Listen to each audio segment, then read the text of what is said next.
I woke up to unbearable pain, my body aching all over. The sound of a sharp smack and harsh curses rang in my ears. An old woman, furious and relentless, was beating me with a bamboo stick while shouting insults. My body felt weak and battered, but something inside me snapped when I realized she was about to strike me again. I wasn't Xiang Xinyao anymore. Somehow, I was in the body of a 14-year-old girl named Hu Zhaodi, living in a dilapidated farmhouse with a cruel grandmother, a neglectful father, and a spoiled younger brother. The memories flooded in. Zhaodi's life had been nothing but suffering. Forced to do all the chores, starved, beaten, and treated as nothing more than a servant while her younger brother was pampered and adored. Today, it seemed, Zhaodi's hunger had cost her life. She had dared to reach for a piece of fatty residue, only to be caught and beaten to death by her grandmother. And now here I was, in her place, a modern woman, skilled in martial arts and medicine, reborn into this miserable existence. As the old woman raised her bamboo stick to hit me again, I instinctively fought back, kicking her away. The strength surprised me, and her. When she came at me again, I struck her hard, sending her sprawling. My anger boiled over, and I retaliated. How dare she treat me like this? How dare she treat anyone like this? But my moment of triumph didn't last long. A burly man, Zhaodi's father, stormed out, brandishing a hoe. I had no choice but to run. I fled to the hills, desperate to escape this nightmare and piece together what had happened. It hit me then. I had been struck by lightning during a training session in my original world. Somehow, it had brought me here, to this unfamiliar, brutal place called Lingxiao Kingdom. I wasn't just reborn, I had truly traveled to another world, and I was trapped in the body of a girl who had known nothing but misery. As Zhaodi's memories settled into my mind, my fury deepened. This family had stripped her of any dignity, treating her worse than a servant. But I wasn't Hu Zhaodi. I was Xiang Xinyao, heir to a powerful martial and medical legacy. If this family thought they could continue to abuse me, they had another thing coming. I would survive. I would fight. And I would make sure no one ever treated me or anyone else like this again. I took a deep breath and accepted it. If I'm stuck in Hu Zhaodi's body, then I'll live as her for now. I'll settle scores for her suffering and find a way to return to my own life. But staying with that vile family wasn't an option. After giving that old hag a good beating, going back would be asking for death. First things first, I needed a safe place and a plan. Hunger clawed at my stomach, reminding me of how frail Zhaodi's body was. Malnutrition had left her weak, and now low blood sugar was making me dizzy. Just as I thought I might pass out, I felt a strange heat on my wrist. Glancing down, I saw the jade bracelet my grandmother had given me in the modern world. Somehow, it had traveled with me to this strange place. When I touched it, I was stunned. Images of my modern supermarket and private hospital appeared before my eyes. At first, I thought it was a hallucination, but after experimenting, I confirmed it was real. My businesses had come with me. I could access all the supplies from the supermarket, from food to medicine to everyday items. It was a miracle. With this space, I could survive and thrive, even in this backward world. Testing the bracelet's powers, I managed to pull out a piece of chocolate, which quickly eased my dizziness. A few bites of bread later, I felt my strength returning. But the real treasure was the realization that I could use this space to create a new life here. With Zhaodi's memories of farming, I could even grow food in the vast empty land within the space. After eating, I ventured deeper into the forest. It wasn't long before I caught a rabbit using just a stone and my remaining martial skills. I cleaned it by a stream and roasted it over a fire, savoring a real meal for the first time since arriving here. Refueled, I decided to head back to the Hu family, not to stay, but to gather information and have some fun with them. Approaching the house, I overheard a vile conversation that made my blood boil. The old hag and Hu Dehand were discussing how I wasn't even their real family. They had bought Zhaodi from a trafficker when they couldn't have children, only to discard her once they had their precious son. Now, They were plotting to marry her off to a sickly, disabled man for a mere 30 taels of silver, treating her life as nothing more than a transaction. The realization burned in my chest. These people were monsters. They didn't see Zhaodi as human, only as a tool for their convenience. Well, if they thought they could keep using me, they had another thing coming. I gripped the rabbit tighter in my hand. They wanted to sell me off? Fine. But first, I'd make sure they regretted every ounce of cruelty they'd shown Zhaodi. It was time to turn the tables. When I overheard my so-called family plotting to sell me off for 30 taels of silver, I felt a surge of anger like never before. They weren't even my real family. I was just a girl they bought years ago to do their dirty work.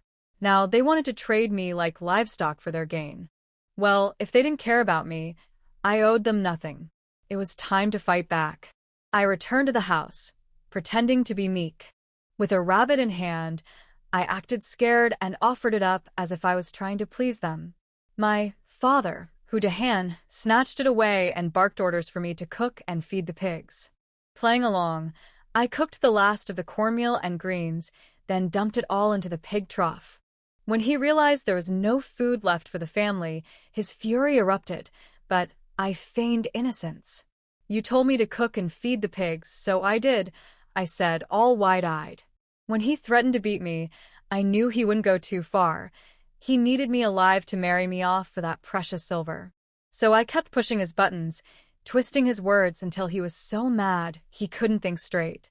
Then, I grabbed the rabbit and ran for the hills, laughing inside at his shouts of anger behind me. Once in the forest, I played a new trick.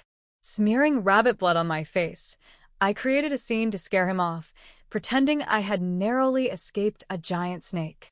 My act worked.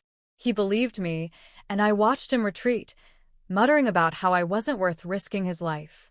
On the way back, he softened a bit, trying to coax me into behaving. I smiled sweetly and agreed, hiding my contempt behind a mask of obedience. Inside, I was already planning my next move. This wasn't just survival anymore. I would make sure they paid for every cruel word, every beating, and every scheme to profit off my misery. For now, I played the part of the obedient daughter. But soon, they would see just how wrong they were to underestimate me. When I returned to the Hu family courtyard, my grandmother, Yang Shi, was already yelling about me being missing and not having dinner ready. She was furious as always, treating me like the family servant. I couldn't resist a smirk and told her calmly, "Grandma, I already cooked the food. Dad told me to cook for the pigs, so I gave all the food to them." Her face turned red with rage, and she immediately reached for a bamboo stick to hit me. But my father, Hu Dahan, stopped her, reminding her that I was now worth 30 taels of silver. That shut her up quickly. Even so, the family was left grumbling and hungry because I had used up all the cornmeal and greens to feed the pigs. Later, I returned to the shabby woodshed that was my room. It was disgusting, just a pile of straw and filthy rags on wooden planks. Holding back my anger, I cleaned it up and, once I was alone, brought out my secret, a folding cot from the hidden space tied to my jade bracelet. With clean bedding from my modern supermarket, I made myself a proper place to sleep. That night, I started practicing the martial arts I remembered from my previous life. Though I didn't gain any internal strength yet, I wasn't discouraged. Rebuilding my skills would take time. At dawn, I took a machete and headed into the mountains. The Hu family's farmland was pitiful, overrun with weeds, and barely growing anything. There was no point wasting my time there. Instead, I ventured deeper into the forest, knowing my knowledge and skills could help me find treasures or food to sell. My first challenge came in the form of a wild boar. It wasn't enormous, but it was strong and dangerous. With no internal energy to rely on, I used strategy and some softening powder to weaken it. The fight was exhausting, and I was drenched in sweat as I dodged and struck, slowly wearing the boar down. My small, frail body struggled, but eventually, the boar collapsed from blood loss. I tried to store the boar in my space immediately, but it didn't work. Apparently, the space couldn't take in live creatures. After the boar died, it disappeared into the bracelet with no problem. That solved one issue, but I realized I needed to plan better for the future. With the boar safely stored, I roasted a rabbit I'd brought from the family and enjoyed a peaceful meal by a creek. Sitting there with the scent of cooking meat in the air, I felt a small spark of satisfaction. Life might be hard now, but with my skills, my space, and my determination, I knew I could turn things around. The Hu family wouldn't know what hit them. After filling my stomach, I packed up the leftover roasted rabbit into my space and continued exploring the mountains with my machete. Luck was on my side. I didn't run into any large predators and managed to gather some wild ginseng, common herbs, 3 rabbits, 2 wild chickens, and a nest of eggs. By the time I headed back to the Hu family, I was armed with wild vegetables and a few new plans. As I approached the courtyard, the familiar sounds of complaints greeted me. Grandma Yangshi was already yelling about me not being home to cook. My father, Hu Dahan, chimed in, grumbling that if I weren't worth 30 taels of silver, he'd have broken my legs by now. My mother, Zhang Shi, reminded him to hold back on the beatings. After all, they needed me healthy enough to marry off to the village head's crippled son next year. I couldn't help but sneer as I walked into the yard, tossing the wild vegetables onto the ground with no intention of sharing. Zhang Shi immediately scolded me for coming back empty-handed. I'd had enough. Why don't you all eat dirt? You're all grown and healthy. Why is it my job to feed you? And your precious baby, Hu Yaozu, is 8 and still being spoon-fed. When you die, will he crawl into your grave to keep being fed? Her shock turned to fury, and she grabbed a bamboo stick to strike me. I dodged her easily, kicked her leg hard enough to make her scream, and snatched the stick out of her hands. With a vengeance, I turned it on her, only to be interrupted by Hu Dahan. He charged at me, furious, but I landed a few stinging hits on him too before throwing the stick down and running toward the mountains. I knew I couldn't overpower him yet, so I used my speed to escape. He chased me for a while but eventually gave up, muttering threats about how he'd deal with me later. I taunted him before heading back to the house, watching him fume and realizing he'd never lay a finger on me as long as I was worth money to him. Later that night, I retreated to the woodshed, locking myself in. From my space, I retrieved the leftover rabbit, still warm and delicious thanks to the time freeze effect. As I savored my meal, the smell wafted out through the cracks in the shed. It wasn't long before the family caught a whiff of it. Their spoiled son, Hu Yaozu, started whining for meat, and the adults began speculating where the scent came from. Hu Dahan stormed to the shed and demanded to know if I had meat. I played dumb. Meat? You didn't even let me eat dinner. Where would I get meat? Frustrated, he searched the shed but found nothing. The scent lingered, teasing him, but my space kept my secret safe. Watching his confusion brought a small smirk to my face. They could starve for all I cared. I continued to outsmart them until I was strong enough to leave this miserable family for good. Hu Xiaodi looked at Hu Dashin with sparkling eyes and swallowed hard. Meat. Isn't the meat on you? Big chicken legs. Such big chicken legs, let me take a bite, I'm almost starving. Hu Dashin looked at Hu Xiaodi's weird eyes and wolf-like expression and was startled for no reason, and his scalp instantly went numb. Hu Xiaodi opened her mouth and pretended to bite Hu Dashin's arm. Hu Dashin screamed in fear and ran out of the woodshed. Back in the kitchen, he quickly scooped a bowl of wild vegetable porridge and prepared to bring it to Hu Xiaodi. Yang asked with a dark face, "Didn't I ask you to go and see where the smell of meat comes from? Why are you scooping a bowl of wild vegetable porridge?" Hu Dashin replied, "Mother, Xiaodi is so hungry that she has hallucinations. She just mistook my arm for a chicken leg. I'd better send her some food to prevent her from starving to death, and we won't get the 30 taels of silver as a betrothal gift." Speaking of silver, Yang glared at Hu Dashin fiercely. "Send it. Did you see it? Where does the smell of meat come from?" Hu Dashin shook his head helplessly. "I didn't find it. The smell of meat came from the woodshed, but I turned the whole woodshed upside down and didn't see any meat." Yang's eyes suddenly widened. "What did you say? The smell of meat came from the woodshed?" "Yes, mother. Let's go and take a look." After that, Yang got up and walked towards the woodshed. At this time, Hu Xiaodi still pretended to be weak and leaned limply on the haystack to rest. Seeing Yang, Hu Xiaodi's eyes lit up again, swallowing her saliva and standing up to rush over. Chicken legs, I want to eat chicken legs, big chicken legs, don't run away. Hu Xiaodi's ferocious appearance scared Yang out of her wits, and she turned around and ran while shouting, Dashin, Dashin, bring the food to this dead girl. At this time, Yang didn't dare to guarantee that she could beat Hu Xiaodi. Hu Xiaodi was beaten by her when she was not crazy, let alone now. Hu Dashin hurriedly ran over with wild vegetable porridge. But Hu Xiaodi didn't even look at him and continued to chase Yang and shouted, Don't run. Big chicken legs, don't run away. I want to eat meat. Hu Dashin wanted to step forward to stop him, but Hu Xiaodi opened her mouth and tried to bite Hu Dashin's arm again. Little beast, do you dare? Hu Dashin raised his hand to hit Hu Xiaodi, but then he thought of the 30 taels of silver. This girl is now in a state of madness. If she is injured by a slap, it will be more trouble than gain. If you can't fight, you can only hide. Hu Dashin quickly retreated and ran into the house with Yang and closed the door. Humph! Can't I cure you? Hu Xiaodi looked at the door with contempt, turned back to the wood room, closed the door, took out the roasted hare from the space, and continued to enjoy it. The aroma of barbecue continued to float out of the leaky wood room, but Hu Dashin and Yang no longer dared to go to the wood room to check. Back in the kitchen, Hu Dashin asked with a puzzled look on his face, Mom, what happened to that girl Xiaodi these past 2 days? She seems like a completely different person. Yang said unhappily, How should I know what happened? No matter how we beat her before, she just begged for mercy and never dared to fight back. These past 2 days, even I was beaten by her and she was pretty heavy.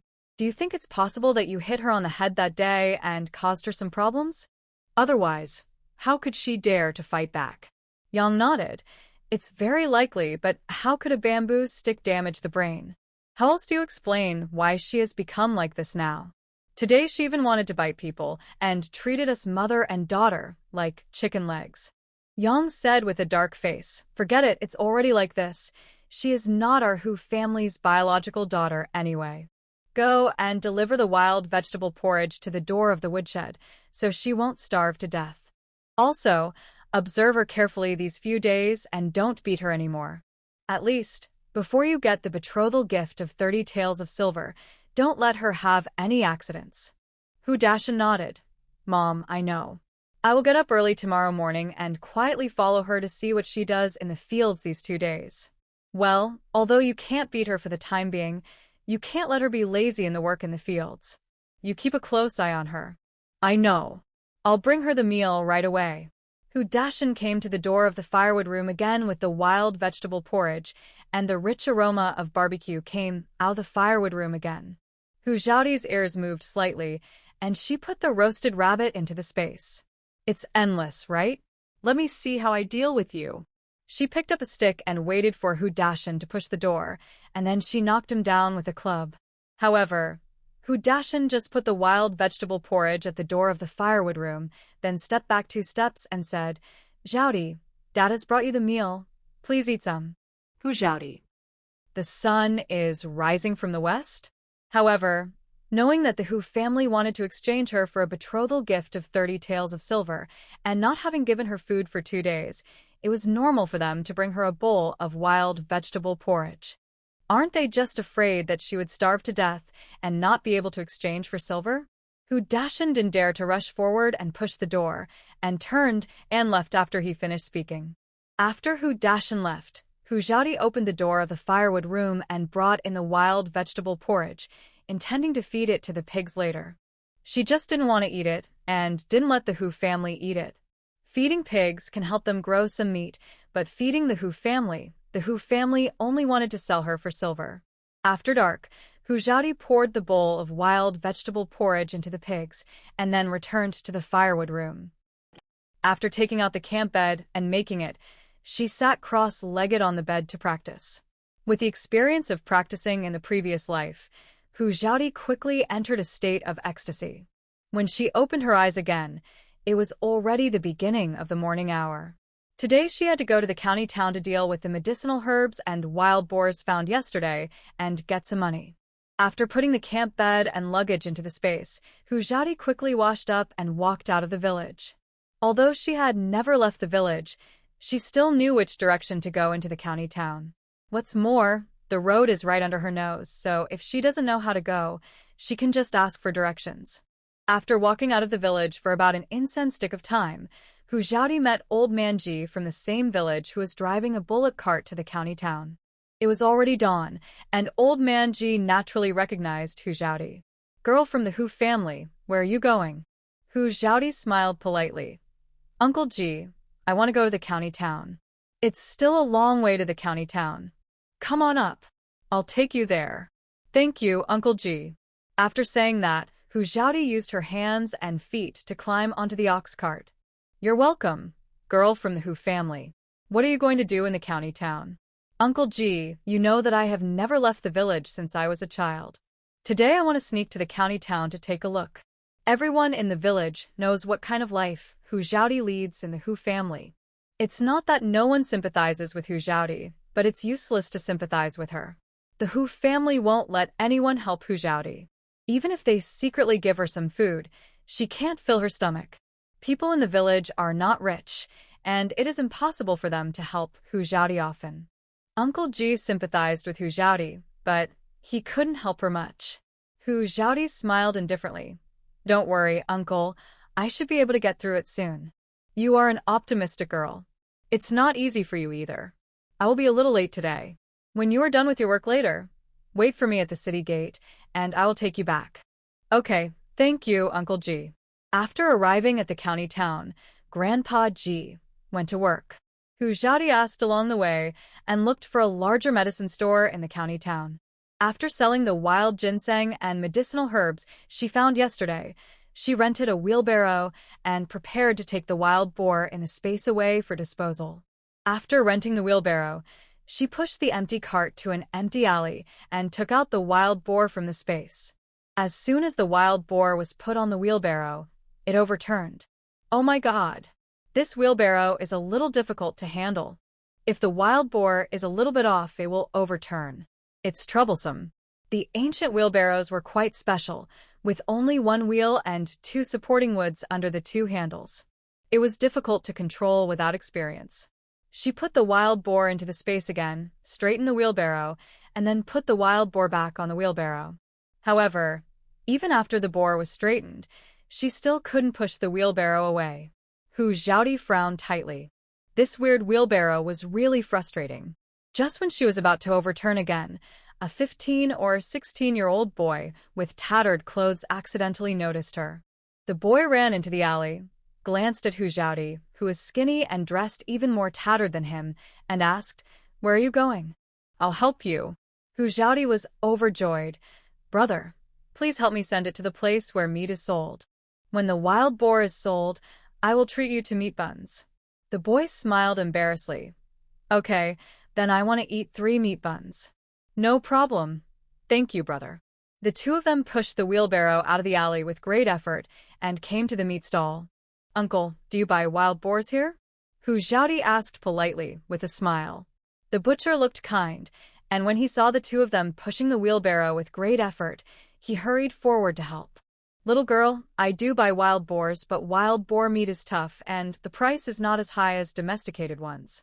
I can only give you 10 cents per pound for live pigs, and this is the highest price I can give." Hujati was too lazy to go elsewhere to ask for the price, as it was really hard to push the cart. 10 cents is fine. Uncle, please weigh it." "Okay, little girl, if you have wild boars in the future, just send them to me, and I will definitely give you a fair price." "No problem. Thank you, Uncle." The butcher got the wild boar to the ground, found a rope to tie up the pig, and then invited 2 strong men to weigh the wild boar together. "Little girl, this wild boar weighs 159.4 jin. Uncle will weigh it 160 jin." "Okay, Uncle, you are a very nice person. Next time I get a wild boar, I will send it directly to you." "Okay, little girl, how old are you? Why are there only 2 of you? It's hard to push this one-wheeled cart." Hujati smiled indifferently. "Uncle, I am an orphan and I am 14 years old this year. I came here with elders from the same village. They were busy with something, so I had to sell the wild boar by myself. Fortunately, this kind brother helped me. The butcher was startled. He looked at Hu Xiaodi, who was so thin and whose height and weight were seriously inconsistent with her age. He took a knife, cut a piece of fat and lean meat, tied it up, and handed it to Hu Xiaodi. Little girl, this piece of meat is given to you by the uncle. Take it back and nourish yourself. Be good to yourself. No, thank you, uncle. Just take it. You look so thin. As he said, the uncle stuffed the meat into Hu Xiaodi's hand. Hu Xiaodi smiled and looked at the pork in her hand. It was really different from those in the space supermarket. It was worthy of being the original ecological local pork. But no merit, no reward. Hu Xiaodi would not accept other people's sympathy and charity for nothing. She stared at the butcher's face and said with a smile, "Uncle, do you often feel pain around your belly button?" The uncle's eyes widened in disbelief. "How do you know?"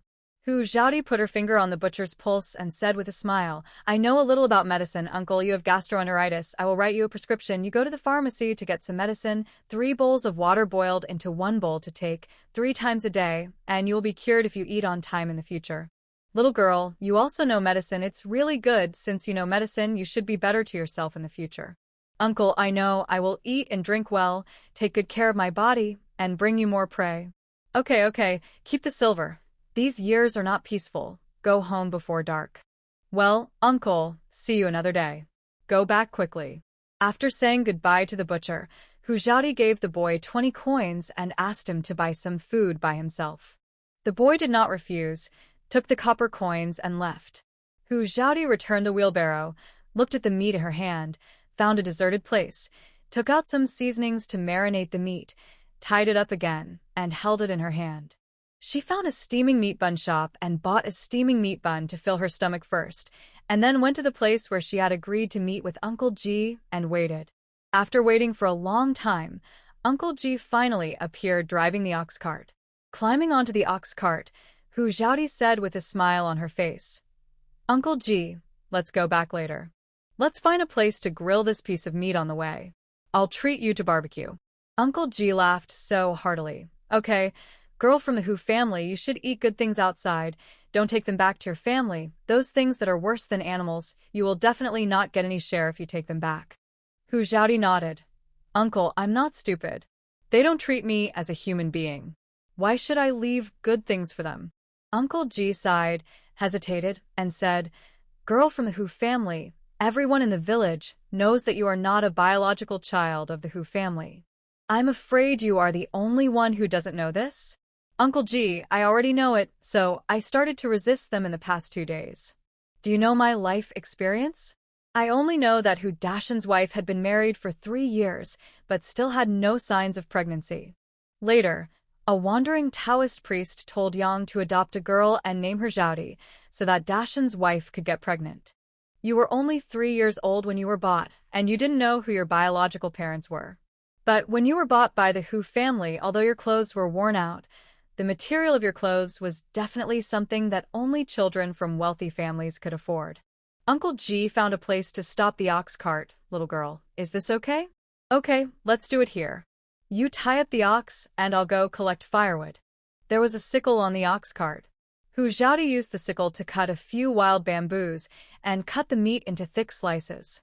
When the smoke and flames dissipated, Hu Xiaodi sharpened a bamboo and skewered the meat for roasting. After an incense stick of time, the barbecue gave off an alluring aroma, and the surface began to turn golden. The fat dripped into the fire, making a sizzling sound. Uncle Ji swallowed his saliva. Although his family was better off than the Hu family, he hadn't eaten meat for a long time. When the meat was fully roasted, Hu Xiaodi said, "Uncle Ji, eat it quickly. Let's go home after we finish eating." Uncle Ji nodded, picked up a piece of meat, and ate it in small bites, with a look of enjoyment on his face. Hu Xiaodi was different. She ate with big mouthfuls. She had to get well as soon as possible, live a wonderful life in this helpless alien world, and find a way to go back. But seeing that Uncle Ji was reluctant to eat, she couldn't help urging him. "Uncle, you should eat quickly." I can't finish so much meat, and I don't want to take it back.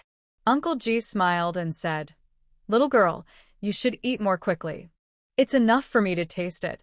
You are so thin and have suffered so much over the years. You can put away what you can't finish, take it back secretly, and eat it slowly to keep your body healthy. Uncle, just eat it with confidence. I won't starve.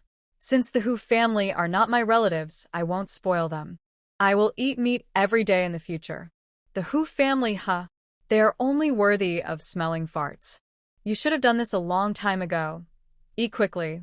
Hu Xiaodi stuffed another piece of barbecue into Uncle G's hand. You should eat quickly too. Eat more, and I won't give you the fare. You girl, can I ask for your money? They had almost finished the barbecue, so they put out the fire, took the unfinished barbecue in their hands, and got on the ox cart to Daiwan village. Uncle G ate 3 pieces of barbecued meat under Hu Xiaodi's forced consumption. Actually, he could still eat more, but he couldn't bear to eat it. Hu Xiaodi was such a pitiful girl, and he couldn't bear to eat her barbecued meat. When they arrived at the entrance of the village, Hu Xiaodi jumped off the ox cart, waved goodbye to Uncle G, and walked towards the Hu family's courtyard. After leaving Uncle G's sight, Hu Xiaodi put the remaining barbecued meat into the space and continued to walk towards the Hu family's courtyard. What she didn't know was that she went to the county town early in the morning. After Hu Dashan got up and didn't see her, he went to the field to look for her. However, there was no trace of Hu Xiaodi in the field. He searched all around the field, but still couldn't find Hu Xiaodi, so he had to go home angrily. At this time, the Hu family was waiting in the courtyard with angry faces. At the feet of the old Hagyang, there was still a bamboo stick that was usually used to beat Hu Xiaodi. When Hu Xiaodi walked out of the courtyard, Yang grabbed the bamboo stick at her feet and asked angrily, You little witch, where have you been all day? Hu Xiaodi had eaten a little too much and was just about to move around to digest the food. She smiled coldly and replied, Where I go is none of your business. You little witch, have you grown wings? I will beat you to death if you dare to talk to me like that. I'm warning you, old witch, from today on, where I go or what I do will have nothing to do with your family. If you dare to meddle in my business, don't blame me for being rude. Humph. If you have the guts, don't come back for the rest of your life. You eat my food and live my life, but you're still so stubborn. Who gave you the courage? Hu Xiaodi's eyes were like knives. I eat your food and live your life? How dare you say such things? I've been supporting this family all these years. Without me, you Hu family members would have to be pushed into the toilet by dogs. You want me not to come back? Okay. I have worked so hard and tirelessly these years, and you have to compensate me with 100 taels of silver. If I ever step into this yard, you can bury me alive. When Yang heard this, her face turned purple with anger. 100 taels? You are not worth 100 taels even if you are sold. You can forget about it if you want silver. You haven't even done today's work. If you don't go to work, I will beat you to death, you little witch. Hu Xiaodi sneered and pulled out a bamboo from the fence of the yard. Come on, hit me, and let me see whether I hit you or you hit me. I was so hungry that I had no strength the past 2 days. Now, although I don't have internal strength yet, I can't be easily controlled by a few Hu family members. I'm not afraid of wild boars, so why should I be afraid of you, an old hag? Yang and Hu Dashan were full of anger. Hu Dashan picked up a broom and rushed towards Hu Xiaodi without saying a word. Hu Xiaodi nimbly dodged the swinging broom and hit Hu Dashan on the ace with a bamboo stick. You little beast, you're so outrageous that you dare to fight back against me. Aren't you afraid of being struck by lightning? Hu Xiaodi asked back in a cold voice.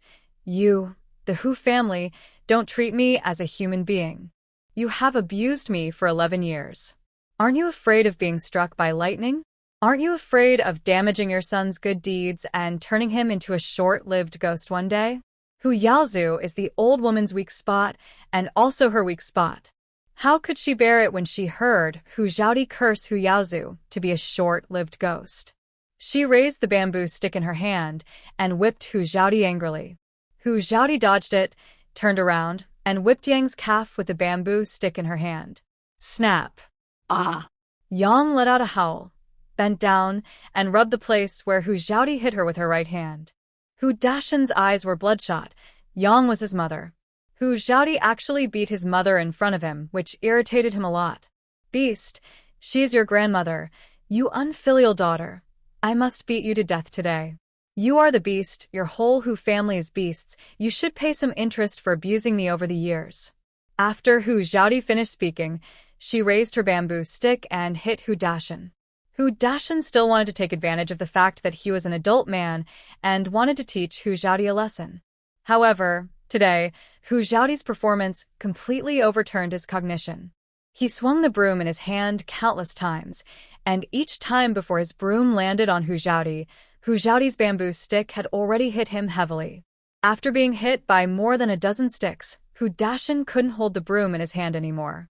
He threw the broom away and fled in the small courtyard with his head in his arms. He ran and Hu Xiaodi chased him, and the stick was whistling because of her. Hu Dashan hid beside Yang, and Hu Xiaodi was merciless. The old hag Yang was also beaten by her and screamed. Later, even Zhang and Hu Yaozu were hit by her several sticks. Hu Yaozu rolled on the ground in pain, crying so hard that it was earth-shattering and ghost-wishers. Help! Murder! Someone come quickly. Yang ran and shouted. The pig-killing scream attracted countless villagers nearby. When the villagers saw that the Hu family was being chased and beaten by Hu Xiaodi, a 14-year-old girl, most of them applauded. The villagers began to talk about it. When did this girl from the Hu family become so bold? Didn't she always obey and be bullied by this family before? She should have resisted long ago.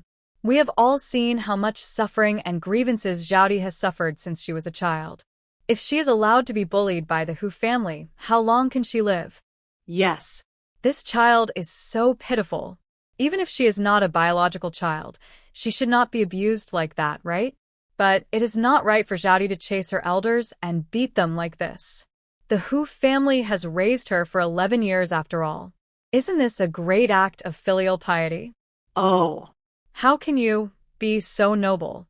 Your parents have abused and exploited you for 11 years, and you can still say such things? It's easy to talk without any pain in your waist. No matter what, the grace of raising a child is greater than heaven, and beating elders is really wrong. Seeing so many villagers watching, but no one stood up to help her, Yang had to shout at Aunt Wang, who had a good relationship with her. Aunt Wang, please save me. Help me call the head of the village. Neighbor Aunt Wang was stunned, turned around and ran to the headman's house. Hu Dashan was ashamed and angry at this time. His family was chased and beaten by a 14-year-old girl, and they had no power to fight back. They were seen by so many villagers. It was shameful.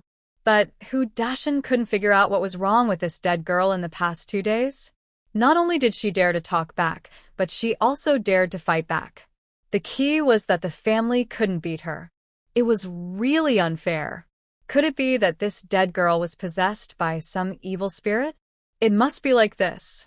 At this time, Grandpa Ji and his wife, who were driving the ox cart, heard the news and rushed over. Seeing Hu Xiaodi chasing the Hu family with a bamboo stick, they were stunned. When did this girl become so fierce? But this is good, very relieved. This girl should have resisted long ago. Soon, Aunt Wang brought the head of the village to the Hu family courtyard. When the head of the village saw the situation in the courtyard, his eyes widened in shock and his scalp numbed. This girl is so fierce. Yesterday, Yang told him that when this girl reaches the age of marriage, she will send her to her home to be her daughter-in-law. But can she really keep this little hot pepper? Will she beat her disabled son to death in the future? The head of the village shuddered and didn't dare to think about it any further. Fortunately, the betrothal gift of 30 taels of silver has not been given yet. Otherwise, who can he go to for justice if his son is bullied in the future? But since he has come here today, he can't just watch Hu Xiaodi, a junior, beat up the elder. So, the head of the village stood up and shouted, "Stop. Stop it. What can a family talk about? Why do you have to make a fuss?" Hu Xiaodi stopped obediently. The head of the village was an elder after all and had a say in Dewan village, so Hu Xiaodi had to give her some face. However, Hu Xiaodi did stop, But Yang, the old hag, was so angry about being beaten up by her. Seeing Hu Xiaodi stop, she raised her hand and was about to slap Hu Xiaodi in the face. Hu Xiaodi slightly turned sideways to avoid it, and the bamboo stick in her hand hit Yang's buttocks again. Ah! Yang screamed, "Little witch, you dare to hit me in front of the head of the village?" Hu Xiaodi sneered, "Old hag, so many neighbors are watching, and I stopped when the head of the village asked me to stop. You still want to hit me? Can I fight back if you can hit me? I didn't even hit you. You didn't hit me because I'm good at it." What? "Do I have to pretend that I didn't see it and not fight back if you didn't hit me? You little witch, I am your grandmother. Aren't you afraid of being struck by lightning if you hit your elders? Aren't you afraid that the neighbors will say you are unfilial?" Hu Xiaodi shrugged. "Grandma, are you worthy? I have been abused by you for 11 years. You never treated me as a human being, let alone your granddaughter. You beat me for 11 years, and only gave me 1 meal a day, and never let me eat enough. If you don't even consider me your granddaughter, why should I consider you my grandmother?" Uncle Ji said loudly. Alas. As expected, those who are not biological children are different. The Bok girls do not treat others as human beings. In the past 11 years, Xiaodi has not had a good day. Hu Xiaodi pretended to be surprised. "Uncle Ji, what did you say? I am not the biological child of the Hu family?" Yang and Hu Dashin's faces changed, and their eyes were full of resentment when they looked at Uncle Ji. "It has been hidden for 11 years. How can it be exposed at this time? If it is exposed at this time, will this girl still be willing to work hard for the Hu family?" Uncle Ji didn't take Yang's mother and son seriously. He knew that Xiaodi was acting, so he nodded and said, "Yes, you are not the biological child of the Hu family. Your grandmother bought you from the gangster. After raising you for more than a year, Dashin's wife got pregnant. You are such a lucky child. Before you were bought, Dashin and his wife had been married for 3 years without any movement in their stomach." Hu Xiaodi nodded as if she had suddenly realized something. "I have been abused in the Hu family for so many years, and I once suspected that I was not their biological child. It turns out that it is not true. This explains why they do not treat me as a human being." Yang was hysterical. "Mr. Ji, how can you talk nonsense? Xiaodi is the biological daughter of Dashin and his wife, but she is Yaozu's sister. What's wrong with sharing more responsibilities for this family?" Uncle Ji rolled his eyes. "You are asking Xiaodi to share more responsibilities? In the past few years, which dirty and tiring work in your family has not been done by Xiaodi? Not only that, you don't let Xiaodi have enough food and clothes. Which biological parents would treat their children like this? It's not your turn to point fingers at our family's private affairs. How we treat this little, which is our business. What does it have to do with you? Well, it doesn't matter. I just can't stand it. You do such a thing that is worse than pigs and dogs, and you don't let others say it?" Li Zheng had a dark face on the side. He was also very clear about the abuse of their daughter by the Hu family, but after all, it was someone else's family affair, and he was not convenient to intervene. But today was different. He was invited by the villagers, and he had to show up. If Old Man Ji hadn't said that Hu Xiaodi was bought by the Hu family, he could only talk about Hu Xiaodi. After all, as a child, he couldn't do anything unfilial. But now that this matter has been exposed, the Hu family is not right no matter what. Moreover, Hu Xiaodi has become fierce and strong now. Can she obediently marry her disabled son and serve the whole family? Even if she is willing, I am afraid that her disabled son will not be able to withstand her torture. After thinking about it, forget it. After all, I am a village head. Hu Xiaodi rolled her eyes secretly. Are you here to smooth things over? Are you looking for you because you've been wronged? It seems that the whole village knows about the injustices I've suffered over the years, and you're the only one who's deaf, blind, and heartless? This dog official is not a good guy either. The appraisal is complete. Hu Xiaodi didn't show any expression on her face, and said calmly, Uncle head of the village, since you are here today, you can be a witness for us. I have worked like a captive in the Hu family over the years, and I have repaid them for their kindness in raising me when I was a child. From today on, the Hu family is no longer my family, and I have nothing to do with them anymore. Yang got anxious when she heard it, What nonsense are you talking about, you little witch? Where can you go after leaving the Hu family? We bought you from the pawnbroker and saved your life. How can we repay your life-saving grace so easily? Hu Xiaodi glanced at Yang coldly. What else do you want? Yang sneered. From today on, you will be a captive in the Hu family for 1 year. When you reach the age of 15, you will marry the head of the village in exchange for a gift of 30 taels of silver. Only in this way can we repay our life-saving grace. Shameless. Really shameless. Hu Xiaodi smiled, but the smile did not reach her eyes. Are you sure you want me to stay in the Hu family for another year? Of course. You must obey my arrangements for this year. If I tell you to go east, you cannot go west. You must not fight back or talk back when I hit you or scold you. What are you dreaming about? Yang was so angry that her chest heaved violently. You. What do you mean by you? All these years you have been acting arrogantly in front of me, and I always thought that you were my relatives and did not bother with you.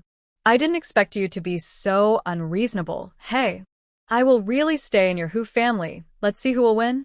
Yang's heart trembled, as if she was shooting herself in the foot. You dare? Do you think I dare? Yang looked at the head of the village. The head of the village hurriedly tried to smooth things over. Xiaodi girl, no matter what. Yang is your elder. We can't do too much, or we will be accused of being unfilial. Hu Xiaodi smiled coldly. As for me, I will not offend others if they don't offend me. If someone offends me, I will repay them 1,000 times.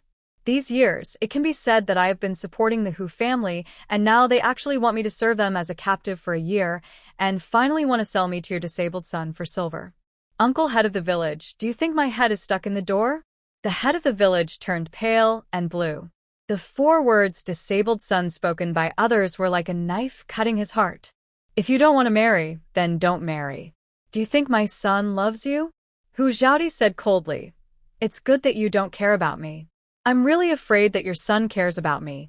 Uncle Lijing, since you can't be fair, and just when you come forward to solve the problem, then shut up.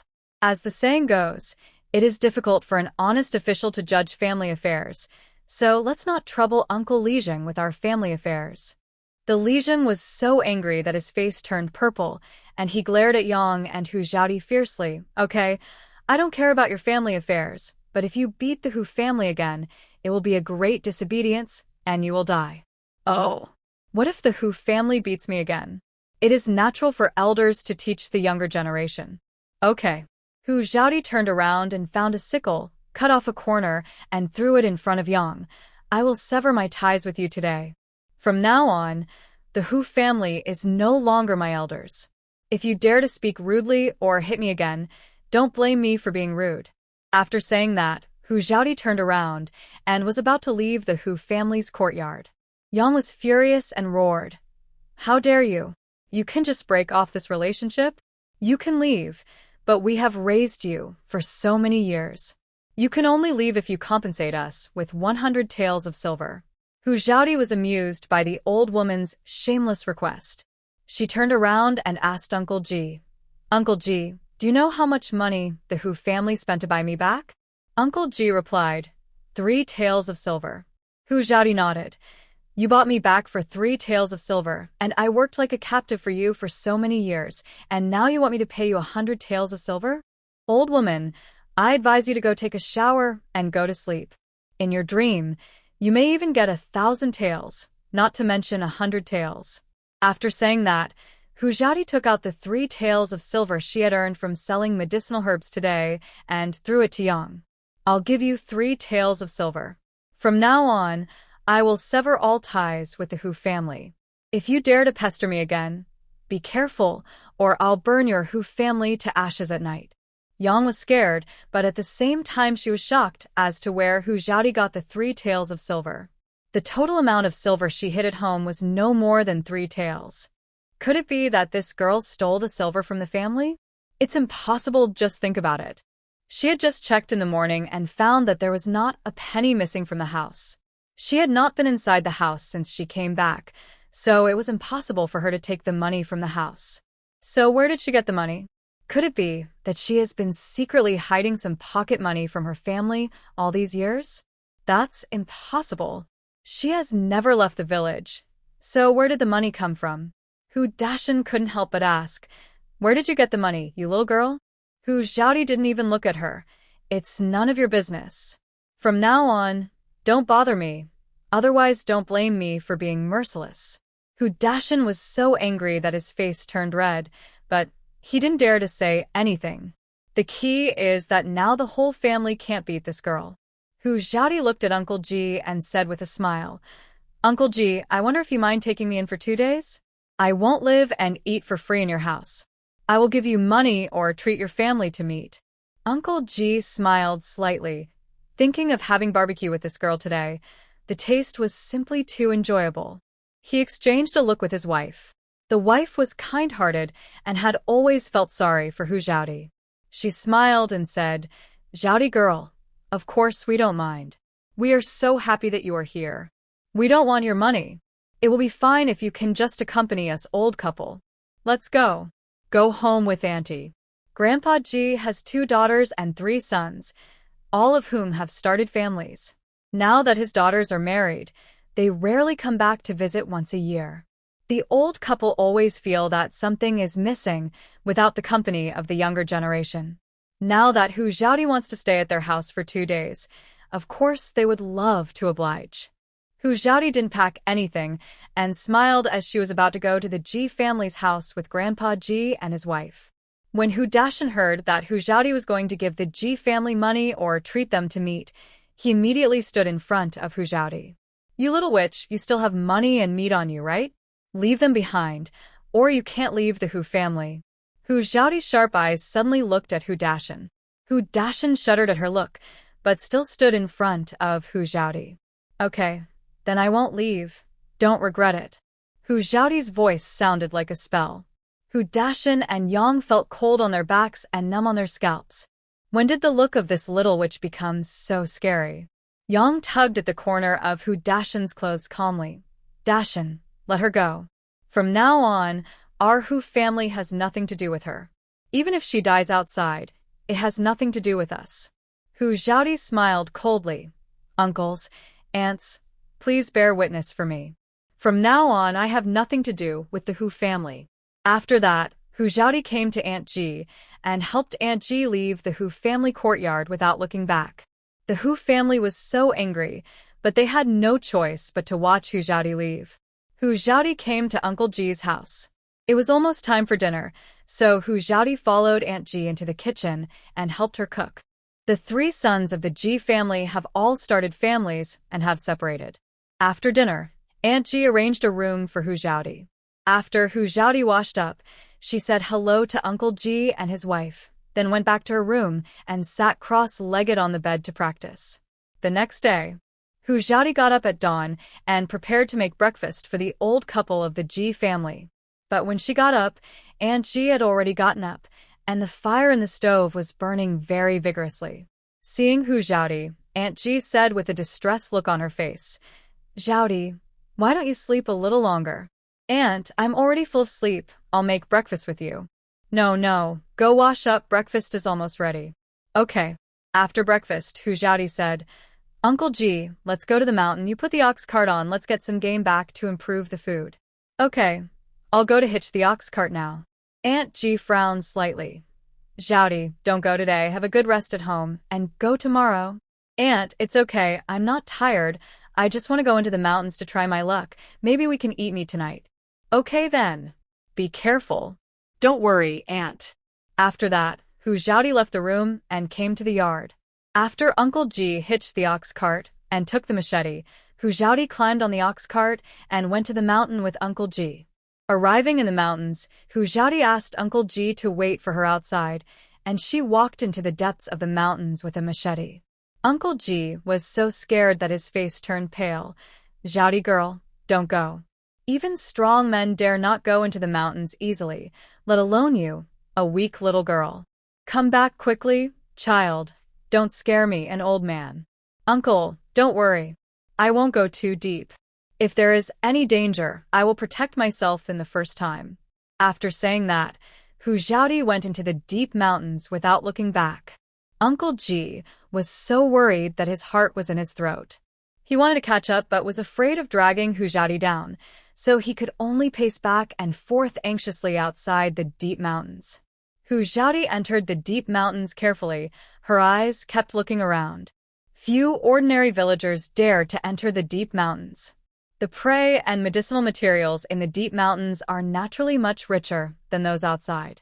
After a while, she found several medicinal herbs and a hare. Deeper in the mountains, with Hu Xiaodi's current strength, she really didn't dare to go in easily. Continuing to wander around the periphery, Hu Xiaodi found a lot of medicinal herbs, but she didn't find the more valuable and top-grade medicinal herbs. Uncle G looked anxious on the periphery, but there was nothing he could do. He could only find some wild vegetables near the ox cart and wait for Hu Xiaodi. Hu Xiaodi wandered in the mountains for about an hour and unknowingly entered the middle of the deep mountains and suddenly heard the sound of wild boars snorting. She tiptoed closer, and when she saw the big, fat wild boars, her eyes widened with excitement. Mamma mia. So many wild boars, I'm rich. If it was a wild boar, Hu Xiaodi could use it to train herself, but now she doesn't even have the courage to appear in front of a group of wild boars. Hu Xiaodi quietly retreated a distance and took out the necessary medicinal materials from the space and made a powerful drug powder as quickly as possible. After she approached the wild boars with the powder, she threw it vigorously. 3, 2, 1, fall. After Hu Xiaodi counted down, the wild boars began to fall to the ground in 2s and 3s. Hu Xiaodi was overjoyed, as she could now sell it for a lot of silver. With money, you can rent a house in the county town and live there without having to live under someone else's roof. She thought about it and prepared to put all the stunned wild boars into the space. But unfortunately, she failed. Maybe it was because the wild boar was still breathing, so it was impossible to put it into the space. Hu Xiaodi frowned. Isn't it a shame that so many wild boars cannot be stored in the space? How do I bring this back? Do we have to drain the blood of so many wild boars one by one and kill them before we can store them into the space? This space is a bit of a pit. But asking her to give up so many wild boars is absolutely impossible. So, Hu Xiaodi took out a dagger from the space, turned into a pig butcher, and stabbed the knife into the pig's neck. Blood instantly spurted out from the pig's neck and splashed all over her. Ignoring the pig blood all over her body, Hu Xiaodi continued to stab the necks of other wild boars. It's not safe here. If you're not fast enough, you might attract ferocious beasts and you won't be able to escape. After stabbing all the wild boars, Hu Xiaodi had turned into a bloody covert. After collecting all the wild boars into the space, she ran to the outside without any delay. Hu Xiaodi was extremely fast, but even so, she still heard some movement behind her. Hu Xiaodi stopped only after running to the periphery. She took out a hare and a relatively small wild boar from the space and dragged them towards the periphery with great effort. When they were not far from the ox cart, Hu Xiaodi shouted at the top of her voice, "Uncle G, come and help." When Uncle G heard Hu Xiaodi's shout, he thought something had happened to the little girl, so he turned around, picked up a sickle from the ox cart, and ran towards Hu Xiaodi's voice. When he saw Hu Xiaodi covered in blood, he was so scared that his heart almost stopped. "Xiaodi, where are you injured?" Hu Xiaodi was dragging the wild boar with great effort. When she saw Uncle G, she immediately said breathlessly, "Uncle, I'm not injured. Come and help me. I'm running out of strength." Uncle G came to his senses and immediately stepped forward to help. At the same time, he did not forget to scold Hu Xiaodi. "Xiaodi girl, do you want to live? Do you know how dangerous wild boars are? If something happens to you, how can I live with my conscience?" "Uncle, don't worry. I'm fine, aren't I? I used drugs to knock out the wild boar first, and then I started to bleed it. What if I encounter other wild beasts? I can knock out wild boars and other wild animals as well. This is a powerful drug that I asked the doctor to prescribe for me at the pharmacy. It can even knock out tigers." Hu Xiaodi smiled and said, "Uncle, let's talk about this after we get back. Let's get the wild boar back first. Otherwise, the smell of blood will attract ferocious beasts, and it will be troublesome." Uncle G felt a chill on his back, and he quickly exerted force with his hands, dragging the wild boar away very quickly. Hu Xiaodi pursed her lips and smiled. Uncle, this wild boar is a little small. Let's keep it for ourselves. I will go into the mountains to get some other prey in the afternoon and sell it in the county town for silver the day after tomorrow. Uncle Ji took a look at the tattered bloody clothes on Hu Xiaodi and shook his head. No, keep this wild boar to exchange for some silver. Buy some cloth and let your aunt make 2 sets of clothes for you, and we will eat the wild rabbit. Uncle, just listen to me. Look at me, I am so thin. How can I not eat more meat to make up for it? Uncle Ji was stunned. Okay, then keep it for you to make up for it, and I will accompany you into the mountains in the afternoon. Hu Xiaodi smiled and said, let's talk about it when we go home. This wild boar also needs to be dealt with. Okay, let's go home first. When they came to the ox cart, the 2 of them worked together to lift the wild boar onto the ox cart, and Uncle Ji drove the ox cart back to the village. It was almost lunchtime, and many villagers who went to the fields had been rushing home one after another. Hu Xiaodi sat on the ox cart covered in blood, but her face was filled with a satisfied smile. When the villagers saw the wild boar on Uncle Ji's ox cart, they were all envious.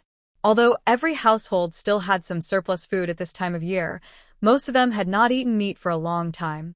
Although the wild boar was not big, it was estimated to be less than 100 pounds, but thinking about the taste of meat that had not been eaten for a long time, they could not help but drool. Someone couldn't help asking, Uncle Ji, where did you get this wild boar? Uncle Ji smiled and replied, this wild boar was hunted by Xiaodi in the mountains. I, an old man, don't have that ability. When the villagers heard this, they were all stunned. How dare she, a 14-year-old girl, go into the mountains alone? And she killed such a big wild boar by herself. Does she know how dangerous it is in the mountains? That's not right. Isn't Xiaodi the daughter of the Hu family? Why is she with Uncle Ji? Does the Hu family know that Shruyang is not easy to mess with?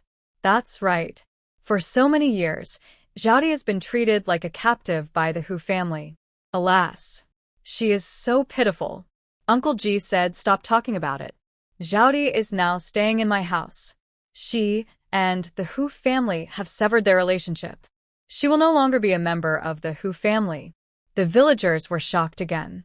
Hu Xiaodi had been bullied and abused by the Hu family for so many years, and she dared to resist the Hu family. How could it not be shocking? However, most of the villagers were happy that Hu Xiaodi left the Hu family.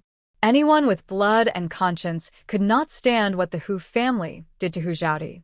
Even if she was not their biological child, she was given by their biological mother at the cost of half her life. How could they treat her so badly? Uncle Ji's cousin said, it's better to break up. The Hu family is no different from vampires. The sooner they break up, the better. Hu Xiaodi smiled but said nothing. She remembered all the people who helped the original owner. After a while, she would find a way to help them make some money to improve their lives. She would repay them. When they returned to the Ji family, Aunt Ji had already prepared lunch. Lunch was just a few wild vegetable cakes, a pot of porridge, and a plate of pickles. Hu Xiaodi and Uncle Ji brought back the wild boar, and many people saw it. As soon as the 3 of them finished their meal, the youngest son of the Ji family rushed over after hearing the news.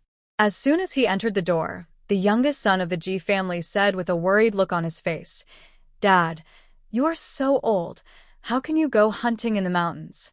What if something happens to you? Uncle Ji glared at his youngest son and said, You little rascal, if your father had the ability to hunt, wouldn't he eat meat every day? This wild boar was killed by Xiaodi. The youngest son of the Ji family looked at Hu Xiaodi and saw that she was covered in blood, so he asked, Xiaodi, are you injured? Brother Ji Wu, I'm not injured. I'm covered in pig blood, which just looks a little scary. It's good that you're not injured. My father is old, and you're a little girl. You'd better not go to the mountains in the future. I'll take you there after the work in the fields is done. Hu Xiaodi was moved. Such care could not be felt in the Hu family. This brother Ji Wu was a good person, so he might as well take him with him to make some money.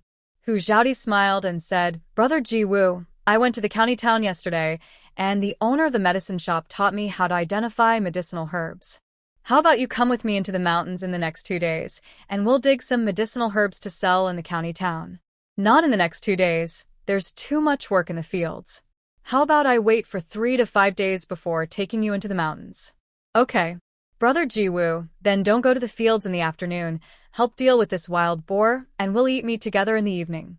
Brother Jiwoo smiled and nodded. Okay, I'll call my eldest brother and third brother to help. Although the 3 sons of the Ji family have separated from their families, the brothers are still united, and any major issues are discussed by the 3 brothers together. Hu Xiaodi smiled. Brother Jiwoo, all 3 of you brothers should come together. The weather is hot now, and meat is not easy to preserve. Let's eat as much as we can tonight. You can share the rest. Marinate it with salt, and you can eat it for a few more days. Uncle Ji said. How can this be? You hunted the wild boar. No one will share the leftover meat tonight. I will leave it for you to replenish your body. Hu Xiaodi shook her head. Uncle, we can go hunting again after we finish eating the meat. I still have a lot of drugs I bought. Okay.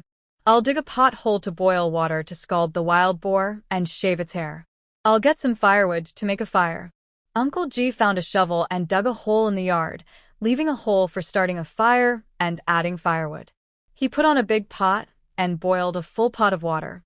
The 3 sons of the Ji family came to the yard with their families to help, and the wife of Brother Ji, who was holding a set of clean clothes in her hand.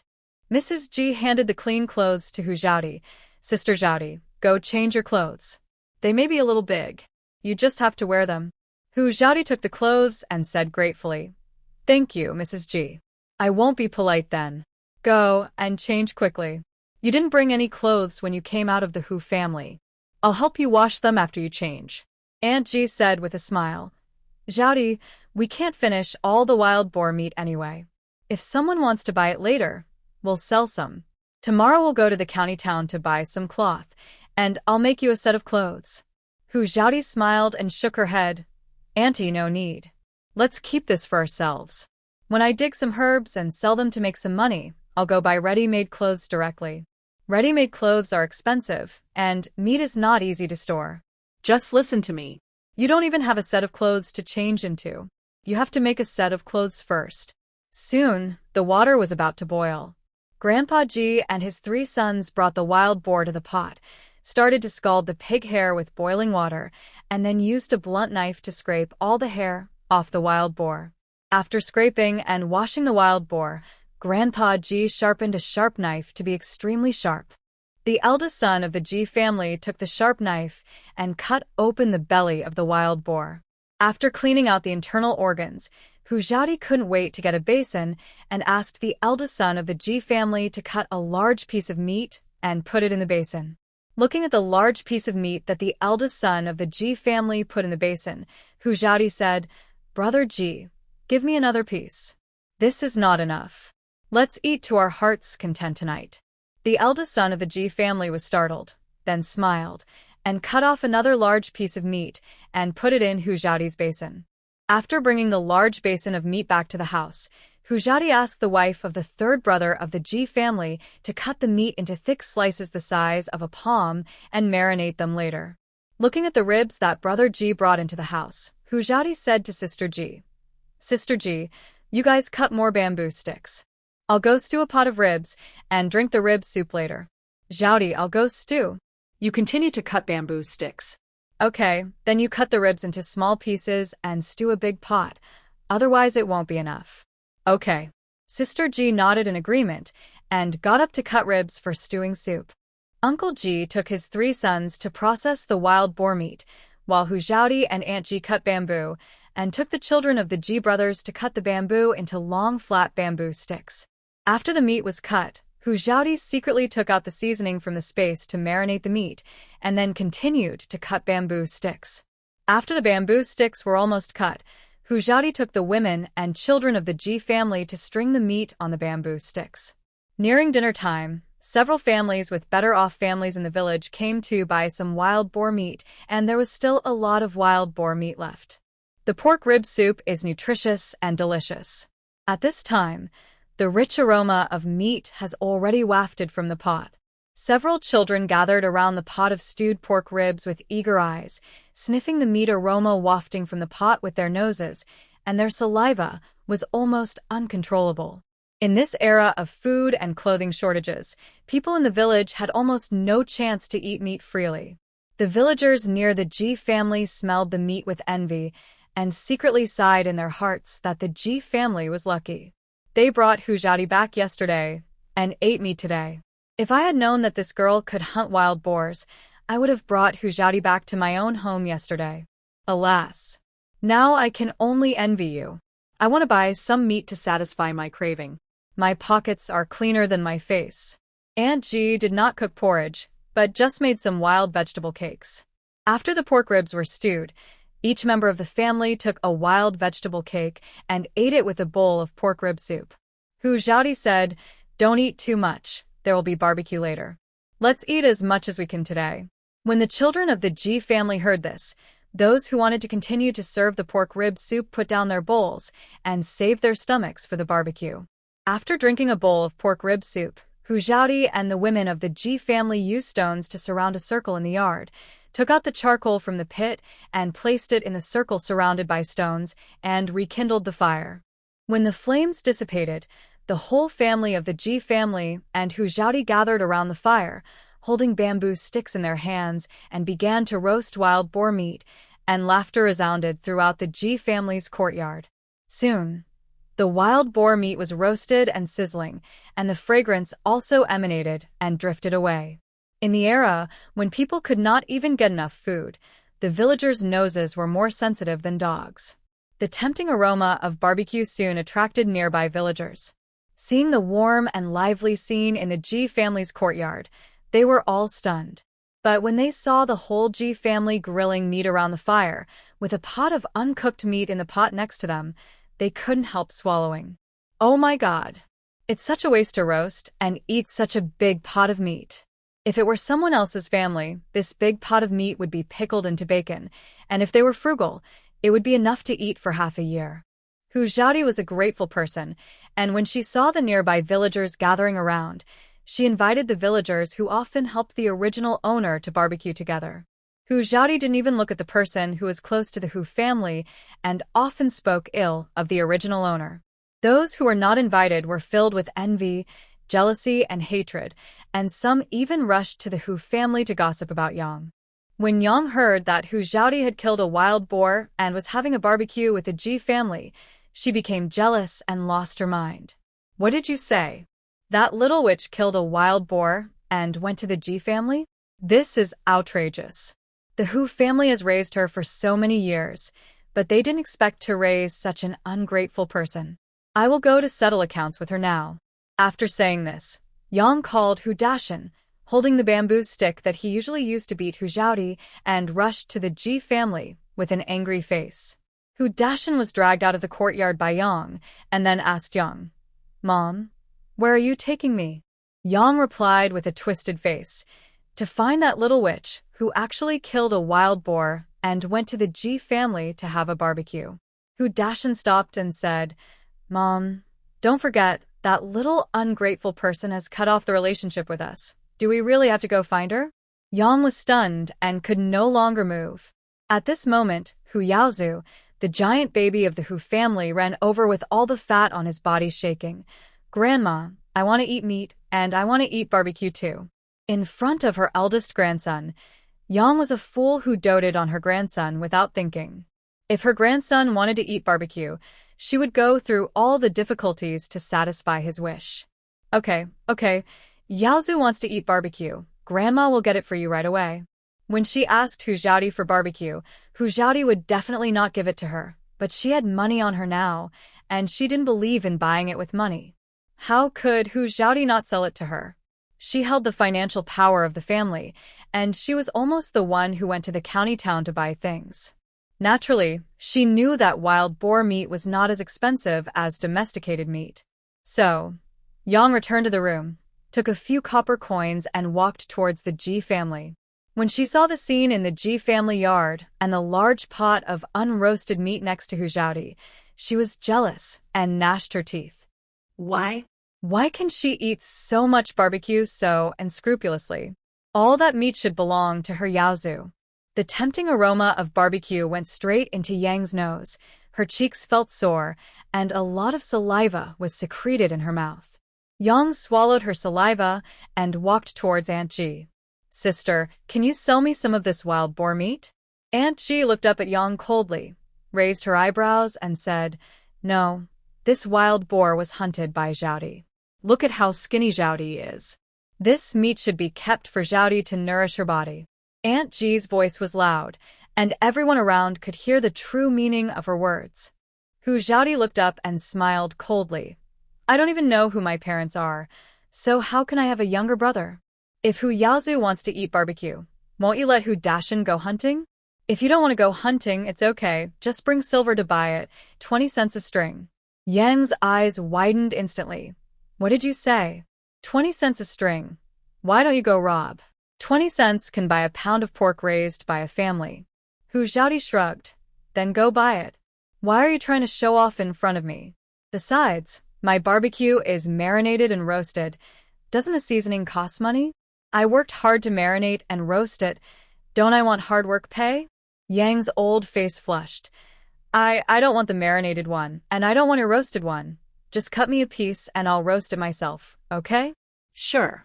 30 cents a pound. What? Why don't you go rob? Domestic pork isn't that expensive. Hu Zhaodi sneered. "Really? Then go buy domestic pork. If you want to buy from me, I'm sorry, this is the price. I finally managed to kill the wild boar, and we don't even have enough to eat, and I'm reluctant to sell it." Yang glared. "My Hu family has raised you for 11 years, and this is how you repay me? Asking you for some meat is because I respect you. Don't be ungrateful." Hu Zhaodi couldn't suppress her anger when she heard it. She stuffed the barbecue in her hand into Aunt Ji's hand, stood up and ran to the eaves to get the machete, without saying a word. "You raised me for 11 years, and you dare to say that? You want my meat because you respect me? Very good.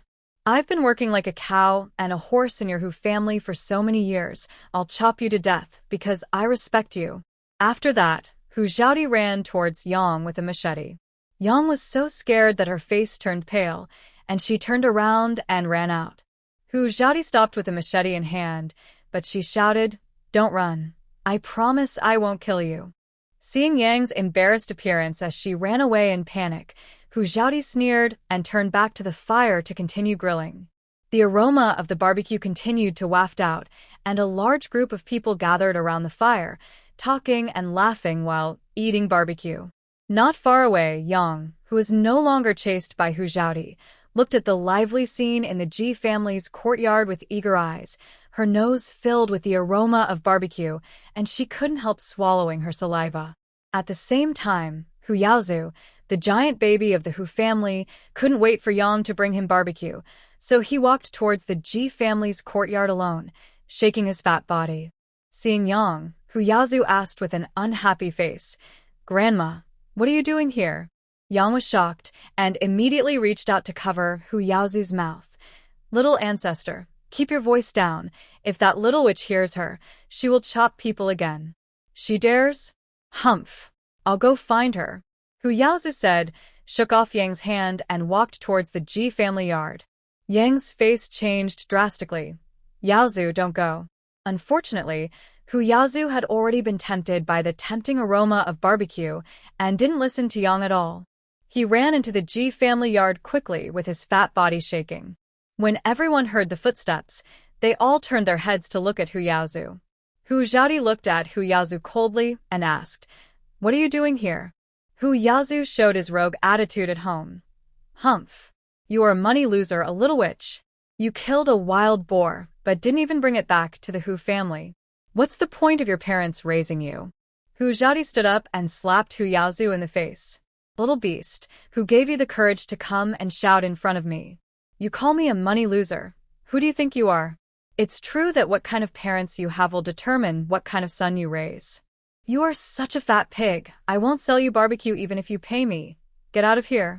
Hu Yaozu cried out wow and rolled on the ground, looking exactly like Yang when she was throwing a tantrum. "Grandma, the money loser hit me, I want to eat barbecue. I want to eat barbecue today." Yang stood at the door and looked at Hu Xiaodi. She wanted to go in but didn't dare to, for fear that Hu Xiaodi would go crazy and chop her to death. Hu Xiaodi glanced at Yang coldly, which made Yang's scalp numb. However, Hu Xiaodi only glanced at her, and her sharp eyes returned to Hu Yaozu. The next second, Hu Xiaodi bent down and picked up the machete on the ground. Yang was so scared that her heart stopped. She ran into the Ji family yard desperately, dragging Hu Yaozu out with all her strength.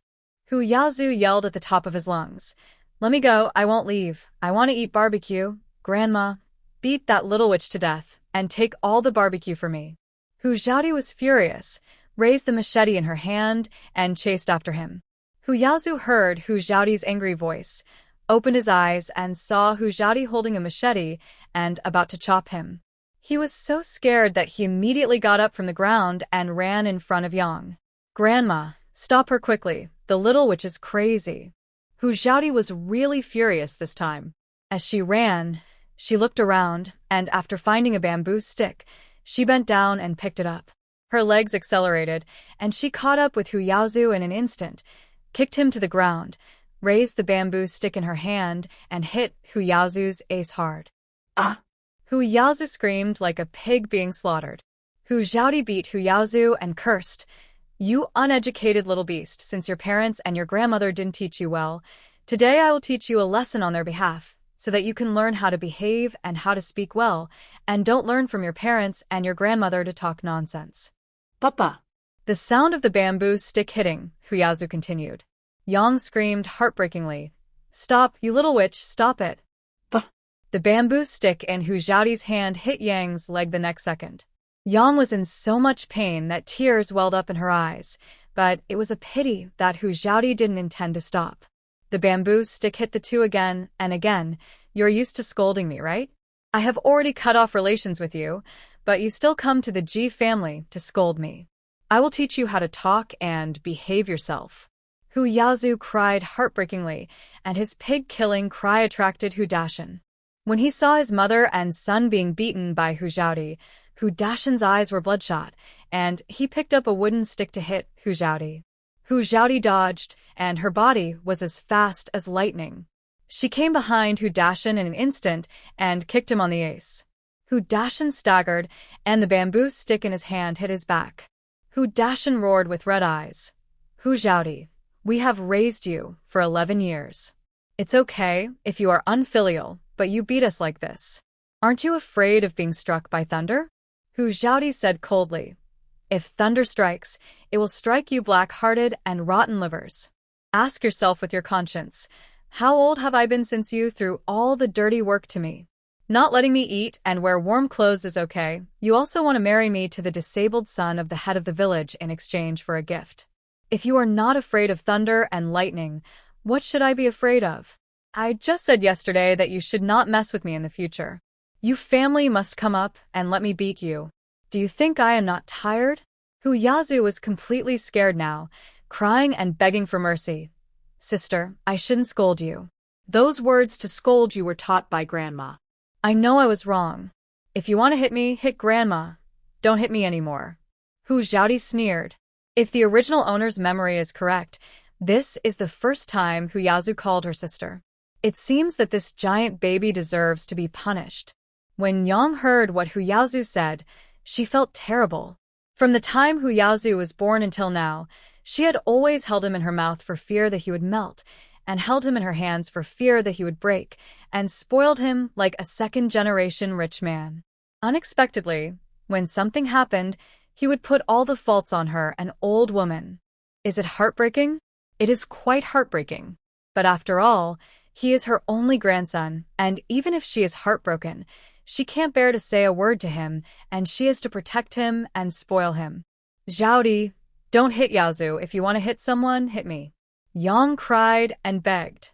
Hu Xiaodi was also tired of beating him, so she stopped and said coldly, "I warn you again, don't mess with me again. I have nothing to do with you anymore. If you mess with me again, don't blame me for being merciless." Yang agreed with a bitter face. "Okay, we won't mess with you. Never mess with you again." Hu Xiaodi threw away the bamboo stick and walked towards the Ji family yard with a machete. Yang and Hu Dashan watched Hu Zhaodi leave with hatred in their eyes. How dare this little witch? How dare she beat them up like this? Hu Yaozu was still crying, but he still wanted to eat barbecue. Grandma, I want to eat barbecue. Go buy it for me. I want to eat it now. Yang coaxed softly, Yaozu, be good. Let's eat it tomorrow. Tomorrow Grandma will go to the county town to buy it for you. Let's go home, okay? No, I want to eat it now. Go buy it for me now. Where can I buy it for you now? Go to Ji's house and ask my sister to buy it. She has so much barbecue.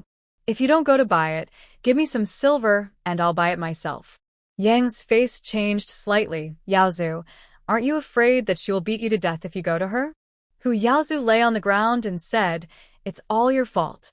If you hadn't taught me to scold my sister, how could she beat me? Give me some silver. If I don't scold her this time, she will definitely sell barbecue to me. Yang had no choice but to take out all the copper coins on her body and hand them to Hu Yaozu. Hu Yaozu got up from the ground, raised his hand and wiped his tears with his sleeve, and ran to the Ji family yard with the copper coins. Arriving at the gate of the yard, Hu Yaozu poked his head out to look inside and shouted at the gate, Sister, I want to eat barbecue. Hearing Hu Yaozu's voice, Hu Zhaodi suppressed her anger and turned her head. Seeing that only Hu Yaozu was there, she said coldly, Get out, or I will beat you to death. Hu Yaozu's tears fell. Sister, I will never scold you again.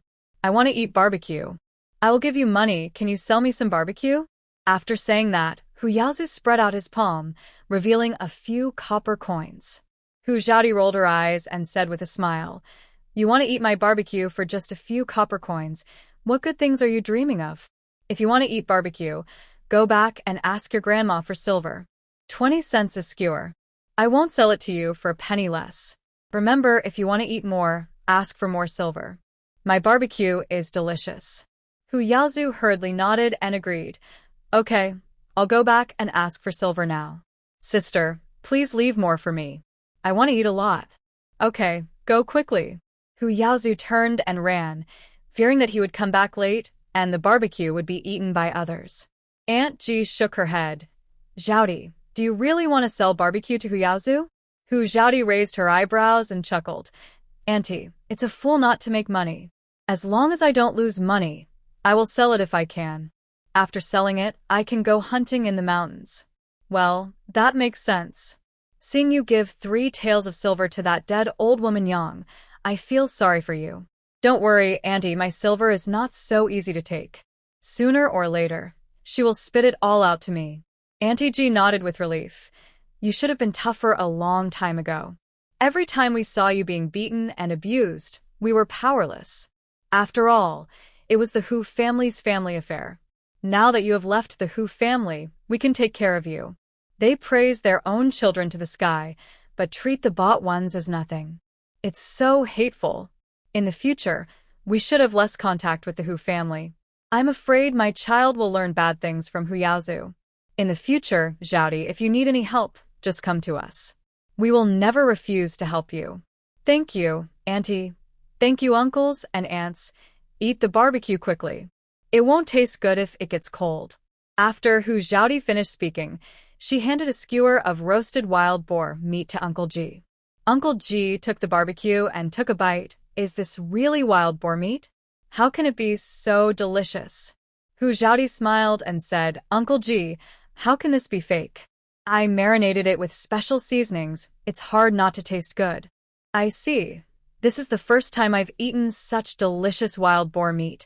It's so special. When the others heard this, they couldn't help but pick up the barbecue to taste it. It's really delicious. It doesn't feel like the wild boar meat is too dry at all. It's crispy on the outside and tender on the inside. It's delicious. Yeah, I never knew that roasted wild boar meat could be so delicious, Zhaodi. Your barbecue skills are really top-notch. Hearing everyone's praise, Hu Zhaodi just smiled. How could it not be delicious? In her previous life, she was a real foodie, and her family lived in seclusion in the mountains, and she grew up in the mountains. Going out hunting and fighting wild beasts was her way of gaining experience and growth, and she used various ways to study how to eat the prey she brought back to make it more delicious. Even the cultural teacher her parents hired for her was impressed by her fancy food and urged her to go hunting in the mountains and study food after the cultural class. In her previous life, she was not only a great cook, but also her family's medical skills and ancient martial arts never disappointed her elders, and she was even better than her teachers.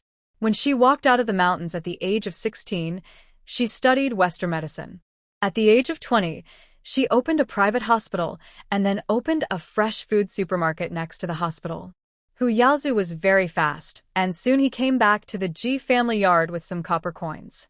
Spreading out his hand, there were exactly 20 cents. "Sister, here's the money." Hu Xiaodi took the copper coin and handed him a skewer of barbecued meat. Hu Yaozu took the barbecued meat with shining eyes and stuffed it into his mouth, eating it ravenously. He had never eaten such delicious barbecued meat in his life, and it was even better than the residue from making lard. After tasting it, Hu Yaozu couldn't stop. He finished the barbecued meat in his hand in a few bites and looked at Hu Xiaodi eagerly and said, "Sister, I want more." Hu Xiaodi stretched out her hand. "If you want to eat, bring the money. Didn't I tell you before? 20 cents a skewer. I have no money. Grandma only gave me 20 cents. Don't eat if you don't have money. If you want to eat, go back and ask for money." Hu Yaozu swallowed his saliva, turned around, and ran out of the Ji family yard again. This time, Hu Yaozu took a long time to go back. It was obvious that Yang was reluctant to spend money to buy barbecue for Hu Yaozu. But Hu Yaozu was spoiled by Yang and the Hu family, and he was lawless. If he didn't do what he wanted, he would throw a tantrum.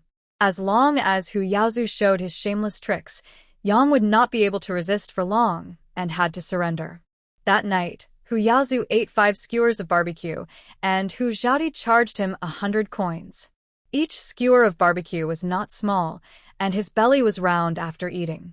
Yang was Hu Yaozu took 100 coins to eat barbecue, and his flesh hurt so much that he couldn't sleep all night. After eating barbecue, Hu Xiaodi went back to her room to rest and continued to sit cross-legged on the bed to practice. Now she must hurry up to improve her strength. Only when she is strong, she will not be bullied by anyone. The next day, at dawn, Hu Xiaodi got up and washed. Aunt Ji still got up early to prepare breakfast. Coming to the kitchen, Hu Xiaodi said to Aunt Ji, "Auntie, I'm going to take a walk in the mountains. I won't be back for lunch. At 3 p.m. in the afternoon, you ask your uncle to drive the ox cart to the place where I was yesterday and wait for me." Aunt Ji smiled and said, "Xiaodi, then I will make you some wild vegetable cakes for you to eat at noon. Your uncle is going to get up too. Let him accompany you into the mountains later. I am worried about you, a girl, going into the mountains. Auntie, there's no need to make wild vegetable pancakes. There's still some barbecue left from last night. I'll just take some with me. Grandpa, you don't have to go so early. If you go early, you'll just be waiting there. Don't worry about me. I have things to defend myself. I'll go into the mountains first." Auntie Ji hurriedly stopped her. "You have to have some breakfast before you go. The porridge will be ready soon." Hu Xiaodi shook her head. "No, Auntie. I ate too much last night. I'm not hungry now. I'll go first." After that, Hu Xiaodi turned and left the kitchen, took a backpack and a machete from the yard, and quickly walked out of the yard. When Auntie Ji chased out, Hu Xiaodi had already gone far away. Oh, Such a diligent and sensible girl. How could the Hu family bear to abuse her like this? Hu Xiaodi left the village, took out bread and milk from the space, and ate while walking. When she reached the mountain, the sun had already shown half a smile. She looked up into the depths of the mountain and walked into the mountain. As she walked, she thought she was struck by lightning and came to this world. If she wanted to go back, would she have to be struck by lightning? But if she could go back after being struck, it would be fine. If she couldn't go back after being struck and had to report to the underworld completely, it would be a big loss. She finally survived, so she decided not to be struck by lightning. If I really can't go back, I can only make the best of it. At least I won't starve to death. The gifts from the deep mountains are extremely rich. Hu Xiaodi picked medicinal herbs as she walked and occasionally came across some non-toxic mushrooms. I was lucky today. After walking for about an incense stick of time, I encountered 2 pheasants and picked up a nest of pheasant eggs. Putting the pheasant and pheasant eggs in the backpack, Hu Xiaodi continued to move forward. Unconsciously, Hu Xiaodi went deeper and deeper. Suddenly, she spotted a red Ganoderma lucidum that was about 500 years old. Wow. I'm rich. With this red Ganoderma lucidum, it is no problem to buy land and build a house in Dayuan village. Living in the Ji family was not a long-term solution. He originally planned to earn some money and then buy a house in the county town. But now, she has changed her mind. There are countless treasures in the deep mountains. Wouldn't it be great to live a carefree life guarding such a treasure mountain? He took the backpack off his back, picked the red Ganoderma lucidum and put it into the space, then picked up the backpack and machete and prepared to move forward. Suddenly, Hu Xiaodi felt a chill on her back, and a dangerous aura swept over her instantly. Turning her head to look back, she dropped the backpack and ran away with the machete. Oh my god, I actually encountered an adult tiger. It's so annoying. Hu Xiaodi hasn't developed her internal strength yet. How can she be a match for this big tiger? The most important thing right now is to save your life. Hu Xiaodi knew that with the tiger's speed, it would be easy to catch up with her. She couldn't escape in a straight line, so she could only make an S-shaped escape line around the trees and then look for an opportunity to climb up the trees. Although the man is running away, his brain is working fast. How can he divert the tiger's attention and find an opportunity to climb the tree? She put the machete into the space and with a thought, she took out a piece of pork from the supermarket in the space and threw it to the right with all her strength. Sure enough, the tiger was attracted by the piece of pork and turned towards it. Hu Xiaodi seized the opportunity and climbed up the tree like a monkey. But a piece of meat could not delay much time. The tiger looked at Hu Xiaodi, exerted force with its hind legs, leaped up, and pounced on Hu Xiaodi, who was holding on to the tree trunk and climbing up. Hu Xiaodi's heart sank instantly. At her current height, she could be easily caught by the tiger. Finished. He just survived for 2 or 3 days and was about to be killed by the tiger. Just as the tiger was about to bite Hu Xiaodi's ace, with a swoosh sound, a sharp sword with a cold glow flew from behind Hu Xiaodi's right side and accurately pierced the tiger's right eye. With a scream of awe, the tiger fell to the ground. Hu Xiaodi was so scared that she broke out in a cold sweat, but she remained calm.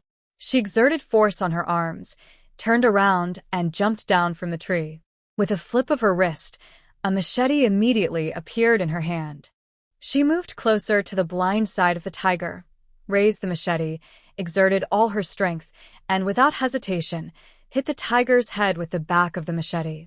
The tiger wanted to get up and pounce on Hu Xiaodi, but after a dull thud, its huge body fell to the ground again. Hu Xiaodi let out a breath of foul air and sat down on the ground with her legs limp. Meow, I'm so scared. As the descendant of an ancient martial arts and medical family in the 23rd century, he also knew a lot about weapons. She could tell at a glance that the sword stuck in the tiger's eye was no ordinary item, and the person who saved her would never give up the sword. Hu Xiaodi drew out her sword and looked in the direction from which the sword had flown. After walking a few steps, she heard heavy breathing. Girl, I'm here. A weak voice sounded.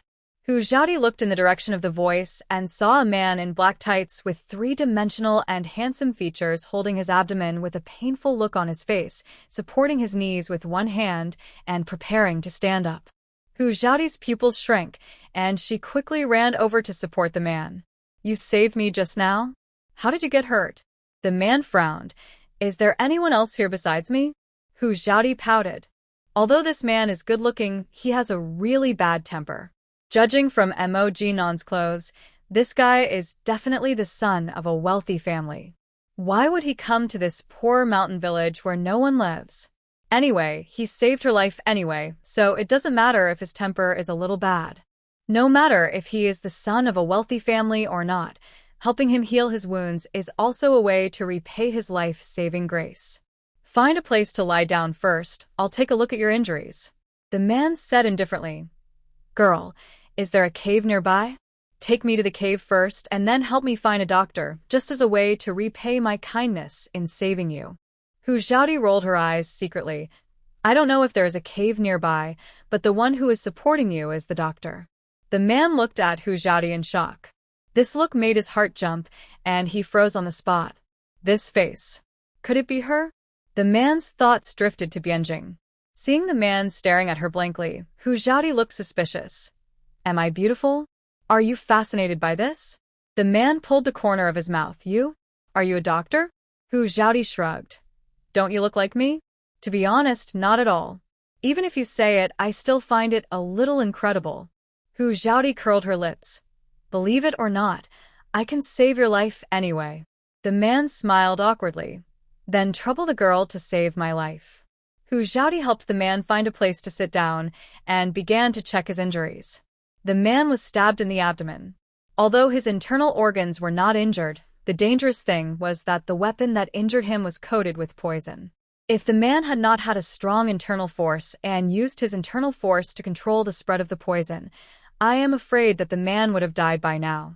After finding out the poison the man was poisoned with, Hu Xiaodi's face changed unpredictably. My God, is it such a coincidence? This man just saved her life. I can't ask him for money if I save his life, right? But that was the red Ganoderma that I found with great difficulty. I was hoping to sell the red Ganoderma for silver to build a big house, but now it's all in vain. Hu Xiaodi glanced at the man with some reluctance. The man was handsome, with a face like a sculpture with distinct features, a pair of deep eyes with a bit of exotic charm, a high nose bridge, red lips of moderate thickness, black hair like ink, and extraordinary temperament. This appearance is not much inferior to the young handsome men in the 23rd century. Forget it, considering that he saved her life and also grew to her aesthetic point. Hu Xiaodi didn't care about the red Ganoderma. She treated the man's wound first and said, My lord, your wound did not hurt the vital parts, but the poison is a bit troublesome, and it will take half a month to completely eliminate it. The man was slightly surprised. Can you cure this poison? Of course, but I am an orphan, helpless, and now I am just staying with a kind family in the village, so I can't provide you with a place to stay. No problem. The man pointed to his left-hand side. Go this way, there is a cave in the valley. I can go to that cave to recuperate. Okay, you lead the way, I'll take you there, and then go back to get a medicine jar to boil medicine for you. After saying that, Hu Xiaodi asked the man to put away the sword. She took back her backpack, helped the man up, and walked in the direction he pointed. After walking a distance, Hu Xiaodi asked the man to lean against the tree trunk to rest on the pretext of convenience, and she quickly ran back to put the tiger's body into the space. After sending the man to the cave he mentioned, Hu Xiaodi found some dry firewood, lit the fire, and prepared to leave after explaining a few words. The man said, Emoji-nan. Hu Xiaodi. What the Hades? My name is Emoji-nan. Hu Xiaodi nodded. Oh. My name is Hu Xiaodi. You have a good rest. I will be back as soon as possible. Hu Xiaodi left and went directly back to the Ji family. Uncle Ji had not yet planned to go out to meet her. After briefly explaining the situation to Uncle Ji and his wife, Hu Xiaodi found a medicine jar and a pot that was burned black and then rushed back to the mountain. Looking at Hu Xiaodi's back as she left, Aunt Ji's face was full of distress. Alas.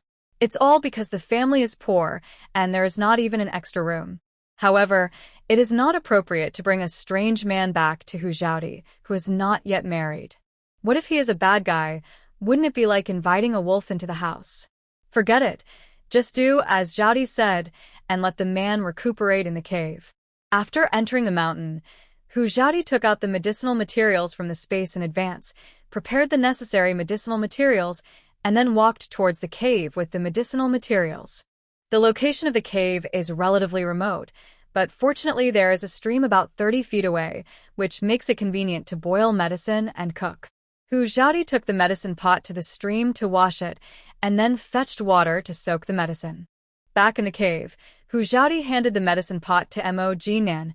This medicine needs to be soaked for an incense stick of time before it can be boiled. You can watch the medicine boil by yourself, and I will go find something to eat. Emoji-nan nodded. Thank you, girl. Hu Xiaodi curled her lips and said nothing more, still feeling a little pain for the red Ganoderma lucidum. The price of this life-saving grace is really a bit high. No matter, as long as the person saved is not an unforgivable evil person. Entering the mountain, Hu Xiaodi walked forward cautiously with a machete in her right hand.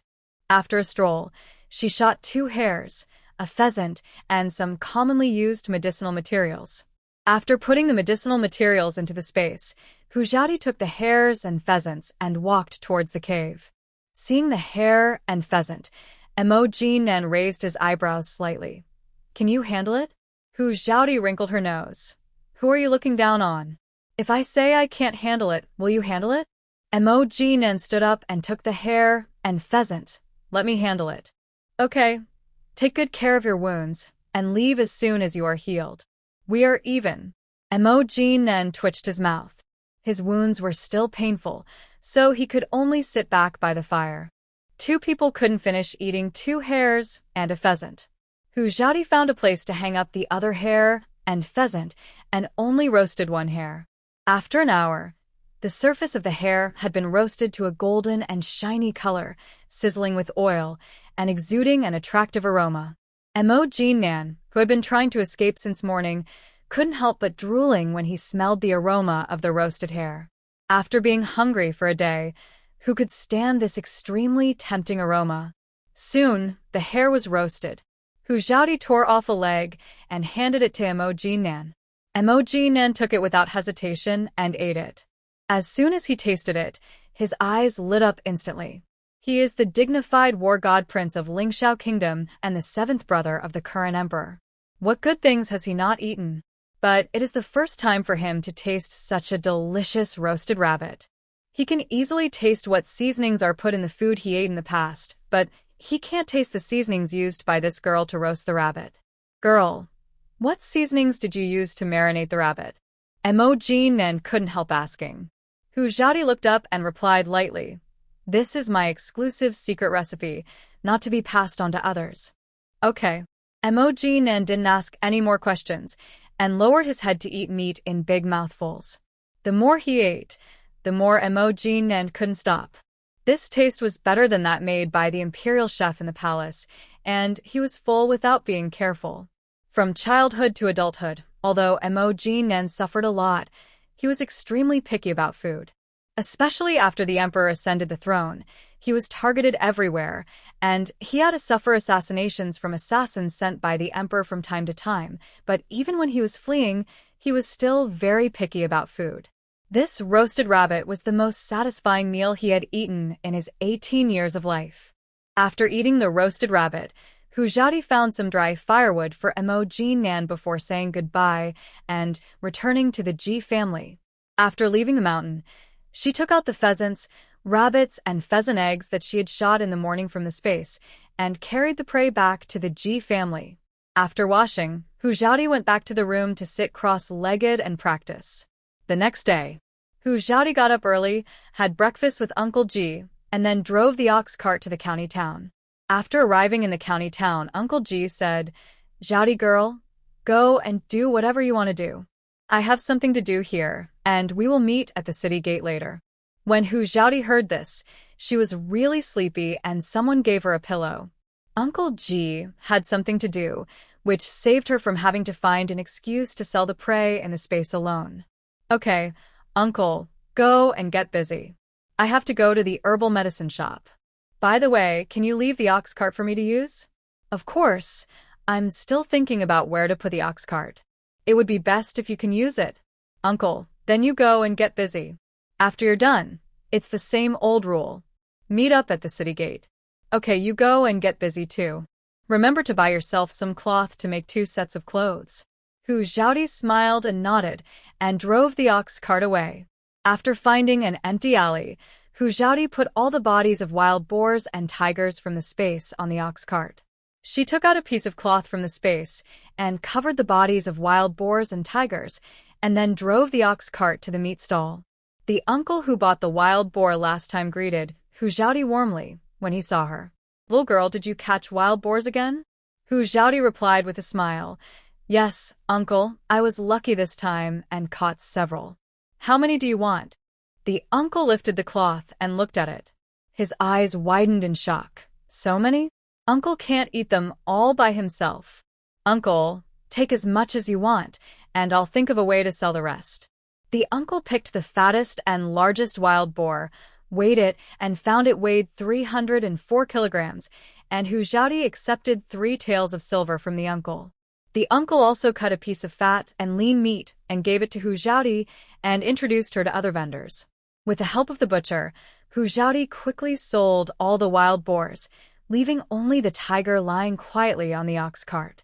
The uncle leaned close to Hujiaodi's ear and whispered, "Girl, go to Fu Manlu, the largest restaurant in our county, and ask. Maybe this tiger can be sold." Hujiaodi's eyes lit up and she smiled and nodded to thank him. "Yes, thank you, uncle. I'll go to Fu Manlu and ask now." Go. After saying goodbye to the butcher, Hujiaodi asked along the way and drove the ox cart to Fu Manlu. Arriving at the door of Fu Manlu, the waiter saw Hujiaodi in rags and frowned to drive her away. Go away, go away. Don't block our business. This place is not for everyone." Hujiaodi was not annoyed. Her rags were even more tattered than those worn by beggars, and it was impossible for someone to speak to her kindly.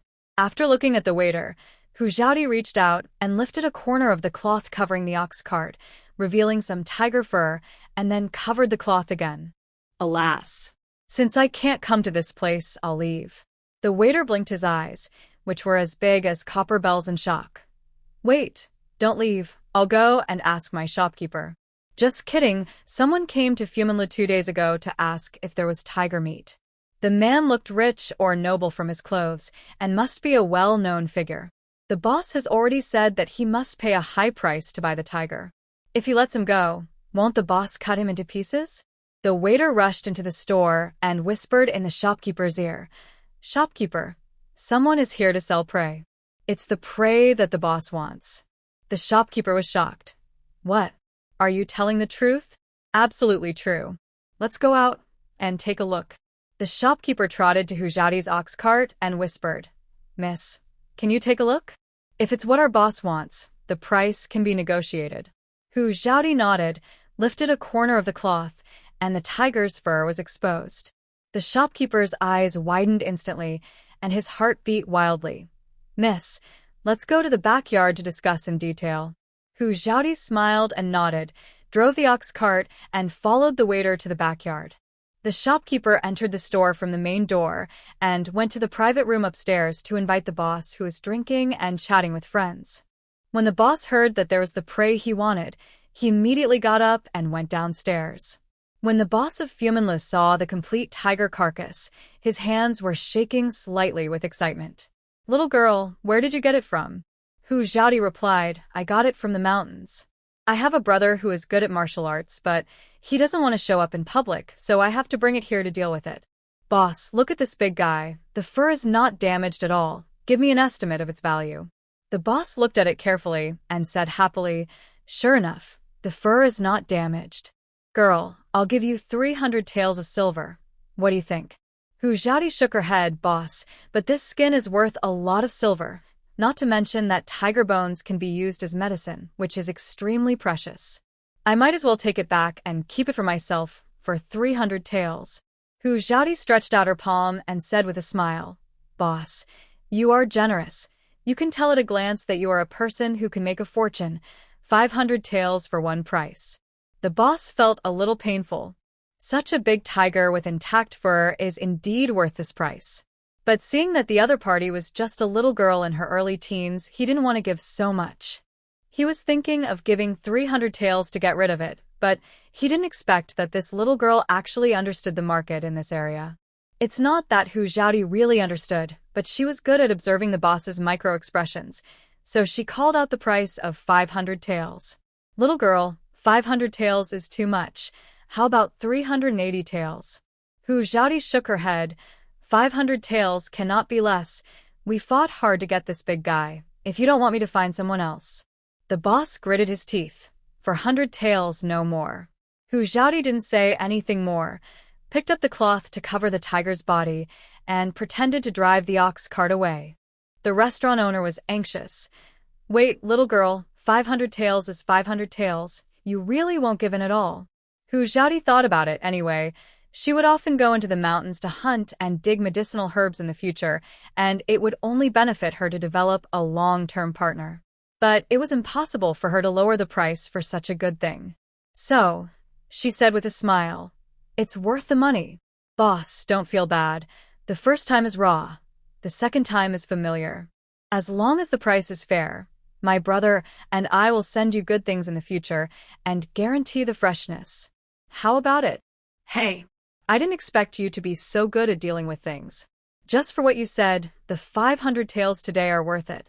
Don't worry, if you have good things in the future, just send them to me, and I promise to give you the most fair price. Hu Xiaodi's eyes lit up, and she smiled and said, okay, we'll have a long-term cooperative relationship in the future. Since the boss is so generous, I will give you a surprise next time I come. The boss looked curious. Oh? What surprise? Hu Xiaodi smiled mysteriously. Boss, ask the kitchen to bring 2 bowls of soup, and I will let you witness the miracle. The boss nodded and signaled the shopkeeper to bring 2 bowls of soup. Hu Xiaodi's mind moved, and a little chicken essence appeared in the palm of her hand. When the shopkeeper brought the soup, Hu Xiaodi pretended to take out her pocket and put the chicken essence into one of the bowls of soup. Picking up the spoon and stirring it, Hu Xiaodi said, Boss, try it. The boss took the spoon suspiciously and took a sip. He squinted his eyes at the delicious taste of the soup. He knew very well what the soup in his restaurant tasted like. Such delicious taste could never be produced in a restaurant. The boss picked up the bowl and drank the whole bowl of soup. He carefully felt it for a long time and did not feel any discomfort. Little girl, what did you add to the soup? Hu Xiaodi smiled and said, just a little seasoning to enhance the flavor. If you like it, I will bring you some next time you come. I like it. How can I not like such a good thing? Little girl, bring more next time you come and I will pay for it. No problem, I will bring more for you next time. The boss took out a silver note of 500 taels and handed it to Hu Xiaodi and repeatedly told her to bring it. Hu Xiaodi repeatedly promised that it would be delivered within 3 days. The boss watched Hu Xiaodi leave. The restaurant owner was ecstatic at this moment. He never thought that such an inconspicuous little girl could bring him such a big surprise. With this seasoning that enhances the flavor of the food, he will definitely make a lot of money from the restaurant business in the future. Hu Xiaodi hadn't even left the county town yet, but the restaurant owner was already looking forward to her coming back to the restaurant.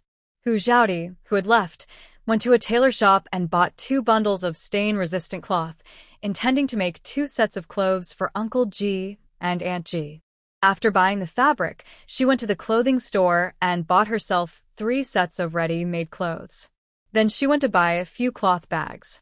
He found an empty corner, took out a 50-kilogram bag of rice, a 50-kilogram bag of flour, and 20-kilogram glutinous rice from the space, and put them all into the cloth bag. Everything was ready. Hu Xiaodi jumped onto the ox cart and drove it towards the city gate. Uncle G had been waiting at the city gate for a long time, with a piece of folded printed cloth tucked under his armpit. When he saw Hu Xiaodi driving an ox cart over, a smile instantly appeared on his face. When seeing the large and small packages of things on the ox cart, Uncle G frowned and said, Girl, why did you buy so many things? This color of cloth is not suitable for you to make clothes. Fortunately, I broke a piece for you, and I'll ask your aunt to make you a set of clothes when I go back. Hu Xiaodi handed the whip to Uncle G. Uncle, I bought 3 sets of clothes for myself, and this cloth is for you and your aunt. Girl, your aunt and I have clothes to wear. You don't have to buy clothes for us, just buy your own. You just know how to spend money. Hu Xiaodi smiled nonchalantly. Spending money on you, and your aunt is not spending money indiscriminately. If you hadn't taken me in, I wouldn't even have a place to shelter from the wind and rain. Look, you bought so much food. You have spent all the money you earned from selling medicinal herbs today, right? Uncle, money is earned to be spent. You can earn more after spending it. If we want to make money, don't we have to fill our stomachs first? Yes, you are right. Grandpa G rubbed Hu Xiaodi's little head lovingly. The Hu family doesn't want such a filial child, but my G family cherishes it. Hu Xiaodi patted the piece of fat and lean meat next to her. Let's go home and cook braised pork. Okay, haha. Grandpa G laughed heartily and drove the ox cart towards Dewan village. Back in the village, Grandpa G showed off the rice, flour, cloth, and pork that Hu Xiaodi bought. The news soon spread to the Hu family, and the Hu family couldn't sit still. Yang twisted her old face and said, "That little witch is really a total money loser. Our family has raised her for so many years, but she never bought us anything. She has only been to the G family for a few days, but she actually bought so many things for the G family. She is such an ungrateful person." Upon hearing that Hu Xiaodi bought meat, Hu Yaozu jumped up and stretched out his hand to Yang. "Grandma, give me some money. I want to go to my sister to buy some barbecue." Ever since he was beaten up by Hu Xiaodi, Hu Yaozu began to call Hu Xiaodi's sister. However, no one knew that he actually didn't want to call her that at all. Hu Dashan's face darkened. "Who is your sister? That little witch Hu Xiaodi, is she worthy of being your sister? Don't call her sister in the future, let alone buy barbecue from her." Hu Yaozu just lay on the ground and rolled around. "No, I want to eat barbecue. The barbecue made by my sister is the best. I want to eat it." Yang couldn't bear to see her eldest grandson crying and said with a headache, "Okay, don't cry. We have raised that ungrateful person for 11 years. I will go to the G family to see if she really bought so many things. We don't even have a little food now. If she really bought it, I will bring all the things she bought back for Yaozu to eat." After Yang said that, she walked towards the G family angrily. When they arrived outside the G family's courtyard, across the fence, the old couple of the G family and Hu Xiaodi were moving things into the house together. Yang's eyes were red with anger. "Hu Xiaodi, you ungrateful rascal. My Hu family has raised you for 11 years, and you don't even know to send the things you bought to the Hu family?" Hu Xiaodi rolled her eyes. "Who are you? Why should I send the things I bought to your house? Little ungrateful rascal. I'm your grandmother." Ugh. Aunt Ji spat in disgust. "Mrs. Yang, how can you have the nerve to say that you are Xiaodi's grandmother? You broke off the engagement in front of the whole village and the head of the village. What? Just because the girl made money and bought things, she is your granddaughter now? How can you be so shameless?" Aunt Ji scolded Yang so much that her face turned pale and blue, but she refused to admit it. "What do you mean by breaking off the engagement? When did I agree to break off the engagement?" Uncle Ji looked at her with contempt. "Oh, you don't admit it? Mrs. Yang, do you want me to call everyone in the village? They are all witnesses of your breaking off the engagement." Yang choked. "Even if the engagement is broken off, so what? We, the Hu family, have raised her for 11 years. It can't be in vain, right? The things she bought she must be sent to the Hu family to repay our Hu family for raising her." Aunt Ji smiled and said, "I've really opened my eyes. Xiaodi paid back 3 taels of silver to your family. In the past few years, it was Xiaodi who worked hard to support your family. How can you have the face to talk about the grace of raising you?" Yang snorted disapprovingly. "Humph. 3 taels of silver are enough to support her for 11 years? What's more, the 3 taels of silver were taken back by her. I didn't take any of her money." Hu Xiaodi was angry. She grabbed the axe placed by the door and pointed at Yang and said, "Old woman, come and take whatever you want. As long as you can take away what I bought today, you can take it all." Yang shrank her neck. Fear flashed in her eyes, but she still revealed greed. "You said that as long as I can take it, it's all mine?" I said, come and take it now." Yang didn't dare to step forward and turned away. After a cup of tea, Yang reappeared outside the Ji family's courtyard with Hu Dashan, Zhang, and Hu Yaozu. "Dashan, that girl said that as long as we can take away the things she bought, they are all ours. I saw that she bought 3 bags of grain, and there are also a lot of cloth and meat." Yang whispered. Hu Dashan's eyes lit up immediately. 3 bags of grain are enough for their family to eat for a long time. As for the cloth, they must first make 2 sets of clothes for their son, Hu Yaozu. I don't know how much cloth there is. Is it enough for the whole family to make new clothes? Speaking of meat, Hu Dashan couldn't help drooling. He hadn't eaten meat for a long time. Since Hu Xiaodi left the Hu family, the dirty and tiring work fell on him and his wife. They had to have a big meal when they got the meat, otherwise they would have no strength to work. Just when Hu Dashan was dreaming of eating meat and wearing new clothes, Hu Xiaodi came out of the Ji family. She replaced the axe in her hand with a bamboo stick as thick as a finger and looked at the Hu family with a sneer on her face. Wow. You're quite fast. You came to get the things so soon? Come on, I mean what I said. As long as you have the ability to move the things out of Ji's house, I will give you all the things I bought today. Hu Xiaodi had already felt the internal force last night. Today, she was itching to get some interest for the original owner. Revenge. You have to take it slowly. It hurts when a blunt knife cuts the flesh. Hu Dashan smiled when he saw the bamboo stick in Hu Xiaodi's hand. A bamboo stick can't stop their family of 4. All the things that the dead girl bought today must be moved to Hu's house. Hu Xiaodi held the bamboo stick in her hand, smiled faintly, and walked to the outside of the courtyard step by step. Okay, you can do it now. If you want to go in, you have to get past me first. Hu Dashan looked at the bamboo stick in Hu Xiaodi's hand and swallowed subconsciously. He turned his head and looked around, and wanted to hit the wooden stick on the fence wall of Ji's house. Hu Xiaodi raised the bamboo stick in her hand and hit Hu Dashan's hand hard. This is the fence of the Ji family. You dared to pull one out and see. Hu Dashan retracted his hand and looked at Hu Xiaodi with a pair of eyes as if they were poisoned. If you don't want to hit me, then don't hit me. It's nothing more than a few bamboo sticks. For the food and cloth in the house, you have to fight. Hu Dashan gritted his teeth and used his body to block Hu Xiaodi, trying to let Zhang and Yang go into the house to move the food. However, how could Hu Xiaodi let them succeed? Before she felt the internal force, Hu Xiaodi was sure that she would not let them in, not to mention that she has practiced a little internal force now. With this little internal force, she can ignore a dozen ordinary strong men.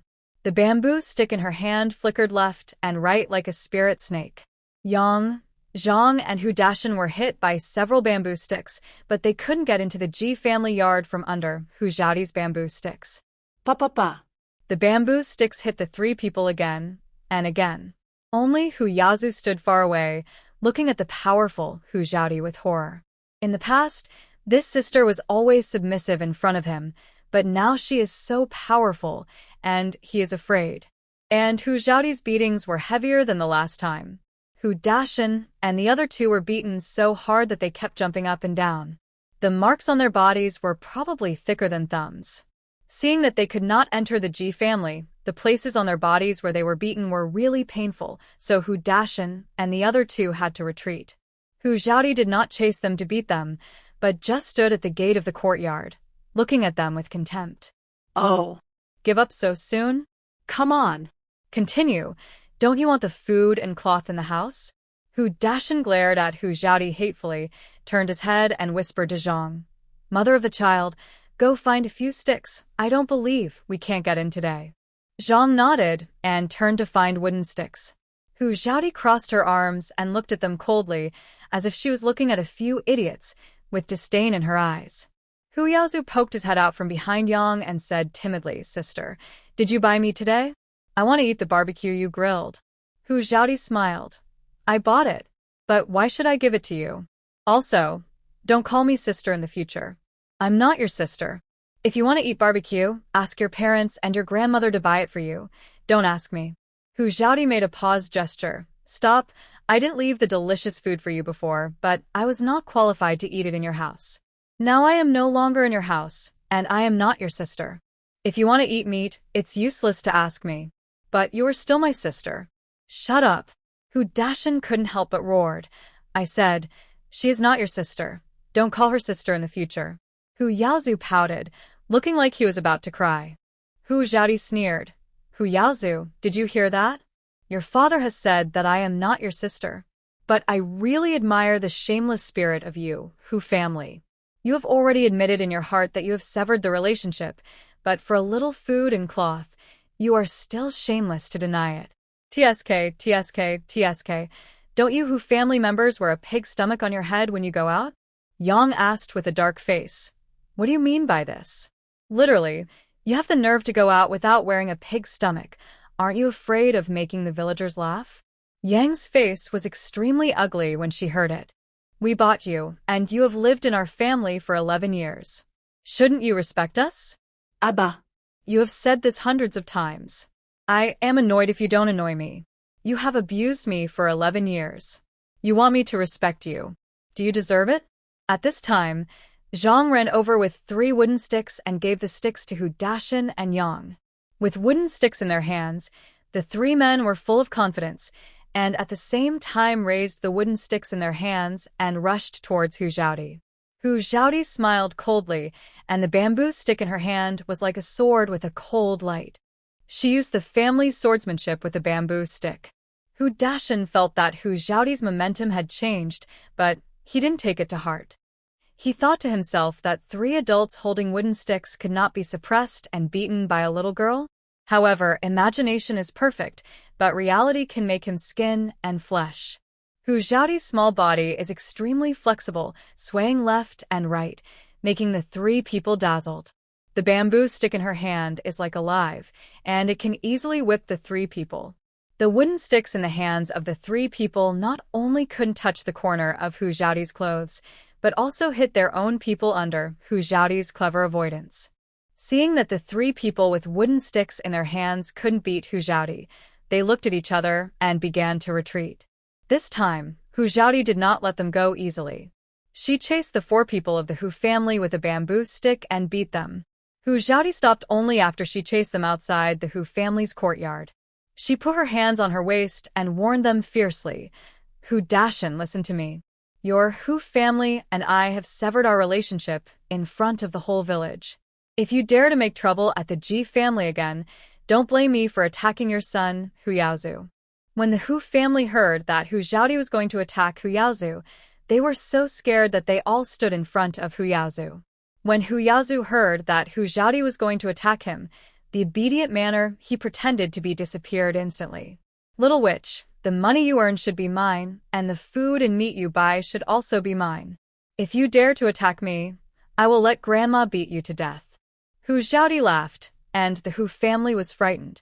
The next second, the bamboo stick in Hu Zhaodi's hand flew out like lightning, and before the Hu family could react, the bamboo stick hit Hu Yaozu's forehead. Ah! Hu Yaozu screamed. Yaozu! Yaozu! Hu Dashin and the other 2 screamed at the same time, and all surrounded Hu Yaozu. Yang turned around and glared at Hu Zhaodi in anger. You ungrateful rascal! You dare to hurt my grandson! I will fight you. After saying that, Yang grabbed the stick and rushed towards Hu Zhaodi fearlessly. Hu Zhaodi narrowed her eyes slightly, and just when the stick in Yang's hand was about to fall on her, she just slightly turned sideways, then raised her foot and kicked Yang in the stomach, kicking Yang backwards twice. Ah!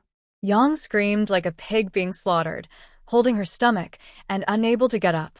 Hu Dashin's eyes were bloodshot, and he grabbed the stick and rushed towards Hu Zhaodi in anger.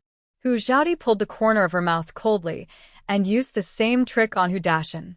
Her kick was heavier than Yang's kick. After Hu Dashin rolled 3 times, he lay on the ground bent like a shrimp, his face as pale as paper. Although Hu Zhaodi controlled the force of her kicks and did not kick them to death, Yang and her mother would probably not be able to get out of bed for the next few days. Zhang had become submissive under Yang's torture over the years, and could only show off her power in front of Hu Zhaodi. And Hu Zhaodi, who used to be manipulated by her, was no longer someone she dared to provoke. Hu Zhaodi looked at her coldly. She was so scared that she hugged Hu Yaozu tightly and trembled, muttering, "Don't come over. Don't hit me. Hu Zhang." Hu Zhaodi took 2 steps forward and stared at her with a knife-like gaze. I warn you for the last time, don't provoke the Ji family again, otherwise you will wait to collect Hu Yaozu's body. Zhang's neck shrank, with a look of horror. I know, I will never provoke the Ji family again, and I will take a detour when passing by the Ji family. Please let Yaozu go, he is only 8 years old. You know he is only 8 years old, so teach him how to behave. If I hear him scold me again, I will pull out his tongue. When Hu Yaozu heard this, he shrank back in Zhang's arms. This time, he was really scared. Hu Zhaodi turned around and walked to Yang and squatted down. She stretched out her right index finger and lifted her chin. Old woman, how does it feel to be beaten? I have been beaten by your Hu family for 11 years. Do you know how I survived? Today I am just collecting some interest. It will be more interesting to settle the grudge between us slowly. Yang asked with trembling lips. What do you want? Hu Xiaodi showed a trace of extremely cold sneer. I want you Hu family to live, rather than die. Yang was scared. Her eyes were full of horror. This dead girl has changed since she fought back for the first time. She has become strong and domineering, no longer as weak and bullied as before. And now she is surprisingly strong. She could bear the beating when she fought back before. But today she was really in pain. Especially the kick on her stomach, which almost took half her life. Of course, this was because Hu Xiaodi deliberately controlled the strength because she didn't want to cause a death. Otherwise, at the old woman's age, a little more strength would make her report to the underworld directly. Yang's hands trembled, and she pointed her right index finger at Hu Xiaodi. You. Before she could finish the 3 words so vicious, Hu Xiaodi broke the index finger that Yang was pointing at her. Hu Dashan's eyes were red. Hu Xiaodi, why did the Hu family raise such an ungrateful thing like you? Even if the relationship is severed now, you are unwilling to call her grandma. She is also an elder. Aren't you afraid of being struck by lightning for treating her like this? Struck by lightning? To be honest, I'm not afraid. Hu Xiaodi stood up and walked towards Hu Dashan with a sneer. Seeing Hu Xiaodi walking towards him, Hu Dashan's scalp numbed instantly. What do you want to do? Hu Xiaodi smiled harmlessly and did not answer, but kicked Hu Dashan in the mouth. Bah. After Hu Dashan screamed, he spat out 4 bloody front teeth from his mouth. Zhang cried heartbreakingly and knelt down in front of Hu Xiaodi. Xiaodi, I beg you, please forgive him. We will never bother you and the Ji family again. Never again. Hu Zhang, 11 years of abuse are not something you can turn around by being beaten once or twice. Remember, it's not you who will bother me and the Ji family in the future, but I will settle accounts with you. Hu Xiaodi stood up and clapped her hands, turned around and strode out of the Hu family's courtyard. After walking for a long distance, Hu Xiaodi could still vaguely hear the Hu family crying. Outside the Ji family's courtyard, Uncle Ji and Aunt Ji were waiting outside the fence with worried faces, fearing that Hu Xiaodi would chase out and suffer. Seeing Hu Xiaodi come back leisurely, the old couple breathed a sigh of relief. Aunt Ji asked, Xiaodi, are you going to the mountain today? Hu Xiaodi nodded and replied, Aunt, I have to go into the mountain again, so I won't have dinner at home. Okay, take whatever you need, and go early, and come back early. Hu Xiaodi nodded, took some grains, oils, and vegetables, asked Aunt Ji for some pots and pans, and hurried to the mountain. The rabbit and pheasant that were shot last night were actually enough for Mo-Jinan to eat for a day, but the guy was injured and poisoned, and Hu Xiaodi was worried that he would have an accident. They hurried to the cave and saw a young man in black holding a bundle of firewood and walking quickly towards the cave. Hu Xiaodi frowned slightly. At the same time, the young man also saw Hu Xiaodi, and he immediately became alert. Who are you? Who are you? Hu Xiaodi spoke almost at the same time as the man. At this time, Mo-Jinan's voice came from the cave. Ruffung, don't be rude. Yes, master. Mo-Jinan walked out of the cave with his waist bent. Miss Hu, he is my subordinate. Please forgive me for the offense. Nothing. Hu Xiaodi smiled lightly. Since someone is already taking care of you, I won't bother you. I brought you pots, pans, grains, oils, vegetables, and seasonings, which should be enough for you to eat for 2 days. I will send you medicine in 2 days. Mo-Jinan thought of the roasted hare they ate last night, and immediately said, Girl, we don't know how to cook. Can you help us? Hu Xiaodi's mouth twitched. Sir, I'm very busy. I still have to make money to build a house.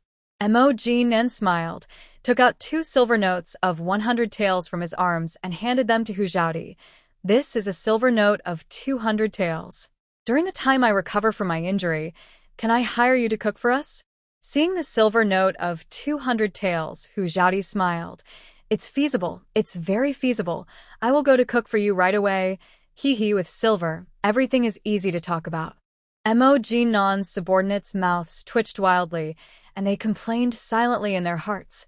Master, when did your subordinates not know how to cook? Give your subordinates 200 taels of silver. Can't your subordinates serve you? When did you trust a stranger so much? In fact, Mo Jin-nen was only attracted by Hu Xiaoti's cooking skills. He was more curious about Hu Xiaoti's life experience. She looked 70% similar to Master Xiang of Bianjing. Her eyes and nose were exactly the same as Master Xiang's wife. The first time he saw Hu Xiaoti, he immediately suspected that she was Master Xiang's daughter. But he couldn't talk about this now. Everything requires evidence, and he had never heard of the Xiang family losing their daughter. He has to investigate thoroughly before he can come to a conclusion and can't make any mistakes. If she is really the daughter of the Xiang family, then where did the current daughter of the Xiang family come from? Is the girl who is engaged to him the Hu Xiaoti in front of him, or Xiang Xinyu, the daughter of the Xiang family? Mo Jin-nen secretly made up his mind that he must get to the bottom of this matter. As for Xiang Xinyu, the daughter of the Xiang family, he really felt uncomfortable even looking at her for one more second. Although he had no extra thoughts about Hu Xiaoti, the girl had saved his life after all, so helping her find out her background would be his way of repaying her for saving his life. Besides, Xiang Taifu was a kind-hearted person and an honest official, a rare good official. He also didn't want Xiang Taifu to be deceived. Soon, Hu Xiaoti came back with the washed rice and started cooking. But God bless her, she has never cooked rice with firewood.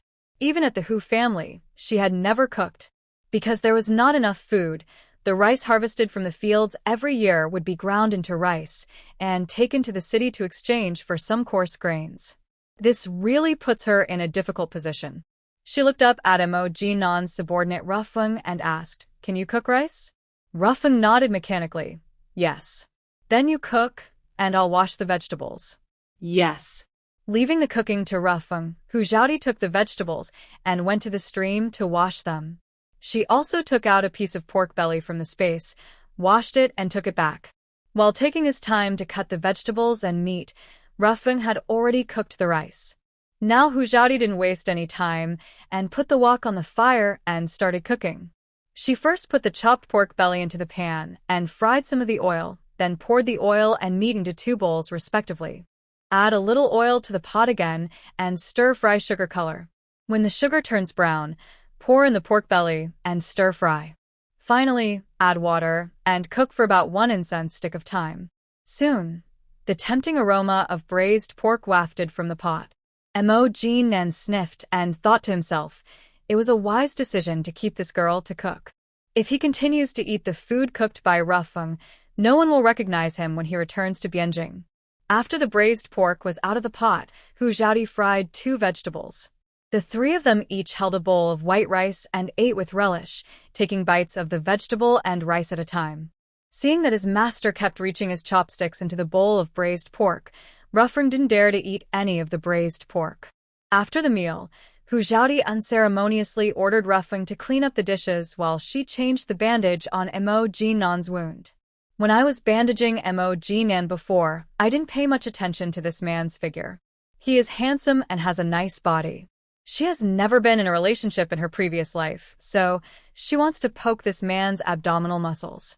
But I can't do that. With this little body that looks like he's just over 10 years old, I can't look lustful. Resisting the urge to poke Mo Jinnan's abdominal muscles, Hu Xiaoti quickly changed the medicine for him. "It's getting late, I have to go back. Be careful not to get your wound wet. Drink the medicine again later." Mo Jinnan nodded.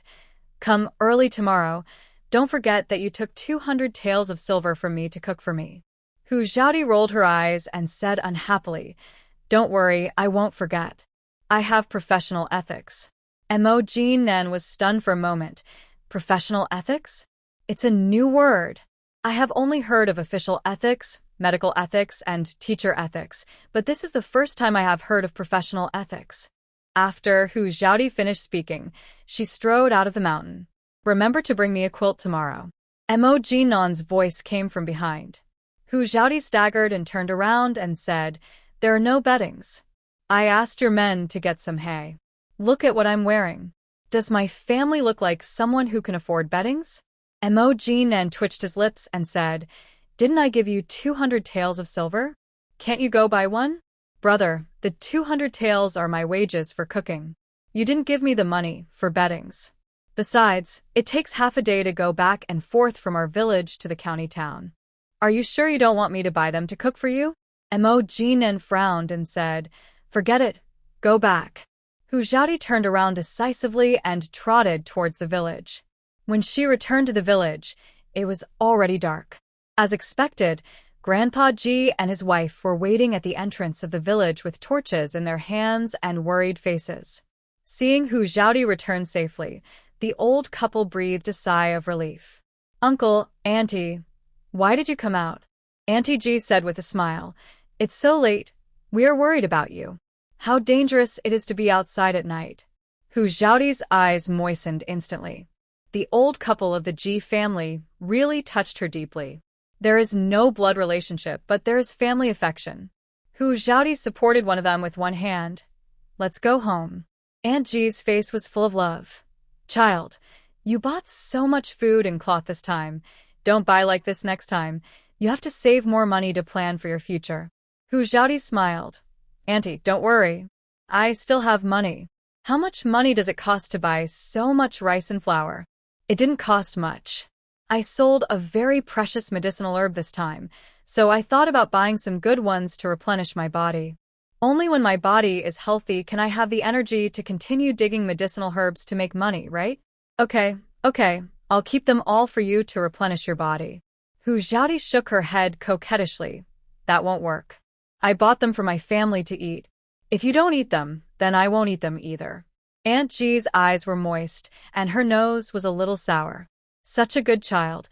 How could the Hu family bear to treat her like that? It's good to break up the relationship now, so that the child won't have to suffer like before. The child is too thin, and doesn't look like he is already 14 years old. As long as she is given more delicious food, her health will surely recover. When Hu Xiaodi returned home with the old couple of the Ji family, she never expected that Aunt Ji had boiled a large pot of water on the stove, ready for her to take a bath. After Aunt Ji and Uncle Ji helped Hu Xiaodi carry the hot water to her room, the old couple left and let Hu Xiaodi take a hot bath. After taking a bath, she changed into new clothes and went out to pour water. Hu Xiaodi saw Aunt Ji measuring the piece of printed fabric that Uncle Ji had pulled back under the pine oil lamp. Auntie, go to bed early. The light is not good at night. Don't do needlework. Hu Xiaodi said. Auntie Ji quickly put away the cloth. I didn't do needlework, I just measured it. I'll pour the water when you finish washing. Hu Xiaodi refused. Auntie, I can pour this little water myself. You go to bed quickly. You are tired all day. Auntie will pour it with you. Go to bed early. Thank you, Auntie. Hu Xiaodi's voice was a little choked. Auntie Ji immediately panicked. What's wrong, child? Auntie, I'm fine. You are so good to me. Silly child. Auntie feels sorry for you. Alas. If you dared to fight against the Hu family before, Annie would have taken you back long ago. Hu Xiaodi smiled. The original owner was abused since childhood and had been tortured to be extremely cowardly. How could she dare to fight against the Hu family? Thinking of the suffering the original owner had endured in the past 11 years, her eyes couldn't help but become a little cold. The Hu family, she would never let it go easily. Aunt Ji helped Hu Xiaodi pour out the bathwater, and then they went back to their rooms to rest. Hu Xiaodi still sat cross-legged on the bed and practiced until dawn. After a night, she felt that the internal strength in her body had increased a little bit. With the experience of practicing in the previous life, practicing in this life is much easier. After getting up and washing up, Hu Xiaodi said hello to the old couple of the Ji family and then hurried to the mountains. When she arrived at the cave, Hu Xiaodi made breakfast for Mo Jinan, ate a little, and went into the mountains to walk. 200 taels of silver notes could not allow her to serve Mo Jinan at any time, so she only took care of 3 meals a day. Therefore, she still had to continue hunting and digging medicinal herbs to continue to earn money. Looking at Hu Xiaodi's back as she left, Mo Jinan frowned. He remembered the scene where Hu Xiaodi was chased by a big tiger and almost died, and immediately said, Ruffeng. The subordinate is here. Ruffeng clasped his fists in response. You follow Miss Hu secretly and protect her safety. Master, I have to stay to take care of you. You are still injured. Stop talking nonsense. I am just injured, not disabled. Go and protect her secretly. She doesn't know martial arts. Yes. Ruffeng turned around and chased Hu Zhaodi. Not long after Hu Zhaodi left, she found someone following her. Hu Zhaodi was relieved because she didn't feel any danger. It was not difficult to guess that it was Ruffeng who was beside Mog Nan. As long as she didn't expose the space, Hu Zhaodi didn't care about Ruffeng behind her. She dug medicinal herbs along the way. Half an hour later, she actually found many wild mushrooms growing on the dead tree trunks. Wow. This is a delicacy in the world. But seeing that there were so many wild mushrooms and they couldn't be sent into the space, she couldn't take them back alone. So, helplessly, she could only turn around and shout, Ruffeng, are you following me? Come out. There are good things here. I can't take them back by myself. Ruffeng, who was hiding in the dark, was shocked. He was already very careful. How could he be discovered by this little girl? Is this girl really as incompetent as her master said? Impossible? Can someone who doesn't know martial arts discover that she is following in secret? Too ridiculous. Hu Zhaodi laughed. It's really you. Ruffeng touched his nose awkwardly. Miss Hu, how did you find me? I smelled it. You smell like fireworks. This was of course false. Hu Zhaodi's nose was not that sensitive. But Ruffeng believed it, raised his arm and smelled it. No smell. Just because you can't smell it doesn't mean I can't smell it. Okay, help pick this piece of mushrooms and bring them back. Later, you can go and hunt a pheasant and stew a soup for your master. Hu Zhaodi pointed to the mushrooms on the dead tree trunk. Ruffeng looked skeptical. Can this be eaten? Of course it can be eaten, and it's quite delicious. Let's get started. Ruffeng nodded and quickly squatted down to pick them. It was impossible to take so many wild mushrooms back with just 2 hands. Ruffeng simply took off his coat and spread it on the ground, picked the mushrooms and threw them directly on his clothes. Hu Zhaodi smiled and threw the picked mushrooms on Ruffeng's clothes. After picking the mushrooms, Ruffeng wrapped the mushrooms in his clothes and held them in his hands. This time he followed Hu Zhaodi directly and openly. The distance between the two of them was intentionally or unintentionally widened a little, making it easier to find more prey. Not long after walking, Hu Zhaodi found a Polygonum multiflorum. Judging from the vines, it should be of a high age. Hu Zhaodi immediately squatted down excitedly and started digging. With Ruffeng following behind him, Hu Zhaodi did not dare to take tools from the space, so he could only find a wooden stick to dig. Seeing this, Ruffeng stepped forward and asked, Miss Hu, what are you digging? Do you need help? Hu Zhaodi turned her head and smiled, digging Polygonum multiflorum. It would be great if you could help me. You help me dig out the Polygonum multiflorum, and I'll go to the nearby area to see if there are any good things. Okay, then don't go far. Ruffeng added in his heart, if something happens to you, I won't be able to explain to my master when I go back. Got it. I'll leave this Polygonum multiflorum to you. Well, leave it to me. Ruffeng took out a dagger and started digging, and Hu Zhaodi wandered around. In a place where Ruffeng couldn't see, Hu Zhaodi shot a deer and 2 hares. After sending the deer into the space, she came to Ruffeng with 2 hares. Ruffeng just dug out the Polygonum multiflorum, and Hu Zhaodi took it and looked at it carefully. This Polygonum multiflorum was actually hundreds of years old. This Polygonum multiflorum should be able to sell for a lot of silver. The two searched in the deep mountains for a long time, and Ruffeng also shot 2 pheasants. Seeing that it was almost time for lunch, Hu Zhaodi called Ruffeng to go back.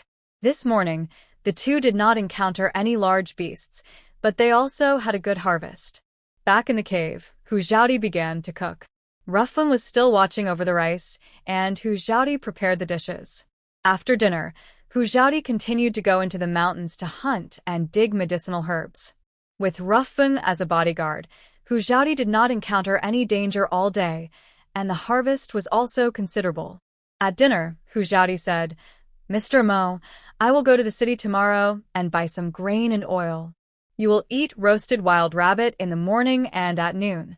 I have marinated the wild rabbit for you. Just roast it directly. Mog Nan was stunned for a moment, then nodded and said, Okay, you can buy me 2 quilts, by the way. Hu Xiaodi stretched out her little hand and spread it out. Emojin and looked puzzled. What do you mean? Take the silver. Don't you need silver to buy things? Didn't I give you a silver note of 200 taels?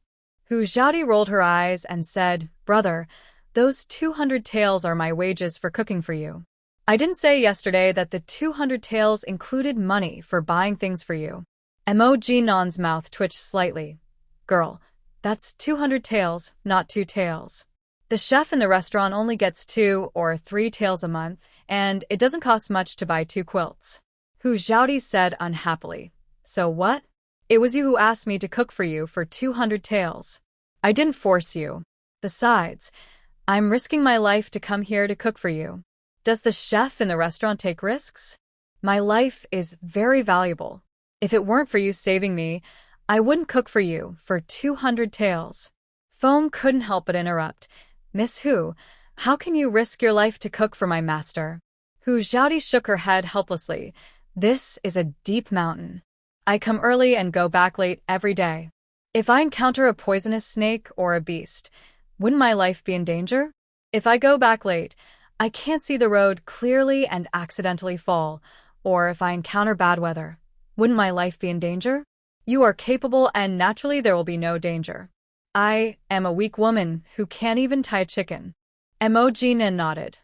Well, that makes sense. In the future, I will let Ruffing pick you up in the morning and send you out of the mountain in the evening. No need. Hu Xiaodi waved her hand. Anyway, you have to pay for things you want to buy. I am very poor. I have worked hard to earn some wages, but I can't buy you anything. Emojin had no choice but to take out another silver note of 100 taels and hand it to Hu Xiaodi. Hu Xiaodi's eyes lit up instantly, like stars at night, flashing with a strange light.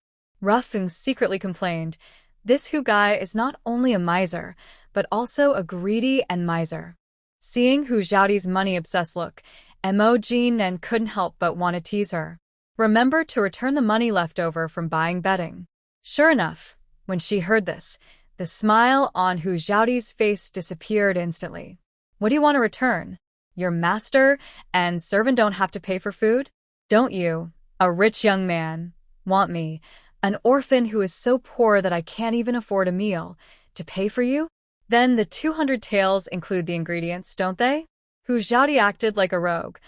Who told you that the ingredients are included? I didn't say it included the ingredients. Okay. If you don't want to return it, then don't return it. This time, I'll buy more ingredients so that I don't have to run to the county every few days. Okay, then I'll go back first. Remember to take the medicine on time. I'll come again tomorrow afternoon. After saying that, Hu Xiaodi put down the bowl and chopsticks in her hand, stood up, and strode away. Emojin looked at Hu Xiaodi's back as she left, and couldn't help but raise the corners of his mouth. This girl is a scoundrel and a money grubber. How can she still be a little cute? When Ruffing saw the expression of his master, he was so shocked that the food on his chopsticks fell. He has been following his master for several years, and has never seen his master show such a happy expression to any girl. Emojin noticed Ruffing's gaze, and his eyes turned cold again when he looked at him. What are you looking at? Didn't you hear what I said just now? What? Ruffing asked subconsciously. Pick up Miss Hu in and out of the mountain. Ruffing did not return to the cave until Hu Xiaodi was sent out of the mountains. After returning to the Ji family, Hu Xiaodi chatted with Grandpa Ji and his wife for a while. After agreeing with Grandpa Ji to go to the county town tomorrow, she went to wash and practice martial arts. The next morning, Hu Xiaodi found a few earthen jars, took out some chicken essence from the space, tore open the outer packaging, poured all the chicken essence into the earthen jars, and then put all the outer packaging back into the space.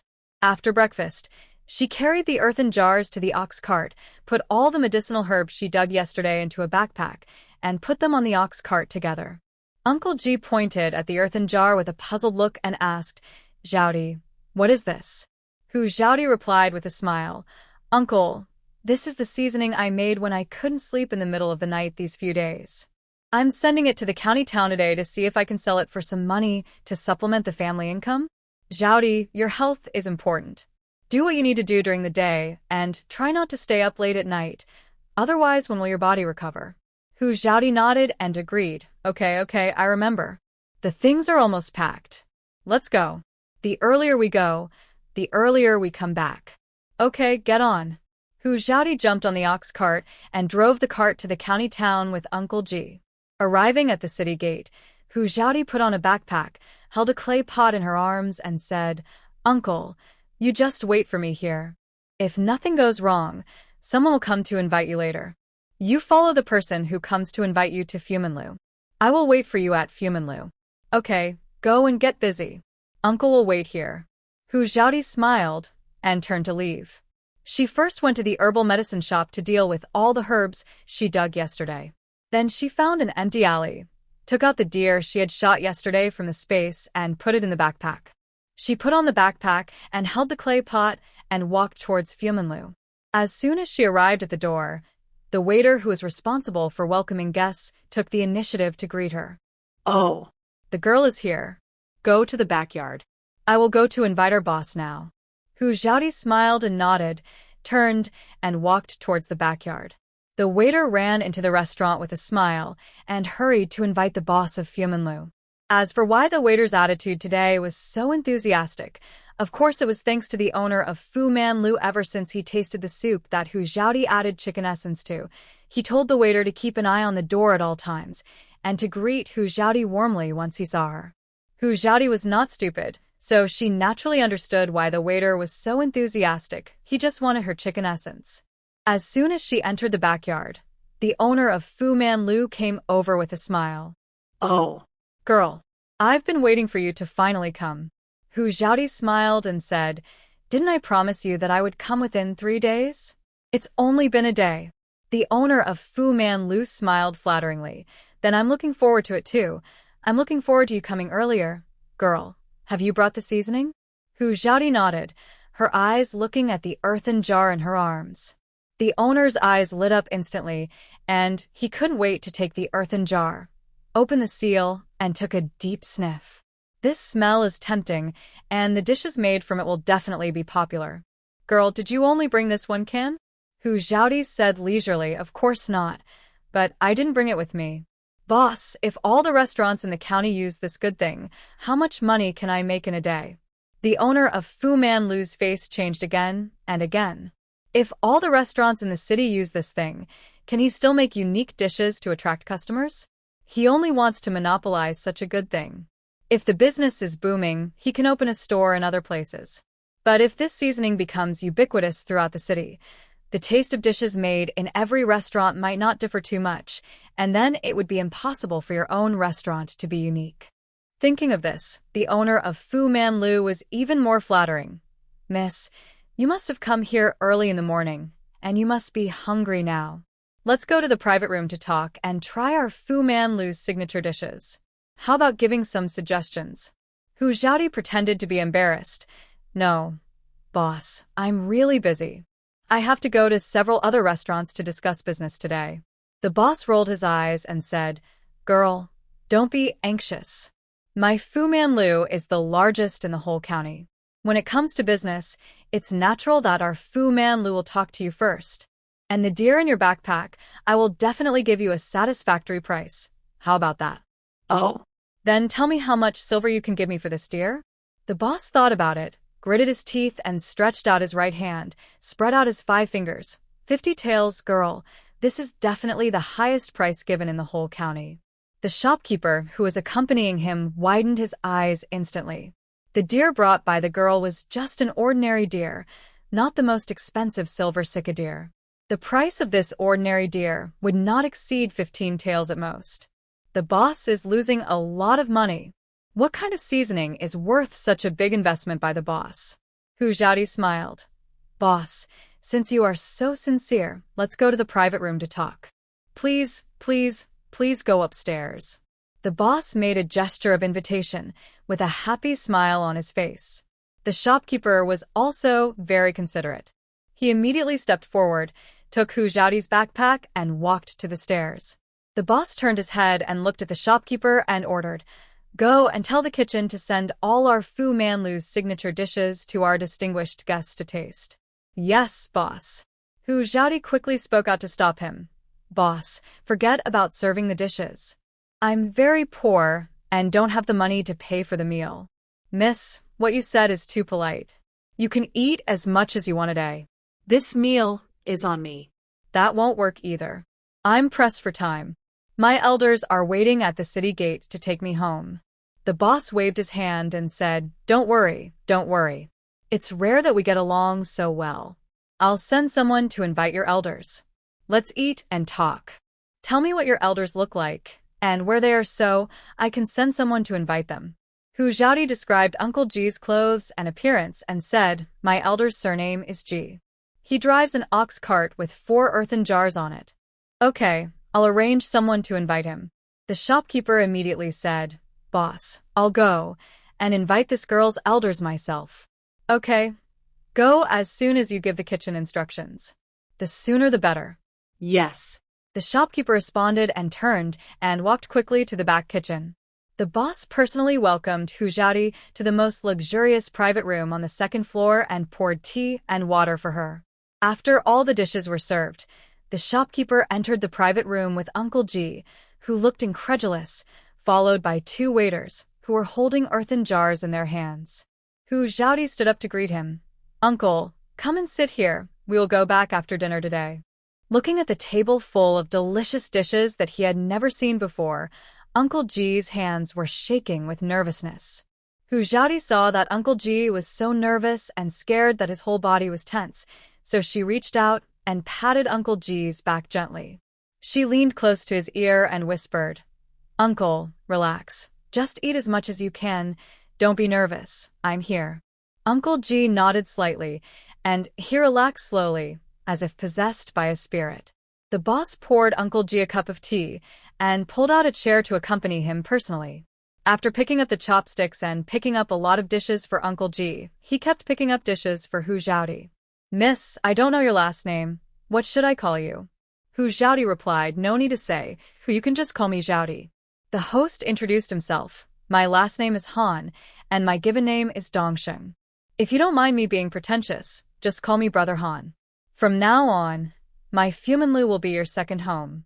You are always welcome to come. Come and try our signature dishes and see how they taste. Hu Xiaodi smiled and nodded. Of course I don't mind, Brother Han. I'll have to ask you to take care of me more in the future. We are family. It's too formal to say that. To be honest, I still need you to take care of me more. Let's eat the food first and see how it tastes. Hu Xiaodi picked up a piece of crystal pork elbow from her bowl and put it in her mouth to taste it. Well, it tastes okay, but it lacks a bit of umami. With my seasoning, your dish will taste even better in the future. That's right. Try other dishes, eat more, and don't be polite to me, your big brother, in the future. Hu Xiaodi nodded, glanced at Uncle Ji, and motioned him to eat quickly. Uncle Ji was still a little reserved. After all, for an old man who had been working hard all year round, he really didn't know how to deal with such a scene. Seeing this, Hu Xiaodi immediately set an example by picking up chopsticks and eating the dishes. Of course, she didn't forget to comment on the taste of the dishes. Seeing Hu Xiaodi eating freely, Uncle Ji also gave it a try. If Xiaodi couldn't pay the bill with so much money, at most he would mortgage the cow to the restaurant and take Xiaodi back safely. Han Dongsheng hardly ate a bite and was busy picking up dishes for Hu Xiaodi and Uncle Ji with a very attentive attitude. After the two had eaten their fill, Han Dongsheng spoke again. Xiaodi, are you full? Do you want more dishes? Hu Xiaodi smiled and replied, Brother Han, I'm already very full. There's still so much left on the table. I can add more. Han Dongsheng rubbed his hands and said, Sister Xiaodi, since you are full, let's talk about your seasoning business. Do you think the seasoning can only be supplied to your restaurant? In this way, as long as you promise to only supply your seasoning to Fu Manlu in the future, I will buy all the prey you kill at the highest price. Every time you come, I will provide you with a free meal, and you can set the price of the seasoning. What do you think? Hu Xiaodi smiled and nodded. Since I have already called you Brother Han, I will of course give you priority in this business. However, my seasoning is not easy to make, and the ingredients are quite particular. You have to give me 2 taels of silver for a can of seasoning, otherwise I will lose a lot of money. Han Dongsheng agreed without hesitation, No problem. From now on you'll be my sister, Han Dongsheng.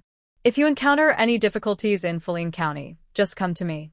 As long as I can help you solve it, I will never refuse it as your brother. Okay. Hu Xiaodi said generously. Since you have said so much, I, as a sister, will also express my attitude.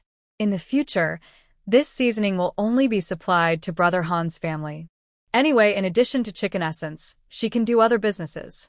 Although supplying only to Fu Manlu will make less money, it is enough to broaden the network and lay a foundation for her future. Besides, my future ambition is not to do a small business like chicken essence. If I want to do it, I have to make it big and strong, with business spread all over the country. Han Dongxing's eyes sparkled with excitement, and he couldn't suppress his joy. He glanced at Uncle Ji, who was wearing shabby clothes, and then looked at the remaining dishes on the table and said carefully, Uncle Ji, if you don't mind, I will pack these dishes for you, and you can take them back to share with your family. Uncle Ji was stunned, not knowing whether to agree or refuse. Two people eat such a large table of delicious dishes, and they are full after taking a bite of a dish, as if they have not touched it. Wouldn't it be a pity to throw it away? But Uncle Ji is a sensible man. Xiaodi brought him out to discuss things, and he can't let the girl embarrass her. Before Uncle Ji can speak, Hu Xiaodi smiled and said, Brother Han, thank you so much. You don't know. We are from Dewan village, and we can't eat anything delicious in the village. Today's meal is the most sumptuous meal I have ever eaten in my life. I don't know how many times better it is than what I ate during the Chinese New Year. Looking at Hu Xiaodi's thin body, Han Dongsheng completely believed what she said and immediately ordered the waiter to pack the food. He even whispered to the waiter to ask the kitchen to pack 2 more crystal pork elbows and some snacks. Hu Xiaodi told Han Dongsheng how much chicken essence to put in a dish. After the waiter packed the food and put it all on the ox cart, Han Dongsheng took out a silver note for 60 taels of silver and handed it to Hu Xiaodi. Sister Xiaodi, you have to come often. Hu Xiaodi took the silver note and jumped on the ox cart, waving her hand and said, Don't worry, Brother Han. I won't let your restaurant run out of seasonings. Han Dongsheng smiled and waved his hand, watching Hu Xiaodi leave. After leaving the backyard of Fumanlu, Uncle Ji hadn't come back to his senses yet.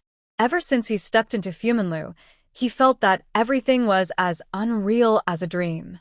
He looked at Hu Xiaodi and then at the packed meals on the ox cart. Xiaodi girl, am I dreaming? Hu Xiaodi pinched his arm lightly. Uncle, does it hurt? No, it still feels like a dream. When can I wake up from this dream? Hu Xiaodi pinched Uncle Ji again with more force. Hiss. It hurts, it's not a dream? Hu Xiaodi smiled so hard that her teeth were showing. Of course I'm not dreaming. Don't you feel your stomach is full? It feels a little bloated, but it's so unreal. I've never eaten so full in my life. Uncle, you and Annie treat me as your family. You will be my family from now on. I will definitely lead you to live a good life, believe me. Of course, I believe you. I have picked up a treasure. The Hu family abused you because they are all blind. No one in the village can compare to my eyes, ha ha ha. That's right, ha ha ha ha. The two of them laughed with their heads raised, laughing wantonly and arrogantly. After laughing for a while, Hu Xiaodi said, Uncle, I still have to buy some bedding and other things.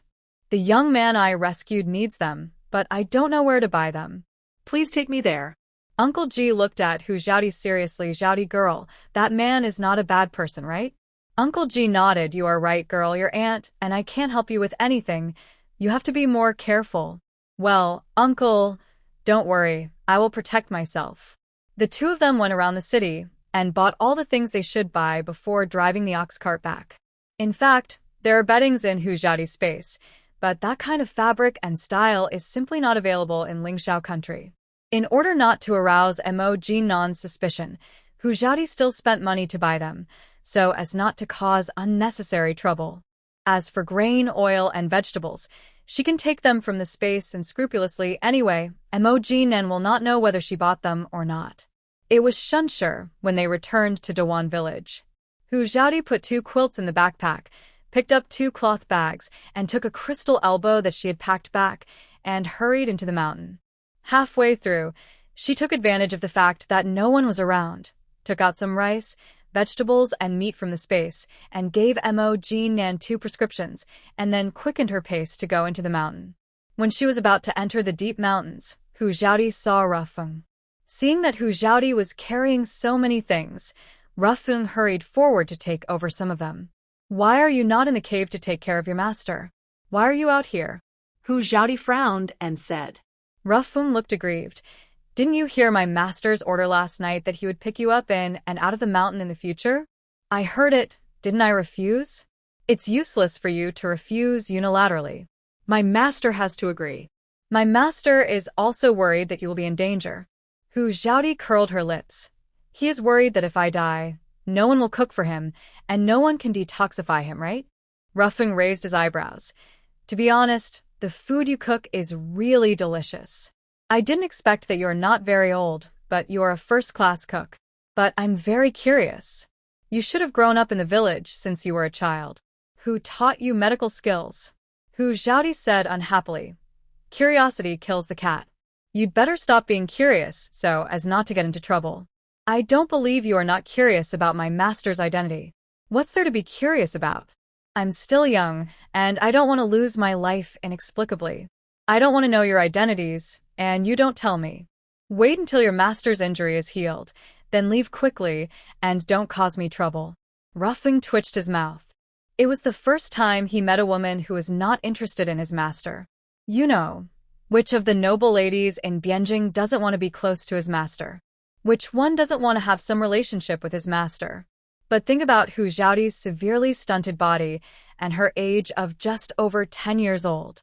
She probably doesn't understand what love between men and women is. When she came to the cave, Hu Xiaodi didn't waste time and hurried to cook. When she took out the crystal elbow packed from Fuminlu, Mo Jean couldn't help frowning and asked, "Did you make this crystal elbow?" Hu Xiaodi shook her head. "No, I bought it from Fuminlu in the county today and brought it back." "It was your money. Then you put it away and take it back to share with your family. I'll just eat the food you cook." "Hu Xiaodi, I bought too." "Okay." Mo Jean felt that he was being sentimental. He twitched his mouth, picked up the bowl, and picked up the chopsticks to eat. The first thing he tasted was the crystal elbow. But when he tasted it, his brows wrinkled slightly. "It's not delicious. Not as delicious as the braised pork made by Miss Hu." Rufeng, who was not picky, ate with his mouth full of oil.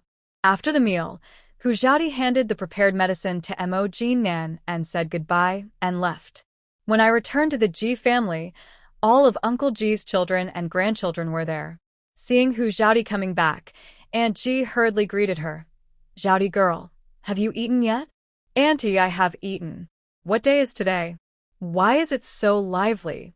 Grandpa Ji smiled and said, "It's all thanks to you that we packed so much food today. You're not at home to eat, and your aunt and I can't finish it, so we asked your eldest brother to come and eat." Hu Xiaodi smiled and nodded. "Yes, the weather is hot, and those meals will go bad tomorrow if we can't finish them."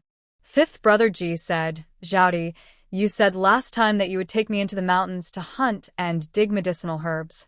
I have finished all the work in the fields these 2 days, and I can go into the mountains with you tomorrow." The other 2 sons of the Ji family also agreed. "Xiaodi, we also want to go into the mountains with you." Hu Xiaodi frowned. She had to cook for the Mo family every day, and she couldn't let the 3 sons of the Ji family appear in front of Mo Jean and his servants. But farmers know that they will start to be busy with work in the fields in a while, and they don't have so much time to hunt and dig medicinal herbs every day. After thinking for a while, Hu Xiaodi said, "Okay, you all will follow me into the mountains tomorrow, but I have something to do that will delay me. You will wait for me under the big pine tree at the entrance of the back mountain at noon tomorrow." The eldest son of the Ji family nodded and agreed. "Okay, it's getting late, so you should rest early, and we will go back first." "Okay, you should go back and rest too, and get enough energy to start making money tomorrow." The 3 sons of the Ji family took their wives and children home. After Hu Xiaodi chatted with the old couple of the Ji family for a while, she washed up and went to bed, sitting cross-legged to practice. The next day, Hu Xiaodi got up early before dawn. After washing up, she put on her backpack, took the axe and shovel, and rushed to make breakfast for Mo Nan. When Hu Xiaodi rushed to the cave, Mo Nan had just woken up. After making breakfast for the master and servant, Hu Xiaodi gave a few instructions and rushed to the place agreed with the three sons of the Ji family. When she arrived at the agreed place, the three sons of the Ji family were already waiting for her. The fifth brother Ji handed 2 wild vegetable cakes to Hu Xiaodi. "Xiaodi, you haven't had breakfast yet? Eat some wild vegetable cakes to fill your stomach." Hu Xiaodi was not polite and took the wild vegetable cakes to thank him. "Thank you, fifth brother Ji, let's go." The three nodded and followed Hu Xiaodi to the outskirts of the mountains. Hu Xiaodi avoided the places she had been before and took the three sons of the Ji family to places she had not been to. After walking for about a cup of tea, she found a wild ginseng. However, this wild ginseng was not old and could not be sold at a good price. After finding the wild ginseng, Hu Xiaodi did not rush to dig it, but asked the third son of the Ji family to identify it. Big brother Ji smiled and said, "Xiaodi, we all know wild ginseng. You just need to teach us to identify other herbs." Hu Xiaodi said, "Then tell me which herbs you know. I'll tell you about the ones you don't know." Big brother Ji replied, "We all know the more valuable ones such as wild ginseng, Ganoderma lucidum, and Polygonum multiflorum, but we don't know the others." "Okay, I'll tell you about the others when I see them. You can dig them up when you see them, and you can exchange them for silver at the county pharmacy." Fifth brother Ji suddenly realized, "So that's how it is, Xiaodi. I didn't expect you to be so thoughtful. It's just that it's too dangerous for you to go into the mountains alone." Hu Xiaodi looked helpless. "There's nothing I can do about it. I have to make money to support myself, and I can't live with my grandpa and grandma all my life. I also have to make money to build a house." Big brother Ji interrupted, "Xiaodi, it doesn't matter if you live with my parents all your life? Who in the village dares to say anything? I don't care what the villagers say, but I also want to have my own home, and I want the villagers to see that I can stand up straight and live a freer life after leaving the Hu family." Ji Wuge said, "That makes sense. We must make the Hu family regret it." The four of them chatted while looking for medicinal herbs. After half an hour, the four of them had a lot of medicinal herbs in their backpacks. Hu Xiaodi was very lucky.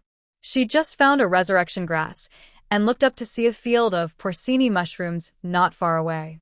Wow. What a good thing. It's delicious. I didn't expect there would be porcini mushrooms in this place. I'm in for a treat. She quickly called the three sons of the Ji family. "Brother Ji, come quickly. There are good things here." The third son of the Ji family hurried over. The eldest brother Ji asked, "Xiaodi, what's good?" Hu Xiaodi pointed to the porcini in front and said, "There are mushrooms. Pick them quickly. This kind of mushroom is not only non-toxic, but also delicious." The fifth brother Ji looked incredible.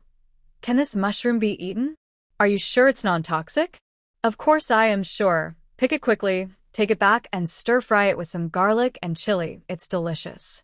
The third son of the Ji family immediately ran over and squatted down to pick mushrooms. Hu Xiaodi smiled lightly and also ran over and squatted down to pick porcini together. After picking the porcini, the four continued to move forward. The gifts of the mountains are rich and colorful. Hu Xiaodi soon found 2 pheasants. Bending over to pick up 2 small stones, she threw the small stones directly as hidden weapons. With 2 puff sounds, the 2 pheasants were knocked unconscious by the small stones one after another. When she ran over to pick up the 2 pheasants, she also found a nest of pheasant eggs. She counted and found 11. Putting the pheasant eggs into the backpack, she continued to move forward with the 2 pheasants. The fifth brother Ji was also lucky and caught a wild rabbit. Suddenly, a short branch not far in front of Hu Xiaodi moved twice. She immediately held her breath and approached carefully. Suddenly, the grunt of a wild boar sounded, and then a fat wild boar poked its head out. Just by looking at the head, Hu Xiaodi knew that this wild boar was not small, at least more than 300 pounds, and its 2 fangs were curved and sharp. It was too difficult for her to knock down such a big wild boar with her current strength, but it was not completely impossible. I am afraid that she would be injured if she knocked down the wild boar. If she used drugs, it would be easy. But she was reluctant to let go of such a good training opportunity. Just when she was stunned, the wild boar also discovered her. "Oh my God, I'm discovered." She deliberately opened her voice and shouted, "Brothers, help!" Since she brought the 3 sons of the Ji family into the mountains, the opportunity to make money should naturally be shared with them. When the 3 sons of the Ji family heard Hu Xiaoti's cry, they immediately ran towards her. When they saw Hu Xiaoti being chased by a wild boar, their hearts almost jumped out of their throats. Hu Xiaoti dodged the wild boar by turning left and right around the trees around her, and even suddenly jumped out from behind a big tree to attack. The 3rd son of the Ji family was worried about Hu Xiaoti's safety, so he rushed over with an axe. They all knew the danger of wild boars, so they did not dare to attack rashly, but just tried their best to attract the wild boar's attention. As long as one of them attracts the wild boar's attention, the other 3 may be able to launch a successful sneak attack. Just when the wild boar's attention was attracted by the eldest son of the Ji family, Hu Xiaoti suddenly jumped out from the other side of the tree and hit the wild boar's hind leg heavily with the axe in her hand. The wild boar's hind legs were injured, and it suddenly became very ferocious. It aimed at the eldest brother of the Ji family and attacked him at high speed. "Brother Ji, be careful," Hu Xiaoti shouted. She no longer cared about hiding her strength. She moved so fast that only a shadow could be seen. She flashed to the left side of the wild boar, raised the axe in her hand, and chopped at the wild boar's neck. Just when Hu Xiaoti's machete was about to hit the wild boar suddenly dodged to the right, kicked its hind legs hard, turned its head, and rushed towards Hu Xiaoti. Hu Xiaoti's pupils shrank, and her thin little body flexibly turned a circle and a half to her right side, narrowly avoiding the attack. The 4 of them dodged and attacked at the same time, and were actually attacked a few times by them, but the wild boar was not seriously injured. Hu Xiaoti was also afraid that the smell of the wild boar's blood would attract other large beasts, and she might not be able to protect the 3rd son of the Ji family at that time. So, she shouted, "Brother Ji, I will attract the wild boar's attention. You guys prepare for a sneak attack." "Understood." The 3 answered in unison. After getting the response from the 3, Hu Xiaoti first led the wild boar to Ji Wuga's side. Because there happened to be a big tree as thick as a bucket next to Ji Wuga, it would be easiest to sneak attack by using the tree to block his body.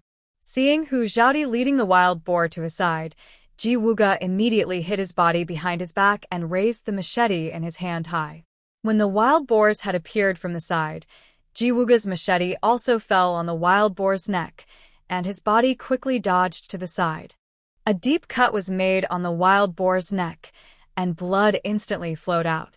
Hu Xiaoti turned her head and looked at the sky in silence. "Brother Ji Wu, your machete is too blunt. You couldn't chop off the head, even at such a good angle." Brother Jida and Brother Ji-san, who were worried about Brother Ji Wu and Hu Xiaoti, also ran behind the wild boar, and the axe in their hands fell on the wild boar's back almost at the same time. As the wild boar screamed, Hu Xiaoti jumped high and chopped the wild boar's head with the machete in her hand. With a dull bang, the wild boar fell to the ground, and its 4 legs were still kicking. As the wild boar struggled, the blood flowed more violently, and soon, the wild boar was completely dead. The 4 of them were so tired that they leaned against a big tree to catch their breath. The eldest brother of the Ji family said, "We finally killed it. Xiaoti, let's go back quickly. I'm worried that the smell of blood from the wild boar will attract other wild animals." Hu Xiaoti nodded. "We have to leave quickly. It's a pity that we didn't bring a rope, but the 4 of us should be able to carry it." "I brought it." The 5th brother Ji said, "Brother, let's quickly cut 2 wooden sticks, tie up the wild boar, and carry it out." Hu Xiaoti said, "5th brother Ji, you guys are responsible for tying up the wild boar. I'll go cut the wooden sticks, be quick." "Okay, go." The 4 of them put the rope buckle on the wooden sticks. The eldest brother Ji and the 3rd brother Ji were in front, and Hu Xiaoti and the 5th brother Ji were in the back. The 4 of them worked together to lift the wild boar and walk back. Because there was a big height difference between Hu Xiaoti and the 5th brother Ji, the 5th brother Ji tried his best to pull the rope buckle to his side so that Hu Xiaoti could bear less weight. The eldest and 3rd brothers tied most of the weight to the wild boar's ace. Most of the way down the mountain was downhill, So the two of them took the initiative to walk in front so that Hu Xiaodi would bear much less weight. As soon as they got out of the deep mountains, the four saw Uncle Ji driving a bullock cart to the big pine tree. Seeing the four people coming out, Uncle Ji hurriedly walked up to them and went straight to Hu Xiaodi. "Xiaodi girl, let me do it." Hu Xiaodi shook her head. "Uncle, I can do it. You help me and get the wild boar on the bullock cart." Uncle Ji was taller than Hu Xiaodi. He walked over and put his shoulder to her. He exerted force with his hand, and the wooden stick that was originally on Hu Xiaodi's shoulder was transferred to his body. Hu Xiaodi touched her nose awkwardly. "Oh, when can I grow taller? I'm so depressed about my height." Uncle Ji laughed and said, "Girl, now is the time when you are growing up. Eat more, and you'll grow taller in no time." "I eat so well every day now, just hoping to grow taller, hee hee." The five of them chatted and laughed, and worked together to get the wild boar onto the ox cart. Hu Xiaodi said, "Brother Ji, you guys go back with me first and take care of the wild boar. I'll send it to Fumanlu in the county tomorrow. I have something else to do, and won't be back until later. Don't go into the mountains in the afternoon to take care of the wild boar." The eldest brother of the Ji family nodded and said, "Okay, go and do your thing. We'll take care of the wild boar. Xiaodi, don't go into the mountains alone. It's too dangerous." Hu Xiaodi smiled slightly. "Brother Ji, I know what's going on. You guys go back quickly. It's getting late. I have to cook for the injured." Uncle Ji warned, "Be careful on the road." Got it. After saying that, Hu Xiaodi put all the herbs, pheasants, and pheasant eggs in the backpack into the backpack of the third son of the Ji family, put on the empty backpack, picked up the axe and shovel, and turned to go into the mountains.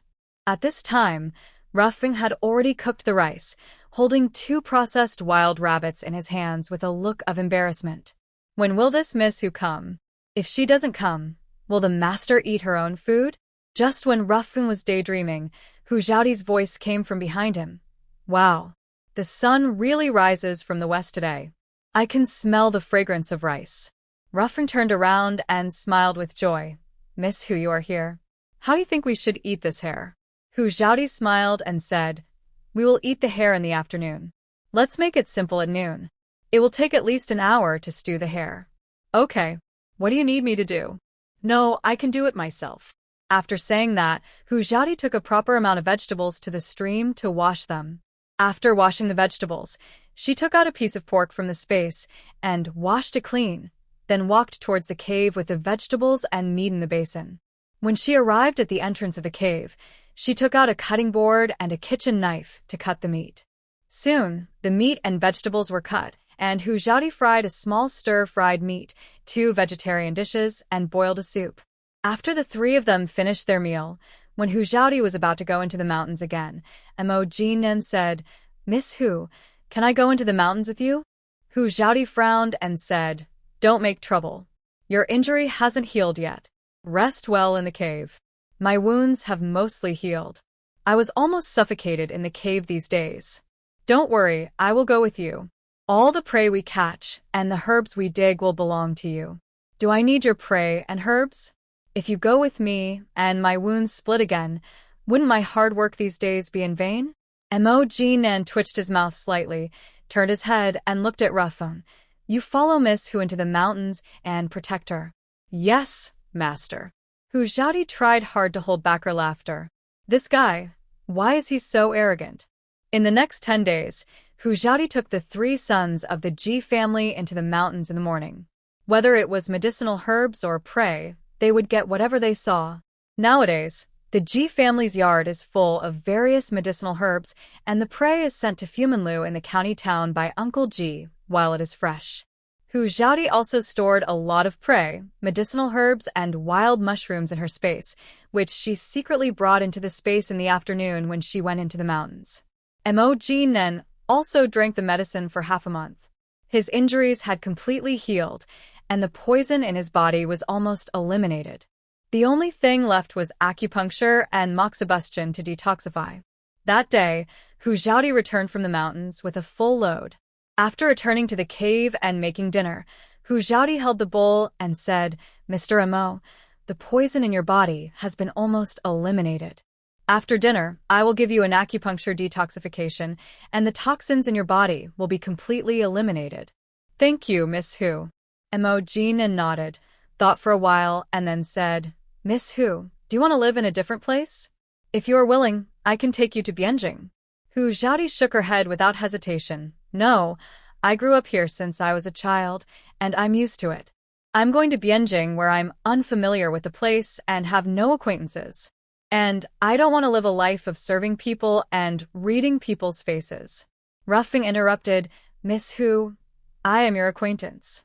If you go to Bianjing, I will do my best to help you. Hu Xiaodi continued to shake her head. Forget it. I like the free life in the mountains and don't want to go anywhere. Imogen took off the jade pendant he carried on his waist and handed it to Hu Xiaodi. Miss Hu, I don't need to thank you for your kindness. Please accept this jade pendant. It's too expensive, I can't take it. Hu Xiaodi said she couldn't take it, but she was so happy in her heart that she wanted to grab it directly.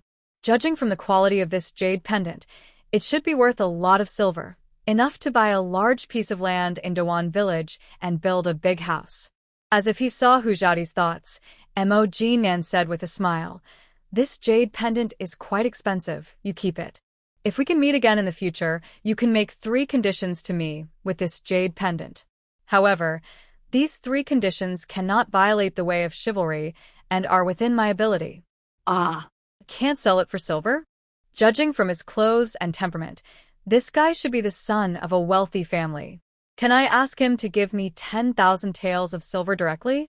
Hu Xiaodi was thinking wildly in her heart, but she would not really take the jade pendant to ask Imogen for silver. If Imogen is really a big shot with a simple identity, then a good knife must be used on the blade. Hu Xiaodi took the jade pendant and said, Thank you, Master Mo. I will keep it well. When Hu Xiaodi stood up, her frail body swayed. Oh my god. Acupuncture and detoxification is too energy-consuming. She almost fainted from exhaustion. Master Mo, the poison in your body has been completely eliminated. It's getting late. I should go home. Imogen said, Miss Hu, I'll take you home. No need. You just finished detoxification. You need to rest well. After saying that, Hu Xiaodi turned around and walked out of the cave. Back at the Ji family, Grandpa Ji and his wife and their 3 sons were waiting for her. The eldest son of the Ji family spoke first. Xiaodi is back. Have you had dinner? Hu Xiaodi said, Brother Ji, I have eaten. It's getting late. Why don't you go back and rest? We're all waiting for you. Today my father sent all the prey to Fumanlu and exchanged it for a lot of silver. We're waiting for you to come back and share it. Hu Xiaodi smiled, took the silver handed over by Uncle Ji, and handed Uncle Ji 1 or 2 taels of silver first. Uncle, this is your hard work fee. Please keep it. Uncle Ji waved his hands repeatedly. Girl, keep it for yourself. You should give me the silver every time you divide it. I can't help it all. I just drive the ox cart to deliver the prey. I feel uneasy with the silver. Uncle, you can't say that. There must be rewards for every effort. The oxen pulling the cart also need to eat some good grass, right? Please accept it quickly. This is what you deserve. Okay then. I will accept it shamelessly. Uncle Ji wanted to save it for the girl Xiaodi first, and when she finds a husband in the future, he and his wife will have to buy a dowry for the girl. Hu Xiaodi certainly didn't know what Uncle Ji was thinking. Seeing him accept the silver, count the remaining, and then divide it equally among the 4 people. After dividing the silver, Hu Xiaodi took out 1 or 2 taels of silver from her share and handed it to Uncle Ji. Uncle, this is my gift to you and Auntie. When you go to the city with Auntie in the future, buy whatever you want and don't treat yourself badly. Auntie Ji's eyes were a little moist. Girl, you have given us enough. Since you came to our Ji family, your uncle and I have been enjoying a good life. We have rice and meat every day. We couldn't even think about it before. You should put it away quickly. You are still young, and you'll have many places to spend money in the future. Auntie, my youth is my capital. I can make more money in the future. Isn't it natural for me, a junior, to show my filial piety to you? Put it away quickly. Uncle Ji was embarrassed. This is really inappropriate. There's nothing inappropriate. Take it, otherwise I won't live in your house anymore and go out to live in a cave. Okay, I'll take it. Uncle G took the silver with a helpless look on his face and turned to look at his 3 sons. Alas, my own son is not as good as a guest. It would be great if this girl was my own daughter. The income from the past 10 days was all earned from hunting. The medicinal herbs have not been sold yet because Hu Xiaodi has no time to go to the county town. Looking at the silver that was not even warm in their hands, the 3 sons of the Ji family also took out some change to honor their parents. Hu Xiaodi saw it and was quite satisfied with the performance of the 3 sons of the Ji family. Grandpa and his wife are her benefactors. If the sons of her benefactors are not filial, she would not want to lead them to make money. It is not that she cannot be filial to them. The old man of the Ji family said, "Xiaodi, we have saved up a lot of medicinal herbs. When do you think we should sell them?" "Brother Ji, there is no rush for the medicinal herbs. Wait 2 more days, and I will find time to deal with them." "Okay then. You've been tired all day. Mother has boiled some hot water for you. Go wash up and have a rest. We'll go back first." "Well, I'm a little tired indeed. You all go back and have a rest. Wait for me at the old place tomorrow." The 3 brothers of the Ji family said goodbye and left, and Hu Xiaodi also took the time to wash up and then sat cross-legged on the bed to practice. The next day, it was still dark when Hu Xiaodi woke up from her practice. After getting up and washing up, Hu Xiaodi took some vegetables and rushed to the mountains. In the past 10 days, Rafa had come to the outskirts of the deep mountains to pick her up. But today, she had entered the small path in the deep mountains and didn't see Rafa. Hu Xiaodi didn't think much about it and quickened her pace to the cave. But when she arrived at the cave was empty, with only 2 quilts left where Mo Jin Nan had slept before and clean pots and pans next to them. "You are so ungrateful. You left without even saying hello?" "Humph. It's better if you left, otherwise I would have to come to cook for you before dawn every day. For that little money, is it easy for me?" After complaining, she put the seasoning into the backpack, and with a thought, she put the quilt and pots and pans into the space. The old couple of the Ji family had a quilt on their bed, and the quilt was so old that it could hardly be used. The 2 quilts could be washed and used. Even if new quilts were bought, these 2 quilts could be used as quilts, and they would be much warmer in winter. When she put everything into the space, she realized belatedly that there were a few words on the smooth ground beside her. "I left for something important. See you later. TSK. It's better if you left. It would affect my ability to make money to build a big house.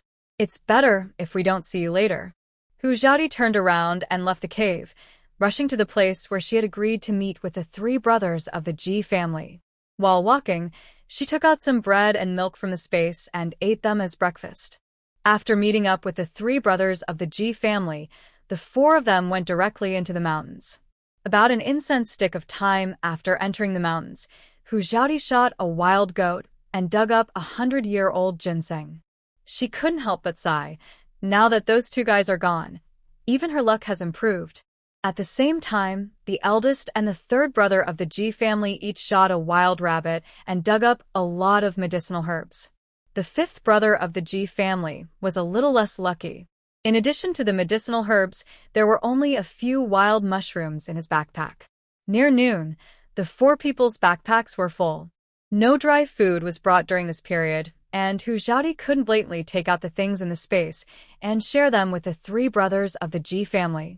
Forget it, the backpack is full anyway, so she might as well go home to eat and rest, sort out the medicinal herbs in the afternoon, and send them to the medicine shop in the city for processing tomorrow. Thinking of this, Hu Xiaodi invited the 3 brothers of the Ji family to go home. After walking out of the deep mountains, Hu Xiaodi said goodbye to them as usual and turned around to go back into the mountains. The 3 brothers of the Ji family didn't think much about it, so they took Hu Xiaodi's prey and medicinal herbs and left first. But Hu Xiaodi didn't really go into the mountains. Instead, she waited until the 3 brothers of the Ji family walked away, took out the pots, pans, and bedding from the space, and took those things back. Back at the Ji family, Aunt Ji had already prepared lunch. Uncle Ji was stunned. Can we buy land and build a house so soon? Girl, is the silver enough? Hu Xiaodi smiled lightly. Uncle, it's enough. If it's not enough, buy the land first, step by step. Okay, which piece of land do you like? Tell me. I will go to negotiate with the head of the village. Uncle, I don't want to build a house in the village. I like the large open space next to the small pine forest. Uncle Ji and his wife took a breath of cold air. Such a large open space is not cheap. Uncle Ji said, Xiaodi, do you want all that land? Hu Xiaodi nodded and said, I want to build a courtyard house, 2 pig pens and chicken coops so I can raise livestock, and the surrounding area can be developed into vegetable gardens and orchards. Aunt Ji said, Xiaodi, girls will get married in the future. If you build such a big house, what will you do with it when you get married? Who says girls have to get married? Can't you find a live-in son-in-law? Besides, I'm still young. It's too early to talk about marriage. Aunt Ji smiled lovingly. You're not young anymore. When you come of age next year, someone will come to propose marriage to you. If you really meet a good guy, you can't miss it. Uncle Ji echoed. That's right. If you wait a few more years, all the good guys will be snatched away. What will you do then? Hu Xiaodi smiled and joked. Then I will rely on you for the rest of my life. Aunt Ji laughed. Silly child, what nonsense are you talking about? We hope you can stay with us for the rest of your life, but you are so capable. How can you stay with us for the rest of your life? Maybe you'll look down on our poor mountain village in the future. Auntie, you can't say that. Our place is not poor at all. There are many treasures in the mountains. Besides, I would like to live in a mountain village far away from the hustle and bustle. That's what it means to enjoy life. Uncle Ji said readily, okay. After dinner, I will go to the head of the village and ask how much silver it costs to buy that piece of land. Then please ask for me. I won't show up, lest the head of the village dislike me. Uncle Ji nodded, okay. You don't have to show up for this matter. The head of the village still has to give me this face. My uncle is still reliable. After dinner, Hu Xiaodi sorted out the medicinal materials. Seeing that there was a vegetable plot in the small courtyard that was empty, she found a shovel to turn the soil and prepare to plant some vegetables. With the original owner's memory, turning the soil and planting vegetables is not a difficult task at all. Aunt Ji was carrying a basket and preparing to go to the field to take a look. Seeing Hu Xiaodi bending over to turn the soil in the yard, she hurried over and grabbed the shovel and said, Girl, what are you doing? You don't need to do this. Your uncle will come back to turn the soil later. Go and have a rest. Annie, there is not much open space. I will turn the soil in a while, and then plant some garlic. When the garlic sprouts grow up, we can eat garlic sprouts and fried meat. Then you don't need to turn the soil. If you really can't stay idle, just accompany me to the field. After saying that, the aunt sent the shovel under the eaves and took Hu Xiaodi out. When they came to the field and looked at the crops growing in Aunt Ji's field, Hu Xiaodi smiled. Compared with the crops in Hu's field, they are not a little better. Sure enough, if people fool the land will fool their stomachs. The crops in the fields of diligent people are pleasing to the eye. It's not that the original owner was lazy, but that she was not full at all and had no strength to work. Moreover, the Hu family members hardly ever go to the fields, so she has to do all the work, and she can't do much by herself.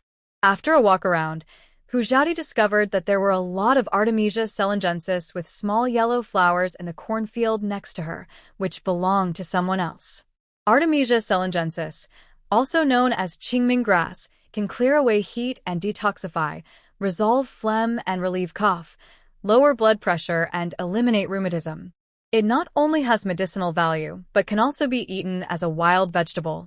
Mousetail grass can be eaten cold or made into wild vegetable cakes, and the wild vegetable cakes taste quite good.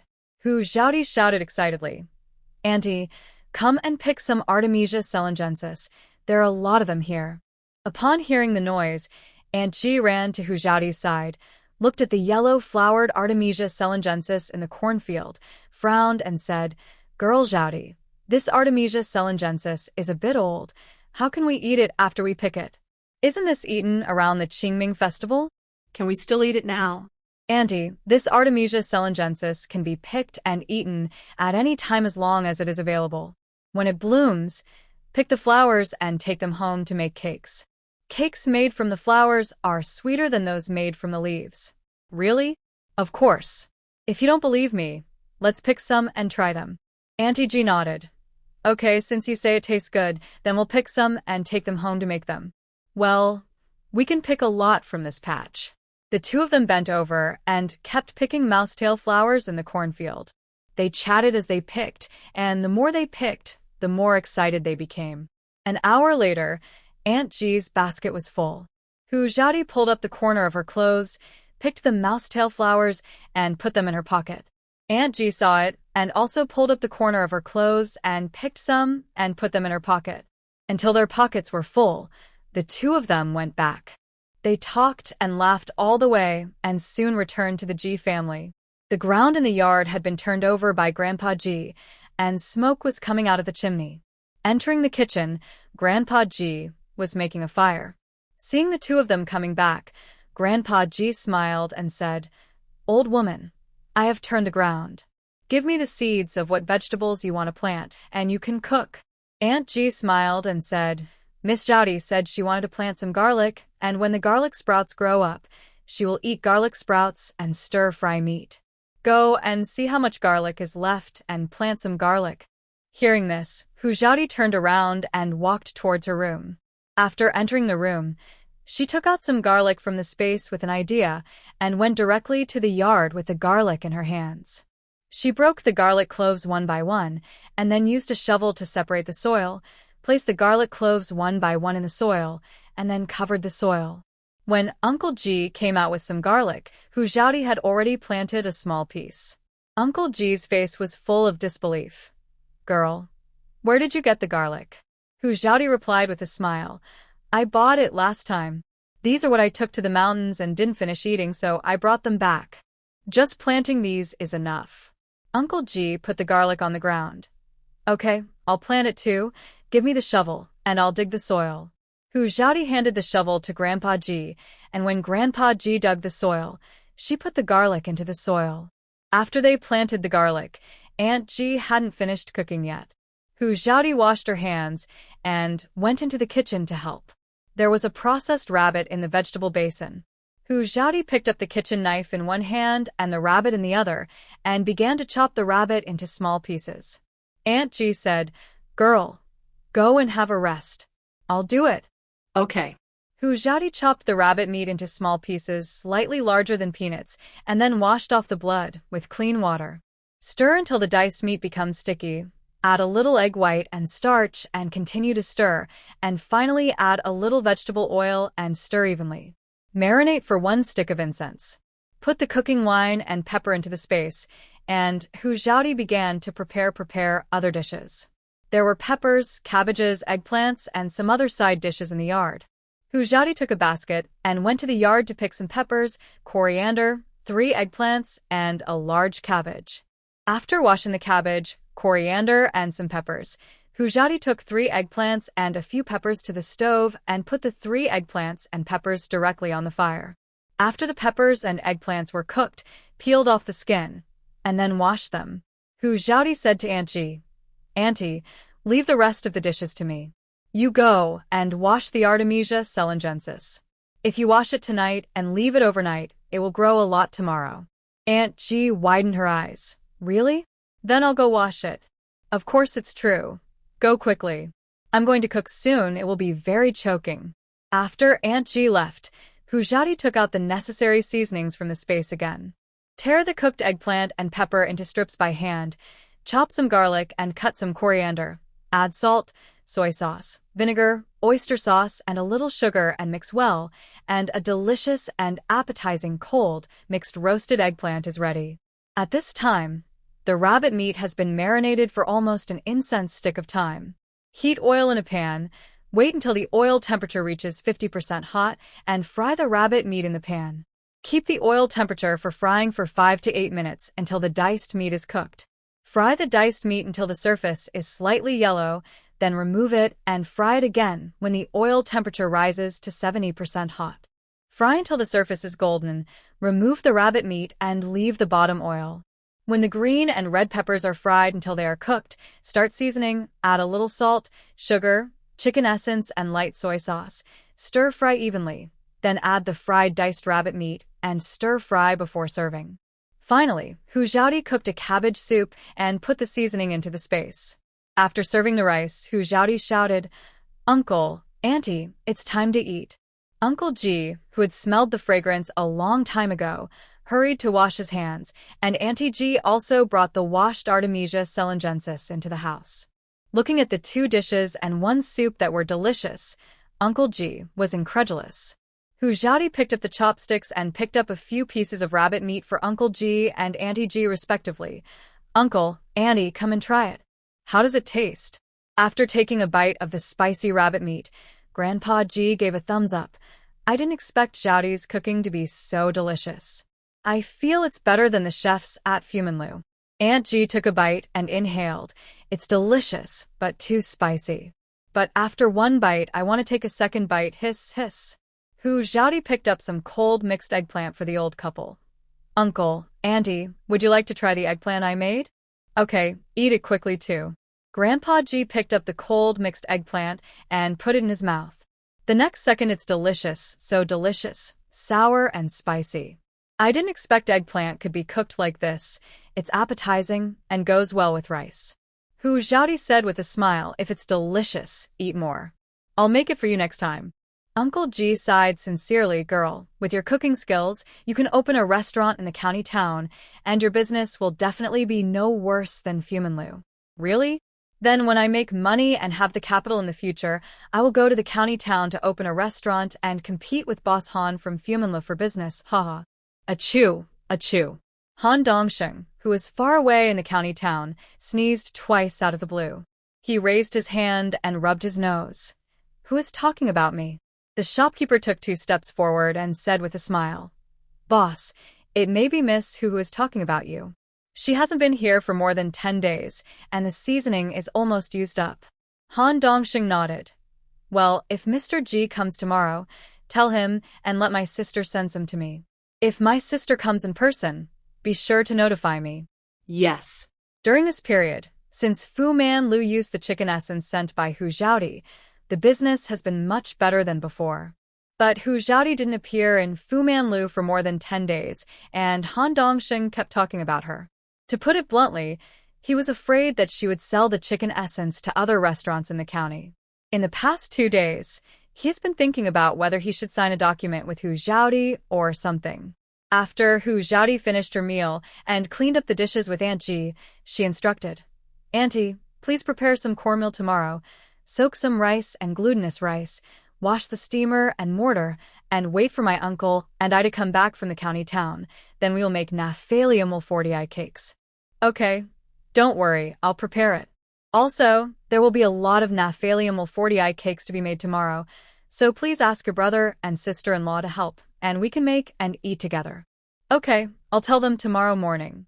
Aunt G agreed readily, and her hands were not idle either.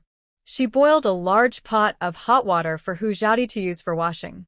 Uncle G came to Hujiaodi and said, "Girl, I went to the head of the village to discuss the land you liked. He said it would cost at least 120 taels of silver." Hujiaodi nodded. 120 taels is 120 taels. "I think it's worth it for such a large piece of land." "Girl, why don't you think about it again? It costs 120 taels to buy the land, and I don't know how much silver it will cost to build the house. Don't think about it. Just buy the land, uncle. While it's still light, why don't we go to the head of the village now and finalize this matter?" Uncle G nodded. "Okay, as long as you have considered it, let's go now." "Let's go." Hujiaodi and Uncle G walked towards the head of the village together. The head of the village and Uncle G's house are not far away, and it only takes 4 or 5 minutes to walk. When they arrived at the head of the village, the head and his wife were sitting under the eaves to enjoy the cool air. Uncle G said, "Uncle, I'll bring Xiaodi to settle the land we talked about before." The head of the village looked at Uncle G in disbelief and asked, "Brother G, what do you mean? Do you mean Xiaodi wants to buy the land next to the pine forest?" Uncle G nodded. "Yes, Xiaodi wants to buy it. Do you think I want to buy it? How can I have so much money?" The head of the village almost dropped his jaw when he heard it. I didn't expect this girl to be so powerful. If she really becomes his daughter-in-law, then all the money she earns will belong to his family. In the future, he will eat meat and drink wine every day. Will he still worry about not having a good life? Although this girl looks thin, I never thought she was capable. What should I do to make her willing to become my daughter-in-law? The most important thing is, how can I make her willing to contribute to this family? How can I keep all the money she earns firmly in my hands? Just when the head of the village was immersed in his fantasy, Uncle G said, "Uncle, do you think this matter can be settled today?" Ah? The head of the village came back to his senses, his mind working rapidly. Maybe this is a good opportunity. As long as he builds a good relationship with Hu Xiaodi now, he can find a suitable time to trick her into his home. As long as she and his son have done it, there is no need to worry that she will not marry his son obediently. As long as she enters this door, she will still have the final say in this family in the future, and the money she earns will go into her own pocket. Thinking of this, the head of the village immediately put on a smiling face. It can be settled. Of course it can be settled. Let's go. Let's talk in detail in the room. Hu Xiaodi frowned slightly, and the head of the village might have drunk fake wine today. Abnormal, quite abnormal. Judging from his attitude on the day of breaking off the engagement, the head of the village would never be able to speak to him so kindly. This old guy may have something bad to say. But Hu Xiaodi didn't take a small head of the village seriously. If he really did something shameful, his position as the village head would be over, and he might even have to spend the rest of his life in bed like his son. Following the village head into the house, Hu Xiaodi looked around. As expected of the village official's family, the conditions were indeed much better than those of ordinary families. The village head's house was the best in the village. It was not an adobe house, but a blue brick and tile house, and the furnishings in the house were also quite exquisite. The furniture was all top-quality solid wood furniture, and the house was kept clean and tidy. The village head kept looking at Hu Xiaodi. In the past half-month, Hu Xiaodi seemed to have gained a little weight, and her little face had a hint of redness. Although her skin was still a little sallow, her little face was very attractive. Under her long eyelashes, her big eyes were clear and lively. Her nose was high, her cherry-like mouth was small, and her pointed chin was pointed. If she gained a little more weight, she would definitely be a stunning beauty. If this girl can marry his son, can he also? Just when the head of the village was thinking about it, Uncle G said, "Uncle, Xiaodi has just been separated from the Hu family for half a month. It's not easy for her. She is all alone and pitiful. Do you think the price can be lower?" The head of the village came back to his senses and nodded. "It's really not easy, Xiaodi. It was my mistake as an elder before. Don't bother with your uncle. Since you want the land in Xiasonglin, uncle will give you a discount of 20 taels. You just need to give 100 taels. 100 taels is the lowest price for that piece of land." Hu Xiaodi smiled and said, "Thank you, Uncle Head of the Village. I have a bad memory. I would have forgotten it if you didn't mention it." The head of the village smiled and said, "You also grew up under our noses since you were a child. You suffered so much in the Hu family before. As an uncle, I can't interfere too much in the family affairs of the Hu family. You are now separated from the Hu family. If you have any problems in the future, just come to your uncle. As long as your uncle can do it, he will do his best to help you." "Okay, thank you, Uncle Lijing." Hu Xiaodi took out a silver note worth 100 taels and handed it to the head of the village. The village head was stunned when he saw the 100 liang silver note. This girl could really take out a silver note. "Zhao Di, don't rush to give me the silver note. After all, this land transaction must have a basis. We need to sign a document. Well, wait for me to prepare the receipt, and then you bring the banknote, and we'll sign the receipt and then pay the banknote. Don't worry, your uncle will definitely leave that piece of land to you." Hu Xiaodi nodded slightly. "Okay. Otherwise, you can prepare the document tomorrow, and I will come to pay the money in the afternoon." "Hey, okay, I will prepare it tomorrow." Hu Xiaodi's mouth corners slightly raised and struck while the iron was hot. "By the way, Uncle Lijing, I have another thing to trouble you." "What is it?" "Just tell me. It's about the severance of the engagement between me and the Hu family. I hope the government can issue me a severance document to prevent the Hu family from causing trouble to me again and again. The Lijiang nodded seriously and said, the Hu family is a bit unreasonable, and there should indeed be a severance document. Since Zhao has spoken, I will go to the county government office early tomorrow morning to deal with this matter. Uncle Ji said, that's perfect. Zhao and I are going to the city early tomorrow morning. We can go together. The Lijiang smiled and nodded. Okay, I'll wait for you at the intersection tomorrow morning. Then we'll go back first. You should rest early. Uncle Ji stood up and said goodbye. Okay, take care. We'll set off early tomorrow. Hu Zhao and Uncle Ji left the headman's house and went out of the yard. Uncle Ji smiled and said, I didn't expect the headman to be so easy to talk to today. He actually gave you 20 taels of silver less. A hint of coldness flashed in Hu Zhao's eyes. Uncle, do you think the headman is really easy to talk to? Uncle Ji was stunned. Girl, what do you mean by that? Merchants are not motivated by profit, let alone the headman.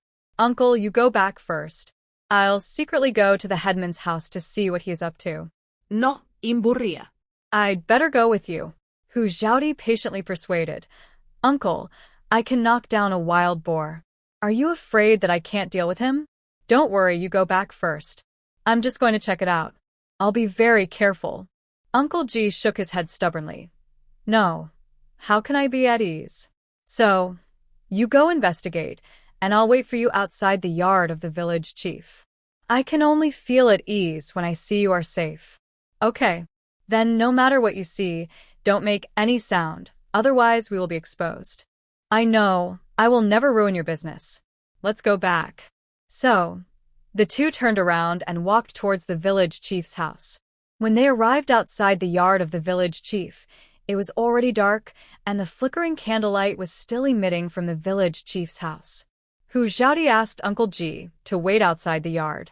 She held the fence with one hand, exerted a little force with her legs, jumped lightly, and turned over into the yard. Uncle Ji was shocked when he saw this scene. The fence was almost as high as a person, and this girl climbed over it so easily. Was I dazzled? But after rubbing my eyes and looking again, Zhao was already under the window of the village chief's house. It's not dazzled. The village chief said with a smug look on his face. What do you know as a woman? Didn't I do that for our son? The headman's wife was angry. Don't use your son as an excuse. Don't think I didn't see it. The headman covered his wife's mouth with his hand. Keep your voice down. I think she is just showing our son a future wife. That girl has only been separated from the Hu family for half a month, but she can actually come up with 100 taels of silver. If she becomes our daughter-in-law, will our family have a hard time living a good life in the future? But our son is like that. Can that girl be willing to enter our house? You old woman only knows how to gossip about other people all day long. Can't you use your brain? If that girl doesn't want to, can't we think of a way? The headman's wife's eyes lit up instantly. What can you do? The headman lowered his voice and said, if we go to their house to propose marriage, that girl will definitely not want to marry. Isn't she going to send silver tomorrow to sign a document? I will go to the city to get some medicine tomorrow.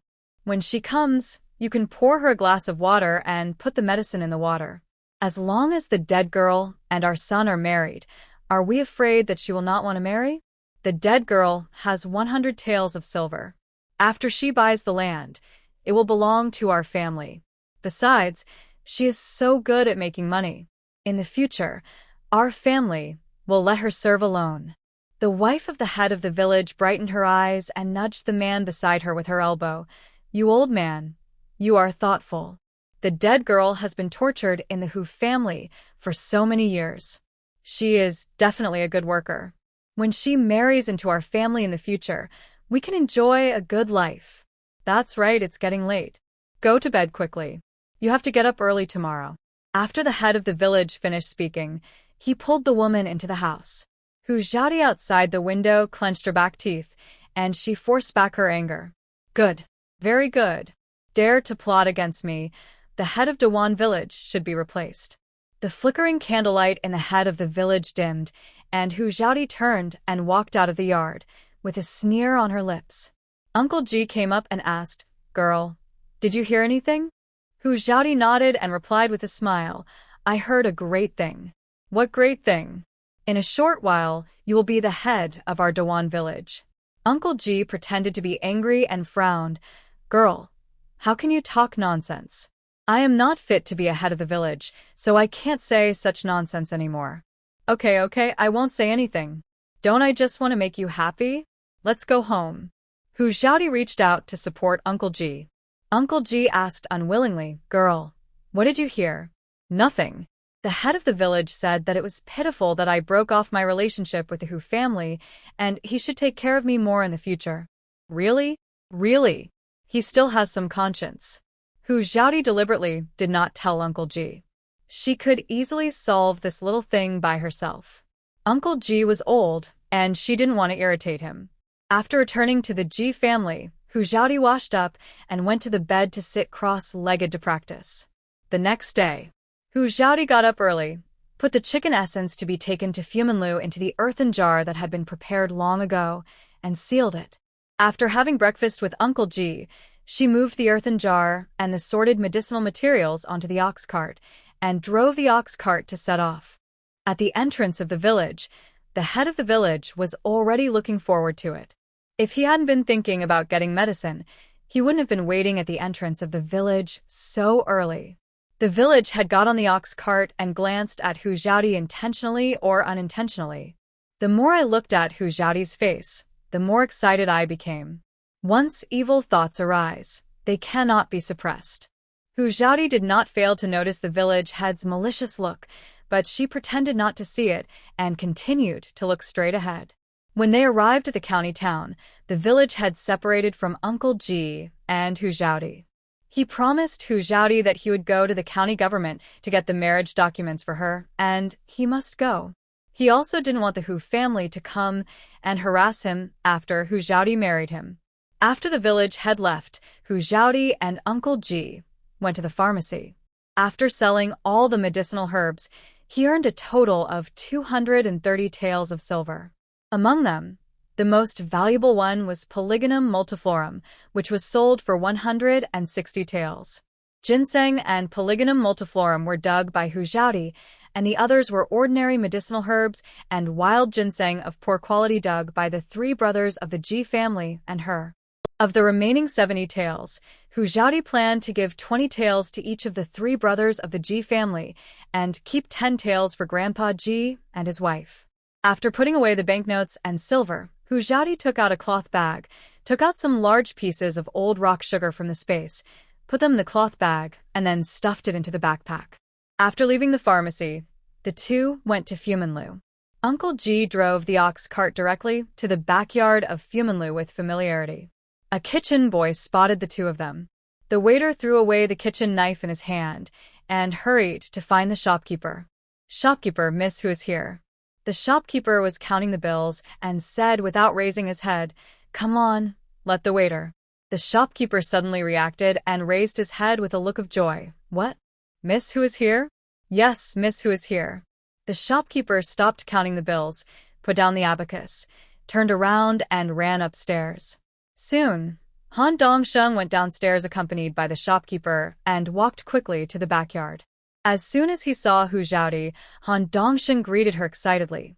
"Sister, you are finally here.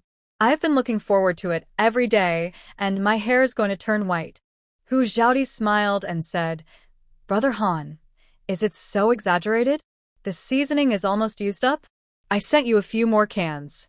"Oh, you sent it just in time. If you don't send it today, it will be gone tomorrow." After Han Dongsheng finished speaking, he turned around and told the shopkeeper, "Go and tell the kitchen to prepare meals for my sister and uncle. Don't forget to serve the new dishes in our restaurant." "Yes." The shopkeeper turned and went to the kitchen. Hu Xiaodi waved her hand. "Brother Han, there is no need to prepare meals, but I really want to ask you for help today. Just tell me what it is. As long as I can help, I will do my best. Let's talk somewhere else." "Okay, let's talk upstairs. We still have to eat. I have asked the kitchen to prepare it." Han Dongsheng took Hu Xiaodi and Uncle Ji upstairs. Hu Xiaodi turned to Uncle Ji and said, "Uncle, please go to the private room and wait for me. I'll be there soon." Uncle Ji nodded and walked into the private room that Han Dongxing opened. Then, Han Dongxing took Hu Xiaodi to the private room next door.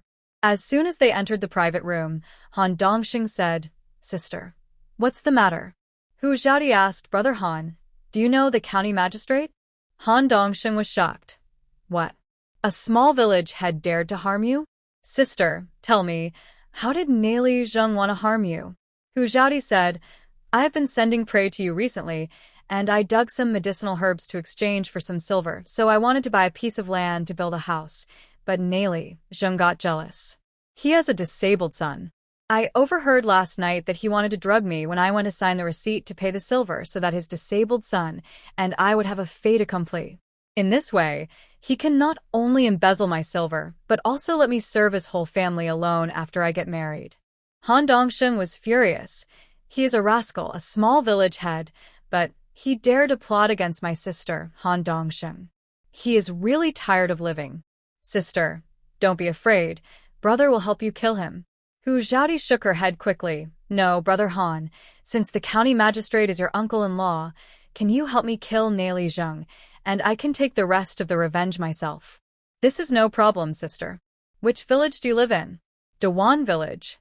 "Who do you think is more suitable to be the village head in Dewan village?" Hu Xiaodi smiled. "My uncle is suitable. He is honest and kind-hearted. If he becomes the village head, he will definitely lead the villagers of Dewan village to live a life of food and clothing." "What is the uncle's full name?" Yikayank. "Okay, you are my sister. It's not easy for you to ask me. I will take care of this matter. Sister, you go to have dinner with the uncle first. I will go to find my uncle now."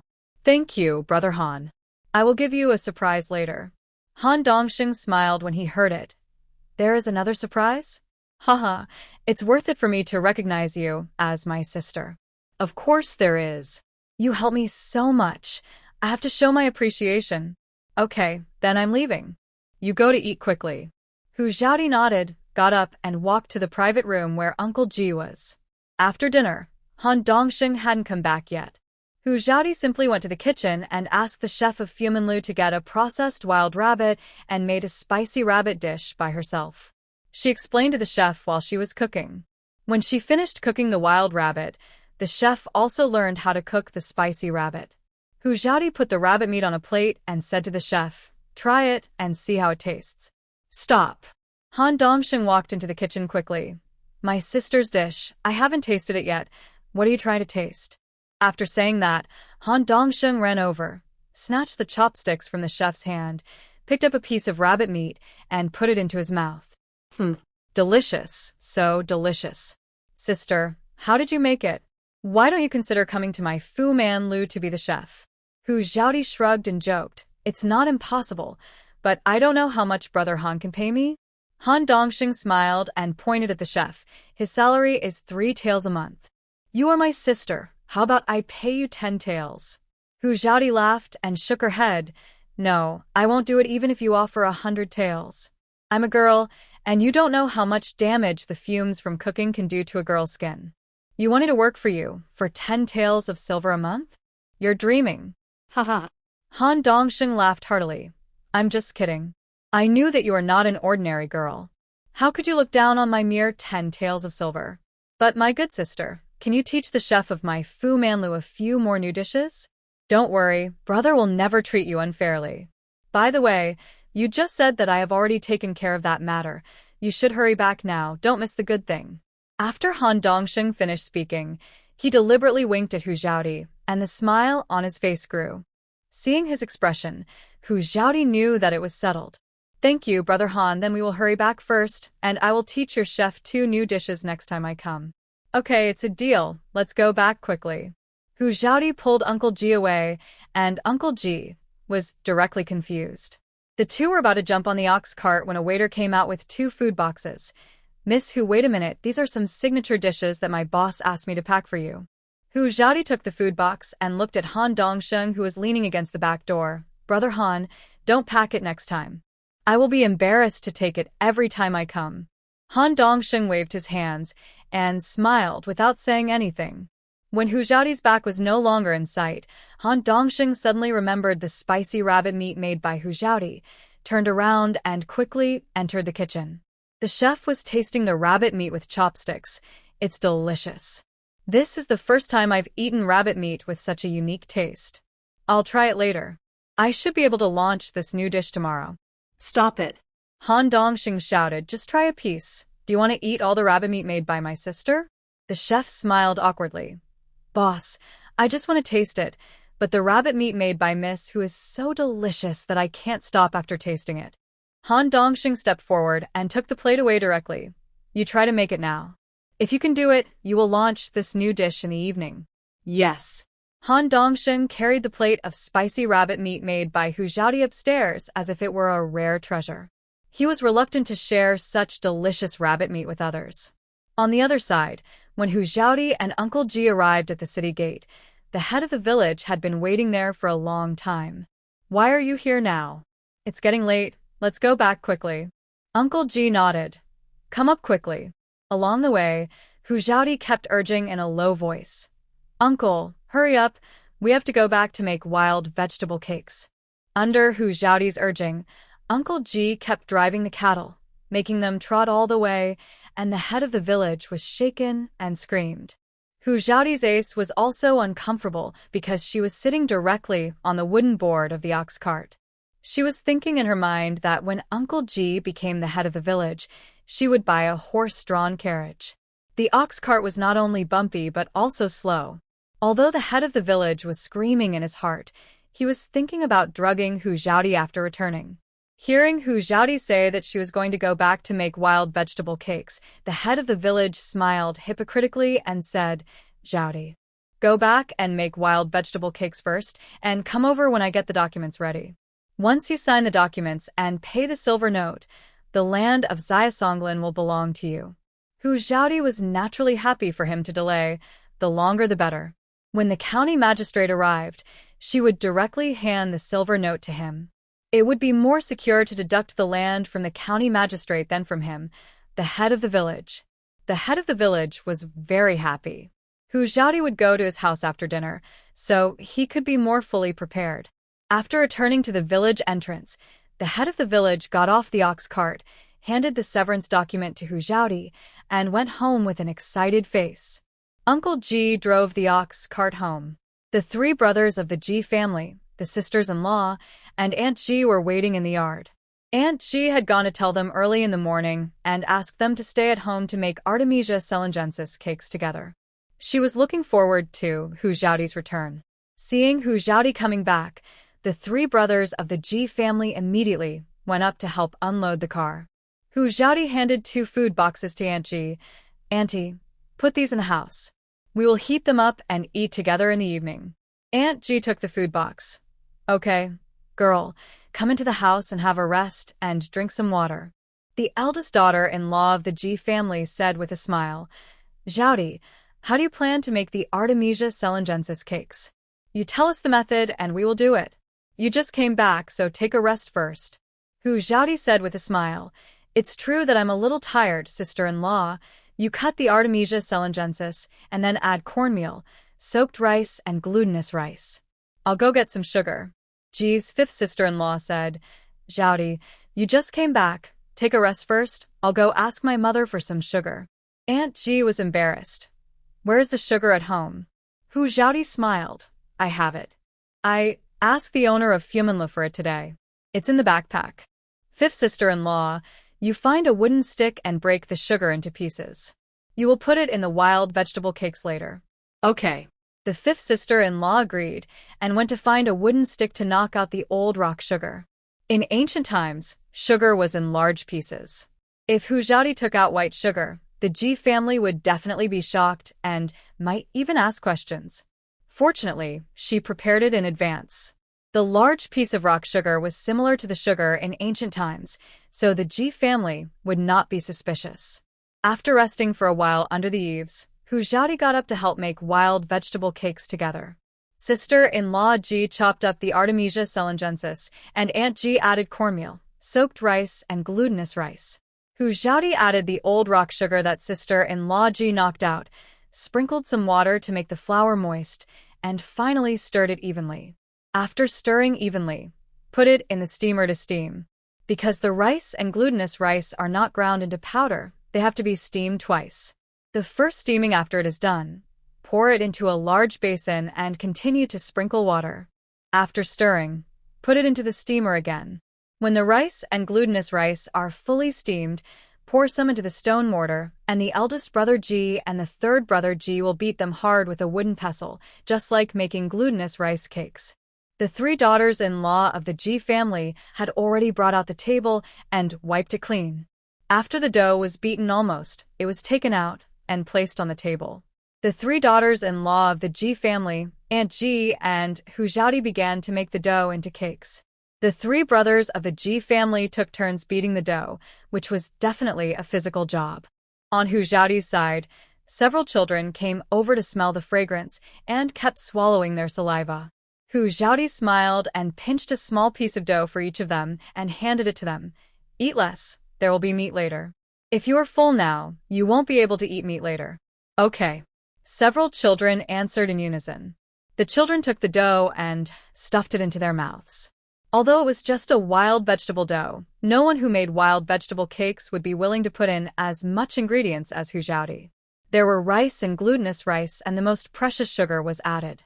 In Dayuan village, how many children can eat sugar? The children ate with their mouths full of praise. It's delicious and sweet. Wow. So sweet. I have never eaten such a sweet wild vegetable cake. It's so delicious. Hu Xiaodi pinched a small piece and stuffed it into her mouth and chewed it for a few times. Well, it's really good. The sweetness is just right, soft, sticky, and sweet. Annie, you guys should try it too. Aunt Ji also pinched a small piece and stuffed it into her mouth, praising it non-stop. It is really delicious. The wild vegetable cakes we made before could only fill our stomachs, but this mousetail grass cake is a complete enjoyment after one bite. Sister-in-law Ji said with a smile. Of course, Xiaodi was willing to add rice and glutinous rice, and also put so much sugar. The sugar I have eaten in my entire life is not as much as what Xiaodi took out today. Sister-in-law Ji said, Xiaodi, this cake will become hard when it gets cold. It won't taste good if we take it to the mountains, right? Hu Xiaodi replied with a smile. Sister-in-law Wu, you can eat it in the mountains too. Just light a fire and roast it. It will be soft and sticky, delicious, and can fill your stomach. Brother Ji said with a smile. Xiaodi, then we can bring mousetail grass cakes into the mountains tomorrow. We don't have to run back to eat at noon and waste time. Hu Xiaodi nodded. Of course, we'll bring some into the mountains tomorrow. The Ji family's yard was filled with laughter and was very lively. After the children finished eating the dough in their hands, they still felt unsatisfied, but when they thought of what Hu Xiaodi said about having meat to eat later, they resisted the urge to continue eating. Hu Xiaodi pinched off a small piece of dough, kneaded it gently a few times, kneaded it into a round cake, and then put it in a winnowing basket beside to dry. Several women chatted while making cakes. The Ji family yard has been lively twice since Hu Xiaodi came. The happiest people are Grandpa Ji and his wife. Since their children have each started their own families, there are rarely such lively times. The old man is not afraid of hardship or fatigue, but what he fears most is loneliness. Suddenly, a noisy noise came from not far away. Hu Xiaodi looked up and immediately smiled and asked the Ji family to stop what they were doing and go outside the yard to greet the visitor. The visitor was surrounded by a group of villagers. He was dressed in official uniforms, looked to be in his early 40s, and had a friendly smile on his face. The former head of the village had a flattering look on his face, pointing to the house of Uncle Ji's family. Sir, Ji Kaiyang's house is over there. The county magistrate nodded, without giving the head of the village a glance. Hu Xiaodi led the Ji family out of the yard and knelt down to greet them. The common people, common women, respectfully welcome the county magistrate. The county magistrate immediately showed a kind smile. Everyone get up. Thank you, sir. The county magistrate looked at Uncle Ji. You are Ji Kaiyang, right? Unsley replied respectfully. I am Yi Kaiyang. I wonder why you came here in person? I came here today to dismiss the head of the village of Dawan village and to re-elect a head of the village. Uncle Ji was dumbfounded when he heard this, and he looked at Hu Xiaodi in disbelief. Hu Xiaodi smiled faintly and nodded slightly at him. Uncle Ji was stunned. How did this girl do it? Last night, she said that she wanted him to be the head of the village, but today the county magistrate came in person. This girl is amazing. Hu Xiaodi smiled appropriately, bent down, and made a gesture of invitation. My lord, you have come all the way here. Please move to the house and take a rest. The county magistrate nodded in appreciation. This girl should be Miss Hu was praised by his nephew. Seeing her own county magistrate, she was neither humble nor arrogant, generous and decent, and did not show any nervousness or restraint. Entering the Ji family yard, the county magistrate saw the unfinished cake embryos and the finished wild vegetable cakes on the table and asked with a smile, "What are you doing?" Hu Xiaodi replied, "My lord, this is making mouse eargrass cakes. There are not many good things in our countryside, but there are a lot of wild vegetables. This mouse eargrass has many benefits for the body. My lord, I will get you one. How about you try it?" The county magistrate's eyes lit up. Okay, I really want to try it. I haven't eaten wild vegetable cakes for many years. I really miss the taste of my childhood. The county magistrate was also born in a poor family. He studied hard for 10 years to get to where he is today. He was also hungry and cold when he was a child. When you are hungry, no matter whether it is wild vegetable cakes or tree bark, being able to fill your stomach is the happiest thing. Hu Xiaodi took a prepared wild vegetable cake and handed it to the county magistrate. The county magistrate took the cake and put it in his mouth, took a bite and chewed it for a few times. His eyes widened instantly. How can this wild vegetable cake be so delicious? It is sweet, soft, and chewy. Hu Xiaodi smiled and said, "If you like it, I will pack a few for you to take back when you go back. You can eat it by roasting it over the fire when it is cold." Well, thank you very much. The county magistrate continued, "From now on, the original village head Yang Dahu is dismissed, and the new village head is Ji Kaiyang." After speaking, the county magistrate asked his entourage to take out the appointment document and hand it to Uncle Ji in person. When the villagers heard the news, they applauded excitedly. Uncle Ji was stunned for a long time before he came back to his senses and murmured, I am the new head of the village?" The county magistrate smiled gently and patted Uncle Ji's rough hands. "Yes, from now on, you are the head of Dawan village. Work hard and do more practical things for the people." "Hey, I will definitely put the villagers first." "Okay, this official has high hopes for you. In the future, you can get a living allowance of 2 taels of silver from the government every month. Go to the county government to collect it on the 8th day of each month." "Yes, thank you, sir."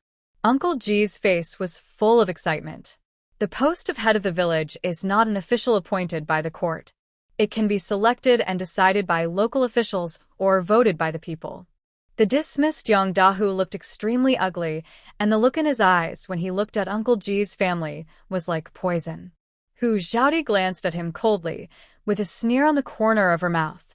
Yang Dahu snorted coldly and staggered out of the Ji family's courtyard. After Yang Dahu left, Hu Xiaodi spoke up. "Sir, I want to buy a piece of land to build a house. Since you are here today, I will trouble you to handle this matter for me." "No problem. Take me to see the land you like, measure it, and then calculate how much silver it costs." "Thank you, sir." "Let's go." "Find a rope. Let's go now." Uncle Ji hurried to find a rope, and he and Hu Xiaodi accompanied the county magistrate and his entourage to measure the land, while others continued to make wild vegetable cakes. When Uncle Ji and his men came back from measuring the land, they had made a lot of wild vegetable cakes. After signing the receipt, Hu Xiaodi paid a silver note of 100 taels, and the right to use the land in Xiasonglin completely belonged to Hu Xiaodi. When the county magistrate was about to leave, Hu Xiaodi took out a food box, filled it with a lot of wild vegetable cakes for the county magistrate, and then sent the county magistrate and his entourage to the village entrance with Uncle Ji. The county magistrate and his entourage came in a horse-drawn carriage. After seeing the county magistrate on the carriage, Hu Xiaodi and Uncle Ji turned around and prepared to return to the village.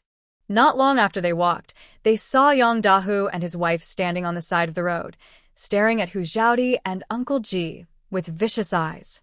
There were also several villagers who had a good relationship with the Yang family standing next to them, all looking at Hu Xiaodi with contempt.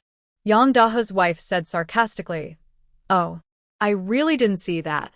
A foxy girl is a foxy girl. Even the county magistrate is bewitched by her. No wonder she goes to the county town every day. It turns out she goes to accompany her old man. She hasn't even reached the age of marriage yet, has she? I wonder how many men she has slept with. It's only been a few days since she broke off the relationship with the Hu family, and she has so much money. Where does she get so much money if she doesn't sleep with men? No wonder she was beaten every day in the Hu family. Bah, how shameless." "That's right. It's only been a few days since we broke up." Oh. "It's easy to make money lying down. You can make money just by spreading your legs.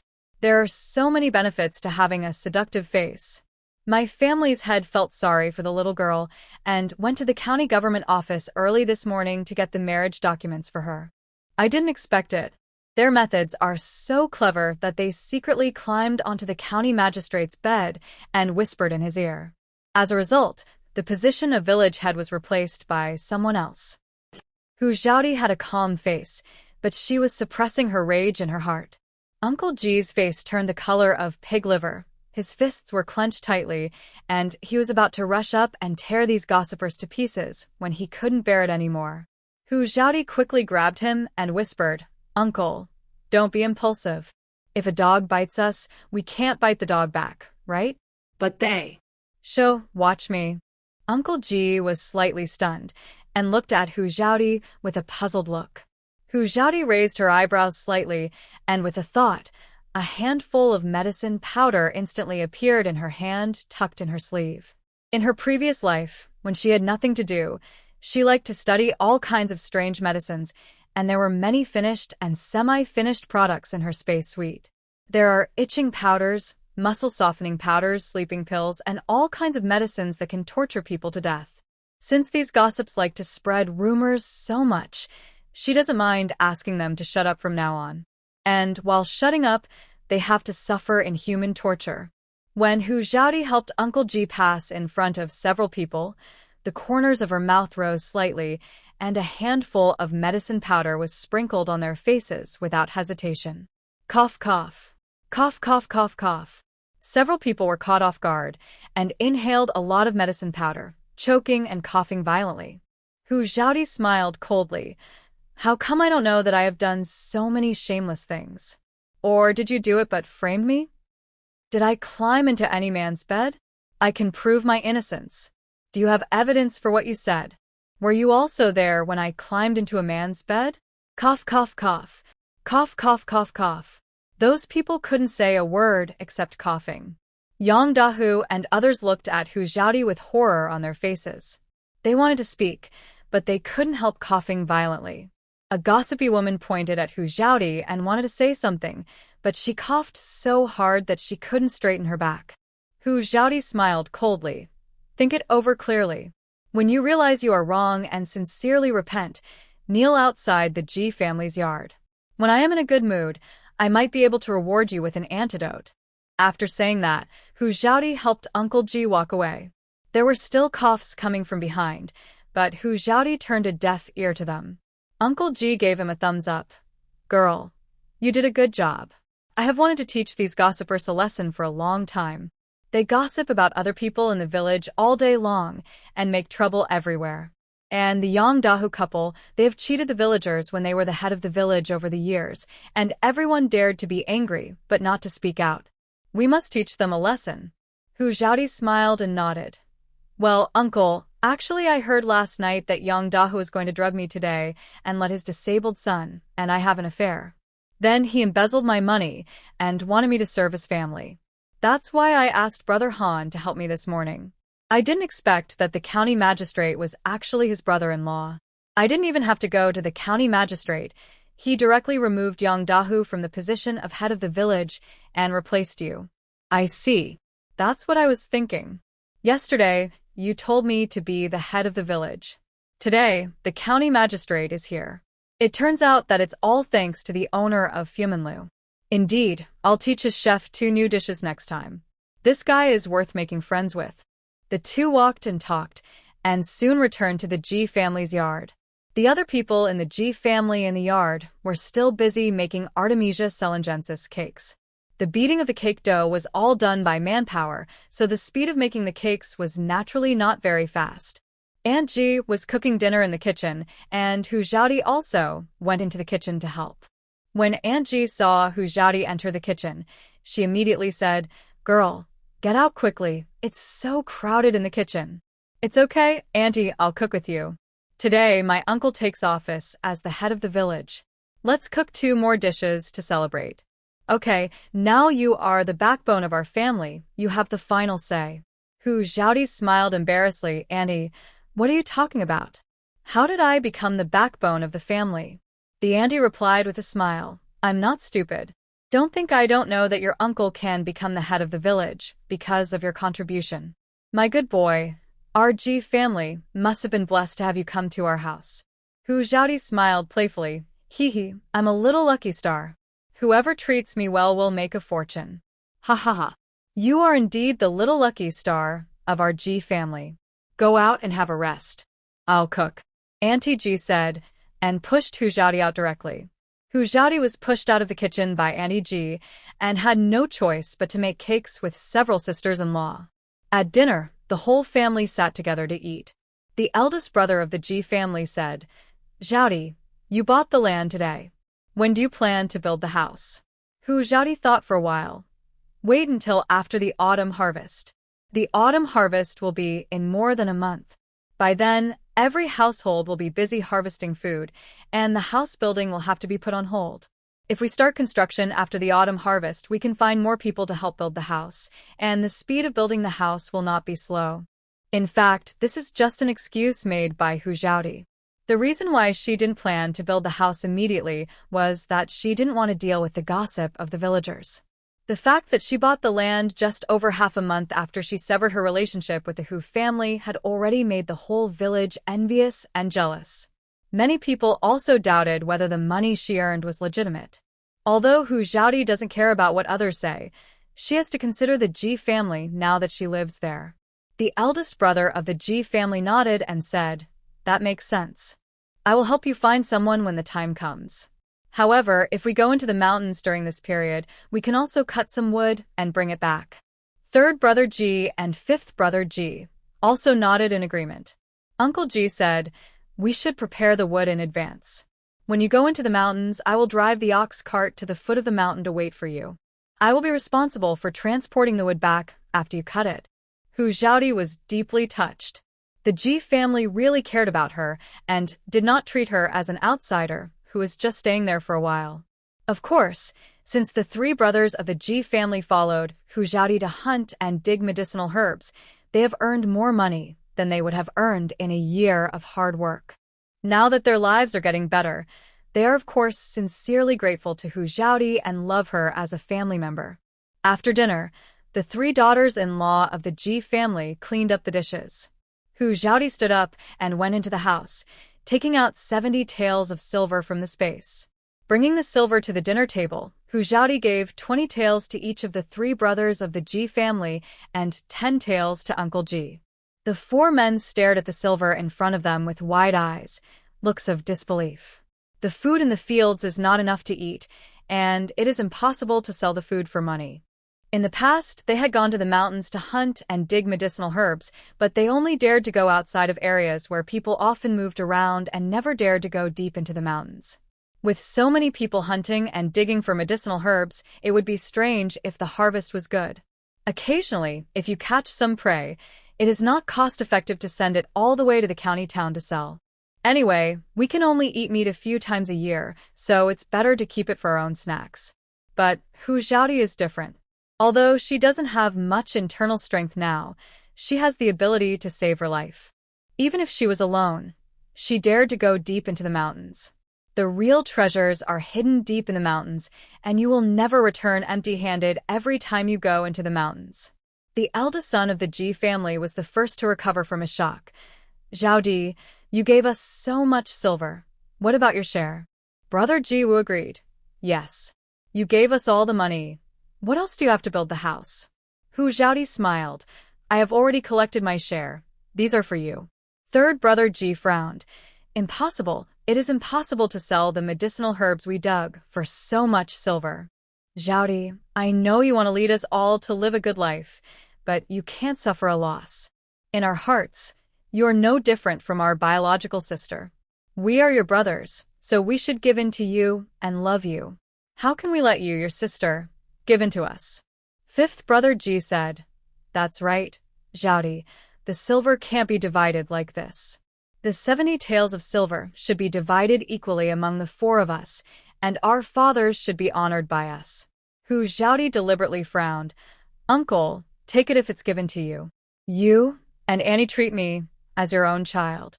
Your children should honor you, so you can't refuse. If you don't accept it, I will leave the Ji family and live in a cave now. Uncle Ji's eyes were moist. He and his wife raised 5 children with great difficulty, and none of them could give him 10 taels of silver at a time.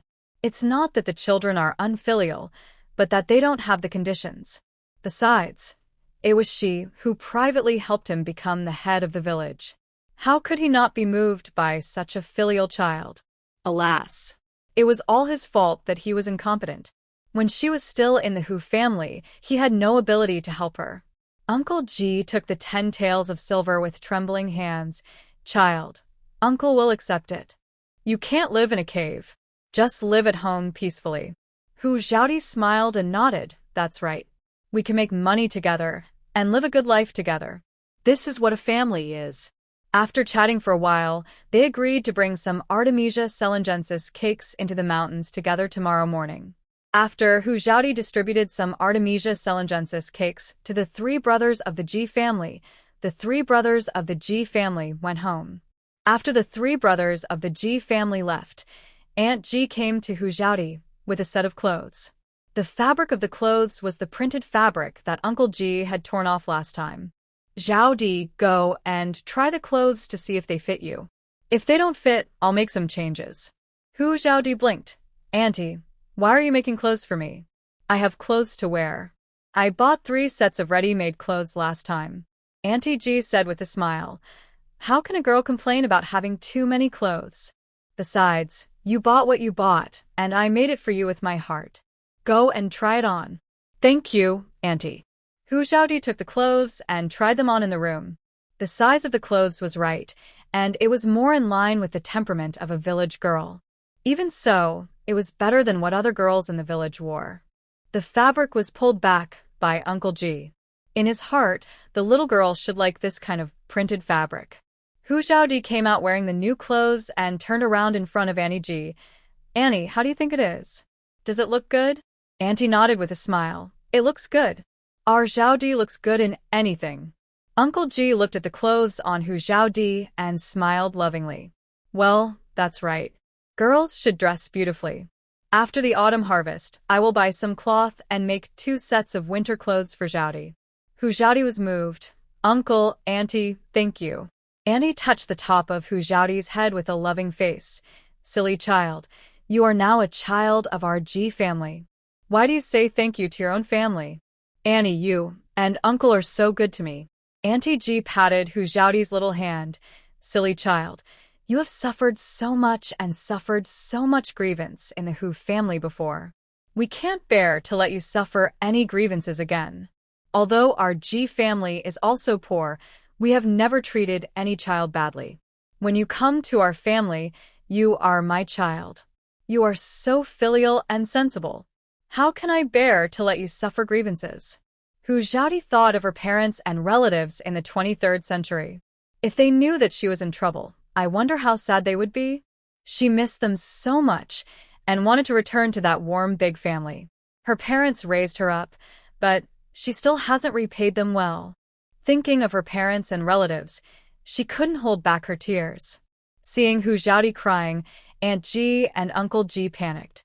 Aunt Ji wiped her tears in a panic. Child, what's wrong with you? Why are you crying all of a sudden? What's wrong with you? U cało disnizd, antie, a infine. I'm just so touched.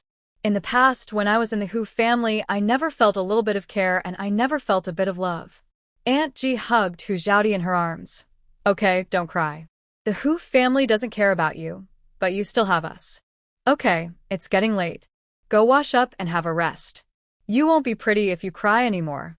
Hu Xiaodi nodded, wiped her tears, and turned to wash up. Early the next morning, when Hu Xiaodi got up, Aunt Ji had already prepared breakfast and prepared all the things Hu Xiaodi needed to take into the mountains. After breakfast, the three brothers of the Ji family arrived as scheduled. Hu Xiaodi carried a backpack and went into the mountains with the three brothers of the Ji family. Along the way, the four of them talked and laughed, and their steps were brisk. Just halfway through, the four of them met Zhang, who was carrying a shovel and a backpack. Zhang's face was sallow. It had only been a few days since we last met, but she looked much thinner, and her eyes were dull. During this period, Hu Dashan and Yang were beaten by Hu Xiaodi and could not get out of bed, so all the work at home and in the fields fell on her alone. Before, all the dirty and tiring work was done by Hu Xiaodi. She had been idle for so many years, and now she was carrying such a heavy burden all of a sudden. It would be strange if she could bear it. But what if she couldn't bear it? There were so many mouths waiting to be fed every day, and if she didn't work, she would starve to death. There was no food at home, and she couldn't borrow much even if she ran around the whole village. She could only go up the mountain to dig wild vegetables and cut tree bark every day to fill her stomach.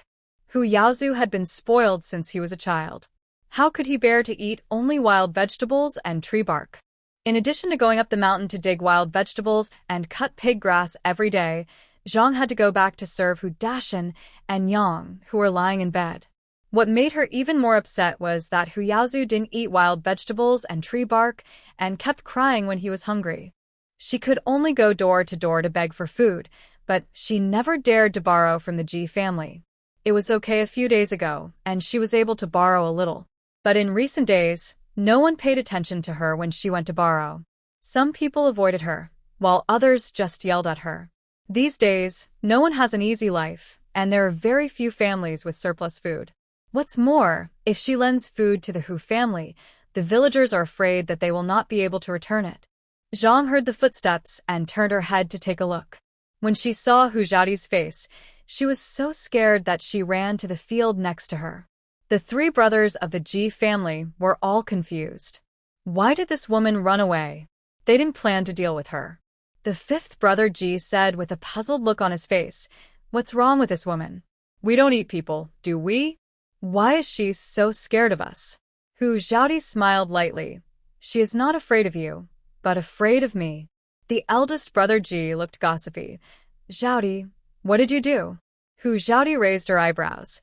If I am not mistaken, her husband and mother-in-law are still unable to get out of bed. I beat them. The third brother Ji asked, "When did it happen?" Hu Xiaodi glanced at the direction where Zhang fled, and a sneer appeared at the corner of her mouth. I haven't greeted the Hu family for more than 10 days. I have to go and see them at night.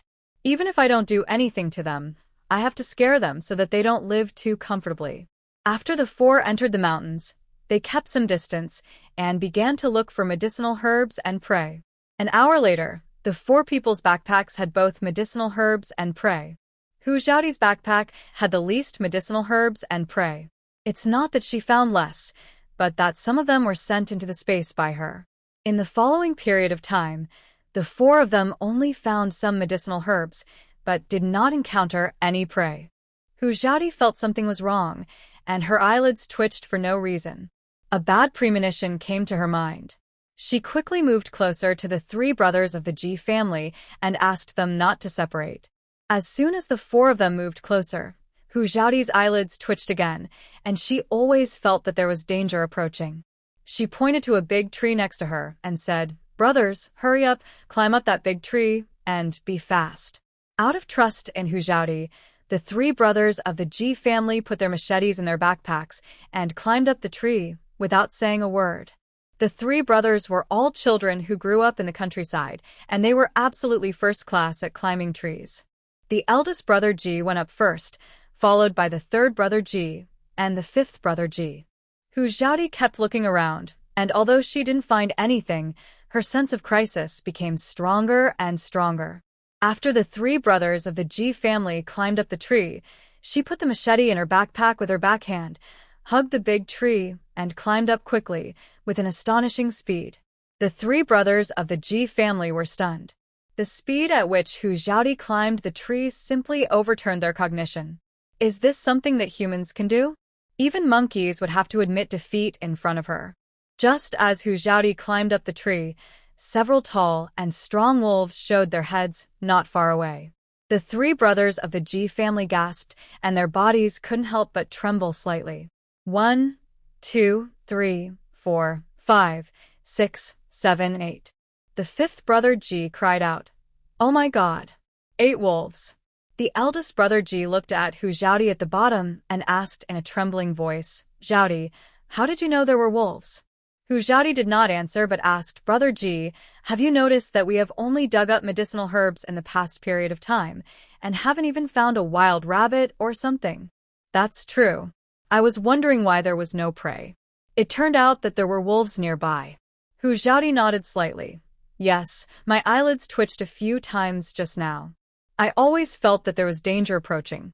Just in case, I asked you to climb the tree quickly." The fifth brother Ji said bitterly, "What should we do now? The patience of wolves is not comparable to ours. These beasts can exhaust us to death." Hu Xiaodi said, "Don't be afraid.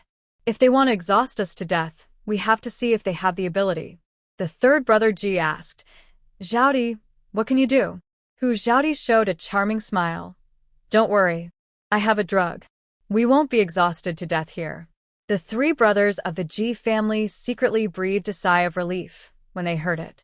Under the tree, 8 wolves circled the tree back and forth, and from time to time they raised their heads and grinned at the 4 people with fierce eyes. Hu Xiaodi climbed up a little and found a tree branch to sit down. He reached into his pocket and took out 2 packets of powerful drugs. After opening the drugs, Hu Xiaodi asked the 3 brothers to hold their breath just in case. If the wind direction suddenly changed, they would be doomed if they accidentally inhaled the drugs and fell down. After the 3 brothers of the Ji family covered their mouths and noses, Hu Xiaodi sprinkled the sleeping pills on them. The powerful drug was very effective. After a short while, the 8 wolves fell to the ground and could not get up. The 3 brothers of the Ji family breathed a sigh of relief. Fortunately, they had Hu Xiaodi, otherwise they would have died today. After waiting for a while, Hu Xiaodi said, "Wait a moment, I'll go down and take a look." The eldest brother Ji said, "Xiaodi, don't go down, I'll go down and take a look." Hu Xiaodi shook her head. "No, I still have medicine on me. I'll be fine. You all wait on the tree." After saying that, she slid down from the tree without waiting for the 3 brothers to speak. After a careful inspection, Hu Xiaodi confirmed that the wolves were all stunned, and then she let the 3 brothers come down from the tree. The 5th brother Ji asked, "Xiaodi, how do we deal with these wolves?" Hu Xiaodi said, "No, let nature take its course." The 3rd brother Ji asked, "What if the wolves wake up and chase us?" Hu Xiaodi smiled and comforted, "Don't worry. They won't wake up for a while. My sleeping pills are not ordinary sleeping pills. These wolves will sleep for at least 3 or 4 hours." The 5th brother Ji said, "Then I'm relieved, but I don't feel safe to stay nearby. Let's go quickly and change places." Hu Xiaodi pointed to the right-hand side. "Go over there is a stream over there, and we can get food by the stream." The 3 brothers of the Ji family followed Hu Xiaodi and walked in the direction of the stream. The wolves had been knocked unconscious, and the 4 of them walked while looking for medicinal herbs and prey. After an incense stick of time, the 4 of them came to the cave where Mo Jin Nan had lived before. When they came to the stream, the 4 of them found some dry firewood and started a fire. After the flames died down, the 4 of them took out their own naphalium cakes and started to bake them. Naphalium cakes were added with glutinous rice, and they would swell up immediately after being baked for a short while. The cakes would be soft, sticky, and sweet as long as they were heated, but if you want to eat them more fragrant, you can bake them until both sides are golden brown. Smelling the fragrance of corn, rice, and naphthalene, Hu Xiaoti's stomach couldn't help but growl twice. She picked up a baked naphthalene cake, blew on it twice, and started to eat. Wow. Really good, the eldest brother Ji said with a smile. To be honest, this is the first time I have eaten such delicious wild vegetable cakes in my life. The wild vegetable cakes made by my mother in the past were all made of cornmeal, without rice or sugar. This wild vegetable cake is really too luxurious for me. The third brother Ji agreed. How can it not be luxurious? From childhood to adulthood, how many times have we eaten sugar? How many times have we eaten rice? If it weren't for Xiaoti, I guess I would have to wait until the new year to eat meat. Hu Xiaoti smiled embarrassedly. Don't make me sound so amazing. I'm just lucky. Fortunately, my uncle and aunt were willing to take me in, otherwise, I don't know where I would be begging for a living. Fifth brother Ji patted Hu Xiaoti on the shoulder and said, It's impossible to beg for a living. With your clever little brain and your skills, it's impossible for you to be reduced to begging for a living. And with your parents' personalities, how could they bear to see you homeless? As long as you leave the Hu family and have nowhere to go, they will take you home. Hu Xiaoti laughed from the bottom of her heart. In this world, most sincere efforts are still rewarded, unless you meet a black-hearted person. After eating the rat-tail grass cakes, the three put out the fire and continued to look for medicinal herbs and prey in the mountains. At 5 p.m., the four people's backpacks were full, so they walked to the periphery with laughter. When they arrived at the periphery, Uncle Ji had already cut down a pine tree as thick as a bucket and was trimming the branches with a machete in his hand. The four people hurried forward to help, and then worked together to tie the wood to the ox cart and pull the wood back home. Returning to the Ji family courtyard, the three brothers were stunned. Grandpa Ji's mouth twitched wildly. The people who spread rumors yesterday were kneeling outside the courtyard. Their eye sockets were sunken, and their dark circles were no different from panda eyes. Their faces were as pale as paper. When they saw Hu Xiaoti, they immediately knelt in front of Hu Xiaoti, looked at her with tears in their eyes, and kept pointing their fingers at their mouths. Hu Xiaoti sneered. What? Do you know you are wrong? Are you kneeling down to beg for mercy? The few people nodded and kowtowed like chickens pecking at rice. Hu Xiaoti's pair of insightful eyes stared at the eyes of the few people without blinking. After a moment, Hu Xiaoti shook her head, walked around the few people, and went straight into the house. The three brothers of the Ji family looked at each other, and none of them could guess what was going on. After unloading the wood from the ox cart and putting it in the yard, the three brothers couldn't wait to go into the house to ask Hu Xiaoti. Eldest brother Ji asked, Xiaoti, what's going on with those people kneeling outside? Uncle Ji came in with a gloomy face. They deserve it. They gossiped in front of Xiaoti and me yesterday, and today they have become mute. The faces of the three brothers of the Ji family turned gloomy at the same time. They stood up with clenched fists and were about to teach those gossipers a lesson. Hu Xiaoti spoke out to stop them. Brothers, calm down. Don't be angry. They like to gossip so much, just let them kneel down. I want to see how long they can kneel. Ji Wuge said, No, I can't stand it. If they dare to gossip about Xiaoti, I will knock out all their teeth. Ji Wuge, don't be so impulsive. Beating those people will not only dirty your hands, but also hurt your hands. It's not worth it.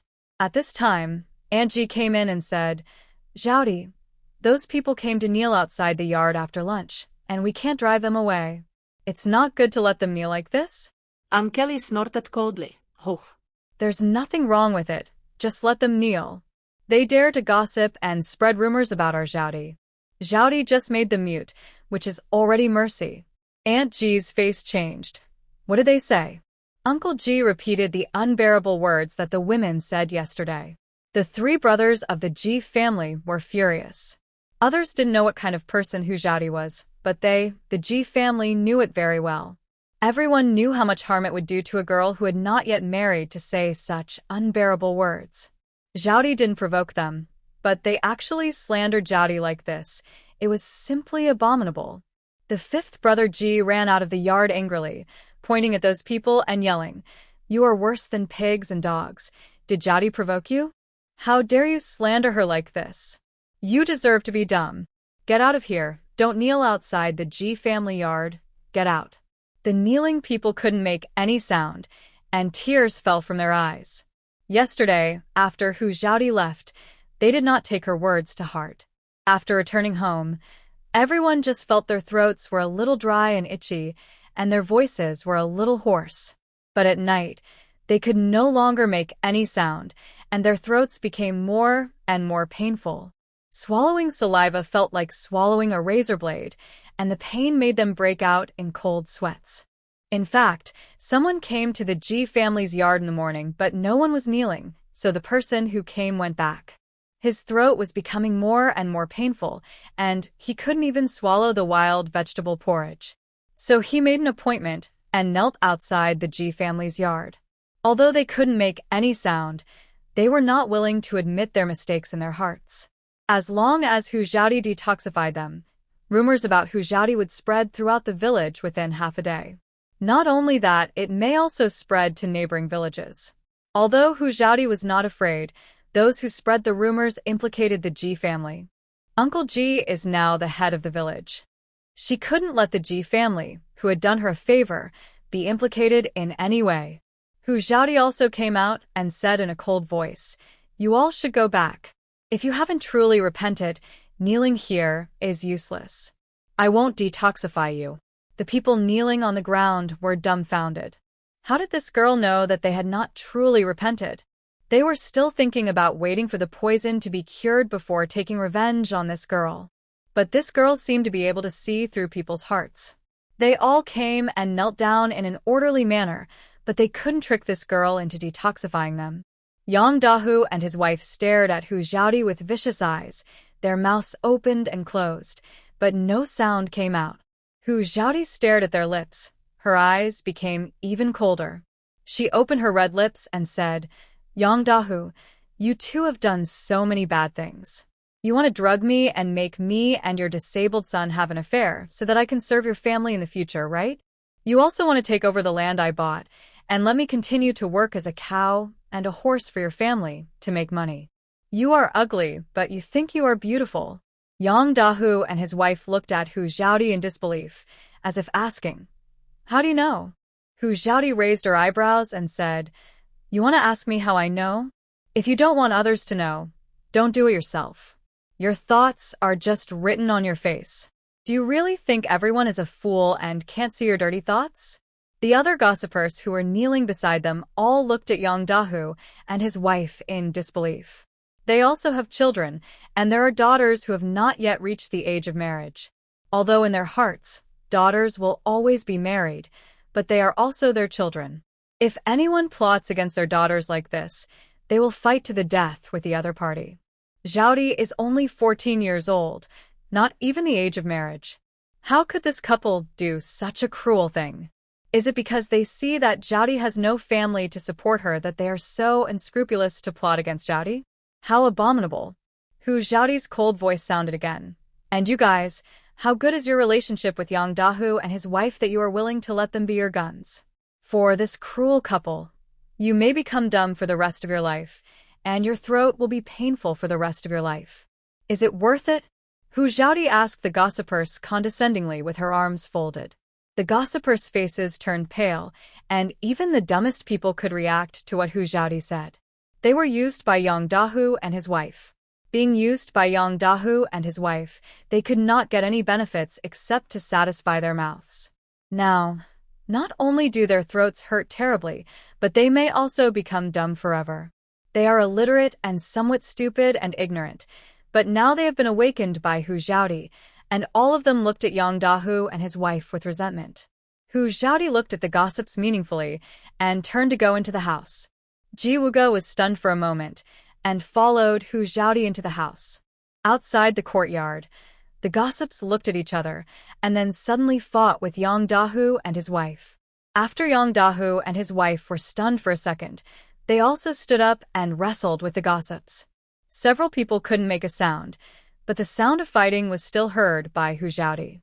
Hu Xiaodi raised the corners of her mouth slightly, stood up and stood by the door, watching the people outside the courtyard fighting each other. Yang Dahu is a man after all, and he was merciless, beating the gossips so hard that they grimaced. But the women are not vegetarians, and they are usually fierce enough in the village. Yang Dahu was scratched on the face by them. Yang Dahu's wife was even worse off. Her hair was a mess and a lot of it was torn off, and her face was also scratched. Although Yang Dahu was a man and had the advantage of physical strength and height, there were 5 gossiping women on the opposite side of him and his wife. After a cup of tea, Yang Dahu was defeated, and the couple were chased and beaten by the 5 women. After driving Yang Dahu and his wife far away, the 5 gossiping women returned to the outside of the Ji family's courtyard and knelt down obediently. This time, their eyes were full of apology and regret. Hu Zhaodi came to them again, and one of the 5 gossiping women looked at her with tears in her eyes. The next second, she raised her hand and slapped herself in the face, her eyes full of pleading. Papa. She slapped her face again and used force, and both cheeks began to swell. After the other 4 were stunned for a while, they also raised their hands and began to slap themselves. When their faces were all red and swollen, Hu Zhaodi spoke. Do you know you are wrong? The 5 gossipers nodded hurriedly. Hu Zhaodi looked at the 5 people meaningfully. Remember, don't be so stupid as to be used as a gun by others in the future. You will not get any benefits but ruin yourself. Have you ever thought about how much harm your actions have caused to others? In addition, your words and deeds are teaching your children by example. Aren't you afraid that your children will become like you? This time, I can let you go, but can you guarantee that others will let your children go after your children hurt others in the future? The 5 gossipers lowered their heads in guilt. Hu Zhaodi reached into her pocket, and with a thought, 5 black pills appeared in her palm. He gave 5 pills to the 5 gossips and warned them coldly. Remember, if I hear you making up rumors again, I will make you dumb for the rest of your lives. If the circumstances are serious, I don't mind letting your children bear the consequences of your rumors together with you. The 5 gossips trembled violently, nodded frantically, and their faces were full of regret. After saying this, Hu Zhaodi turned around and went into the house without even looking at the 5 gossips. The 5 women looked at each other and swallowed the black pills in their hands. After a while, all 5 of them were able to make sounds and their throats weren't so painful anymore. One of them said, Zhaodi is right. Yang Dahu and his wife took advantage of us. We didn't get any benefit. We suffered so much. We can't suffer in vain. Let us go and settle accounts with them.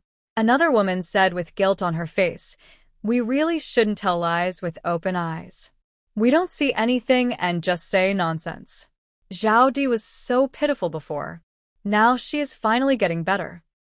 If those words spread out, how can she get married in the future? I am so stupid. I almost made myself dumb.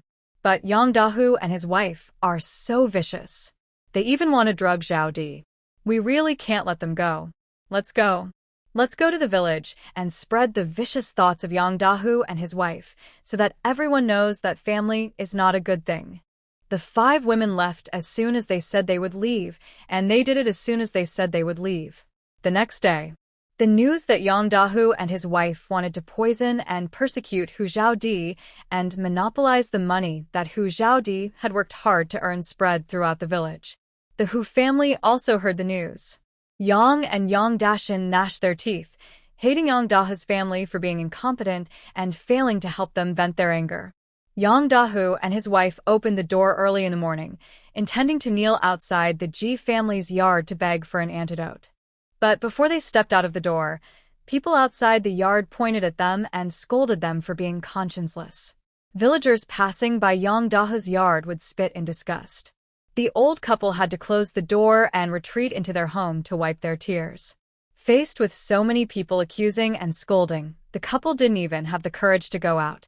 Yang Dahu and his wife had so much sore throats that it was difficult for them to even drink water. They were so hungry that their eyes were full of stars, but they couldn't swallow anything. His disabled son leaned on the bed, his eyes dull and desperate.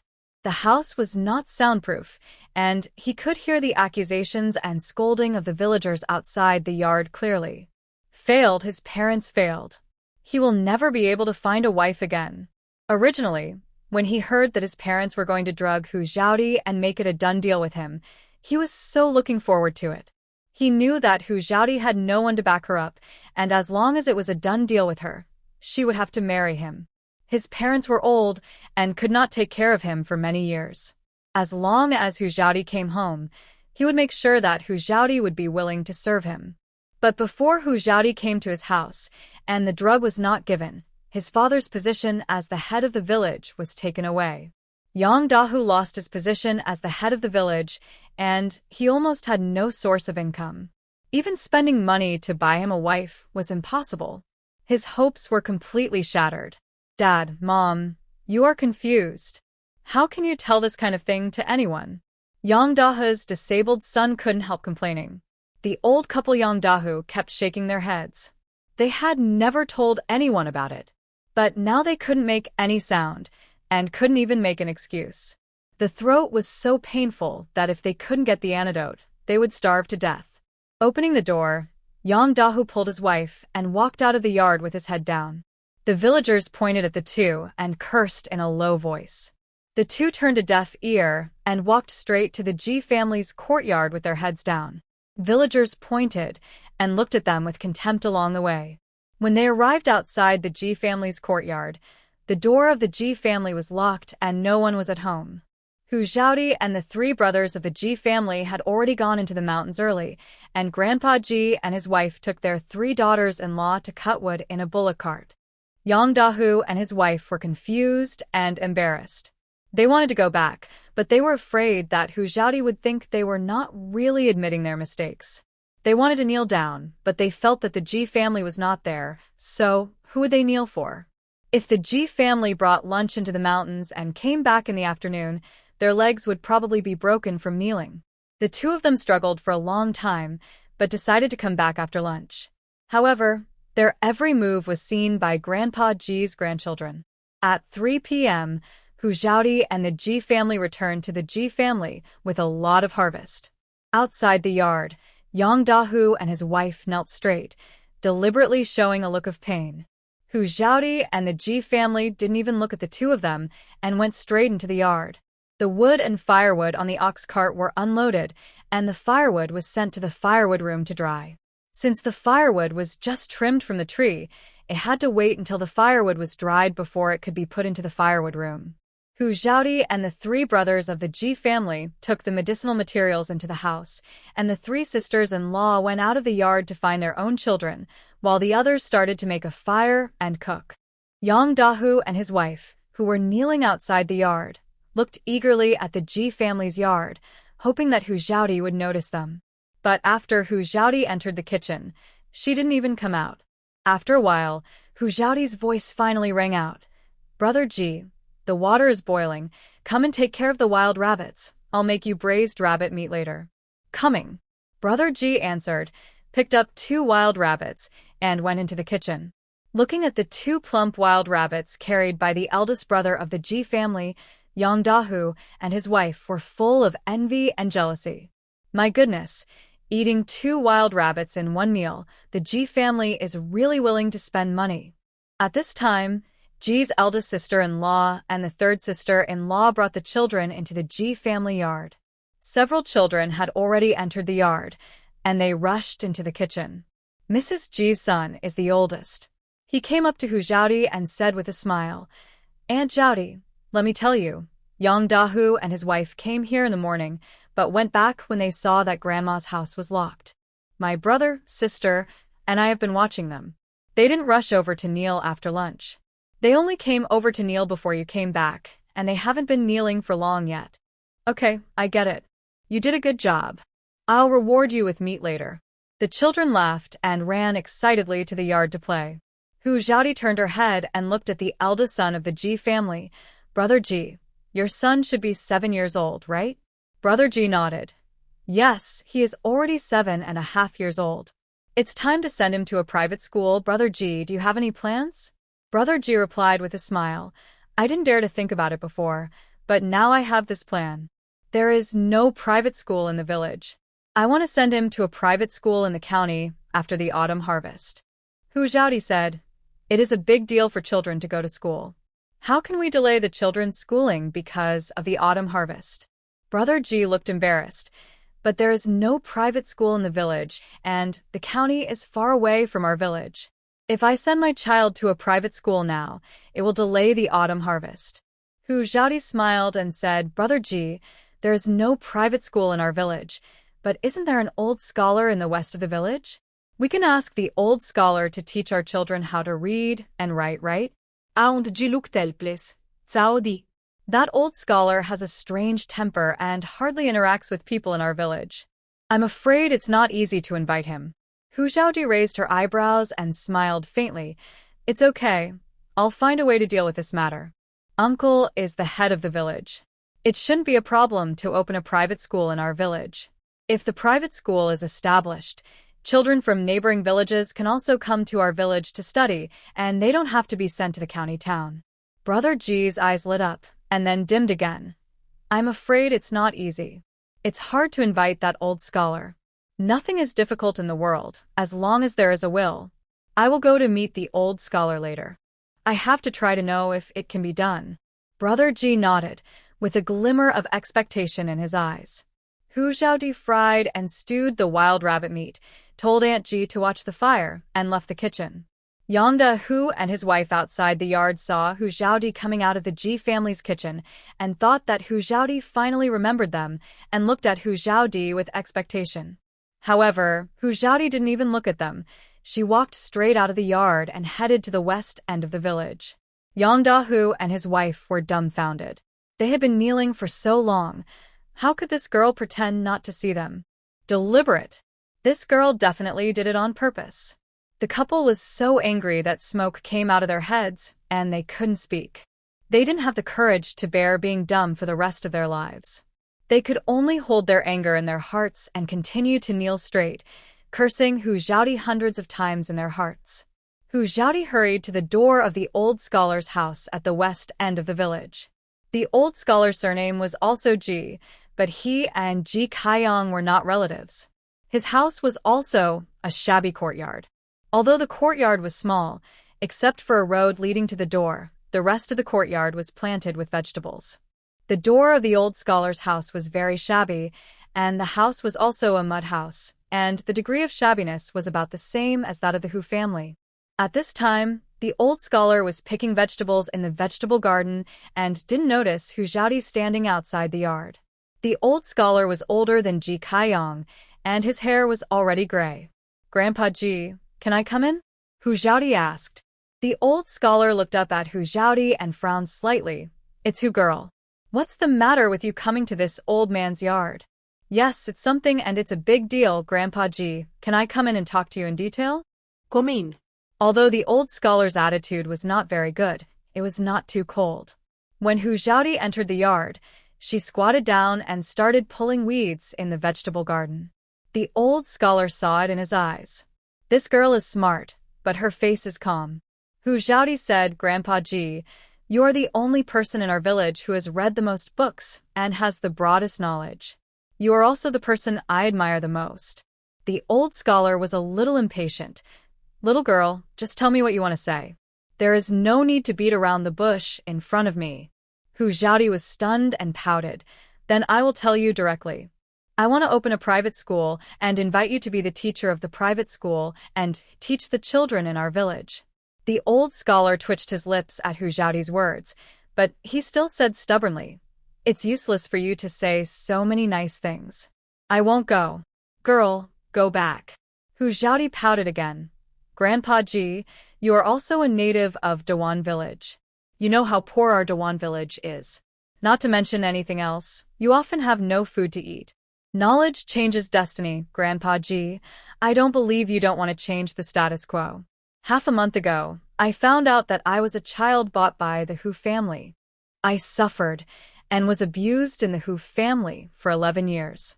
If it weren't for the kind villagers in the village who secretly helped me, I'm afraid I wouldn't be alive until now.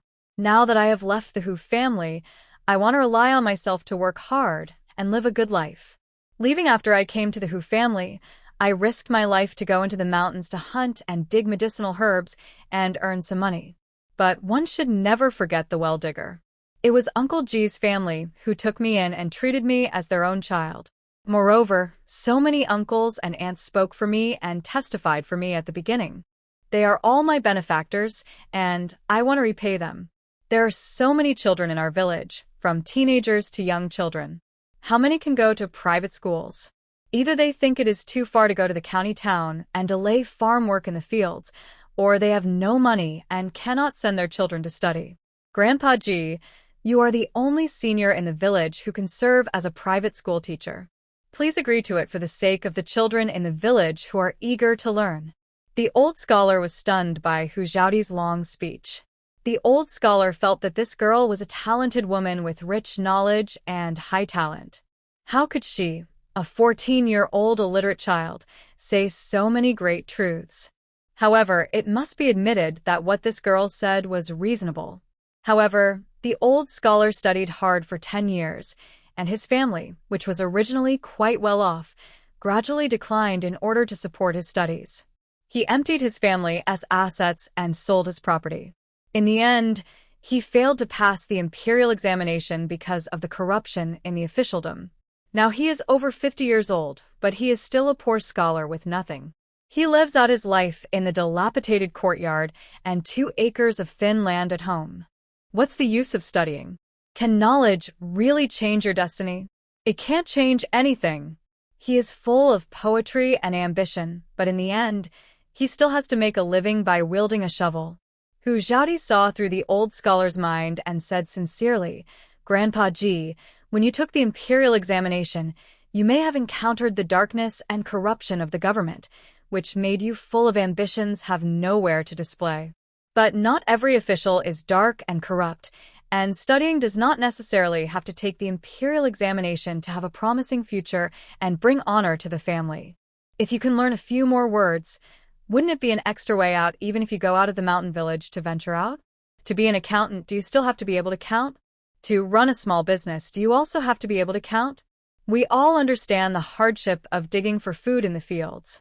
A shovel can't dig out gold nuggets or silver ingots. Grandpa G, just agree. I will never let you teach the children in the village in vain, and I will give you 2 taels of silver as a reward every month. In addition, I will let the villagers help you take care of your fields. The old scholar interrupted Hu Zhaoti before she finished her long speech. Okay, no need to say more, I agree. Hu Zhaoti's face was full of disbelief. You agreed? To be honest, Hu Zhaoti had prepared a lot of words to persuade the old scholar. Even if her throat was smoking, she would still persuade the old scholar. I never expected that the old scholar would suddenly agree. What words touched him so much? Soon, the old scholar gave her the answer. I promise you are right. Studying does not necessarily mean taking the imperial examination. At least it can provide more options. Oh. It turned out that this sentence touched the old scholar. Hu Zhaoti was delighted. Thank you, Grandpa G. Don't pick vegetables anymore. Let's go to Uncle G's house for dinner. I will treat you to meat, and we can talk while eating. After that, Hu Zhaoti went forward to drag the old scholar without saying anything. Hearing that there was meat to eat, the old scholar, who had not seen meat for a long time, secretly swallowed his saliva, and his feet could not help but follow Hu Zhaoti. After walking 2 steps, the old scholar realized that he had lost his composure a little and patted Hu Zhaoti's hand lovingly. Girl, don't be so anxious. You have to wait for me to lock the door, right? Yes, you go and lock the door. I'll hold the vegetables for you. Since they have been picked, they will not be fresh tomorrow. Just take them to Uncle G's house to cook. The old scholar twitched his mouth when he heard it. His family has run out of food, and they rely on these vegetables to fill their stomachs. This girl actually wants to take the vegetables away. At this moment, the old scholar doubted whether Hu Zhaoti could pay the monthly salary of 2 taels of silver. But Hu Zhaoti really thought that the vegetables would not be fresh tomorrow, and they had been picked, so they could not be wasted. The old scholar locked the door and followed Hu Zhaoti to the outside of Uncle G's yard. Seeing young Dahu and his wife kneeling outside the yard, a trace of doubt flashed in his eyes, but he did not ask any more questions. At this time, the braised rabbit meat stewed in the pot was emitting a rich fragrance. Yang Dahu and his wife swallowed their saliva while enduring the pain in their throats, their eyes fixed on the Ji family's kitchen. This girl really didn't lie and really invited him to eat meat. With meat to eat, he didn't care about the dishes. Entering the Ji family, Uncle Ji chatted with the old scholar, and Hu Xiaodi went into the kitchen to help. Although there were many vegetables in the space supermarket, Hu Xiaodi didn't dare to take them out blatantly, so she could only make do with the original dishes of the Ji family. After an incense stick of time, a large bowl of braised rabbit meat, a bowl of cold mixed roasted eggplant, a bowl of fried pheasant eggs with leeks, and a bowl of vegetable soup were served. Looking at bowl after bowl of dishes being brought from the kitchen to the main hall, smelling the rich and tempting aroma of food, Yang Dahu and his wife's eyes were straight. The Ji family is eating so luxuriously now. Yang Dahu has been the head of the village for several years. Except for the Chinese New Year, his family has never been so extravagant. Then, bowl after bowl of rice and cornmeal steamed together were brought out from the kitchen, and Yang Dahu and his wife doubted their lives. Even though Yang Dahu was the head of the village before, he couldn't eat rice and cornmeal steamed together. Who is willing to eat rice these days? When the food was served, the old scholar opened his mouth in surprise. This meal is even more sumptuous than what he ate during the Chinese New Year. Hu Yada should not be joking when she gives him 2 taels of silver as a reward a month. Hu Xiaodi said, "Grandpa Ji, I was a bit in a hurry today, so I only made a few dishes. Don't be disgusted, just eat them. I will make something delicious another day and invite you to come and eat together. From now on, we are a family. You promised to be a teacher in this private school, so don't go back to cook by yourself in the future. Come and eat with us, and add a set of bowls and chopsticks. From now on, you can eat whatever we eat." The old scholar's eyes lit up. "Are you serious? How can I, a junior, fool you, an elder?" Uncle Ji said with a smile, "Our family can eat refined rice and meat, all thanks to Xiaodi. If Xiaodi asks you to come and eat with us, just come. This girl is very capable and can't make her poor." The old scholar was excited, and his eyes were a little wet. "Okay, then I won't be polite. From now on, I will have a family too." Hu Xiaodi burst into tears because of the old scholar's last words, but her face was full of happiness. Aunt Ji panicked. "Child, why are you crying again? What's wrong?" Hu Xiaodi smiled. "Annie, I'm fine. I'm just happy that I have a family too." The old scholar was startled, looked up at Hu Xiaodi, but the corners of his mouth slowly rose. One is a lonely old man with no relatives, and the other is a child who has not yet reached the age of marriage. In fact, deep in their hearts, they both yearn for the warmth of family and the love of their families. After calming down, Hu Xiaodi told him about her idea of opening a private school. Uncle Ji bowed his head and pondered for a long time before he said, "I fully agree with this, but a private school also needs a house. Where should it be opened?" Hu Xiaodi thought for a while and said, "Uncle, give me another piece of land. I will pay for the construction of the house, and the income from the private school will belong to me in the future. But do you have any more money? You just bought the land in Xiasonglan, and you still need to build a house." "Uncle, don't worry. Just give me the land. I know what I am doing." "Okay. If you want to build a private school, build it on the land at the entrance of the East Village. It will be more convenient for children from neighboring villages to attend the private school." "Xiaodi, tomorrow you and I will go to the county government office to report this matter to the county magistrate." Hu Xiaodi smiled and nodded. She thought so too. Building a private school is for the people of the whole village, and the government should express its opinion. The old scholar looked at Hu Xiaodi with shining eyes, his eyes full of gratitude. He originally thought that all these years of hard study were useless, but he didn't expect that this girl who had been abused by the Hu family for 11 years would rise up and give him hope in life, so that the knowledge he had learned from 10 years of hard study would not be buried. At this moment, he regained the temperament of a scholar, his eyes full of determination and desire.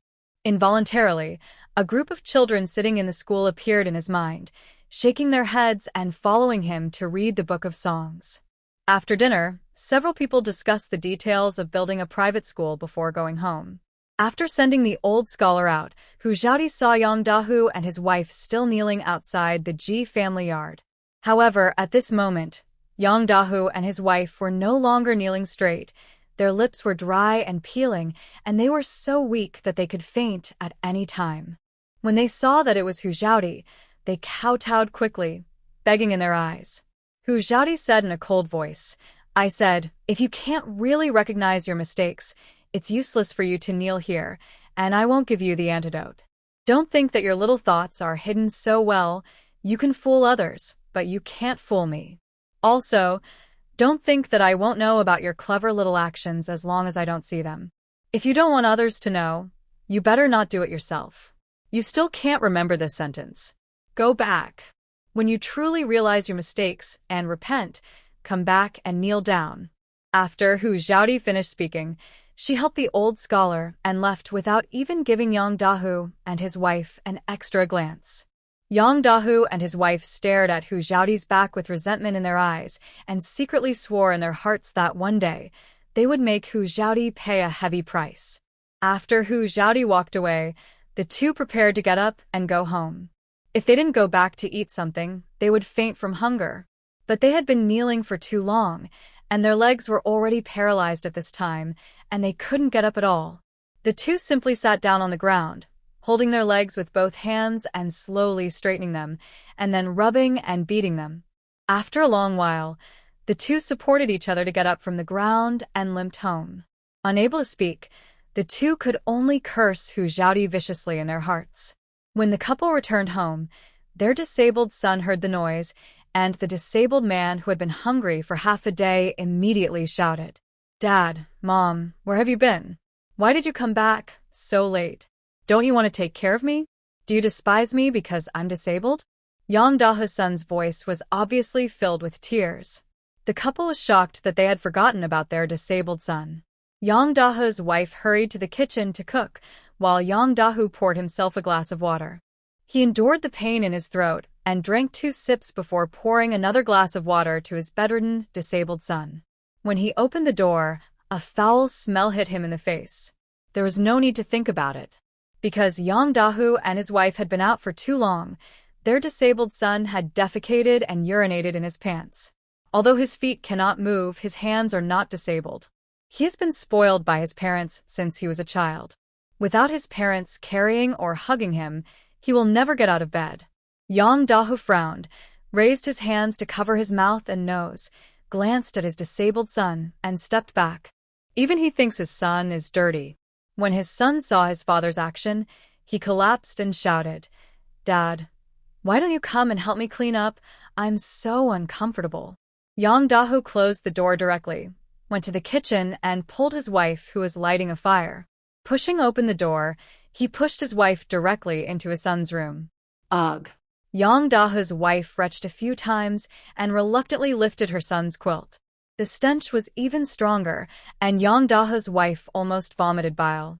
Resisting the nausea, she took off her son's pants and went to get water to wipe her son clean.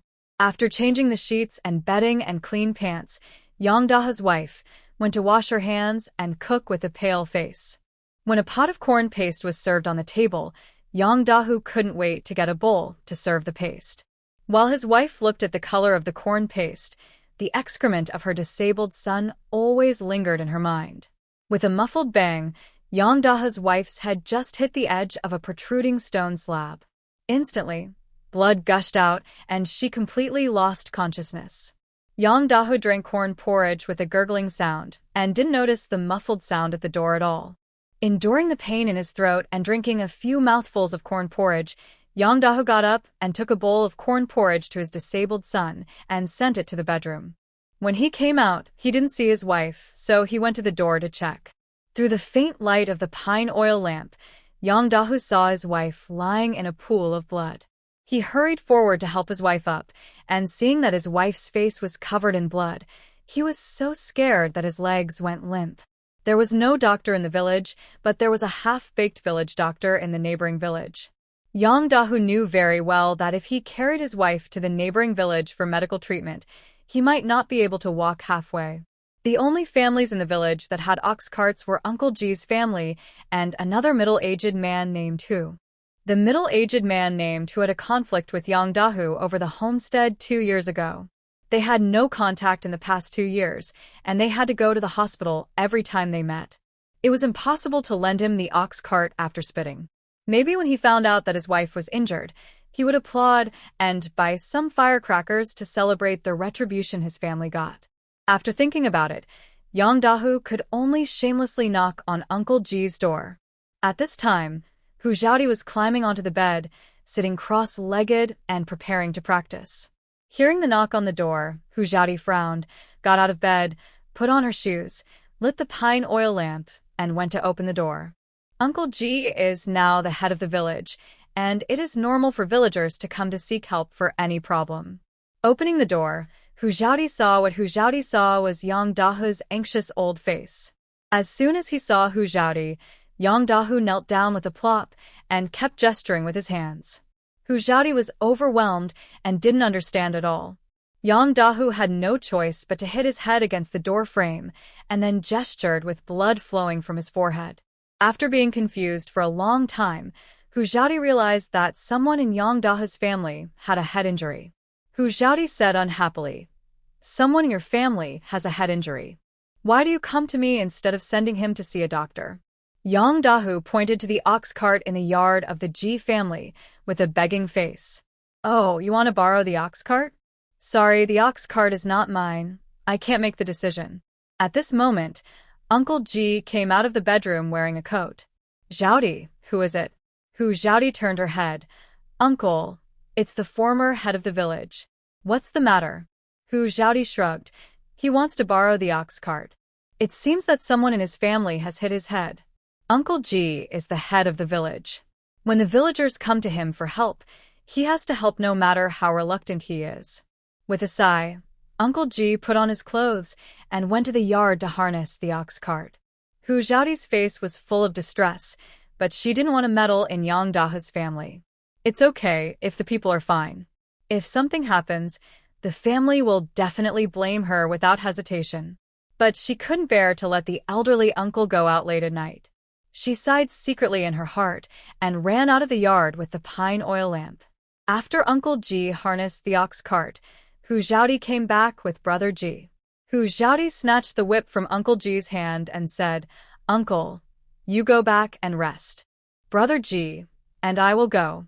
Brother G also echoed, "Yes, Dad, you go back and rest. Xiaodi and I can go together, don't worry, I will definitely protect Xiaodi." Uncle G wanted to say something, but Hu Xiaodi pushed him back into the house. "Go and have a rest. You can rest assured that you have your brother here." Pushing Uncle G back into the house, Hu Xiaodi closed the door, picked up a torch and lit it, then said coldly to Yang Dahu, "Let's go." Brother G and Hu Xiaodi jumped onto the ox cart, and Yang Dahu lowered his head and hurried to follow. The 3 men arrived at the door of Yang's house, and Yang Dahu's wife bleated more. Yang Dahu carried his wife on the ox cart without even taking out the bed and bedding to cover his wife. Brother G didn't say anything and drove the ox cart towards the neighboring village. It was already late at night when we arrived at the half-baked village doctor's house in the neighboring village. Yang Dahu went forward and knocked on the door.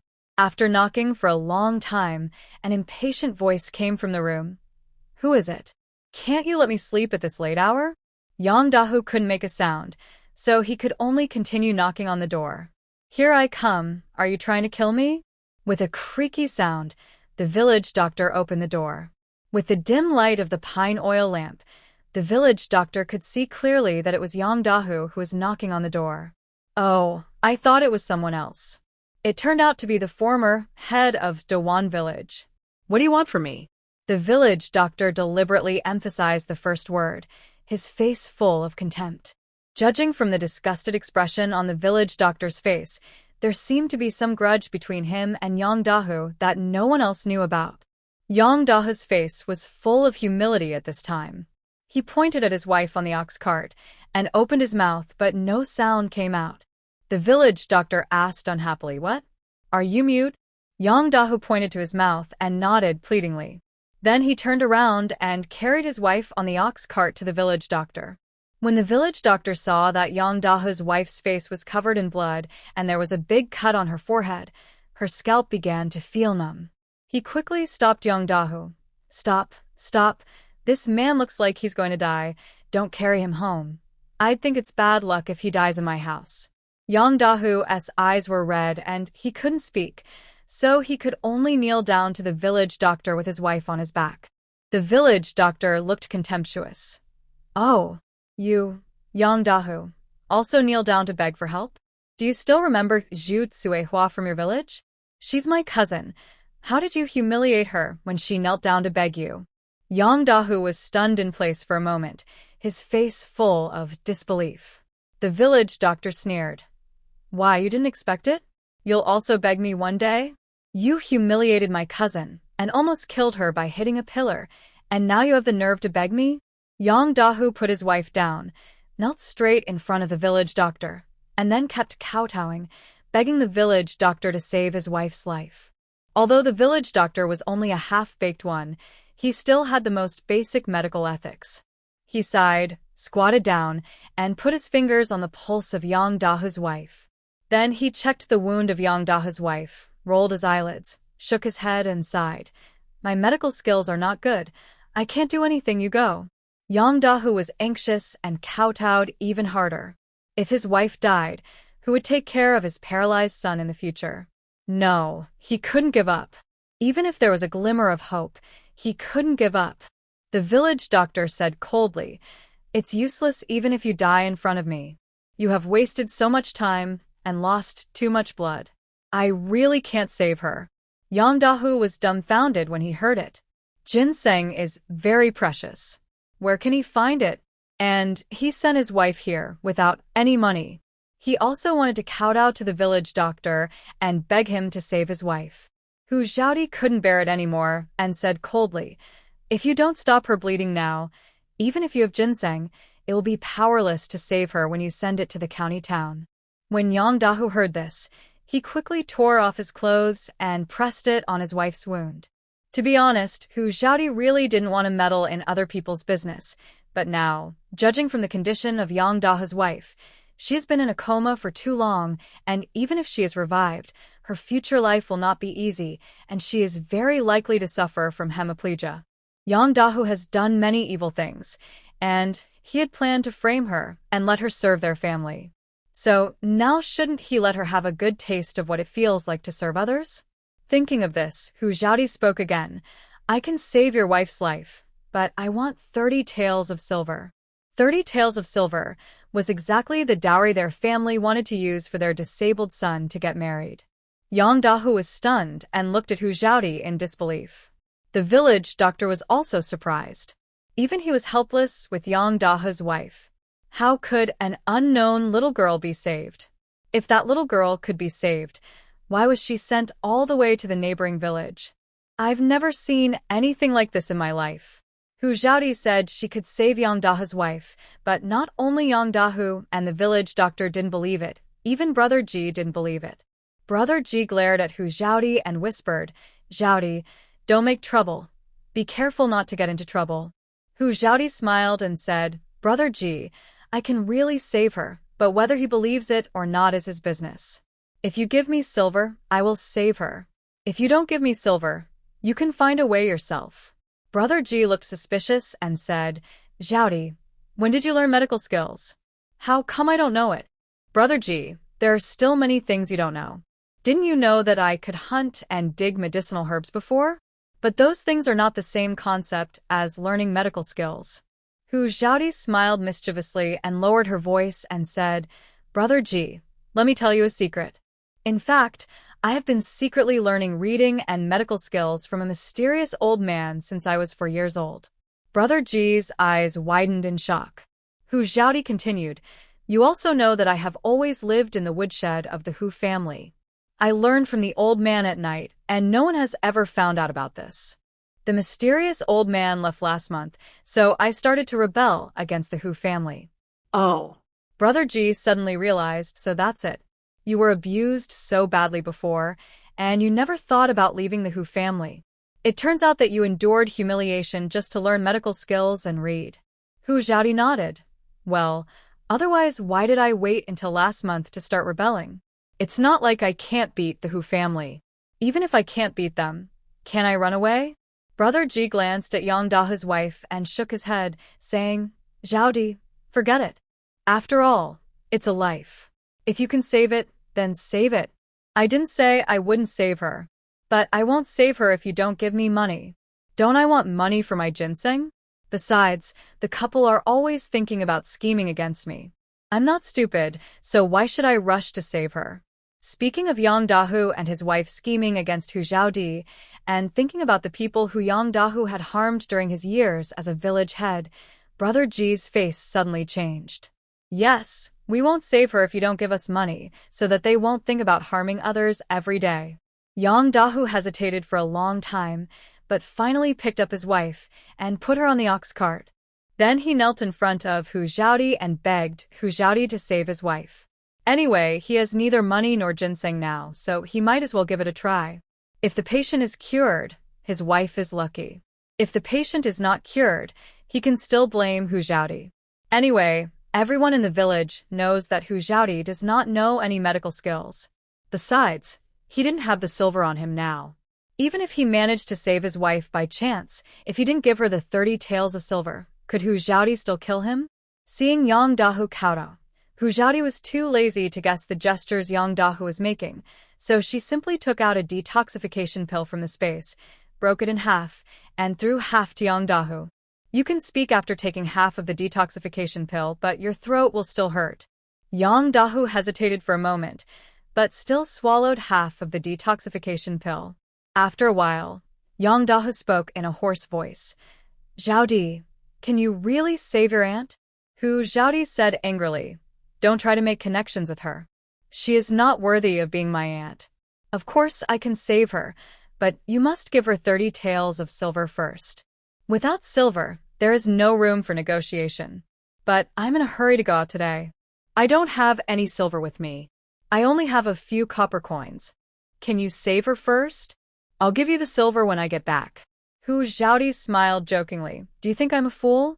You want to trick me into saving people first, but you don't think twice. Do you have any credibility with me?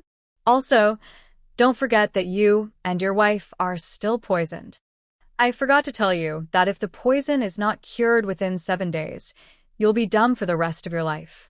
Yang Dahu felt a chill on his back and looked at Hu Zhaodi with horror. But I really don't have any silver with me. I beg you, save her first, and I will definitely give you the silver when I get back. Hu Zhaodi laughed. I can't do it without seeing the silver, but I can keep her alive. It won't be too late for you to save her after you give me the silver, when you get back.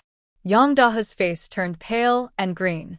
30 taels of silver was what he had saved for a long time to buy a wife for his son. But now his wife is dying, and his son still needs someone to take care of him. He may not care about his wife's life or death, but his son is the only male in his young family. Although 2 daughters have been married daughters are like spilled water, not to mention that the 2 unfilial daughters have never come back to visit him since they got married. Only by buying a wife for his son can he have hope in the future and someone to support him in his old age. Yang Dahu gritted his teeth and said, Okay, as long as you can save her, I will give you 30 taels of silver. Hu Zhaodi shook her head. Hey, I said I will give you silver first before saving people, but I can make a promise to you. If I can't save your wife, I will return the 30 taels of silver to you, and Brother Ji will be your witness. Seeing that his wife was getting weaker and weaker, Yang Dahu had to grit his teeth and agree. Okay. Hu Zhaodi reached into his pocket, took out a pair of silver needles from the space, pulled out one, twisted the silver needle and inserted it into the Intang acupoint of Yang Dahu's wife. With a flick of his finger, the silver needle made a light buzzing sound. The village doctor on the side was stunned. Although he was only a half-witted person, judging from Hu Zhaodi's acupuncture technique, this girl was definitely an expert. Yang Dahu was overjoyed when he saw his wife breathing again. She was saved, his wife was saved. Zhaodi, thank you. Yang Dahu thanked him hoarsely. Hu Zhaodi didn't even look at him. Don't be in a hurry to thank me. I haven't saved her yet. I just used silver needles to keep her alive. Don't touch the silver needles. Otherwise, even the Daluo Jinxian can't save her. Yes, yes, I will be careful. Yang Dahu climbed onto the ox cart and sat carefully beside his wife. Brother Ji drove the ox and returned to Dewan village at a moderate pace. It was a long journey in the middle of the night, and Brother Ji couldn't go faster, even if he wanted to. Back to the side of the Yang family's yard in Dewan village, Yang Dahu carefully carried his wife home, put her in the bedroom, and lit the pine oil lamp. Hu Xiaodi waited in the main hall, waiting for Yang Dahu to give her the silver. Yang Dahu was unwilling, but there was no way. His wife's life was hanging by a silver needle. If he didn't give the silver, his wife would die, and his son would have to take care of himself. But after giving away 30 taels of silver, what would he use to buy a wife for his son in the future? After hesitating for a long time, Yang Dahu took out 30 taels of silver and handed it to Hu Xiaodi. Xiaodi, we agreed that if you can't save my wife, the 30 taels will be returned in full. Hu Xiaodi took the silver, turned around and gave it to Brother Ji. Stop talking nonsense. I'm not like you, who doesn't keep your word. You wait outside. Don't come in to disturb me. After that, Hu Xiaodi strode into the bedroom. Hu Xiaodi first fed Yang Dahu's wife a pill, and then gave her acupuncture to save her life. Then she treated her wound. If she was a kind person, Hu Xiaodi would have saved her long ago. But this woman was simply a vicious woman. Hu Xiaodi deliberately delayed for so long before saying that she could save her. This vicious woman was not worthy of Hu Xiaodi's careful treatment of her wound. As long as she could stop the bleeding and save her life, it would be enough. So, Hu Xiaodi took out the hemostatic medicine and sprinkled some on the wound. She didn't even suture the wound, but bandaged it. She didn't use a bandage to bandage her, but just put a small piece of medical gauze on the wound, and the outer surface was still made of the collar torn off by Yang Dahu. After bandaging the wound, Hu Xiaodi fed Yang Dahu's wife half a detoxification pill, which made her make a hoarse and unpleasant sound, but her throat was still as painful as swallowing a razor blade. When he opened the door, Yang Dahu was waiting at the door with an anxious look on his face. As soon as he saw Hu Xiaodi, he couldn't wait to ask, "How is it? How is my wife?" Hu Xiaodi replied, "She saved her life, but she lost too much blood. Whether there are any sequelae can only be known after she wakes up." What? I said I could save her life. I saved her life, but I can't guarantee what will happen in the later stage. Also, I gave her half a detoxification pill. When she wakes up, she will be able to speak. Yang Dahu walked into the house and took a look at his wife, and then reached out to feel her breath. After seeing that his wife's breathing was stable, his heart was relieved. He walked out of the bedroom with a look of surprise. "Xiaodi, thank you." Hu Xiaodi said calmly, "No need, you gave me the silver, and I saved her life. It's only natural. It's getting late, and we should go back. Brother Ji, let's go." Hu Xiaodi and Brother Ji left the Yang family and drove the ox cart back to the Ji family. On the way, Brother Ji handed Hu Xiaodi 30 taels of silver. Hu Xiaodi didn't hesitate to take the silver and stuffed it into her pocket, filling it up. The Ji family's main room was filled with flickering pine oil lamplight. When Uncle Ji and Aunt Ji heard the noise coming from the yard, they quickly opened the door and went out to check. Aunt Ji ran to Hu Xiaodi with a worried look on her face, took her hand and asked, "How is it? Are you okay?" "Auntie, my brother and I are fine. We made 30 taels of silver tonight." Aunt Ji asked in surprise, "So much? How did you make it?" Hu Xiaodi smiled and said, "Let's go inside and talk." "Okay." Brother Ji unloaded the ox cart, locked the ox in the cowshed, and followed him into the house. Hu Xiaodi told the story of how Yang Dahu's wife broke her head, borrowed an ox cart to go to the neighboring village for medical treatment, and how she made 30 taels of silver. Uncle Ji and Aunt Ji were shocked, staring with their eyes wide open for a long time. After a long while, Grandpa Ji spoke. "Xiaodi, does this mean that your medical skills are better than the village doctor in the neighboring village?"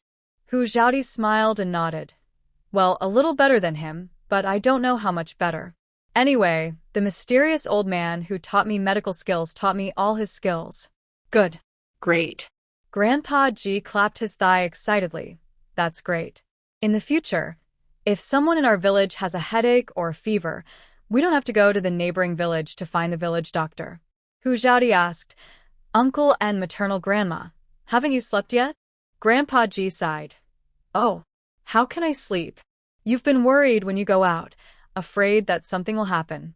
It's okay now, go to sleep for a while. You and I have to go to the county town later. After that, Hu Xiaodi pushed Grandpa Ji and his wife back to their room to rest. Brother Ji also stood up and said goodbye. Xiaodi, I'll go back too. You should take some time to rest. Hu Xiaodi nodded. Okay, Brother Ji, take your time.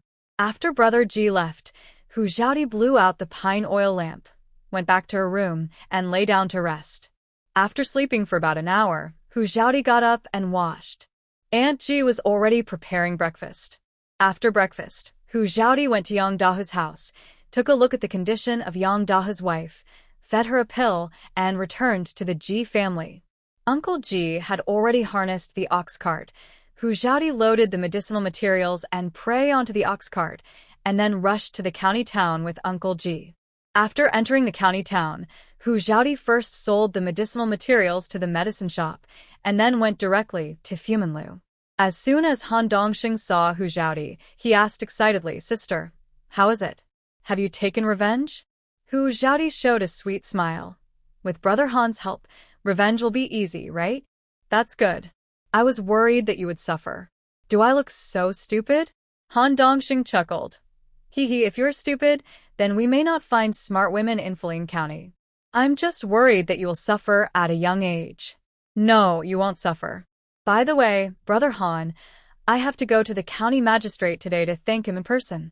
There is another important matter I want to discuss with the county magistrate. I'm a little nervous because it's my first time going to the county government. Can you take us there? No problem. Han Dongsheng agreed readily. Weigh these prey first, settle the bill for you, and leave. Han Dongsheng was still unwilling to let Hu Xiaodi suffer, so he weighed the prey and paid the silver. Hu Xiaodi took the silver with a grudge. I told you not to weigh it, but you insisted on weighing it. Sister, it's not easy for you to go into the mountains to hunt. You risk your life to earn a little silver. If I still covet this little advantage, I won't be worthy of being your brother. Okay, leave the ox cart here. I will take you to find my uncle. Hu Xiaodi and Uncle Ji followed Han Dongsheng to the county government office. The county government office is not far from Fuminlu, and it only takes an incense stick of time to walk there. Hu Xiaodi and Han Dongsheng talked while walking. Brother Han, I want to buy a carriage so that I can get to the county town from Dawan village faster. The ox cart is too slow. Can you take me to buy it later? Han Dongsheng nodded and agreed. Of course, no problem. I have acquaintances for buying carriages and horses. Maybe I can give you a more favorable price. That's great. I'm so happy to have a brother. Brother only has some connections in Fulian County. Who will recognize me? Han Dongsheng, outside Fulian County. You can't say that. Connections are gradually expanded. Your Fuminlu welcomes and sees off so many guests every day. You can always recognize a few of them, right? I can recognize them, but they are just nodding acquaintances. It's useless. The three chatted all the way to the county government office. Han Dongsheng took Hu Xiaodi and Uncle Ji directly in through the back door. Entering the backyard of the county government office, the servants who were cleaning the backyard greeted Han Dongsheng politely when they saw him, and turned to report to the county magistrate and his wife. Soon, the county magistrate and his wife came out to greet him. Hu Xiaodi and Uncle Ji stepped forward to pay their respects. The county magistrate quickly stopped them. No need to be so polite. This is in the backyard, so forget about the empty formalities. Hu Xiaodi stepped forward and handed over a pheasant and a hare. Sir, I caught this in the mountains. If you don't mind, please accept it and try it. You can't do that. It's not easy for you to go into the mountains to hunt. Food is scarce these days. You can take it back to improve your life. Uncle Ji said, Sir, please accept it. This is just a little gift from Xiaodi. I brought it from far away, so how can I take it back? Well then. The county magistrate turned to his wife and whispered, Madam, go get some silver for the child. It's not easy for this child. Hu Xiaodi quickly said, Sir, you can't do this. You are Brother Han's elder, and you are my elder. It is natural for the younger generation to respect the elders. If you want to give me money, I will leave now. Okay, I won't take the money. Let's go inside and talk. Hu Xiaodi and the other two followed the county magistrate and his wife into the house. The county magistrate's wife quickly ordered the servants to serve tea and snacks. After sitting down, the county magistrate asked, "Girl, why did you come all the way to see me?" Hu Xiaodi smiled and said, "Your Excellency is really discerning. I came here this time because I really have something to ask for." "What is it?" "Just tell me." Hu Xiaodi said, "Your Excellency, I want to set aside a piece of land in Dawan village to build a private school so that children from our village and nearby villages can go to school. You also know that there are no private schools in our village and nearby villages. If you want to go to school, you can only come to the county town. Not to mention the long journey. There will be unknown dangers on the road." The county magistrate nodded, and there was a hint of appreciation and admiration in his eyes when he looked at Hu Xiaodi. "You are indeed thoughtful, but you are just a child who has not yet reached the age of marriage. Building a private school requires a lot of money. You just bought a piece of land, and now you want to allocate land to build a private school. Do you have enough money?" "Don't worry, sir. "Ainsley will find a way. There are only a few people in the whole village who can read. Life is hard. If they can learn a few more words, they will have more ways out in the future, right?" The county magistrate nodded. "That's right. The private school teacher is the key. Girl, do you have a suitable candidate?" Hu Xiaodi nodded and replied, "Yes, there is an old scholar in our village, and we have already negotiated with him." The county magistrate smiled and said, "That's good, kid. Opening a private school is a great thing that benefits the country and the people. Since you have found me, I will not let you down. You can build on any piece of land you like. We won't charge you for that. If the private school moves to another location or closes in the future, the government will have to take back the land. Do you have any objection?" Hu Xiaodi was delighted. "Of course I have no objection. Thank you very much, sir." The county magistrate stood up and said, "You guys take a break and have some tea. I'll draft the document now. Write it down clearly in black and white, and then sign and stamp it." "Okay, thank you, sir." "Thank you, sir." Uncle G also stood up and thanked him with a happy face. Sit down, I'll be back soon." After that, the county magistrate left the room and turned to the study. Hu Xiaodi looked at the county magistrate's back and secretly rejoiced in her heart. Fuling County has produced a rare good official. The reason why the county magistrate took such good care of Hu Xiaodi was, first of all, he was really a good official who was dedicated to the people. Secondly, he could see that Hu Xiaodi was really capable of handling this matter. Finally, it was also for the sake of his wife's nephew. Han Dongsheng had a very good relationship with the county magistrate's family, and Hu Xiaodi was Han Dongsheng's sister. The nephew also told him that the business of Fuminlu was getting better and better, all thanks to this girl.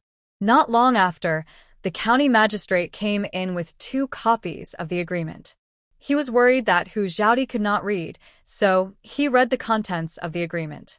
After listening to it, Hu Xiaodi took the agreement and prepared to sign it, but found that the county magistrate had already signed her name. The little magistrate smiled and said, "Girl, press your handprint and the document will take effect.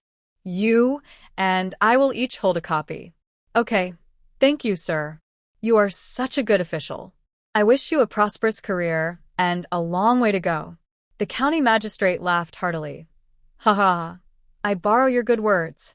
If that is true, I can do more for the people. Yes, so that people can live a peaceful and smooth life."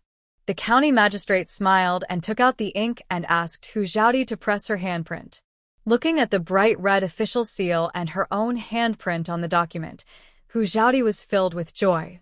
Hu Xiaodi put away the agreement and said goodbye to the county magistrate. Han Dongsheng took Hu Xiaodi and Uncle Ji to buy horses and carriages.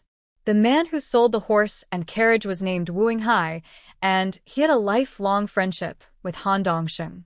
When the two met, they punched each other lightly, then clasped their hands tightly, their faces full of excitement. Han Dongsheng introduced, "Brother Wu, This girl is Hu Zhaodi. She is your sister. I brought her to you to pick a horse and a carriage.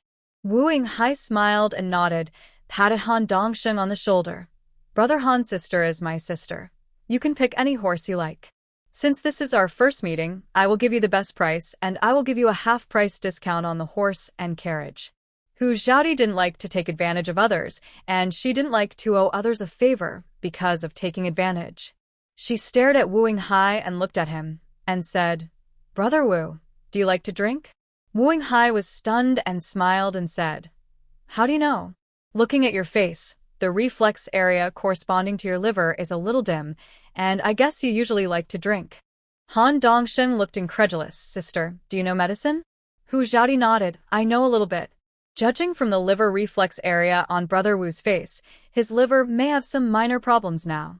Brother Wu, stretch out your hand. I'll take your pulse. Wu Yinghai stretched out his left hand, and Hu Zhaodi's fingers touched his pulse. After a moment, she withdrew her hand and said, Sure enough, there is a small problem. If left untreated, it will only get worse and endanger life. Brother Wu, I will write you a prescription. After you get the medicine, soak it for an incense stick of time. Boil 3 bowls of water into 1 bowl, 3 times a day after meals for 1 month. Avoid alcohol, spicy, sour, and cold during the medication period. There should be a big improvement after 1 month. I will then see how to adjust the medication for you. Wu Yinghai was stunned where he stood. Although this little girl was the sister of his good friend, she looked only in her early 10 years old. How good could her medical skills be? Should he trust her? He knew Han Dongsheng's character too well. If this girl didn't have some skills, Brother Han would not have cared so much about her. If his illness was delayed because of his contempt, he would be the only one to suffer. Thinking of this, Wu Yinghai decided to thank Hu Zhaodi no matter how good her medical skills were. After his good brother took her away, he would go to the clinic and let the doctor see him. After all, it was related to his own physical health, so he had to pay more attention to it. Wu Yinghai thanked her with gratitude on his face. Thank you, sister. There is paper and pen in the room. Come with me into the room and help me write the prescription. Hu Zhaodi nodded and followed Wu Yinghai into the house, followed by Uncle Ji and Han Dongsheng. Wu Yinghai found paper and pen and ground ink for Hu Zhaodi himself. When the ink was almost ground, Hu Zhaodi picked up the brush and wrote the prescription neatly on the paper. Uncle Ji, Han Dongsheng, and Wu Yinghai were all shocked when they saw Hu Zhaodi's beautiful handwriting. Especially Uncle Ji. Hu Zhaodi grew up under his nose, and he was already surprised that she could read and know medical skills. I didn't expect her handwriting to be so beautiful. It seems that Zhaodi was hiding her incompetence before. In order to learn skills, she endured humiliation and abuse in the Hu family for 11 years. I am afraid that an adult man may not be able to do this kind of perseverance. No wonder this girl can make so much money so quickly. God will not let down those who work hard. After writing the prescription and waiting for the ink to dry, Hu Zhaodi handed the prescription to Wu Yinghai. Wu Yinghai thanked him again. Thank you, sister. Let's go and pick a horse. Under the leadership of Wu Yinghai, Hu Zhaodi and the other two came to the stable together. Hu Zhaodi fell in love with a tall and strong brown-red horse at first sight. Han Dongsheng also pointed at the tall brown-red horse and said excitedly, Sister, that brown-red horse is good. How about choosing that one? Hu Zhaodi smiled and nodded. Yes, Brother Han, I fell in love with that horse at first sight, too. It's so beautiful. Brother Wu, how much silver does that reddish-brown horse cost? The corners of Wu Yinghai's mouth twitched slightly. That was his favorite horse, and he wanted to keep it for himself to ride. It's understandable that Han Dongsheng likes that horse, but Miss Hu also likes it. I feel a little sad. I thought Miss Hu came from the countryside and would only pick a cheaper horse to save money.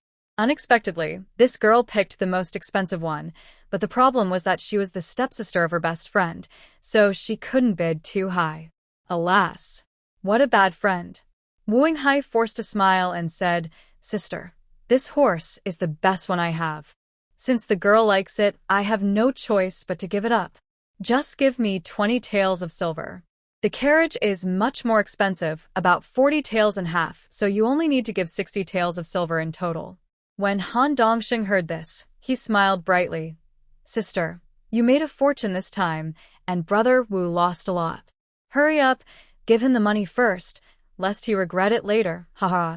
Hu Xiaodi thanked him with a happy smile and quickly took out the banknote and handed it to Wu Yinghai. Thank you, Brother Wu. I am very grateful. When Wu Yinghai took the banknote, his heart was bleeding. His favorite horse. It was bought by Hu Xiaodi at the lowest price in history. Hu Xiaodi had no idea about the prices of horses and carriages, but 60 taels of silver could buy such a good horse plus a carriage, which was definitely a big profit. Isn't that a big profit? The price of an ordinary horse is just over 20 taels of silver, while the price of a good horse can be as high as several hundred or thousands of taels or even more, depending on the breed and quality of the horse. As for the horse that Wu Yinghai sold to Hu Xiaodi, although it was not a rare breed, it was definitely worth 50 taels. The price of the carriage was between 80 and 100 taels, but Wu Yinghai only charged Hu Xiaodi 40 taels, which was a huge loss. Uncle Ji was already stunned with shock. Hu Xiaodi didn't know the price of the horses and carriages, but the old man knew it very well. He thought he was dreaming when he thought he could buy such a good horse and a carriage for 60 taels of silver. Wu Yinghai painfully led the reddish-brown horse over and said, "Let's go. I'll help you harness the carriage." Han Dongxing thanked him with a smile. "Thank you, Brother Wu. I'm sorry for making you lose today." Wu Yinghai rolled his eyes. "Not a loss. I'll go to your restaurant to eat it back some other day. You're welcome anytime. Sister Xiaodi also taught the chef in my restaurant new dishes. I'll go and taste them when I have time. Then I have to go. I have to eat back all the losses today. Otherwise, I'm afraid I won't be able to sleep for a long time." Han Dongxing smiled and punched Wu Yinghai's shoulder lightly. How could he not know that this brother was joking? After the carriage was harnessed, Han Dongxing asked Hu Xiaodi and Uncle Ji to get in the carriage, and he personally drove the carriage back to Fuminlu. After the three left, Wu Yinghai took the prescription given by Hu Xiaodi and went to the best clinic in the county. After the doctor took his pulse and examined him, he said helplessly, "Your disease is in your liver. I can only prescribe medicine for you. I can't guarantee whether it can be cured." Wu Yinghai asked, "Doctor, what disease do I have? Is it serious?" "You have alcoholism, but it's not too serious now." The doctor took the prescription, and the first thing that caught his eye was the beautiful handwriting on the prescription. It was obvious that the handwriting was written by a woman. The woman who wrote this prescription was definitely not simple. The doctor took a look at the prescription, his eyes widened the next second, and he asked in surprise, "Who wrote this prescription? Can you introduce one to me?" Wu Yinghai was stunned. "Doctor, what's wrong with this prescription?" The doctor replied excitedly, "There is no problem with the prescription. Not only is there no problem, the combination is also quite exquisite.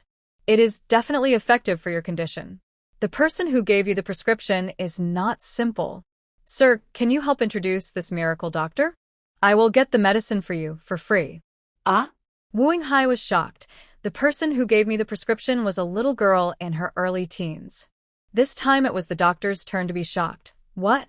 A little girl in her early teens? Impossible. Absolutely impossible. This prescription could not have been written without decades of medical experience. Or maybe this girl's master is an otherworldly master. It shouldn't be like that.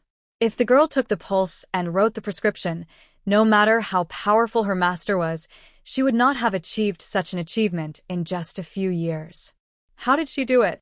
Wu Yinghai couldn't help asking, "Doctor, so this means that the person who gave me the prescription is quite skilled in medicine?" "That's right, he is much better than me. He is simply a miracle doctor." Upon hearing this, Wu Yinghai snatched the prescription from the doctor's hand, turned around and ran to Fuminlu. The doctor in the clinic was stunned for 2 seconds, turned around and chased him, shouting, "Young master, where are you going?" However, Wu Yinghai had no time to pay attention to him. He ran very fast and disappeared in the blink of an eye. When he ran to Fuminlu panting, Hu Xiaodi was in the kitchen teaching the chef to cook new dishes. Han Dongxing, who was standing at the kitchen door and watching, was startled by Wu Yinghai's sudden arrival. "Brother Wu, what's wrong with you? Is there a killer chasing you?" Wu Yinghai shook his head, gasped for a long time, then pointed at Hu Xiaodi and said, "No. I'm here to find Sister Xiaodi. I'm afraid she will leave if I run too slowly." "Why are you looking for her?"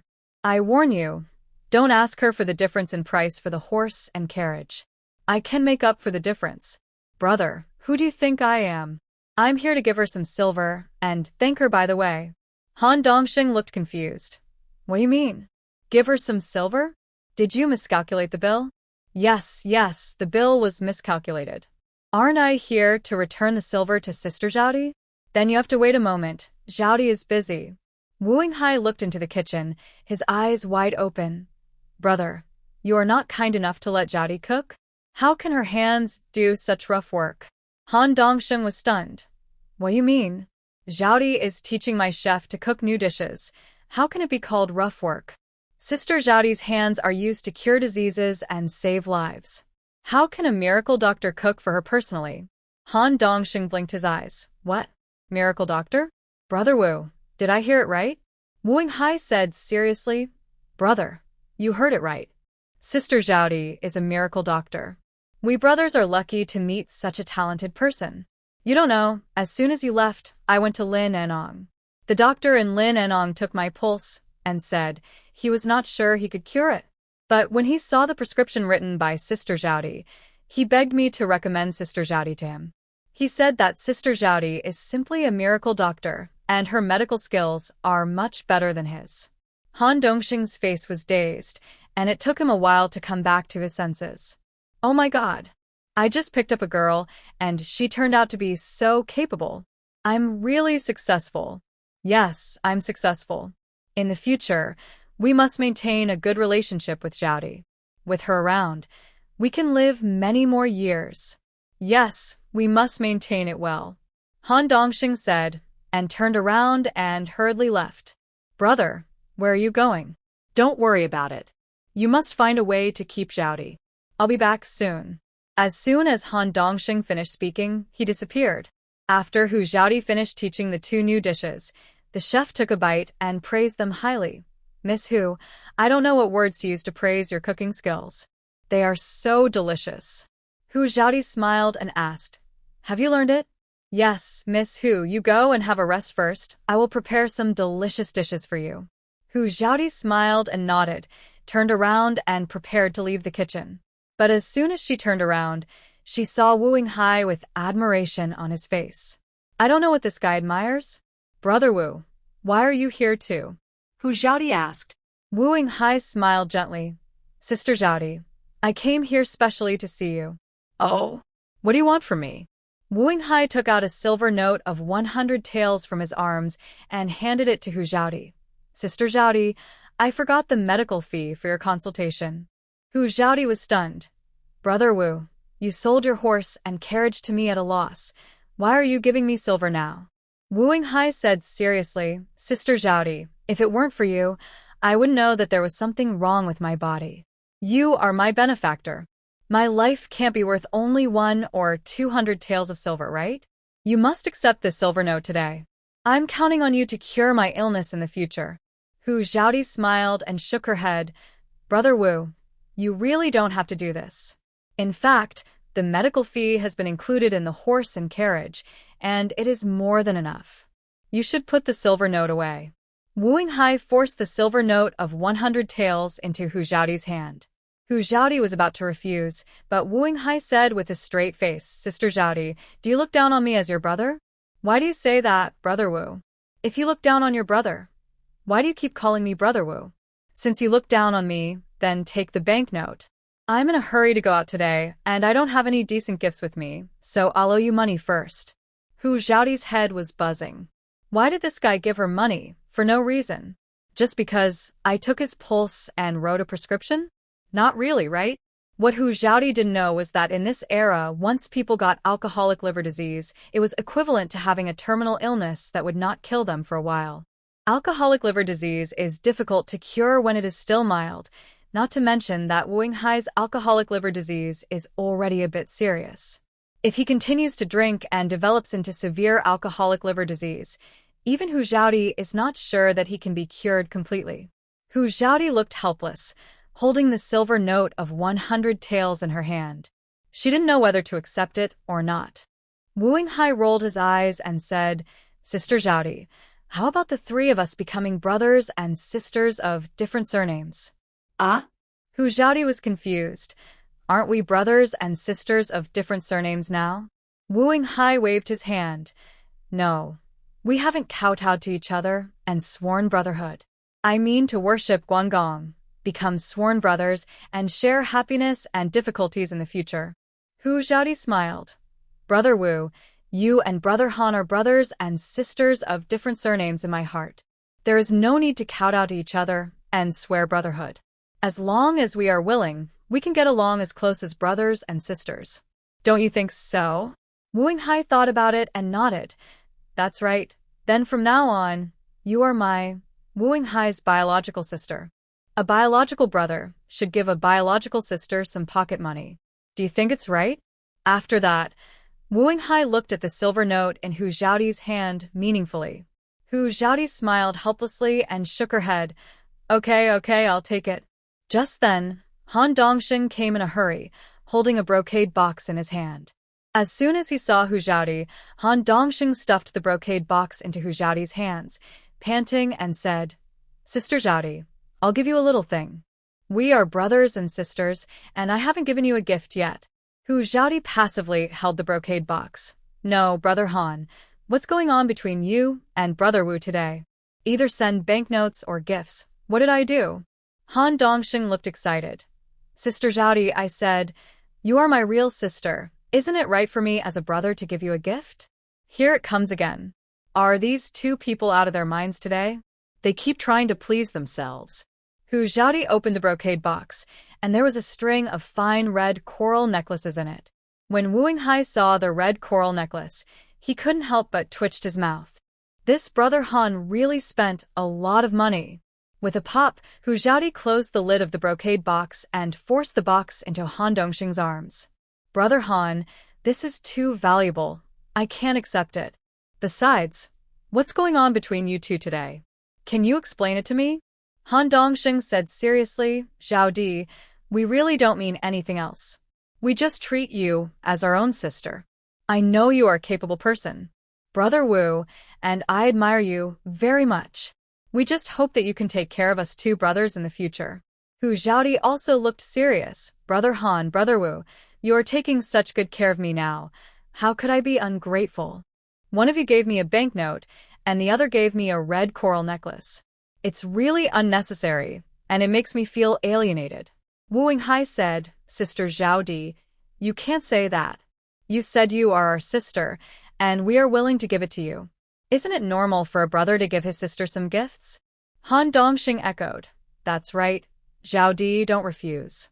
If we have a headache or fever in the future, we'll have to count on you. Hu Xiaodi understood this time. The reason why these two guys couldn't wait to make friends with me was probably because they were impressed by my medical skills. If I put myself in their shoes, I would also make friends with people who are capable and talented. Hu Xiaodi nodded and said, Okay then. I'll accept it shamelessly. Wu Yinghai and Han Dongxing looked at each other and smiled brightly. Han Dongxing said, It's getting late, and we're all hungry. Let's go to the private room and talk while we eat. The three of them went to the private room, and Han Dongxing told the shopkeeper to serve the dishes quickly. Uncle Ji was drinking tea in the private room, waiting for Hu Xiaodi with some anxiety. I was almost starving, but I waited and waited, but Hu Xiaodi didn't show up. As soon as they entered the private room, Han Dongxing immediately said apologetically, Uncle Ji, I'm so sorry. We talked for a long time and made you wait for us with an empty stomach. Uncle Ji waved his hands repeatedly. It's okay, I'm not hungry yet. However, the next second, his stomach growled, and Uncle Ji lowered his head in embarrassment. It's noon now. It's strange that I'm not hungry. I've arranged the dishes. Let's eat and talk. As soon as Han Dongxing finished speaking, the waiter came up with the dishes. Hu Xiaodi put the brocade box on her left hand. Uncle Ji saw the brocade box and looked suspicious, but He didn't ask any more questions.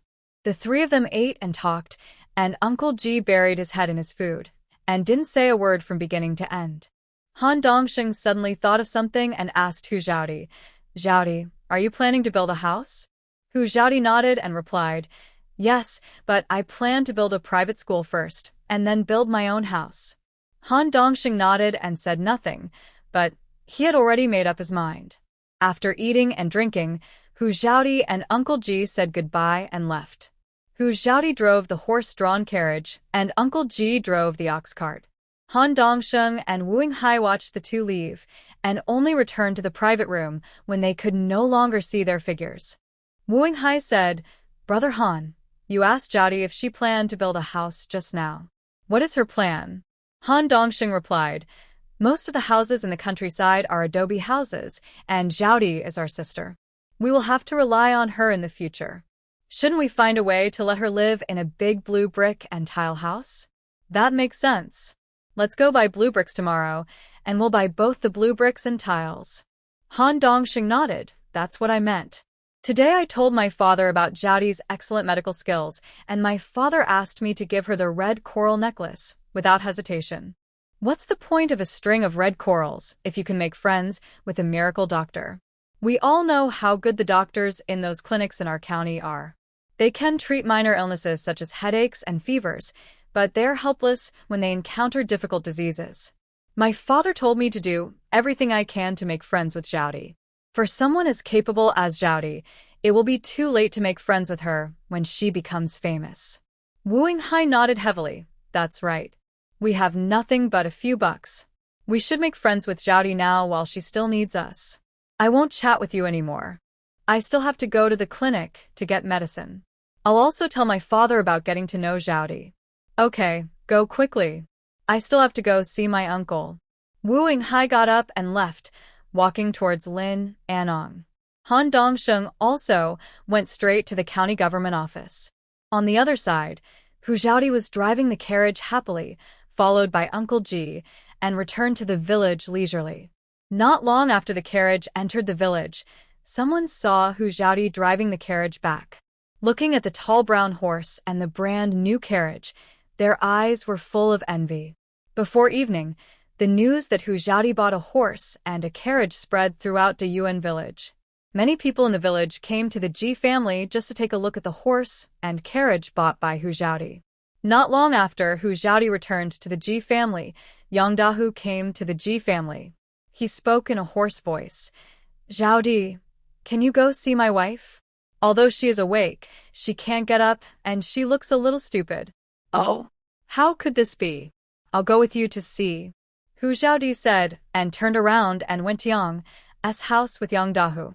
When the villagers who were watching the horses and carriages heard this, they all followed Yang Dahu and Hu Xiaodi with curiosity.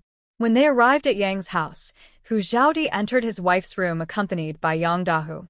His wife lay quietly on the bed with a dull look in her eyes. Hu Xiaodi examined her and sighed.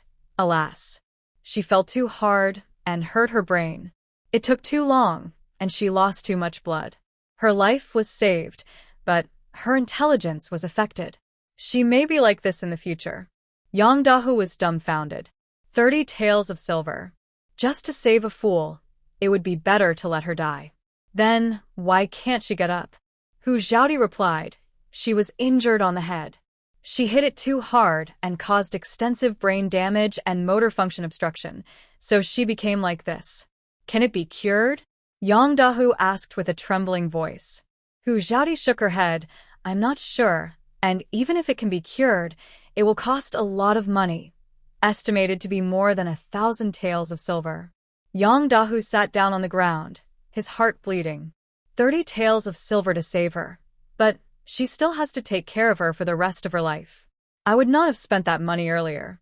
I emptied my family's savings, and in the end I have to take care of another disabled person.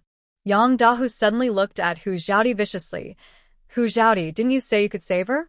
Hu Xiaodi frowned. Didn't I save her? I said at the time that I could save her life, but I couldn't guarantee what would happen later. What? Now that she's been rescued, you blame me for being paralyzed? Was it me who made her fall and get hurt? Was it me who made her stay so long? Yang Dahu burst into tears. You took 30 taels of silver from me. How can you take so much for treating someone like this? You black-hearted thing. Do you want me to invite the village doctor from the neighboring village and ask him to tell everyone about your wife's condition at that time? The village doctor said that someone must be used to keep her alive, and that there might be a glimmer of hope if she was sent to the county town, but she might not be saved. You are blaming me for saving your wife now, but were you dead at that time? Your wife has been with you for so many years, but in the end you felt sorry for the money and hoped that she would die. She might as well be with a dog.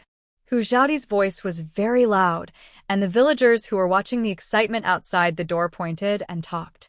I never thought Yang Dahu was such a person. He doesn't even want to serve his own wife and hopes she dies. Isn't it? He had to serve one person before, and if his wife doesn't die, he will have to serve two. Do you think he can serve others? His son is served by his wife. How can he serve others? When he was the head of the village, he made things difficult for us everywhere. Now it's retribution. It's really retribution. They deserve it. No one sympathized with Yang Dahu's family. Even those who had a good relationship with their family before came out to step on them. Hu Xiaodi walked out of Yang Dahu's house with a gloomy face. Someone spoke up to comfort her. Xiaodi, don't worry about his family's affairs. This kind of family is not worth it. Hu Xiaodi nodded slightly. I dare not care about it. Everyone is here today. Let's bear witness for me. If Yang Dahu kills his wife and puts the blame on me, I can't bear such a black pot. The villagers said, don't worry, we will bear witness for you. Yang Dahu can't blame you. Hu Xiaodi returned to the Ji family and went into the kitchen to help Aunt Ji cook. When the food was almost ready, Aunt Ji said, Xiaodi, go and invite your Grandpa Ji to come and have dinner together. Okay, I'll go right away. Hu Xiaodi ran to the old scholar's house. The old scholar was still tending to the vegetables he planted in the yard. Grandpa Ji, let's go and have dinner. The old scholar raised his head and said, Xiaodi, I won't go. I'll go after your private school is built. It's not right to go and have dinner without doing anything now. Grandpa Ji, what are you talking about? I asked you to come over today to discuss the construction of the private school. It will probably start in the next 2 days. Is that so? Then I'll pick some vegetables and bring them over. No, the food is ready. We can eat when we get over. The old scholar locked the door and went to Grandpa Ji's house with Hu Xiaodi. The 3 sons of the Ji family had also arrived. Grandpa Ji specially asked them to come here to discuss the construction of the private school. The food was served, and the family sat around the table. Uncle Ji said, Today I went to the county government office to ask the county magistrate to allocate a piece of land. When the county magistrate heard that Xiaodi wanted to build a private school, he waived the money for allocating the land. If the private school is not opened in the future, the government will take back the land. Building a private school is a big deal. I asked you to come here today to discuss it. We will start to hire craftsmen tomorrow and start construction as soon as possible. We will build the private school quickly and don't delay the children's studies. Brother Ji nodded and said, Dad, my 3rd brother, and I will go to hire the craftsmen tomorrow. The private school belongs to our village. You can also mobilize the villagers to help. There is strength in numbers, so it will be built faster. Hu Xiaodi nodded in agreement. That's right. Uncle can mobilize the villagers to help and write down the names of all the villagers who come to help. When the private school is built, their children can be exempted from part of the tuition in the first year when they come to school. Uncle Ji and the old scholar were full of approval. The old scholar asked, Then what can I do? Hu Xiaodi replied with a smile, Grandpa Ji, you're the supervisor. You have to keep an eye on everyone and not let anyone cut corners. This is a private school with a group of children studying here. They are the hope of the future, and we can't afford to make any mistakes. The old scholar was excited and said, Okay, leave the supervision to me. I didn't expect that I can still be of some use at my age. I have no regrets in my life. How can this be a use? Grandpa Ji, you are the pillar of the private school. How can I run the private school without you? After Hu Xiaodi finished speaking, she looked at Grandpa Ji. Uncle, please make arrangements tomorrow. The day after tomorrow we will go buy blue bricks and tiles together. The private school must be built with blue bricks and tiles. Jiwoo-go waved his hands again and again. No, no. Your carriage is still brand new. How can such a good carriage be used to pull blue bricks and tiles? I would rather carry it myself than use such a beautiful carriage to pull blue bricks and tiles. Hu Xiaodi laughed. The carriage is bought to be used. You are reluctant to use it. You can't collect money if you keep it for viewing. Who said to keep it for viewing? You are a busy man who runs to the county every few days. It is inconvenient without a carriage. Listen to me. The carriage is left for you to use. That doesn't affect it. You can pull blue bricks and tiles by removing the seat. Jiwoo-go said stubbornly. If I say no, then no. Anyway, I can't bear to use it. I will also ride in your carriage if I have the chance in the future. That's easy. You can sit whenever you want. Jiwoo-go smiled and stopped talking. It is worth it to have such a sister in this life. After dinner, the family discussed for a long time before going home to rest. The next day, early in the morning, Hu Xiaodi went into the mountains alone to look for medicinal herbs and hunt. She didn't come back until the afternoon with a full harvest. As soon as she arrived at the entrance of the village, she heard people talking. The two young men who came into the village today are rich people. I don't know what the relationship is between Hu Xiaodi and those two people. Those two people actually came to see her. Could it be that they have taken a fancy to her and wanted to propose marriage? It's really possible. After all, Xiaodi is already 14 years old. Although she is thin, she is really capable. Xiaodi is so lucky. Those two people are obviously from the county town. If Xiaodi can marry to the county town, she will have a good life in the future. Yes, although those two people look much older than Xiaodi, as soon as you look at their clothes, you can tell that they're the sons of wealthy families. Xiaodi will enjoy a good life if she marries them. Hu Xiaodi stepped forward and asked, Aunt, you said there were two people who came to see me. What do they look like? The aunt briefly described the appearance of the two men. Hu Xiaodi smiled and said, Aunt, you don't have to guess blindly. Those two are my brothers-in-law. One of them is not feeling well, so he must be here to see me for medical treatment. Ah? Aren't they here to propose marriage? Of course not. I'm still young, not even 15 years old yet. What kind of marriage is this? After saying that, Hu Xiaodi quickened her pace and returned to the Ji family. Uncle and aunt, I'm back. Hu Xiaodi shouted outside the yard. The next second, Han Dongsheng and Wu Yinghai stood up at the same time and ran out the door. Sister Xiaodi. They both said at the same time. Hu Xiaodi said with a smile, When I just entered the village, I heard people talking about the distinguished guests coming to my house. It turned out to be two brothers. Han Dongsheng said with a smile, Who else could it be except the two of us? Oh, sister, you have a good harvest today. Not bad. Two brothers came to this small mountain village from the county town to find me. What's the matter? Wu Yinghai said, Sister, I heard that you were going to build a private school and a house, so we sent you some blue bricks. Huh? Send me blue bricks? Why? 안동생리, no reason? It's just that my uncle-in-law asked me to. He said that building a private school is a good thing for the country and the people, and he also wants to do his part. Hu Xiaodi saw through Han Dongsheng's lie at a glance. Brother Han, lying will make your nose grow. Han Dongsheng touched his nose. Why would I lie to you? Really, it was my uncle-in-law who asked me to. How much did you send? Wu Yinghai replied with a smile. We sent 10 carts today. Xiaodi, don't worry about it. Anyway, we two brothers have bought all the bricks and tiles for you to build your private school and house. You have to take them even if you don't want them. If you dare to refuse, we will just stay here and follow you wherever you go. After Wu Yinghai finished speaking, he raised his eyebrows provocatively, as if to see what he could do to me. Hu Xiaodi twitched her lips, with a helpless look on her face. Okay. From now on, your health will be left to me. But this will not happen again.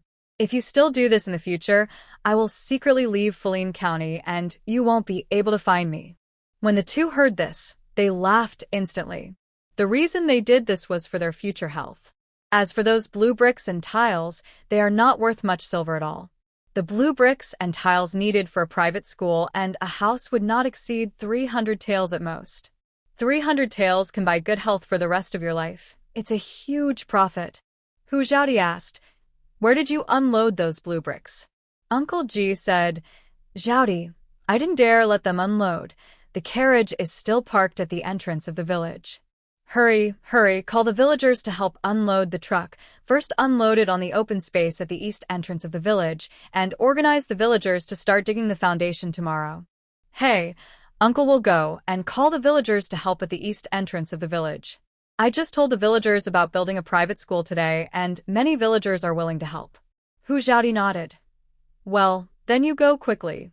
I will take the two brothers to the east entrance of the village. Auntie will stay at home to cook and call the eldest sister-in-law and others to help.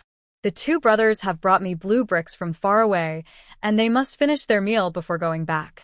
Han Dongxing shook his head repeatedly. No. We brought a lot of people, so there's no need to eat. We two brothers will come to bother you another day." Hu Xiaodi frowned. "Brother Han, you are so unreasonable. You worked so hard to deliver the blue bricks, and I let you go back hungry. How can I live like this if this gets out? Don't you want to recognize me as your sister?" Wu Hai said. "No. Sister, there are more than a dozen of us who came here together. It's really inappropriate for us to stay for dinner." How could Hu Xiaodi not see what the two were thinking? The two brothers were not stupid. They could see that this village was really poor. A dozen people could possibly run out of food for the Ji family in one meal. Although bricks would be delivered tomorrow, and some food could be brought, they would definitely not be able to make it before lunch.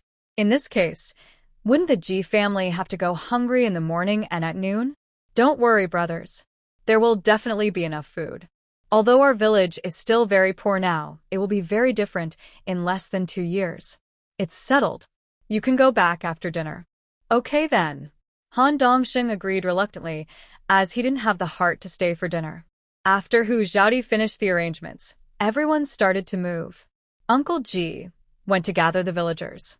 Aunt Ji went to call her 3 daughters-in-law. Hu Xiaodi and her 2 brothers went to the village entrance. 10 horse-drawn carriages full of blue bricks were still waiting at the village entrance, and 10 coachmen were gathered together chatting.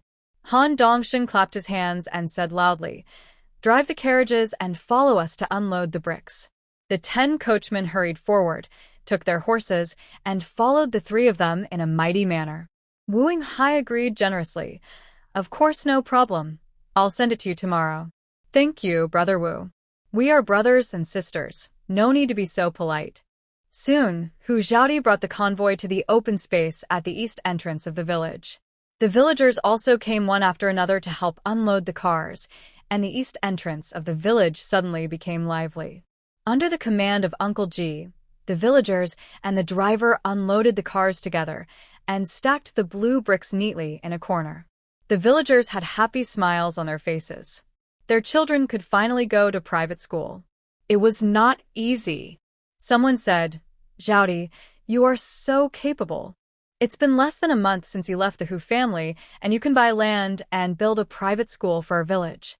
It's amazing." Hu Xiaodi smiled and shook her head. "It's not that I am very capable, but I am just lucky. And Ardawan village is so poor.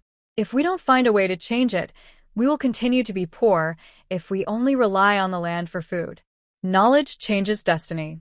As long as the children in the village go to school, even if they don't take the imperial examinations, they can have more ways out. If you know how to read, you can learn more skills. With the skills you rely on for survival, are you still afraid of not having a good life?" The villagers began to agree with them. What Xiaodi said makes sense. After working in the fields all their lives, they can't even afford the most basic food and clothing. Now, who doesn't have enough food to eat? Isn't it? My family has been out of food for a long time. We have to live on digging wild vegetables and gnawing tree bark. There is still a month before the autumn harvest. Oh, life is hard. We suffer from illiteracy. No one is willing to help us find an easier job. We work so hard for our children so that we can raise them safely and hope that they can succeed in life. But if they grow up and still follow our old path, won't it be hard for them? But it costs money for children to go to private school. Where can we get the money to send our children to private school? Hu Xiaodi said, "Fellow villagers, There are always more solutions than problems. Will your land be empty after the autumn harvest? We can grow some cold-resistant vegetables, wheat, and the like. In our spare time, we can go hunting in the mountains and dig some medicinal herbs to sell. Can we also supplement the family income? Live by the mountain, live by the sea. We are surrounded by mountains, and there are many good things in the mountains. If one person doesn't dare to go up the mountain, let us invite a few more people. As long as everyone is united, is there any obstacle that we can't overcome? The villagers nodded heavily. Before, they really didn't think of inviting other people to go into the mountains together. There are always risks in going into the mountains. If something happens to others, they can't explain themselves. After everyone unloaded all the blue bricks, Hu Xiaodi took Han Dongsheng and his party back to the Ji family. When returning to the Ji family, Hu Xiaodi met an unexpected person. Ji Chunhua, the eldest daughter of Uncle Ji. Ji Chunhua is 26 years old, but she looks like she's in her early 30s, with obvious bruises on her face. Aunt Ji stepped forward and said, "Xiaodi, do you still remember your sister Chunhua?" Hu Xiaodi searched the original owner's memory. In her memory, Sister Chunhua was sunny, cheerful, and generous before getting married. But now she looked like this. She couldn't recognize her when they met her alone outside. "I still have some impression. Sister Chunhua, I am Hu Xiaodi." Ji Chunhua forced a smile that was uglier than crying. It was not that her smile was ugly, but that the wounds on her face were involved when she smiled. "I didn't expect that Sister Xiaodi has grown up so much. Time flies." Hu Xiaodi grabbed Ji Chunhua's hand and pulled up her sleeves. She saw that her arms were covered with bruises. I pulled the other arm and lifted up the sleeve, and saw that the arm was also covered with wounds, with almost no good flesh left. In the original owner's memory, Ji Chunhua was very kind to her and treated her like her own sister. Hu Xiaodi asked with a serious face, "Sister Chunhua, how did you get these injuries?" Ji Chunhua's eyes were red and tears were welling up in her eyes, but she bit her lower lip tightly, trying hard not to let the tears fall. Aunt Ji was also wiping her tears, her eyes full of heartache. Hu Xiaodi's face darkened even more. "Sister Chunhua, please tell me, were the injuries on your body caused by your man?" Ji Chunhua nodded slightly. Tears could no longer be held back and fell. "Yes, it was my man who beat me." Hu Xiaodi was furious. "Why did he beat you? Tell me." Ji Chunhua said with a thick voice of tears, "It was instigated by my mother-in-law. After I married into their family, I gave birth to 5 daughters in a row, but failed to give birth to a son as I wished.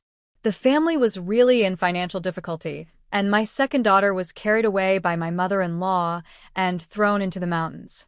The fourth and the youngest died inexplicably before they were a month old. My mother-in-law disliked that I couldn't give birth to a son, so she kept instigating my husband.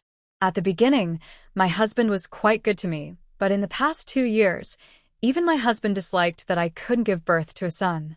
Under the instigation of my mother-in-law, he always beat me up." Ji Chunhua was already sobbing and couldn't say anything. Hu Xiaodi's anger went straight to the top of her head. She was another woman who was poisoned by the idea of favoring boys over girls. But this was not the time for her to be angry. She turned her head and looked at Han Dongsheng and Wu Yinghai. "Brother Han, you sit down and rest for a while. I'll go check my sister's injuries." Han Dongsheng nodded. "Okay, go quickly. See if the injury is serious. If you need any medicinal materials, I can rush to the county town to buy them." Hu Xiaodi nodded, raised her little hand and gently wiped away Ji Chunhua's tears. "Come on, let's go into the house, and I'll apply some medicine to you first, and we'll talk about other things later." Ji Chunhua nodded with tears in her eyes and followed Hu Xiaodi into her room. Ji Chunhua undressed, and all the shocking injuries were reflected in Hu Xiaodi's eyes. Hu Xiaodi's eyes were full of heartache, and the tears that had been suppressed for a long time burst out instantly, dripping on Ji Chunhua's scarred back. What kind of scumbag did Sister Chunhua find? He was so heavy-handed to his own wife. It can never be forgiven. Hu Xiaodi examined Ji Chunhua first, then took out 3 pieces of Panax Nodo ginseng from the space and asked Ji Chunhua to take them. Then she took out the pain-relieving ointment for Ji Chunhua to apply, and rubbed and massaged appropriately. While rubbing and massaging Ji Chunhua, Hu Zhaodi asked, "Sister Chunhua, are you going to continue living like that?" Ji Chunhua was stunned, then helpless. "What else can I do if I don't continue? A daughter who is married off is like spilled water. I have no choice, and I can't let go of my 2 daughters." Hu Zhaodi whispered, "Sister Chunhua, a daughter who is married off is not like spilled water. You've been wronged. What's the difference between Aunt Ji's heart being cut out by a knife?" Ji Chunhua was stunned. Being born in the Ji family means having the opportunity to choose. Why is this? Daddy became the head of the village, but the head of Dawan village can't possibly manage other villages. Relying on your brothers and younger brothers is not a long-term solution. Ji Chunhua really couldn't figure it out and asked, "What's the difference between being born in the Ji family and being born in someone else's family?" Hu Zhaodi replied calmly, "Because now I am also a member of the Ji family, that is, your in-laws, your sister, and my 3 brothers, and I can support you." Ji Chunhua was so moved that tears welled up in her eyes again. "Zhaodi, I am satisfied with what you said. You can support me for a while, but you can't support me for a lifetime. I have to walk the road ahead on my own." Hu Zhaodi said earnestly, "Sister Chunhua, there are only 0 times and countless times of domestic violence. I hope you can divorce your man and completely get rid of your current in-laws." Ji Chunhua shook her head sadly. "Zhaodi, you are still young. You don't understand. Women obey their husbands after marriage. Which girl from a good family divorces after marriage? How can you support yourself and your children after the divorce? And you will be pointed at by the villagers. How can you hold your head up in the future? This matter can't be blamed on my husband and mother-in-law. If you want to blame someone, you can only blame my belly for not being able to give birth to a son." Hu Zhaodi swore when she heard it. "What do you mean don't blame your man, but blame your belly for not being able to give birth to a son? When a woman gets pregnant and gives birth, whether she gives birth to a boy or a girl is not determined by her belly but by the man's chromosomes. Giving birth is hard for women, and every time she gives birth, she is going through the gates of Hades. Why do men beat women up because they can't give birth to sons? Sister Chunhua, are you really wrong?" "I'm not wrong." Ji Chunhua raised her voice invisibly. "I married into their family, gave birth to children for them, and was filial to my mother-in-law. What's wrong with me? On the contrary, my mother-in-law didn't like me from the beginning.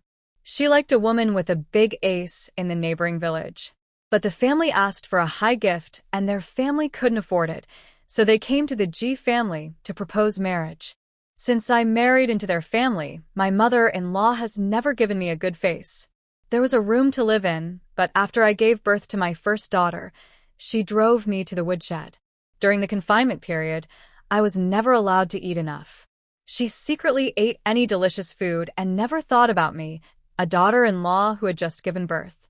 Ji Chunhua poured out all the grievances she had suffered over the years.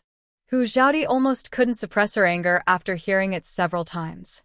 Sister Chunhua is such a good person. How could she meet such a wicked mother-in-law? So abominable. Suppressing the anger in her heart, Hu Zhaodi said, "Sister Chunhua, let's go out for dinner first. There are guests at home. We can talk in detail after dinner." Ji Chunhua wiped her tears and nodded. "Okay." Hu Zhaodi helped Ji Chunhua put on her clothes, and they walked out of the room together. Han Dongsheng and Wu Yinghai came up immediately. "Sister Zhaodi, is your sister Chunhua okay?" Han Dongsheng asked. Hu Zhaodi shook her head slightly. "They are all superficial injuries, but there is almost no good meat on her body." Wu Yinghai said angrily, "What a beast, Sister Zhaodi. How do you want to take revenge?" "Brother is with you. Han Dongsheng and me. The 3 brothers of the Ji family also came over, and us." The tears that Ji Chunhua had wiped away with great difficulty burst out again. "The difference is, this time I was moved to tears." Whenever she went back to her parents' home, she would hide all her grievances and only report good news to her parents, not bad news. This time she was beaten too severely and was ruthlessly driven out by her mother-in-law, so she had no choice but to return to her parents' home with injuries all over her body. She never expected that not only her brothers were willing to stand up for her, But even Hu Xiaodi and her brother-in-law were so indignant that they wanted to stand up for her. Now, she finally understood. I understand why Hu Xiaodi said that since she was born in the Ji family, she had the opportunity to choose. It turned out that this opportunity was given to her by Xiaodi. Xiaodi, thank you.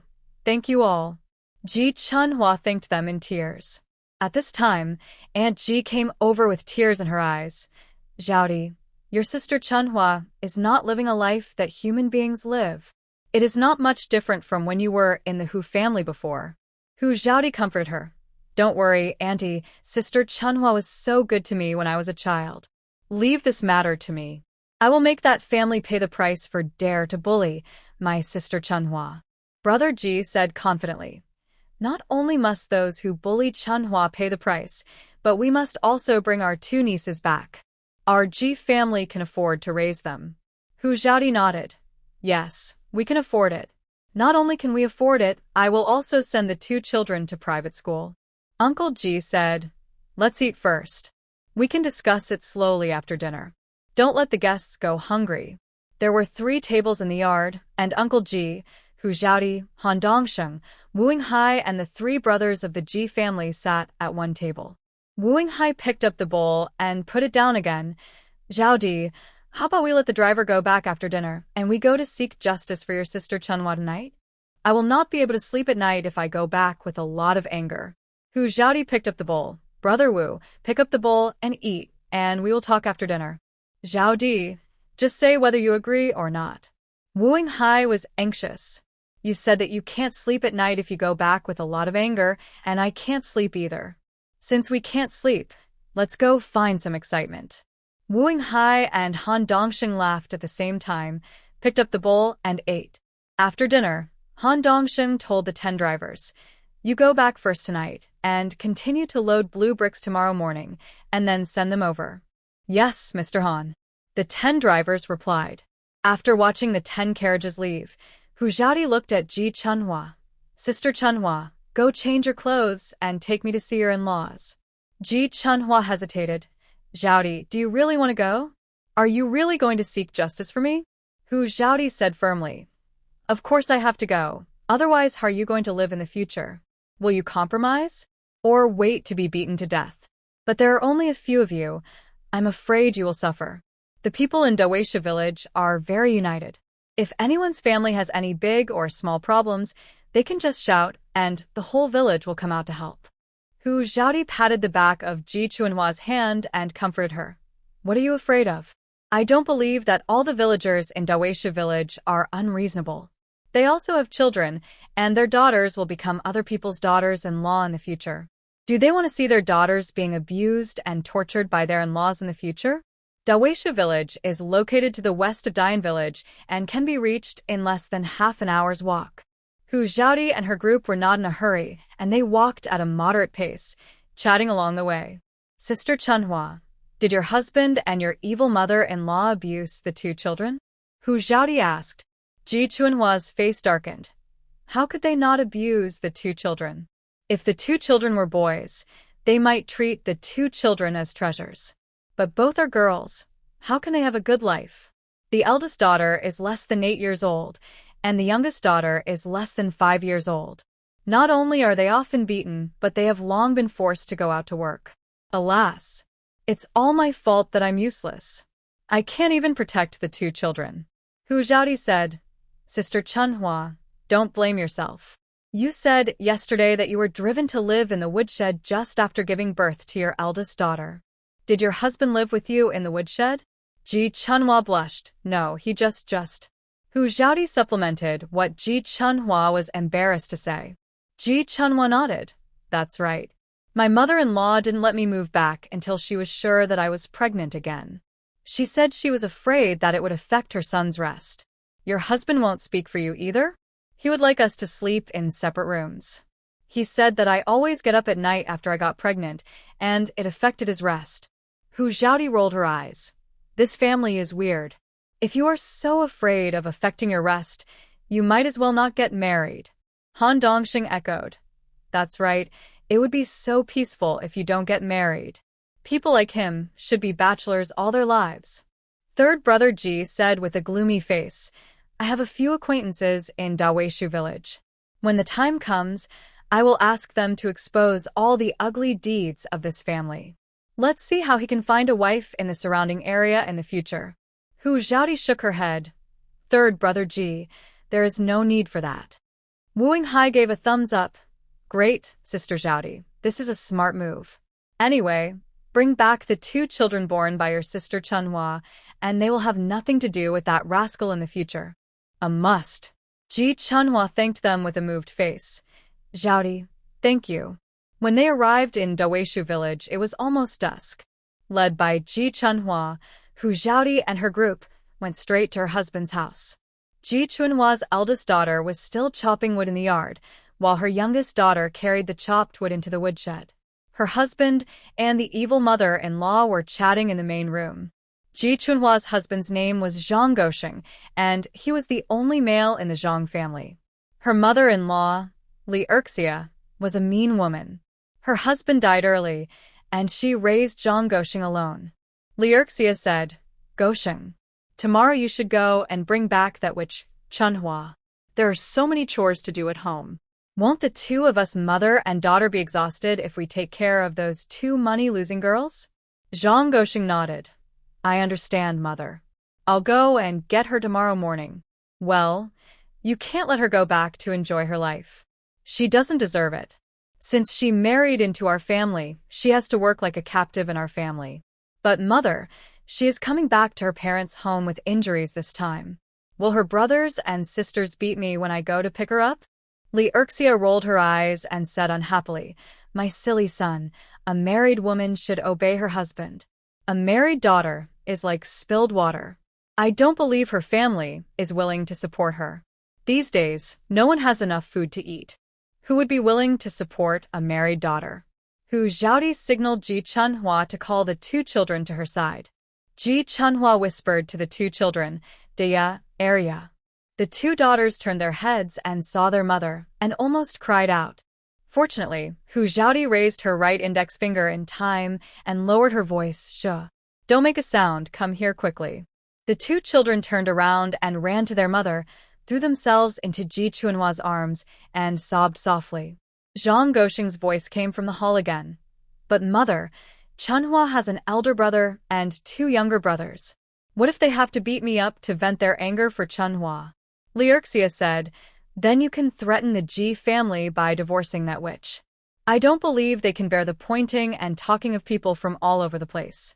Besides, if you really divorce that witch, will she still have the face to continue living in the future? Hu Xiaodi couldn't listen anymore. She glanced at Ji Chunhua, her mother and daughter, and shouted, Old witch, the people of my Ji family are not for you to bully or threaten whenever you want. Dare to bully my sister Chunhua, you 2 dogs will pay the price, get out now. When Li Erxia and her son heard someone yelling outside the door, they immediately ran out of the hall angrily. Hu Xiaodi put her hands on her hips and looked at Li Erxia and her son with cold eyes. When the mother and son saw the 5 angry men behind Hu Xiaodi, they stopped at the door and dared not go forward. Hu Xiaodi looked at Li Erxia and her son. Li Erxia had high cheekbones, triangular eyes, and lips as thick as 2 sausages. Wu Hai curled his lips and whispered, Xiaodi, no wonder your sister Chunhua was bullied. Her mother-in-law looks so mean and sarcastic. And what's the old saying? A woman with high cheekbones can kill her husband without a knife, and she is also a husband killer. Zhang Gosheng doesn't look much like his mother, but his lips are exactly the same. Hu Xiaodi asked Sister Chunhua, What's your husband's name? Ji Chunhua replied, His name is Zhang Gosheng. Ah? Zhang Gosheng? Yeah, Yi Chunhua nodded. Haha. Hu Xiaodi, Han Dongsheng, and Wu Hai laughed wildly. Haha. Oh my god, someone actually gave such a name? Oh my god. I'm dying of laughter. Haha. Han Dongsheng said with a smile. Hu Xiaodi laughed so hard that tears came out of her eyes, and she bent over holding her belly. Ha. Brother Han, don't you think this name is very appropriate? Ha ha. Dog life, ha ha ha. Wu Hai said, Yes, it's very appropriate. How can a person give birth to a beast, ha ha? Liuxia and her son were so angry that their faces turned pale. It's not that no one has laughed at the name Zhang Goxing before, but none of them laughed as exaggeratedly as the three people in front of them. There are not many people in the village who can read, and the older generation said that cheap names are easy to support. Zhang Goxing's father couldn't read a single word. On the day Liuxia gave birth to Zhang Goxing, the dog next door happened to give birth to a litter of puppies. Zhang Goxing's father simply named his son Zhang Goxing. Zhang Goxing looked at Ji Chunhua with a dark face. Chunhua, you witch, you still remember to come back? If you have the ability to go, don't come back. It's so good to go to your mother's house, and I can save a straw mat. Hu Xiaoti's eyes suddenly turned cold, and her body was as fast as lightning. She came in front of Zhang Goxing in an instant, jumped up and slapped Zhang Goxing twice. With two crisp paw-paw sounds, Zhang Goxing was stunned on the spot. Who are you calling a witch?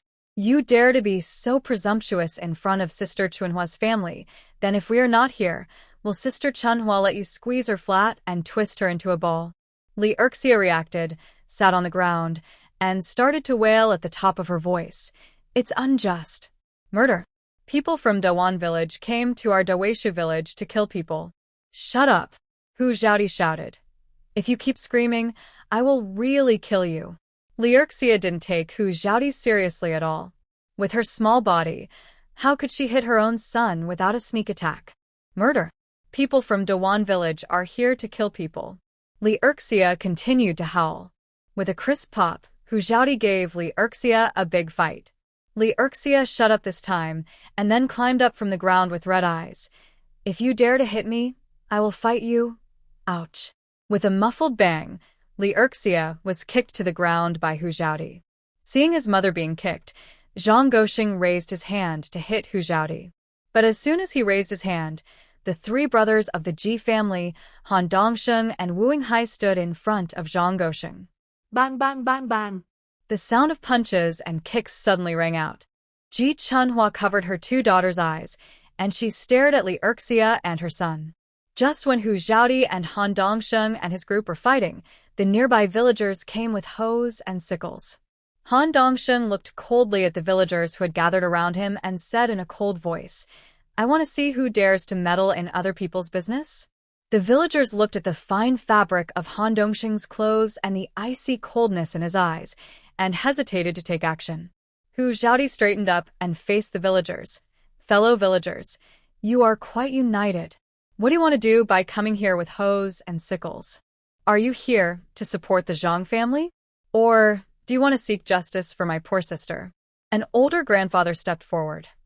Girl, are you from Dawan village? Hu Xiaoti nodded. Yes. Your people from Dawan village have come to the homes of people from our Daweishu village to bully people? Are we just going to sit back and do nothing? Hu Xiaoti smiled indifferently. Then let me ask you, is Ji Chunhua from Dawan village or from your Daweishu village? Although she is married into our Daweishu village, it is undeniable that she is from Dawan village. Oh. Then Zhang Goxing and his mother from your Daweishu village beat up Ji Chunhua from Dawan village. How do you think you're going to deal with this? Ji Chunhua has married into our Daweishu village, and she was beaten by her husband and mother-in-law. This is the Zhang family's family affair, and it is not convenient for us to interfere. Ji Chunhua is the daughter of the Ji family. We are all members of the Ji family. The daughter of the Ji family was beaten, and we, the Ji family, supported her. This is also our family affair. Why are you intervening now? Hu Xiaoti walked to the side of Ji Chunhua, lifted her sleeves, revealing the dense scars on her arms, and continued. Come. All of you come and see. She was beaten like this. Do you want us, the Ji family, to pretend to be blind? Aunties, grannies, and sisters-in-law in Daweishu village, you are also women. Have your men ever treated you like this? You also have children. If your children were treated so unfairly, would you also turn a deaf ear and dumb? He was beaten and abused so badly for not even having a son. Does his Zhang family have a throne to inherit? What's more, is it up to us women to decide whether to have a boy or a girl? Let me tell you today, the gender of the baby is determined by the man's chromosomes, and we women have no say in this. In other words, Only men can decide whether we women are pregnant with a boy or a girl. What does it have to do with our women's bellies? The women began to whisper. People say that we women's stomachs are not cooperative when we can't give birth to boys. This is the first time I heard that it is men who decide whether to have a boy or a girl. Is it true? I don't know either. This is the first time I heard about it. Alas, we women have a hard life. If we can't give birth to sons, not only will our husband's family look down on us, but the whole village will point fingers at us. I think what the girl said is right. You reap what you sow. Our women's stomachs are like a piece of land. You sow melons and expect to harvest beans. Is it possible? That makes sense, but who can we women go to for justice? We were beaten half to death and had to serve our husbands and parents-in-law and take care of the children with all the injuries. Chunhua is lucky too. She was wronged by her husband's family, but her family members came to seek justice for her. I can't rely on my family. I'm afraid I'll eat up all their food when I go back. The older grandfather blushed. This was the first time he had encountered such a thing. It is hard to find a daughter-in-law from another village who has never suffered grievances. Even his wife was beaten by him when she was young. But in this era of food and clothing shortage, one more mouth to feed means one will go hungry sooner. Who dares to let a married daughter go back to her parents' home for a short stay? The old man stiffened his neck and said, "The Zhang family's wife was beaten. That is the Zhang family's family affair, but it is wrong for you people in Dawan village to go and beat her up. Chunhua is Go Sheng's wife. It is natural for a man to teach his wife a lesson. No matter what, you can't go and beat her up." Hu Xiaodi smiled and turned to ask Ji Chunhua, "Sister Chunhua, does this old man have a daughter?" Ji Chunhua was startled and nodded. Yes, his eldest daughter married to our Dawan village. She is Hu Tinia's wife. He haraha. Hu Xiaodi couldn't help laughing. In that case, let's go back. Sister Chunhua, you take the children and go back with us first. Tomorrow I can let Hu Tinia beat his wife half to death. I want to see how noble this old man is. The old man was so angry that his lips trembled, and he pointed at Hu Xiaodi with a trembling finger. What gives you the right? Why did you let Hu Tinia beat my daughter? It's because I am happy, and I can bring benefits to Hu Tiniu. If he dares not to listen to me, I will make his son and grandson unable to go to school in the village. After saying that, Hu Xiaodi deliberately pulled Ji Chunhua out. Hurry up, I will go to find Hu Tiniu when I go back. When the villagers heard this, they all lowered their heads and turned to leave. Liurxia and her son were dumbfounded. All the villagers they relied on left, not one was left. The mother and son looked at Hu Xiaodi and his group with horror. Zhang Gosheng looked at his two daughters and played the emotional card. Dia, Arya, I am your daddy. Can you bear to watch your daddy being beaten to death? If they beat your daddy and grandma to death, you will never see your daddy and grandma again. Arya was still young. When she heard that she might not have a daddy and grandma in the future, there was some worry in her eyes, but not much. Dia was different. She was more sensible. She followed Ji Chunhua to work in the field since she was 4 years old.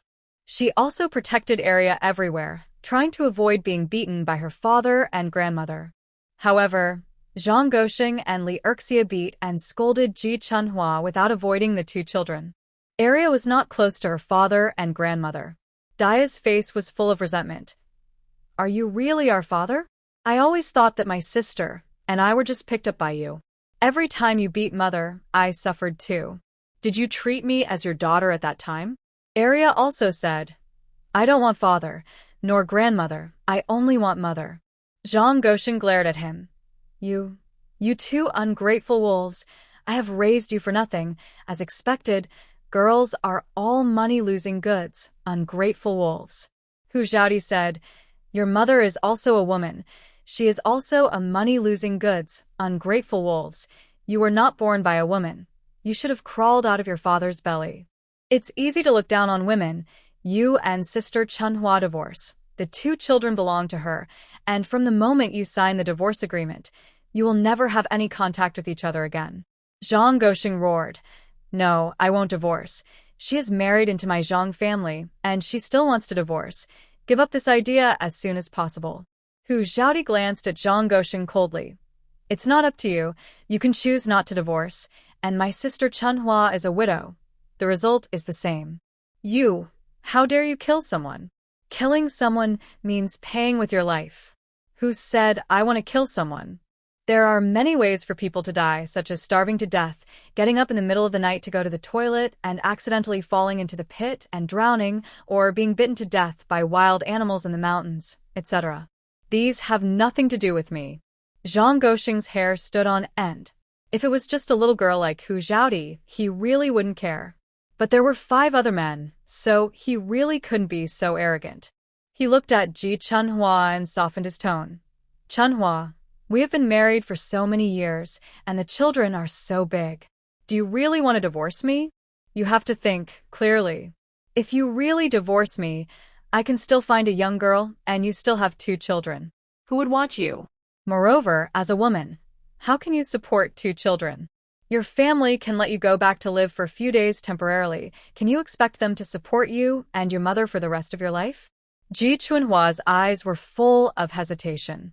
She admitted that what Zhang Gosheng said was true, and she couldn't support the 2 children after the divorce.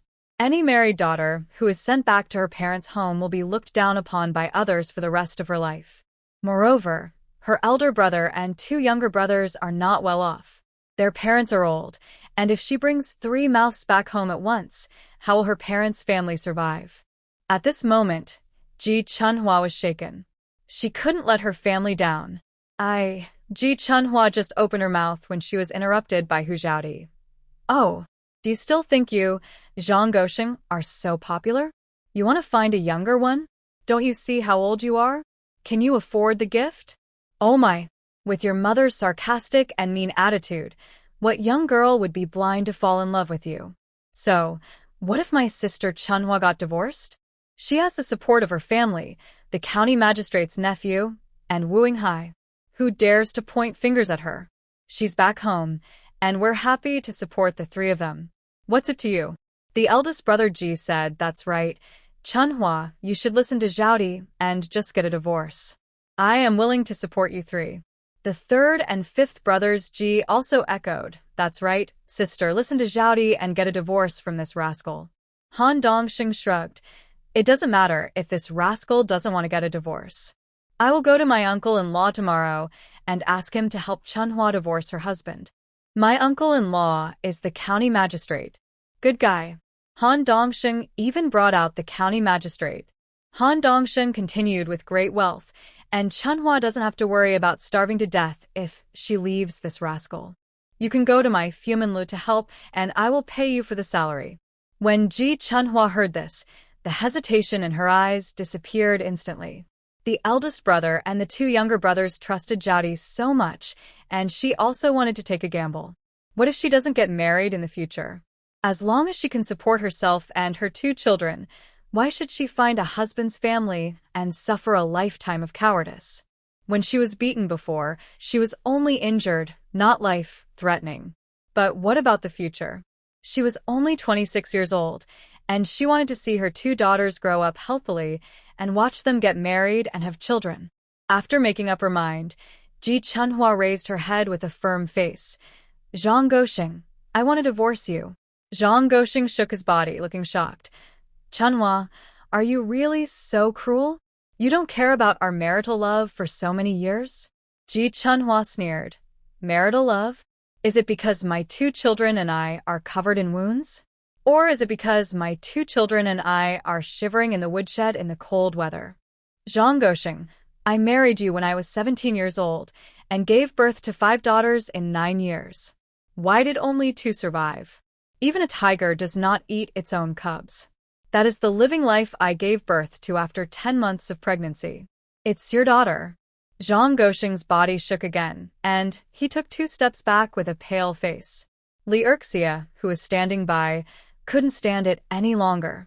She stared at her triangular eyes and said sarcastically, It's just 3 little girls who died. I smothered all 3 of them. Who made you a witch, give birth to so many babies but couldn't even give birth to a son? The family only gets so much food a year. If we don't kill them, do we want our whole family to starve to death? We don't have that much food to feed so many money-losing things. If these two money-losing things weren't raised up and could be exchanged for some betrothal gifts, I would have killed them long ago. When Ji Chunhua heard that the other two daughters were also killed by her mother-in-law, she felt dizzy and almost fell to the ground. Fortunately, Hu Xiaodi quickly supported her. Hu Xiaodi patted the back of Ji Chunhua's hand to comfort her. When Ji Chunhua could stand up, she came to Li Erxia in one step. Pa pa pa pa, Hu Xiaodi slapped Li Erxia in the face with both hands. Ah! The screams of a pig being slaughtered pierced the night sky and spread far away. No, don't. Li Erxia's kramat. The villagers were afraid that Hu Xiaodi would deal with their daughters, so they didn't dare to meddle in other people's business. They just hid in inconspicuous places and watched the fun from afar. Zhang Gosheng bent his waist and curled up on the ground. Hu Xiaodi slowly squatted down, and the murderous intent in her eyes was radiated without any concealment. Choose one between divorce and divorce. Zhang Gosheng's eyes were full of fear. Hu Xiaodi's eyes were too scary, and he didn't even have the courage to look at her. Divorce has a better reputation, but divorce means completely no reputation. Li Erxia cried, Gosheng, divorce her. Let her take the two money-losing goods and get out now. Han Dongxing said ferociously, Shut up. Li Erxia shrank her neck in fear and moved to the side. Zhang Gosheng's lips trembled. I choose to divorce. Hu Xiaodi raised an eyebrow. Okay, go to the county government office at the end of the morning to sign the divorce agreement. If you don't come, then wait for Sister Chunhua to divorce you. Yes, I will definitely go. Hu Xiaodi showed a faint smile, stood up and looked at Ji Chunhua. Sister Chunhua, take your two children to pack up your things. Take away everything that belongs to you, including the dowry you brought. Yi Chunhua hesitated.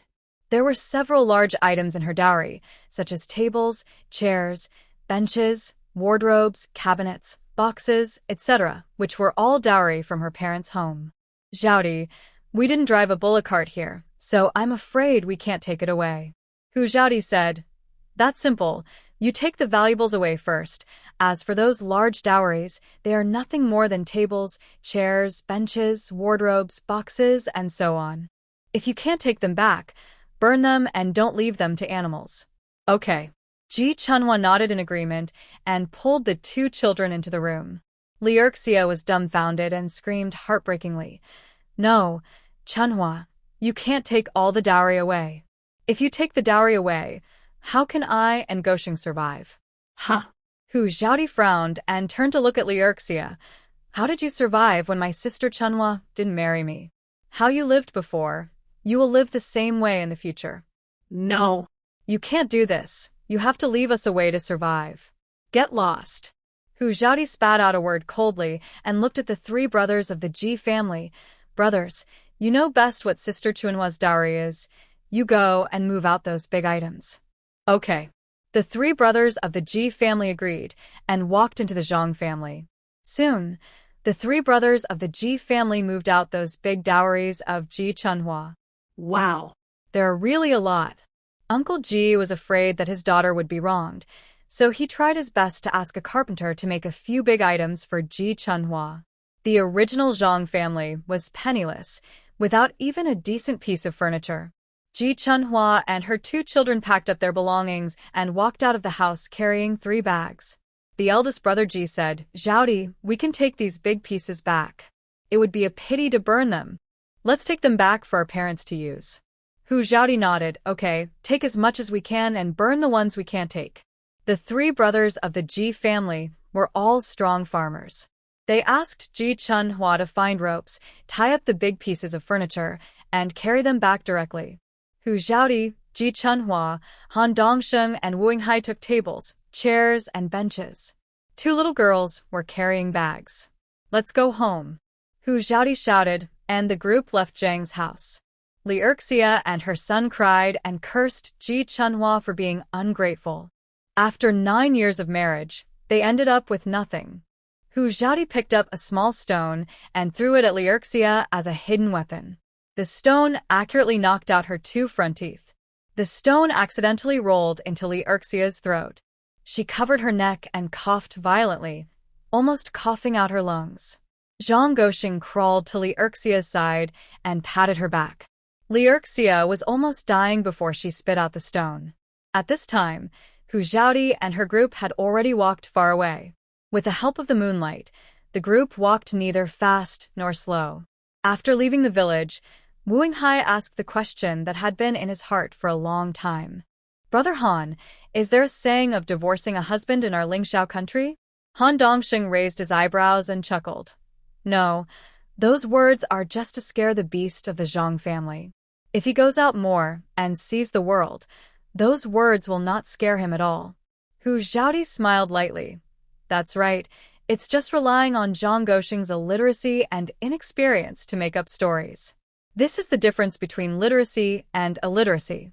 The three brothers of the Ji family and Ji Chunhua suddenly realized. It seems that no matter how difficult it is in the future, they must let their children go to private schools and let their children go out to see the world. It was midnight when Hu Xiaodi and his party returned to Dian village. The three brothers of the Ji family were carrying large pieces of furniture, and they were already sweating profusely, but their faces were full of honest and happy smiles. Ji Chunhua married a beast, and she can finally get rid of the clutches and return to normal life. Hu Xiaodi said, Sister Chunhua, you can live with aunt and uncle temporarily. When my house is built, you can move in with the children and aunt and uncle. It will be more lively with more people. Brother Ji said, Chunhua, since you're back, you can live here with peace of mind. With Xiaodi taking us hunting and digging medicinal herbs, our lives will get better and better.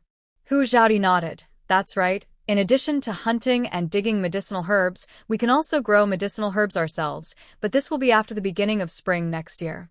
Anyway, you have something to do now that you are back, and you don't have to worry about not being able to make a living.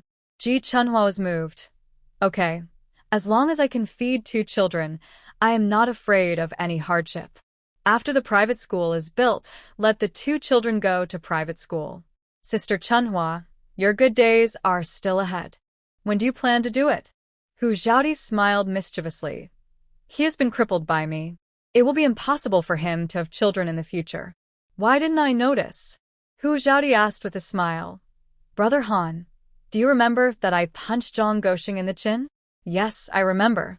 Just when Zhang Goxing staggered backwards, I hit him in the stomach again.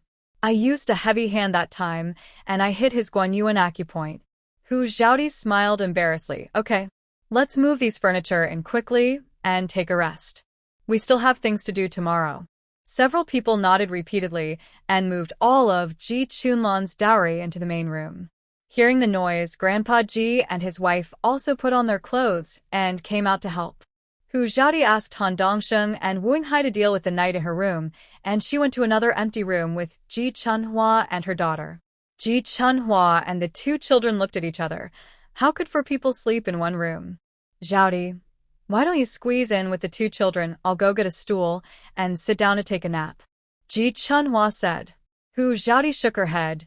Sister Chunhua, you squeeze in with the 2 children. I want to practice. You don't have to worry about me. Practice? Practice? Well, you can't lie down to practice. You and the children should rest quickly. You have to go to the county government early tomorrow morning. But, don't say, but, go and rest quickly. Don't delay tomorrow's things. After Hu Xiaodi finished speaking, she pushed Ji Chunhua to the bed. She went to get a cushion, sat cross-legged on the cushion, closed her eyes, and began to circulate her internal force. 2 hours later, Hu Xiaodi opened her eyes. It was still dark, so she got up and tiptoed out of the room and headed for the kitchen. Aunt Ji hadn't gotten up yet, so she opened the rice jar and saw that the rice was almost empty, so she took out the cloth bag she had used to hold the rice and put it into the space. Just as she was about to light a fire, Aunt Ji came into the kitchen. Xiaodi, you went to bed so late last night. Why don't you sleep a little longer? Hu Xiaodi smiled. Auntie, I've had enough sleep. Get up and make breakfast with you. You girl, you must not have slept well last night. For people sleep in one room, it's strange that you can sleep well. Auntie, you see I'm energetic. Do you think I didn't sleep well? Okay, prepare breakfast quickly. We have to go to the county government today to let Sister Chunhua and the Zhang family sign the divorce agreement. Okay, I'll make a fire. You go wash some rice and cook a pot of porridge with some pickles. Hu Zhaodi nodded, scooped a lot of rice from the rice jar, washed it clean, put it in the pot, added half a pot of water, and started to boil. Then she took 2 wild rabbits, peeled the skin and removed the internal organs, and then chopped them into small pieces and marinated them. Aunt Ji asked, Zhaodi, why are you preparing wild rabbits for breakfast? Hu Zhaodi smiled and said, Sister Chunhua and the 2 children are seriously malnourished. They need to be fed well. They can go hunting again after eating wild rabbits. Health is the capital of revolution. Aunt Ji nodded, added some firewood to the stove, and went to the yard to prepare side dishes. Hu Zhaodi also picked a few eggplants and peppers and brought them back to the stove to roast the eggplants and peppers. Just when Hu Zhaodi was crying from the smoke, Ji Chunhua came to the kitchen. Seeing Hu Zhaodi sitting by the stove roasting eggplants and wiping her tears, Ji Chunhua walked over and pulled Hu Zhaodi up. Zhaodi, let me do it. You are roasting eggplants? How do you eat it? Roast the eggplants and peppers, peel them and mix them together. It's delicious. Then I'll do it. You should take a rest. You haven't slept all night. Practicing is also a rest. You see, I am more energetic than you. Okay, it's so smoky here. You are crying. Go wash up. Ji Chunhua pushed Hu Zhaodi out of the kitchen. Hu Zhaodi simply took a basin to fetch water to wash. After Ji Chunhua roasted and peeled the eggplants and peppers, Hu Zhaodi went to mix the eggplants and peppers together. After the porridge was cooked, she fried some spicy rabbit meat. Just out of consideration for Ji Chunhua's 2 children, she used very little chili. It's a little spicy, but kids can handle it. Han Dongsheng and Wu Yinghai remembered that they still had things to do today, so they got up early and washed up. Uncle Ji and Ji Chunhua's 2 children also stood up. The 2 children couldn't help swallowing when they smelled the aroma of meat. Ariel looked at the kitchen eagerly. Sister, what's that smell? It smells so good. Dia sniffed and said, It smells like meat. Aunt Ji said with a smile, Dia, Aria, if you want to eat meat, go wash up quickly. You can eat right away. Okay. The 2 children went to wash up happily. The rabbit meat was fried, and Aunt Ji also prepared pickles. Aunt Ji said, Zhaodi, you go and invite your Grandpa Ji, Chunhua, and I will serve the porridge. No need to invite, I'm already here. The voice of the old scholar came from outside the door. Aren't we going to start digging the foundation today? As an overseer, I don't have time to cook, so I can only come to eat for free. Hu Zhaodi smiled. Grandpa Ji, that's right. You should come over at mealtime in the future. Can you enjoy eating alone? Okay, then I won't be polite. Aunt Ji and Ji Chunhua served the porridge in bowls and brought it to the table. Ji Chunhua's eyes were red when she saw the sticky, white rice porridge. The 2 children have never eaten such pure white rice porridge since they were born. In the past, in the Zhang family, they could only eat a meal of cornmeal and rice steamed together during the Chinese New Year, and the rice grains could be picked out and counted one by one. However, the rice used in the porridge today is something that the Zhang family may not eat in a year. Dia and Aria's eyes were shining as they looked at the white rice porridge in the bowl. Hu Zhaodi held 2 bowls of porridge in her hands and said with a smile, Dia, Aria, come in and have breakfast. I will take you to the city to play later. When the 2 children heard this, they almost jumped up with excitement. They haven't been to the county town yet, and they don't know what the county town looks like. Looking at the longing expressions on the 2 children's faces, she decided to take the 2 children to stroll around the county town today and leave the housework to Uncle Ji and the 3 brothers of the Ji family. Hu Zhaodi took the 2 children into the house to eat. The 2 children behaved very restrained and didn't dare to walk to the table at all. Putting the porridge on the table, Hu Zhaodi took one in each hand and asked the 2 children to sit down. The 2 children sat down passively, but the fear in their eyes was too obvious. Hu Zhaodi said, Dia, Aria, you are now at your grandfather's house. No one will bully you here. You don't have to be afraid of anything. Pick up your bowl and eat. Dia looked at Hu Zhaodi, her eyes filled with tears. In the Zhang family, The two sisters had no right to sit at the table. Every time they ate, they held a small bowl with a hole in it and squatted by the stove to eat. Hu Xiaodi sighed. Dia, no matter how much suffering and grievances you have suffered in the past, from today on, all of that is in the past. In the future, walk with your back straight and eat with your bowl in your hands. Although we are girls, we can't live in the shadows. Although Dia didn't fully understand, she still nodded heavily and stretched out a pair of rough little hands to pick up the bowl. Han Dongsheng and Wu Yinghai saw this, and their noses were a little sour. They had not suffered much since childhood, but looking at the two thin, frail, and cautious children, they could imagine how hard their lives were. Han Dongsheng asked, Xiaodi, your surname is Hu, but you live in Uncle Ji's house. What's the matter? Hu Xiaodi smiled and said, I was bought by Hu Dashan's family in the village. I don't even know where my biological parents are. The Hu family abused me since I was a child, and now I have severed my relationship with the Hu family. Uncle Ji and Aunt Ji are kind-hearted. They took me in temporarily. I am just staying at the Ji family temporarily. Han Dongsheng was puzzled. Last time she went to sell a tiger, she said that she had a brother with great martial arts skills at home. But where was Karen? Could it be that Zhao Di killed the tiger herself? In order to prevent others from bullying her, she said that she had a brother with great martial arts skills at home. But how could Zhao Di possibly beat that adult tiger? But that matter was in the past.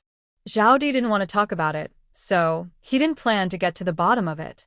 Thick and sweet rice porridge with pickles pickled by Aunt Ji can easily satisfy people's taste buds. Hu Xiaodi, Han Dongsheng, and Wu Yinghai kept eating rice porridge, pickles, and cold eggplant, leaving the rabbit meat for the two children. Han Dongsheng ate and praised, Sister Xiaodi, how did you make this eggplant? It's so refreshing. Can you teach me the chef of Fu Manlu? Sure. This is easy. I will teach you when I go to the county town later. After breakfast, Wu Yinghai took the initiative to harness the carriage. Since the horse was bought, Uncle Ji has been taking care of it carefully, and Hu Xiaodi has no time at all. After harnessing the carriage, Hu Xiaodi and Ji Chunhua took the two children into the carriage. Han Dongsheng and Wu Yinghai were outside, and Wu Yinghai drove the carriage. As soon as the two children entered the carriage, they were attracted by the soft cushions on the seats. If such good material is made into clothes, it should be very warm in winter, right? Hu Xiaodi took the two children's hands and said, Dia, Arya, do you also want to own such a carriage? The two children nodded like chicks pecking at rice, yes. If you want to, you must study hard. When the private school is built, you can go to the private school. When you grow up, it will be much easier to buy a carriage like this. Daya's face was firm. Well, I will study hard, but Mother has no money to send us sisters to school. This is not a problem to worry about. You just need to study hard. Okay. Hu Xiaodi looked at Ji Chunhua again.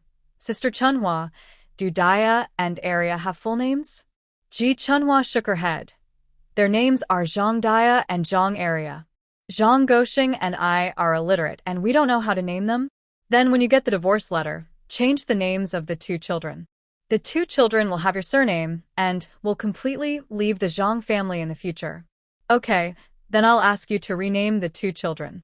Let's talk about it after we get the divorce letter. Along the way, Hu Xiaodi chatted with Ji Chunhua. The two children lifted the curtains of the car window and looked out with curiosity. When the group arrived at the county government office, it was already mid-morning. Zhang Gosheng and Li Erxia had not arrived yet. Under the leadership of Han Dongsheng, Wu Yinghai drove the carriage directly to the backyard of the county government office. After parking the carriage in the backyard of the county government office, Hu Xiaodi and her group got off. After the servant informed, the county magistrate's wife came out with a smile on her face. After Han Dongsheng told the county magistrate about Hu Xiaodi's great medical skills, the county magistrate and his wife repeatedly told Han Dongsheng to build a good relationship with Hu Xiaodi. When the servant reported that Hu Xiaodi had arrived, the smile on the magistrate's wife's face became gentler than before. Xiaodi is here. Come in and sit for a while. Dongsheng's uncle is still handling a case in the yamen.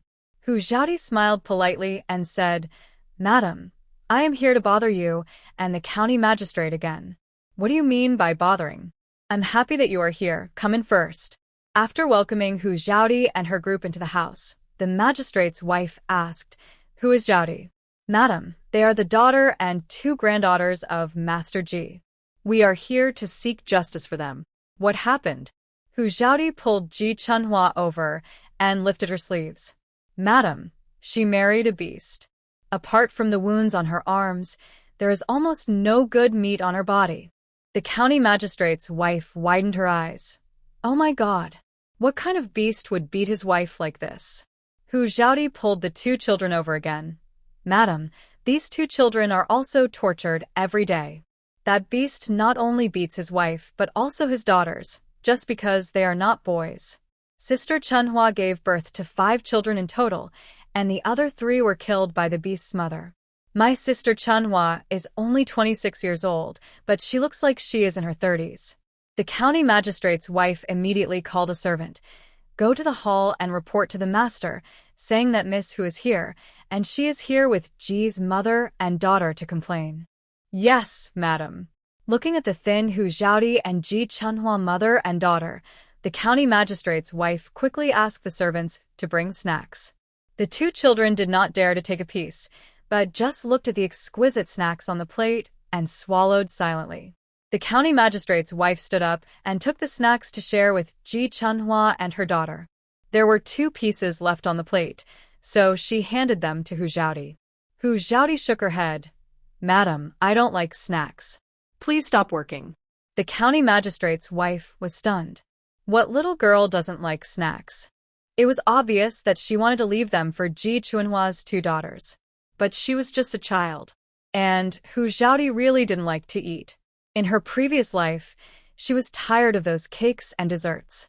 But the county magistrate's wife felt sorry for Hu Xiaodi and forced the 2 snacks into her hands, and once again ordered the servants to bring more snacks. Hu Xiaodi stuffed 2 pieces of dessert between Dia and Arya. "I really don't like sweets, and I ate too much in the morning, and now I can't eat anymore." The county magistrate's wife sat down next to Hu Xiaodi. "Xiaodi, I heard that you are a great doctor. Can you help me take my pulse?" Hu Xiaodi smiled faintly. "Of course, ma'am. Please stretch out your right hand." The county magistrate's wife stretched out her right hand and placed it on the coffee table, and Hu Xiaodi put her fingers on her pulse. "I will prescribe a prescription for you and take a few doses of medicine to regulate it." The county magistrate's wife nodded with a smile. "Yes, this problem has only appeared in the past 2 years. I have taken medicine before, but I feel that it has no effect. That may be the wrong medicine. You can take the medicine according to the prescription I prescribed, and you will be cured in, at most, 7 doses of medicine." The county magistrate's wife stood up. "Xiaodi, let's go." "I will go with you."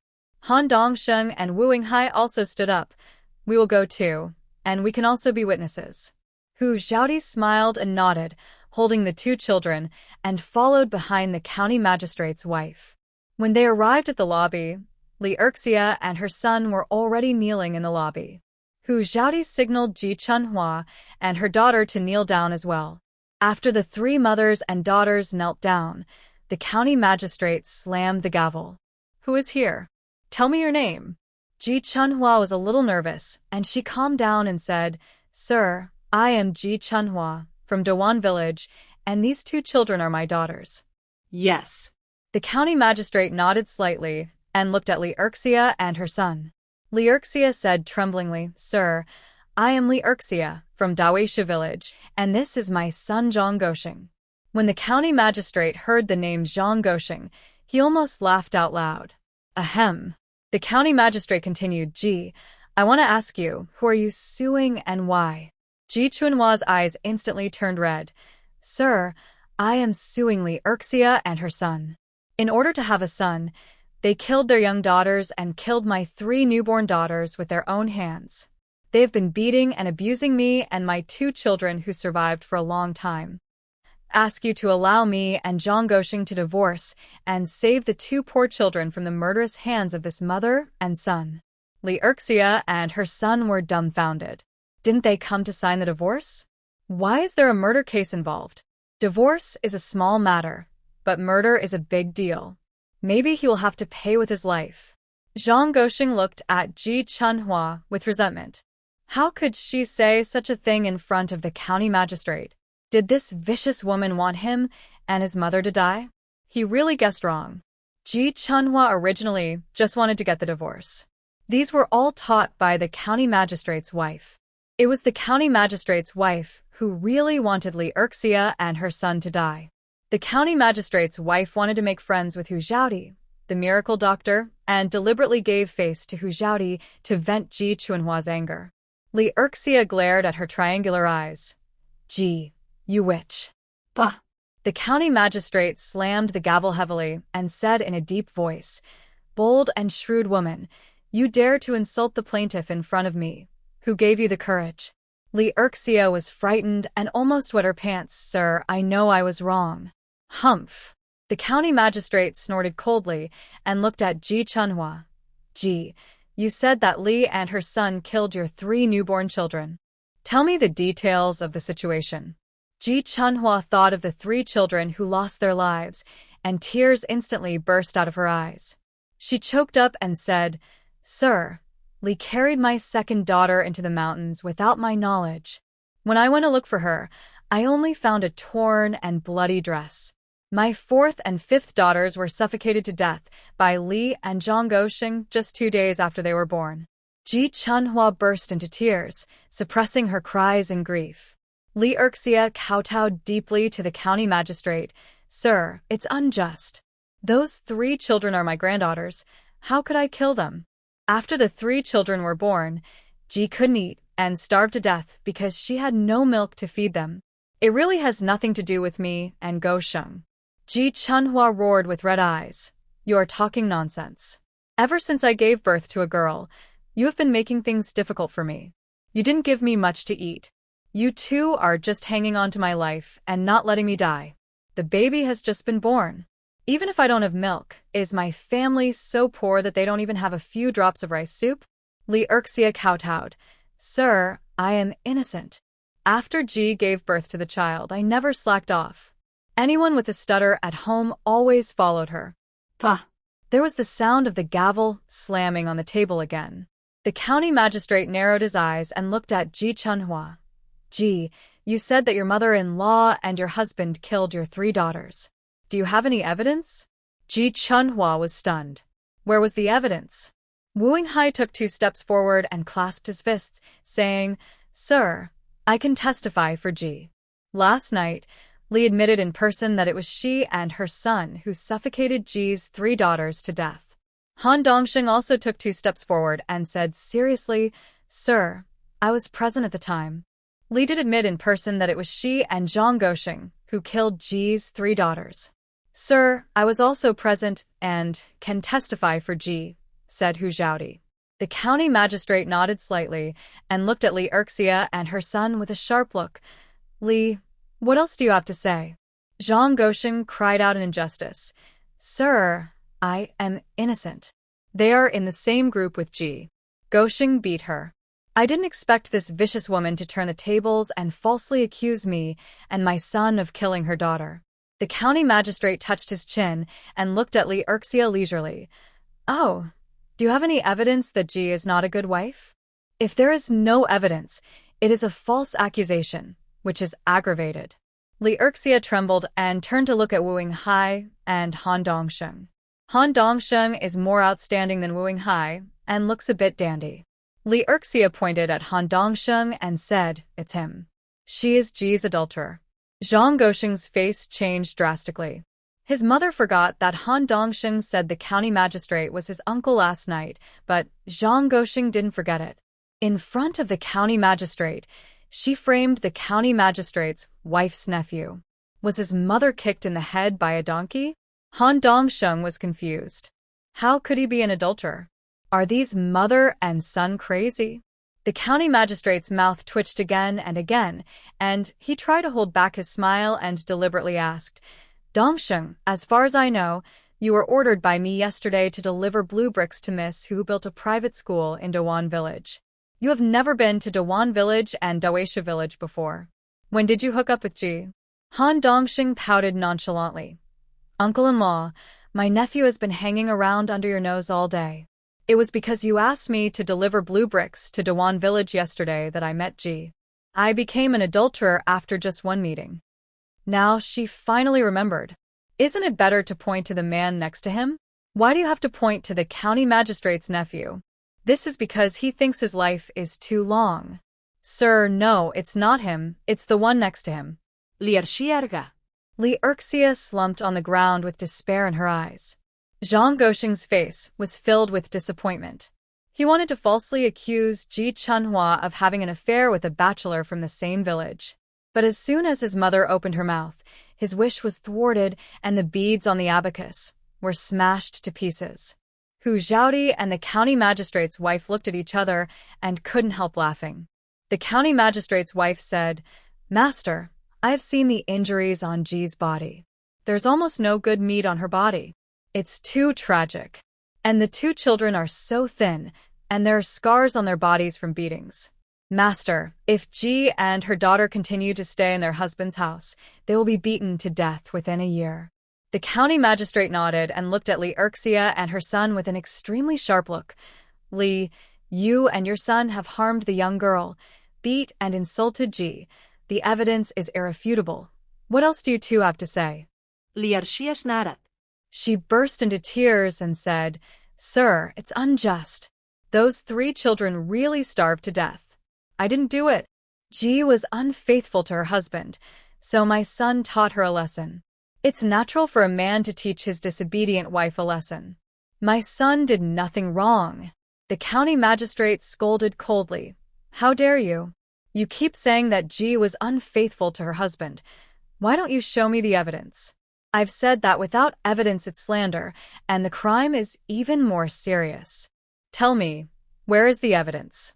Liurxia lowered her head, biting her lower lip and saying nothing. The county magistrate continued, "Since there is no evidence, I'm going to make a verdict." Zhang Goxing looked desperate and lowered his head. Ji Chunhua and Zhang Goxing divorced, and the 2 children were raised by Ji Chunhua. Zhang Goxing was not allowed to disturb Ji Chunhua and the 2 children in the future. Hearing the verdict, Liurxia and her son looked ashen in an instant. She was still thinking about finding a new wife and having a son after the divorce so that she could take care of him in his old age. But now, let alone having a son, his 2 daughters have nothing to do with him anymore. After 18 years in prison, he might die before he is released. Despair and regret were all shown on Zhang Goxing's face. Liurxia never expected that she would be sentenced so severely for killing her own granddaughter. In fact, this is still light. They were not sentenced to death because they wanted them to have a taste of being tortured. Who among those imprisoned in the prison is not an unforgivable criminal? This mother and son like to torture and abuse others so much. How can they be allowed to die easily? Moreover, imprisonment is not just about being locked up, but also about being dragged out to do hard labor every day. This mother and son are lucky to have survived for 3 years. Zhang Goxing knelt down and crawled in front of Ji Chunhua, kowtowed and begged, "Chunhua, I was wrong. I don't want to divorce you. Please don't divorce me, okay? I didn't kill our children, it was my mother who killed them, really. I swear, I will treat you well in the future and never beat you again. Let's go home and live a good life, okay?" Ji Chunhua took 2 steps back. It's too late to regret now. Zhang Goxing was not giving up. "No, Chunhua, you can't be so cruel. How can you raise 2 children alone? Children can't live without a father. Chunhua, I was wrong. I really know I was wrong. I don't want to divorce you. I can't go to jail." Ji Chunhua spat out one word coldly, "Get out." Zhang Goxing was heartbroken and looked at Liurxia with vicious eyes. It's all this old man's fault. Not only has he lost his wife and children, but he also has to be beaten with 20 sticks and spend 18 years in prison. Why doesn't this old man just die sooner? Hu Zhaodi struck while the iron was hot. "Sir, since Ji has divorced, the 2 children will be raised by her. I ask you to change the names of the 2 children and completely leave the Zhang family." The county magistrate nodded. "Well, I agree. From now on, the 2 children will take the surname Ji. As for the names, the eldest daughter will be called Ji Hang, and the youngest daughter will be called Ji Harua. He is the lotus, and Hang means purity, beauty, and intelligence. And Ruo means beautiful temperament, elegance, and demeanor. Ji Chunhua kowtowed. Thank you for the name, sir. Get up. Wait for the master to draft the divorce document and sign it. After the master drafted the divorce document, Ji Chunhua pressed her handprint and asked Zhang Goxing to press his handprint as well before dragging him out to beat him with a stick. Holding the divorce document in her hand, Ji Chunhua burst into tears of joy. But outside the door came the heartbreaking screams of Li Erxia and her son. The county magistrate ordered the Yamen runners to take the mother and son to the prison and lock them up separately so that they could go to the cell to confess and atone for their 3 children who died in infancy. After Li Erxia and her son were taken away, the county magistrate returned to the backyard with Hu Zhaodi and his party. After a few pleasantries, the county magistrate asked Hu Zhaodi to help him feel his pulse. The county magistrate's health was not a big problem. Hu Zhaodi just told him to take care of his rest and not to work too hard. After leaving the county yamen, Han Dongxing took Hu Zhaodi and others to Fuminlu and asked the kitchen to prepare a table of delicious dishes. They ate and chatted. After dinner, Hu Zhaodi taught the chef of Fuminlu 2 new dishes, including cold, mixed roasted eggplant. After teaching the chef 2 new dishes, Hu Zhaodi left the carriage in the backyard of Fuminlu and went shopping with Ji Chunhua and her daughter. Hu Zhaodi took the hands of the 2 children and went directly to a garment shop. Just before entering the house, Ji Chunhua grabbed Hu Zhaodi's hand and said, "Zhaodi, don't buy ready-made clothes. They are too expensive. Show me the style you like, then buy the fabric and I will make it for you." Ah? Sister Chunhua, you can also make clothes? Ji Chunhua smiled embarrassedly. "Zhaodi, my child is so big now. If I can't even make clothes, how can the child grow up? Don't worry, I am good at sewing. As long as there is a style, I can make any clothes you want." Hu Zhaodi blinked. "Wow. Really? Of course it's true. In the Zhang family these years, my mother-in-law and Zhang Goxing didn't care much about the 3 of us. I made a living by sewing and mending for others, embroidering some patterns and selling them to earn some copper coins, and buying some cloth to make clothes for my children." Hu Zhaodi pointed to 2 sets of relatively good-looking dresses in the ready-made clothing store and said, "Sister Chunhua, now take a good look at the styles of those 2 dresses. I will buy you some cloth later. Try to see if you can make them." Ji Chunhua stared at the 2 dresses that Hu Zhaodi pointed at for a long time and memorized all the details in her mind. "Okay, I remember everything. Zhaodi, go buy some cloth and I will make it for you when I get back." Hu Zhaodi was a little unbelievable. "You really remember everything? Are you sure you can make it?" Hu Zhaodi took Ji Chunhua and her daughter to buy 3 pieces of cloth and also took them to buy a lot of pork. After buying a lot of things, Hu Zhaodi took Ji Chunhua and her daughter back to Fuminlu. Back at Fuminlu, Hu Zhaodi asked Han Dongxing to take care of Ji Chunhua and her daughter for a while she drove the carriage out. She found a remote place to stop the carriage and took out the cloth bag that had been prepared long ago. Then she took out the rice and flour from the space and put them all into the cloth bag. After putting the bags of rice and flour back into the space, Hu Zhaodi drove the carriage back to Fuminlu. Hu Zhaodi stopped the carriage and came to Han Dongxing. "Brother Han, I really trouble you and Brother Wu today. It's getting late and we should go back." Han Dongxing smiled and shook his head. "What trouble is it? But you can't leave now. Wait a little longer. It won't be too late to leave when Brother Wu comes." Ah? "Brother Wu is coming over? Didn't you tell him yesterday that you still wanted a carriage to carry goods? He went back to get it and will be here soon." As soon as he said the devil, Wu Yinghai drove a carriage to the backyard of Fuminlu. "Sister Zhaodi, you can just drive this carriage back. Both the horse and the carriage are for you," Wu Yinghai said with a smile. Hu Zhaodi shook her head. "Brother Wu, you can take the horse back. I only want the carriage. It's not easy to raise a horse. It will make me broke." Wu Yinghai raised his eyebrows. "It's really not easy to raise a horse. Otherwise, the carriage wouldn't be sold at a higher price than the horse. Do you really not want this horse?" "No, just 1 horse is enough. It costs money and energy to raise a horse. The key is that there is no place to keep it." "Okay, I'll find a rope to tie the carriage to the other carriage, and you can take it back." Okay, thank you, Brother Wu. Wu Hai tied the carriage to the back of the other carriage with a rope. Hu Xiaodi asked Ji Chunhua and the two children to get on the carriage. Ji Chunhua carried the two children to the carriage. Xiaodi, you sit in the carriage, I will drive the carriage. Hu Xiaodi asked with a smile. Sister Chunhua, can you drive a carriage? I have never driven a carriage, but I saw Master Wu driving one this morning, so I want to try.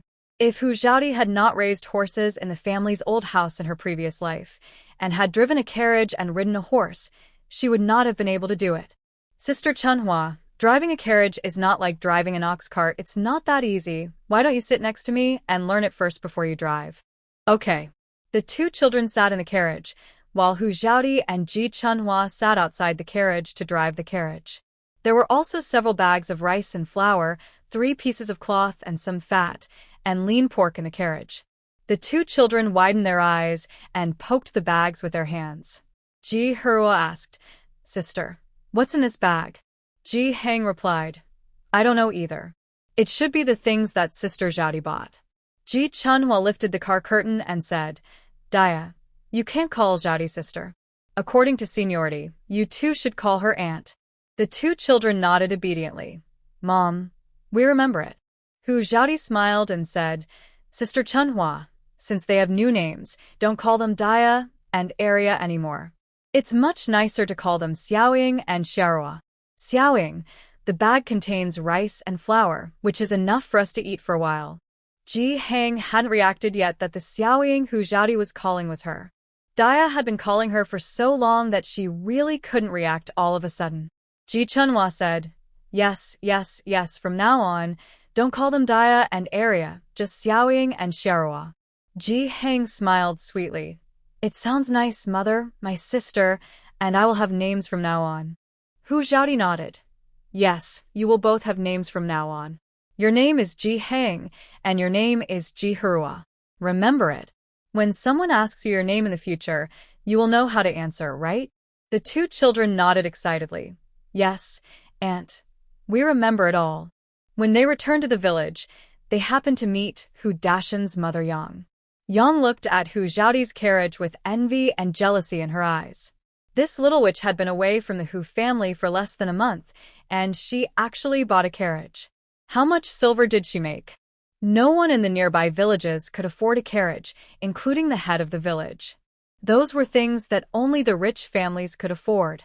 How did this little witch make so much money?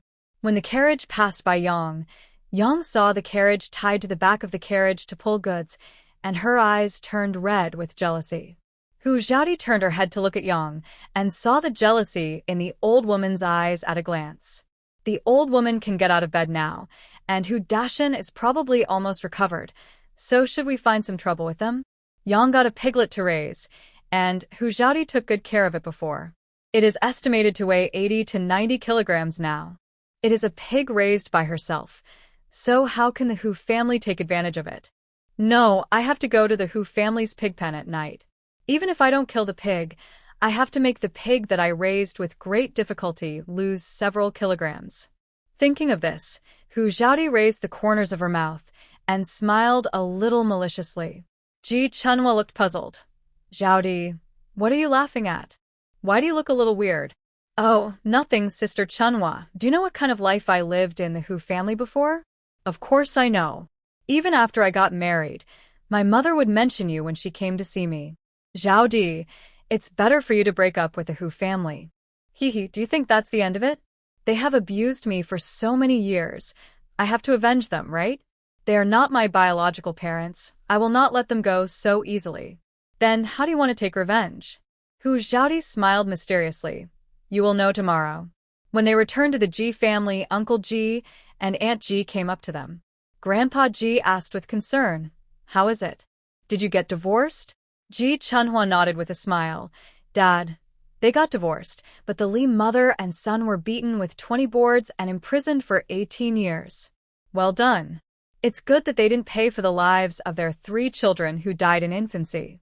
Hu Xiaodi smiled faintly. It's only a matter of time. Isn't it too easy for them to die now? It won't be easy in prison. They are lucky to have survived for 3 years. Grandpa Ji nodded. That makes sense. Ji Hang excitedly ran to Grandpa Ji. Grandpa, my sister and I have new names. Grandpa Ji's face was full of love. Oh, tell Grandpa quickly. What are your and your sister's names? My name is Ji Hang and my sister's name is Ji Hurwa. They were named by the county magistrate. Okay, that sounds nice. You will be children of the Ji family from now on. Grandpa will not let you suffer any grievances. Hu Xiaodi smiled and said, Uncle, please help unload the things on the carriage first. Hu Xiaodi grinned. Uncle, there are so many people in our family, how can we eat without buying more? Uncle Ji said earnestly, you can't be the only one to pay for the food. You still have to build a house, so you have to save money. Uncle, it didn't cost much money to buy food. You can't save food no matter how much you save. How can you have the energy to work if you don't have a full stomach? How can you have the energy to earn more money? You can't be the only one to pay for it. Then, am I a member of the Ji family? Of course. That's it? What's the difference between you and me in the family? Okay, I can't argue with you. What you said makes sense. Uncle Ji surrendered, and secretly made up his mind that he would bide himself next time and not let Xiaodi spend money again. After moving all the things on the carriage into the house, Hu Xiaodi went into the kitchen to help Aunt Ji cook. She took out the meat, cleaned it, and then cut it into small square pieces, preparing to make a pot of braised pork for Ji Chunhua and her daughter. The two children's eyes lit up as they looked at the fat and lean pork. They followed Hu Xiaodi and watched her wash and cut the meat. When the pork was put into the pot and some lard was boiled out, the tempting aroma emanated, and the two children swallowed their saliva greedily. Hu Xiaodi looked at the two little greedy cats and said with a smile, Xiaoying, Sharua, can I teach you to recite the 3-character classic? Ji Hang nodded, okay. When a person is born, his nature is good. When a person is born. As soon as the two children opened their mouths, crystal clear saliva flowed out. Ha ha ha. Forget it, I'll teach you to recite after dinner. Let's go outside to play for a while. I'm afraid that the kitchen will be flooded with the saliva of you two little greedy cats. The two children wiped their saliva with their sleeves, and their eyes were still staring at the meat in the pot without blinking, and they were unwilling to go out. Hu Xiaodi had no choice but to wait for water to be added to the pot. Then she found 2 bamboo sticks, skewered the meat on them, and grilled them at the entrance of the stove. The two children looked at Hu Xiaodi eagerly as she turned the grilled meat slices. Because the meat slices were cut thinly, they were grilled in a short while. Hu Xiaodi handed the grilled meat slices to the two children. Come on, eat some grilled meat first to satisfy your cravings, but don't eat too much, otherwise you won't be able to eat the braised pork later. The two children nodded like crazy, took the grilled meat, puffed up their cheeks and blew on it, then couldn't wait to stuff it into their mouths, eating until their eyes were full of little stars. Delicious, Annie, the grilled meat is really delicious. Ji Hurwa shouted excitedly. When Ji Chunhua heard Ji Hurwa say it was delicious, she immediately ran into the kitchen and said with a reproachful look, Xiaoying, Sharua, how can you eat first? Hu Xiaodi smiled and said, Sister Chunhua, they're just children. They may not even know what meat tastes like when they were in the Zhang family. Let them satisfy their cravings first, it won't be a problem. Xiaodi, children can't be spoiled. What do you mean by spoiling? They haven't eaten much meat since they were young. What's wrong with giving them more? They're growing up like me. They can't eat less. Otherwise, look at my small body, I can't grow tall. Since leaving the Hu family, although Hu Xiaodi has gained a little weight and her face has become ruddy, her height is still about the same as before. 11 years of malnutrition cannot be made up by a few full meals. After Hu Xiaodi grilled a few pieces of barbecue for each of the two children, she did not allow them to eat and asked them to go out and play for a while waiting for dinner. When the food was almost ready, the old scholar came in a hurry. Zhao Di. Many villagers went to help dig the foundation today. Even Hu Dashan went, but I didn't let him dig. Hu Xiaodi smiled and nodded. Grandpa Ji, you're the supervisor of the private school anyway. You can make your own decision on this matter. Okay. Hu Dashan's family treated you so well before, so I won't let him dig. If he cheats, I can't do anything about him. Well, go wash your hands and get ready for dinner. The old scholar sniffed. Girl, are you stewing meat again? Why is it so fragrant? Utsaudi nodded. Well, I stewed braised pork. The villagers near the G family also smelled the aroma of meat, but they could only greedily take a few more breaths, and the children cried. Smelling the aroma of meat, but not being able to eat it is the most torturous thing. The nearby villagers smelled the fragrance of the G family's food every day, and they all sighed that the G family was lucky to let Hu Zhaodi stay and have meat to eat every day. The old scholar hurried to wash his hands. He was in a very happy mood. His originally sallow complexion had become rosy in the past 2 days. He used to get up in the middle of the night to drink water to fill his stomach. Now he sleeps until dawn and feels energetic. After dinner, Hu Zhaodi, Uncle Ji, and the old scholar went to the east end of the village to see how the foundation was being dug. Wow, this is good progress, Hu Zhaodi said happily. Grandpa Ji smiled and said, That's right. Hu Tinyu and I have agreed that we will go to pull stones tomorrow. We need to use stones to build the wall below. Hu Zhaodi nodded. Well, call Ji Wuga and let him drive the horse-drawn carriage to pull stones together. Just use a cart to pull goods. Okay, I'll talk to him later. Also, the mason will be here tomorrow, and the villagers will pick up the sand and clay. Okay, you must remember which villagers are coming to help. The old scholar said, I will remember this. I will write down all the people who come to work every day with paper and pen. I will also write down those who come to beg for school places. Hu Zhaodi gave a thumbs up and said, Well done. You are worthy of being the learned Grandpa Ji. With you as the supervisor, I can rest assured. The three chatted for a long time before strolling back. Ji Chunhua and Aunt Ji had already started cutting cloth and making clothes for the 2 children. Hu Zhaodi couldn't understand the needlework, so she went into the house to teach the 2 children to recite the 3-character classic. At night, when everyone was asleep, Hu Zhaodi quietly slipped out of bed, opened the door, and left the Ji family. She picked a few leaves in the yard and walked towards the Hu family. The night in the village was dark and quiet, and occasionally the chirping of crickets could be heard. When she came to the pig pen of the Hu family, Hu Zhaodi put laxatives on the leaves and threw them to the pigs in the pig pen. When she turned around and prepared to leave, she showed a wicked smile at the corner of her mouth and tiptoed into the Hu family yard. Hu Zhaodi quietly returned to the Ji family and went to bed to practice. 2 hours later, she lay down and fell asleep. When she woke up, it was already dawn. Aunt Ji and Ji Chunhua had already prepared breakfast. After getting up and washing, Hu Zhaodi had some breakfast and then went into the mountains with a backpack, a woodcutter, and a shovel. She had basically no worries about going into the mountains alone now. Although her internal strength was still pitifully low, she was confident that she could escape danger if she encountered a large beast.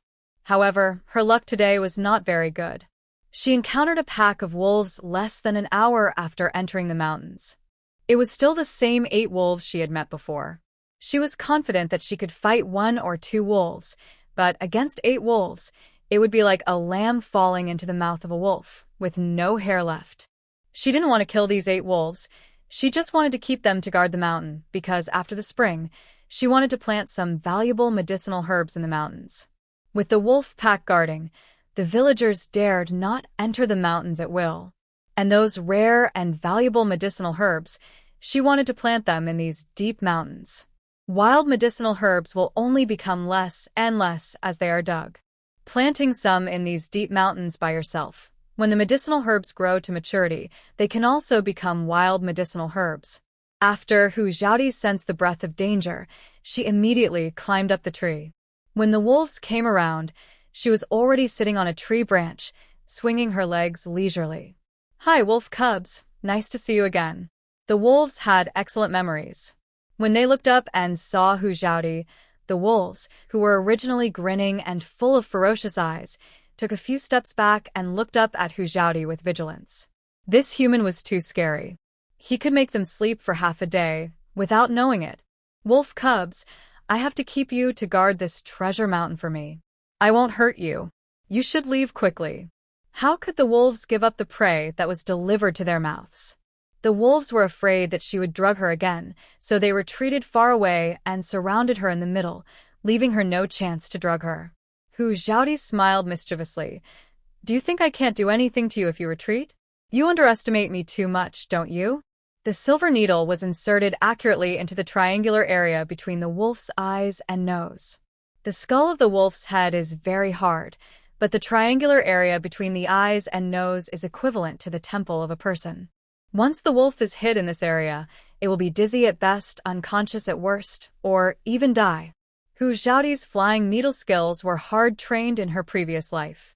In her previous life, she often drew a dot on a steamed bun, then stood 3 steps away from the bun and began to pierce the dot on the bun with a flying needle. After practicing 3 steps, 5 steps, 10 steps, and 20 steps for a whole year, she was able to accurately pierce the silver needle on the bun. This flying needle skill not only tests the accuracy of the hand, but also tests the eyesight. Hu Xiaodi's strength was well controlled. The wolf was pierced by the silver needle and soon fell to the ground. Although he was not unconscious, he should be dizzy and unable to stand steadily. Seeing his companion fall, the other wolves stepped back a few steps and looked at Hu Xiaodi more vigilantly. Hu Xiaodi smiled slightly and raised her hand to pretend to throw the silver needle again. The wolf in front of Hu Xiaodi jumped in fright and made a gesture to escape at any time. Ha ha ha! Little wolf cubs, I'm in a good mood today, so I'll have some fun with you. After saying that, Hu Xiaodi took out another silver needle, shook it at one of the wolves, and pretended to throw the silver needle again. The wolf was so scared that it turned around and ran. After running a few steps and feeling that there was nothing wrong with its body, it turned around and walked back. However, just as it was walking back, Hu Xiaodi threw out the silver needle at lightning speed and pierced the triangle area between the wolf's eyes and nose again. Woo-woo! The wolf whimpered and fell limply to the ground. The other wolves were completely panicked and retreated several steps. Now, Hu Xiaodi was not sure whether the silver needles could hit the wolves' vulnerable parts. She came down from the tree reluctantly, leaned her back against it, holding 5 silver needles in her left hand and 1 in her right hand, staring at the wolves vigilantly. The wolves were also scared. When they saw Hu Xiaodi coming down from the tree with her back against it, they had no way of attacking the prey from behind the tree, so they could only gather together and surround Hu Xiaodi in a fan shape. As soon as Hu Xiaodi raised her hand, the 6 wolves jumped habitually, their eyes full of vigilance. He raised his hand again and the wolves jumped again. This happened several times, but Hu Xiaodi didn't throw out a single silver needle. She became addicted to the game, and the wolf pack was almost broken by her tricks. Although she couldn't hurt the wolves, she didn't dare to leave the tree. We have to think of a solution. We can't just keep wasting time like this. Suddenly, an idea flashed in her mind. She put the silver needle back into the space and took out a slingshot that she played with as a child in her previous life from the space. This slingshot was made for her by her grandfather when she was 5 years old. Although she stopped playing with it when she grew up, she couldn't bear to throw it away and kept it. He picked up a small stone from the ground and aimed it at the nose of one of the wolves. But the wolves were also very alert, and when it raised its hand, the wolves made a dodging gesture. With a whoosh, the small stone flew out. Although it didn't hit the wolf's nose, it did hit one of the wolves in the belly. Swish, swish, swish. The pebbles kept flying towards the wolves. Although the wolves were not injured, they felt the pain and jumped up and down to avoid the pebbles. Hu Xiaodi had picked up all the small stones around, and the wolves were a little crazy after being beaten by her. Hu Xiaodi put away the slingshot, and with a thought, 6 silver needles appeared in her hand again. When the wolves saw Hu Xiaodi put away her slingshot, they relaxed their guard a little. Hu Xiaodi suddenly ran forward a few steps, then jumped up, and a silver needle accurately pierced the area between a wolf's eyes and nose. At the same time, Hu Xiaodi retreated violently, and in a blink of an eye, her back was leaning against the tree again. The stabbed wolf staggered a few times and fell to the ground. The other wolves instantly became extremely alert. After knocking down the 3 wolves, Hu Xiaodi's smile widened. After a few feints, Hu Xiaodi ran forward a few steps again, jumped up, and threw out another silver needle. The The fourth wolf lay down. The remaining 4 wolves were completely panicked. They kept moving their legs and retreating, their eyes still staring at Hu Xiaodi vigilantly. Hu Xiaodi pulled out a silver needle and shook it. Just as she was about to raise her hand, the 4 wolves turned around and ran away. Haha, I have to play tricks with you wolf cubs. I don't mean to hurt you. Otherwise, you would have become the silver in my pocket long ago. The wolf whose silver needle was pulled out slowed down a little, shook its head and got up from the ground. It looked at Hu Xiaodi with vigilant eyes, and the next second, it decisively turned around and ran away. Ah! Are you more scared than me? Hee hee, then I'm relieved. Hu Xiaodi smiled and walked towards the other wolf lying on the ground. She slowly squatted down and stroked its fur first. When the wolf completely let down its guard, she quickly pulled out the silver needle and retreated. This time, she stroked its fur for a little longer. After the silver needle was pulled out, the wolf did not attack her, nor was it too scared. Instead, it looked at her and left with some caution. Watching the wolf leave, Hu Xiaodi smiled. So you like being stroked by me? The remaining 2 wolves were still lying on the ground. Hu Xiaodi stroked their fur first, and then pulled out the silver needle according to the previous method. Neither of the 2 wolves showed hostility to Hu Xiaodi, but they were still a little wary. After the wolves left, Hu Xiaodi was in a good mood and continued to hum songs to find medicinal herbs. Until she returned home in the afternoon, the wolf pack did not appear again. The harvest of the day was not bad. A lot of prey and medicinal herbs were obtained, and a lot of wild mushrooms were found. When Hu Xiaodi returned to the village, she heard some villagers talking about it. Hu Dashan's family is really miserable. I don't know what they ate. The whole family has diarrhea and is exhausted. Not only that, even the pig he raised is half dead.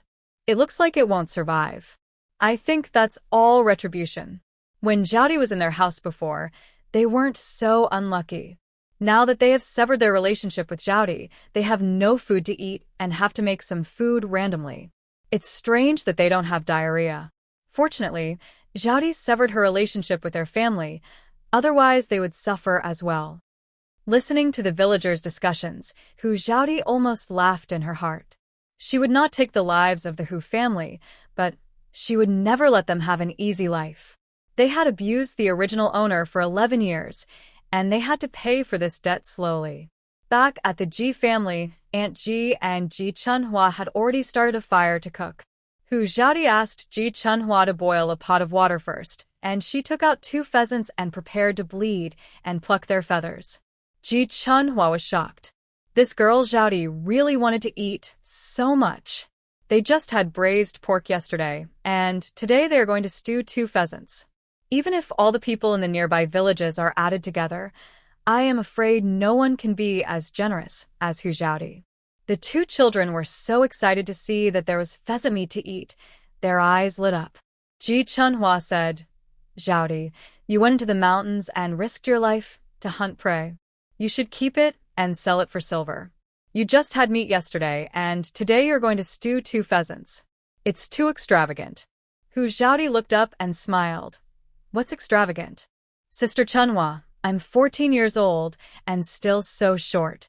If I don't eat more, can I grow taller in the future?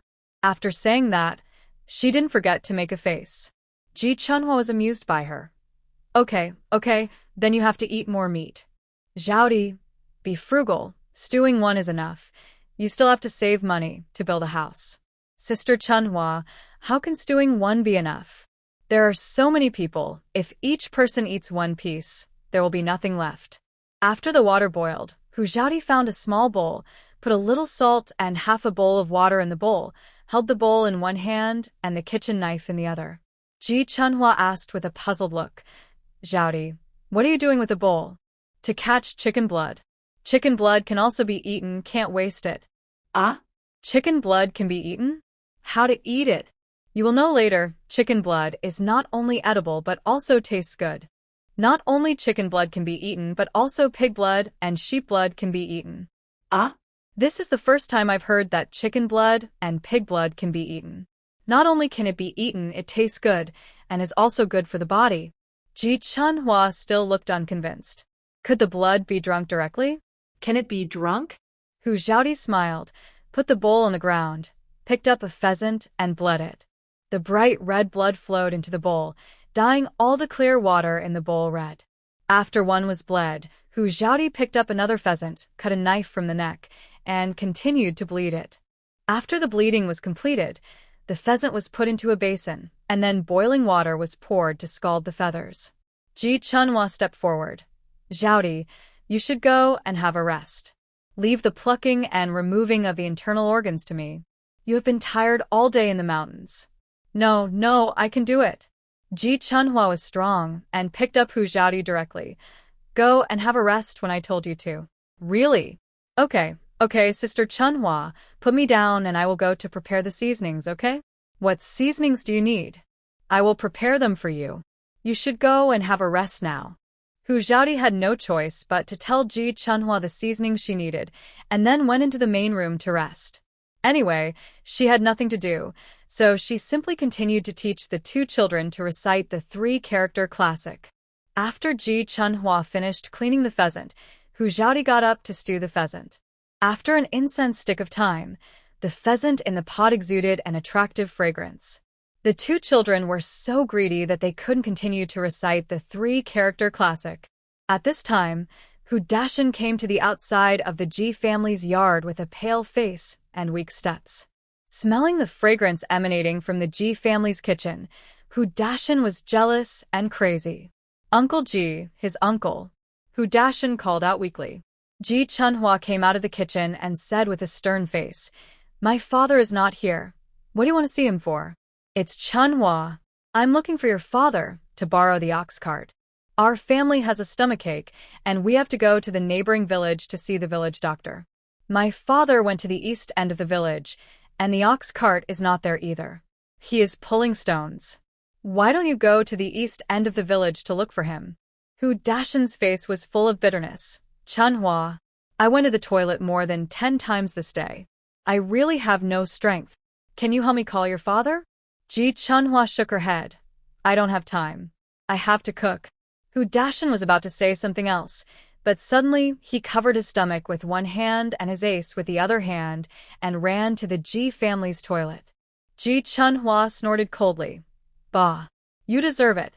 Hu Xiaodi poked her head out of the main room with a smile and whispered, "Sister Chunhua, tell Hu Dashin later that there is a doctor in our village, and his medical skills are better than the village doctor in the neighboring village." Ji Chunhua suddenly realized, "Oh, I understand. Then you go into the house quickly." Hu Xiaodi smiled and retracted her little head, with a malicious smile on her face. Hu Dashin came out of the toilet after a while and said with a painful face, "Chunhua, I beg you, I really don't have the strength. Can you help me find your father?" Ji Chunhua rolled her eyes. "There is a doctor in our village, and his medical skills are better than those of the village doctor in the neighboring village. I say, Hu Dashin, you are in such a state. Why do you have to go to the neighboring village to find a village doctor?" Hu Dashin was stunned, with a look of disbelief. "Chunhua, were you kidding? I have raised her for 11 years. How could I not know whether she knows medicine or not?" Ji Chunhua's face was full of contempt. "If you knew, would you be willing to break up with Xiaodi? There are still many things you don't know. Xiaodi has been in your family for 11 years. Did you know that Xiaodi can hunt? Do you know how capable she is? If you knew these earlier, Xiaodi would still come to live in the Ji family?" Hu Dashin was struck by lightning. He really didn't know that Hu Xiaodi could hunt, let alone that Hu Xiaodi could make so much money. Otherwise, how could he break up with Hu Xiaodi? But this medical skill can't be learned just by saying so. At least one has to learn for more than 10 or 20 years before being able to take pulses and diagnose patients by oneself. How old is Hu Xiaodi? Who would believe a 14-year-old doctor? Anyway, Hu Dashin would never believe it. Wait. Hu Dashin suddenly thought of Yang Dahe's wife. It was said that her life was saved by Hu Xiaodi, but now she is paralyzed in bed.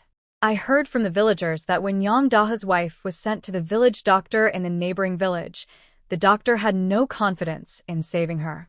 But Hu Xiaodi was able to pull her back from the brink of death. This is enough to prove that Hu Xiaoti's medical skills are much better than those of the village doctor in the neighboring village. Hu Dashan suddenly raised his head. Xiaoti, is she at home? Ji Chunhua deliberately turned her head to look at the main room. Xiaoti, someone is looking for you. Hu Xiaoti's face changed in a second, and she walked out of the main room with a dark face. What are you doing here? Hu Xiaoti pretended to know nothing. Hu Dashan was embarrassed. Xiaoti, Dad is sick and has a stomachache. Can you take a look at him? Hu Xiaoti's face was terribly gloomy. Whose father are you?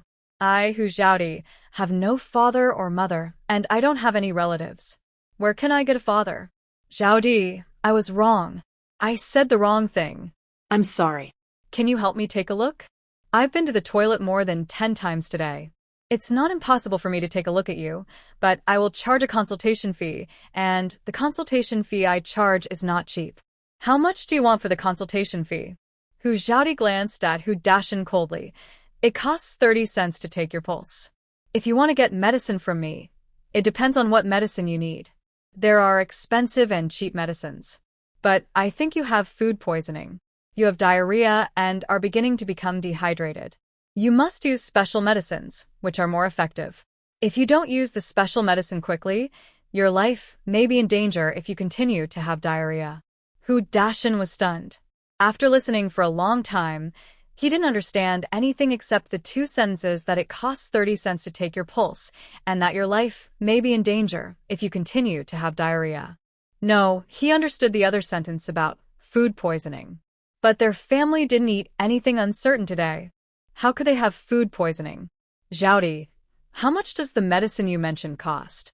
Hu Dashan asked. Hu Xiaoti held out a finger. 1 tael of silver for 10 pills. Take 2 pills each time. So expensive? Why don't you go and rob them? If you think it's too expensive, you don't have to give it up. My medicine is not something that anyone can buy. Isn't there a village doctor in the neighboring village? You can go see him. The price is the same as mine. Hu Dashan rolled his eyes and begged, Xiaoti, I really can't walk anymore. Can you help me find your Uncle Ji? Hu Xiaoti held out her hand. 50 cents for the errand fee. I'll help you find him if you pay me. Hu Dashan was so angry that he gasped. You're obsessed with money? Hu Xiaoti, how did you become like this? Shouldn't neighbors help each other? Hu Xiaoti laughed.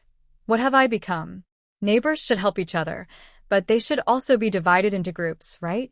Who do you think you are? There are so many people in the village. Can you find someone who is willing to help you? Are you worthy of my help?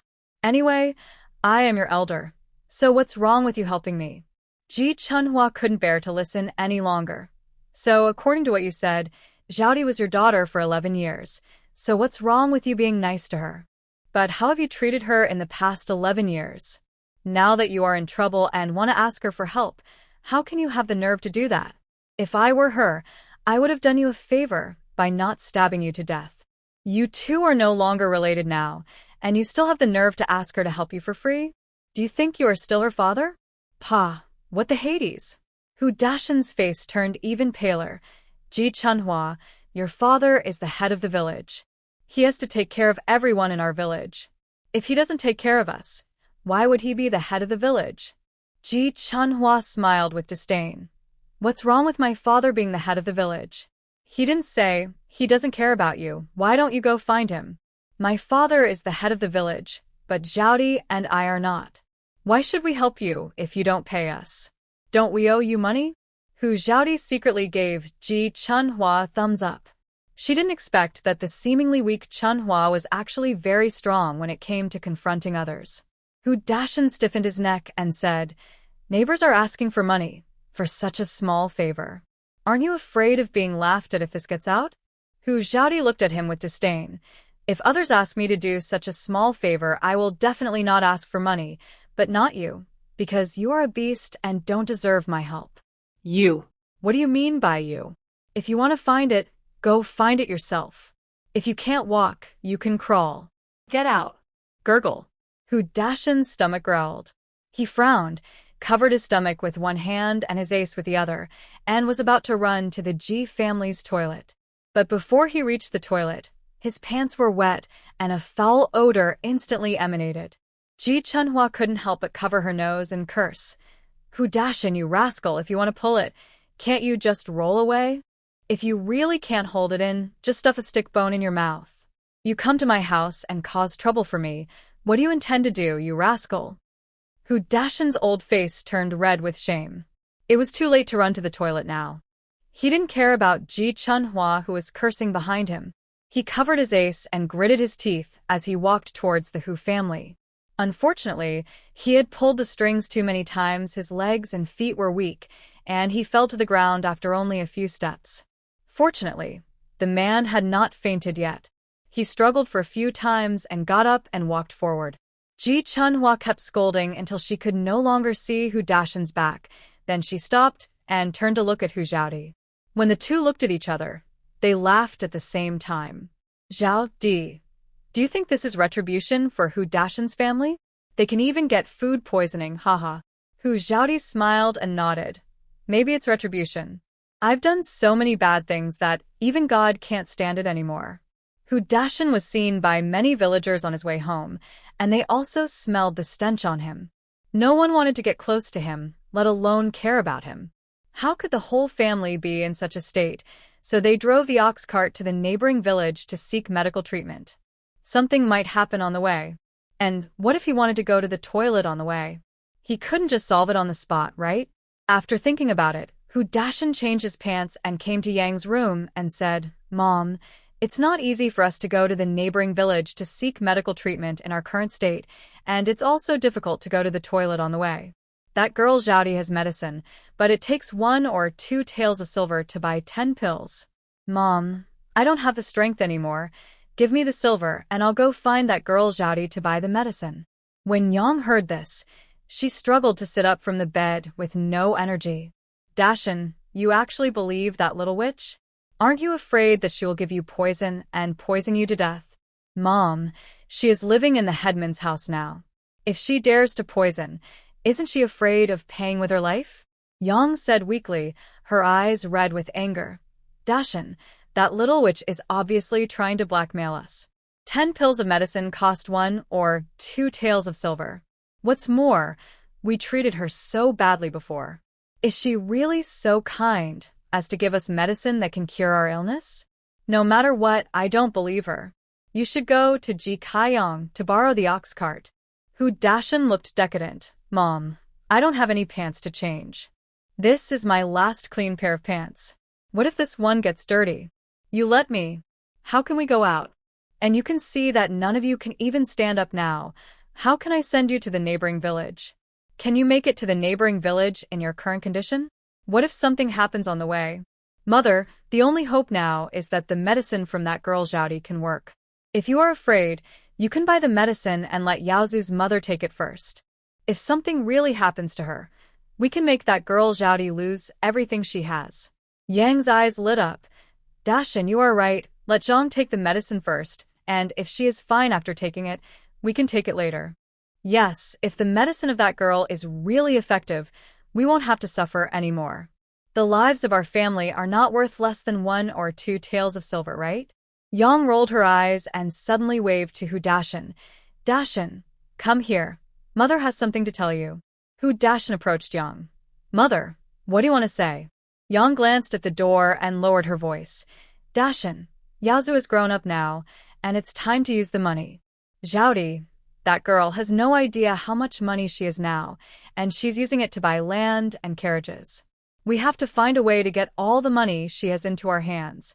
Mother, what do you want to do? Yang said seriously, Dashin, your wife has only given birth to Yaozu in all these years. She will not be able to face the ancestors of the Hu family after she dies. As long as we get the money from that witch Zhaodi, you can marry a new wife and give the Hu family a few more children. Hu Dashin was stunned. Mother, you mean to let Yaozu's mother? Hu Dashin wiped his neck as he spoke. Yang nodded solemnly. That's right. Yaozu is already 8 years old anyway, and won't be so dependent on mother. Our Hu family married her into the family, and she only gave birth to Yaozu. This can't be blamed on anyone else. If anyone has to blame, it can only be blamed on her poor pregnancy. Besides, if we use her life to exchange for a large sum of money, Yaozu can also use the money to go to a private school in the future and have a good future. Hu Dashin fell into deep thought. No matter what, Zhang had been with him for more than 10 years, and he still couldn't bear to do anything to her. But when he thought about Hu Zhaodi eating meat every day, her horses and carriage, and the piece of land in Xiasonglin worth 100 taels of silver, he felt itchy. In this comparison, if Zhang's death could be exchanged for a large sum of money, it would be totally worth it. With the money, he could find another wife, and even better, have a few more children, so as not to let down the ancestors of the Hu family. Thinking of this, Hu Dashin nodded solemnly. Mom, I listen to you. I will do whatever you say. Yang nodded, took out a tael of silver, and handed it to Yang Dashin. This is the last bit of silver in the family. You can use it to find that witch Zhaodi and buy the medicine back. After buying the medicine, I gave it to Zhang first. If she had no problems after taking it, we can take it later. As for Zhang, go to the mountains and find some poisonous herbs to send her away, and then put the blame on that little witch. Hu Dashin took the silver. Mother, I know I will go to Zhaodi, that dead girl, to buy medicine. Go. Hu Dashin took the silver, ran to the toilet first, and then walked weakly to the Ji family. In the main hall of the Ji family, Uncle Ji had returned and was talking to the old scholar and Hu Zhaodi about Hu Dashin's family having diarrhea. Uncle Ji asked, Zhaodi, do you really want to sell the medicine to Hu Dashin? I always feel that this family will play tricks, so it's better to be cautious. Hu Zhaodi said, I know they will play tricks, but I won't give them the opportunity to play tricks. If I guess correctly, they will eventually choose to buy medicine from me and then turn the tables and make some accidents to blackmail me for a sum of money. The old scholar asked, Then will you still sell the medicine to them? Sell, of course, that's 1 or 2 taels of silver, enough to buy a lot of food. It's a fool not to make money. Uncle Ji was a little anxious. Didn't you say that they would turn the tables and blackmail you for money? How do you plan to solve this problem? Hu Zhaodi smiled. This is simple. I have to watch them take the medicine and make sure they are fine before I let them go. There must be witnesses. As for if they want to make trouble after they leave, it depends on how they make trouble. Anyway, I won't let them threaten me. Uncle Ji breathed a sigh of relief. That's good, child. Remember, you must protect yourself at all times. Well, Uncle, don't worry. I'm not stupid. The old scholar smiled. Girl, don't make sure they are fine before letting them go back. If the Hu family really comes to buy medicine, I will accompany you to the Hu family and serve as a witness for you. Okay. If they really come to buy medicine, then we will go together and Uncle will go too. You are the head of the village. Uncle Ji nodded, no problem. Just when the Ji family had put the food on the table and were preparing to eat, Hu Dashin came to the Ji family again. Zhaodi, I brought the silver. Please give me 10 pills of medicine. I feel so uncomfortable, and I don't have any strength left. Hu Zhaodi put down her bowl and chopsticks and walked to the door. She said to Hu Dashin expressionlessly, You go back first. After I finish my meal, I will go to your house to check your pulse. You can't take medicine randomly. It will be fatal if you take the wrong medicine. Hu Dashin was stunned. Why didn't this dead girl play by the rules? If he was not allowed to take the medicine back, how could he test the medicine on Zhang? If Hu Zhaodi followed him to the Hu family, how could he kill Zhang and put the blame on her? Hu Dashin said, Zhaodi, I really have no strength left. If I continue to pull it, I'm afraid I will die. Can you take my pulse and let me take the medicine back? My family has the same symptoms and we take the same things. It should be enough to take my pulse, right? Hu Zhaodi shook her head. No, everyone's physical fitness is different, their height and weight are different, and the dosage of the medicine is also different. Haven't you heard of the saying that medicine is 3-point poison? Or, do you have other ideas and want to make a big pot for me to bear? Extort my money into your pocket? Hu Zhaodi's eyes were so sharp that Hu Dashin couldn't help but shudder with guilt. When did this dead girl become so smart? Did she guess it or overhear it? Whether it was guessed or overheard, he, Hu Dashin, would never admit it. How is it possible? Even if we are no longer related now, you used to call me Dad for 11 years. Am I, Hu Dashin, that kind of person? Hu Xiaodi blinked, with a face full of certainty. You really are that kind of person. Hu Dashin, I have lived under the same roof with your family for 11 years. I know everyone in your Hu family, and I even know you better than you do yourself. Want to blackmail me? Hee, you'd better ask your mother to keep an eye on the little money left in your family and don't let it go into my pocket again. Hu Dashin broke out in a cold sweat on his back. This girl seemed to be able to read people's minds. It was really scary. Xiaodi, I was not good in the past, and I let you down, but isn't that all in the past? Although we are no longer related, we are still neighbors, right? You see I'm in so much pain. Can't you have pity on me? Sell me the medicine first. Hu Dashin played the emotional card. Hu Xiaodi smiled coldly. It's in the past? Do you think it can be in the past? Hu Dashin, if you really think it's in the past, would you still be thinking about calculating against me everywhere? The abacus beads are falling on my face. Do you really think I'm as easy to bully as before? You don't even bother to hide your little thoughts, and they are almost written on your face. Hu Dashin was shocked, and even sweat broke out on his forehead. This girl is simply a monster. She can actually see through other people's minds. It's terrible. But he could only pretend to be calm and said, Xiaodi, whether you believe it or not, I really know I was wrong. Then I will go back first. Then you can come to the Hu family after dinner. Humph. Hu Xiaodi snorted coldly. Get out. Don't affect my mood for dinner. After that, Hu Xiaodi turned around and went back to the house to eat. Swallowing his saliva, Hu Dashin muttered in a volume that only he could hear. What's the big deal? Eating meat every day will kill you sooner or later, bah. After muttering, he turned around, sniffed greedily, and left reluctantly. At the door, Hu Xiaodi stuck her head out and looked at Hu Dashin's back, her eyes full of coldness. Hu Dashin thought that the voice was small, and Hu Xiaodi would definitely not hear it. But now Hu Xiaodi has a little bit of internal strength, and her hearing is many times stronger than that of ordinary people. Since Hu Dashin is not afraid of boiling water, let him go to the village doctor himself. Hu Dashin, I regret it. I won't sell you my medicine even if you give me 100 taels of silver. After saying that, Hu Xiaodi decisively turned around and walked to the table to sit down and eat. Hu Dashin had just walked out for a few steps when he heard Hu Xiaodi's voice of regret. This time, he couldn't hold it anymore. Hu Xiaodi, you ungrateful little witch. You will die. With a bang, Hu Xiaodi put the bowl and chopsticks heavily back on the table, turned around and strode out of the main room. After looking around, he went straight to the cowshed. There was a shovel at the door of the cowshed. Hu Xiaodi grabbed the shovel, opened the door of the cowshed, shoveled a large pile of cow dung, and chased Hu Dashin. Seeing this, Hu Dashin twitched his mouth and turned around and ran. But Hu Dashin, who had diarrhea all day, had weak steps and was out of breath. He felt dizzy after running a few steps. Hu Xiaodi walked around to Hu Dashin in a few steps, and with force of her wrist, a large pile of cow dung that had just been produced was all over Hu Dashin's face. Uncle Ji and the old scholar also chased out.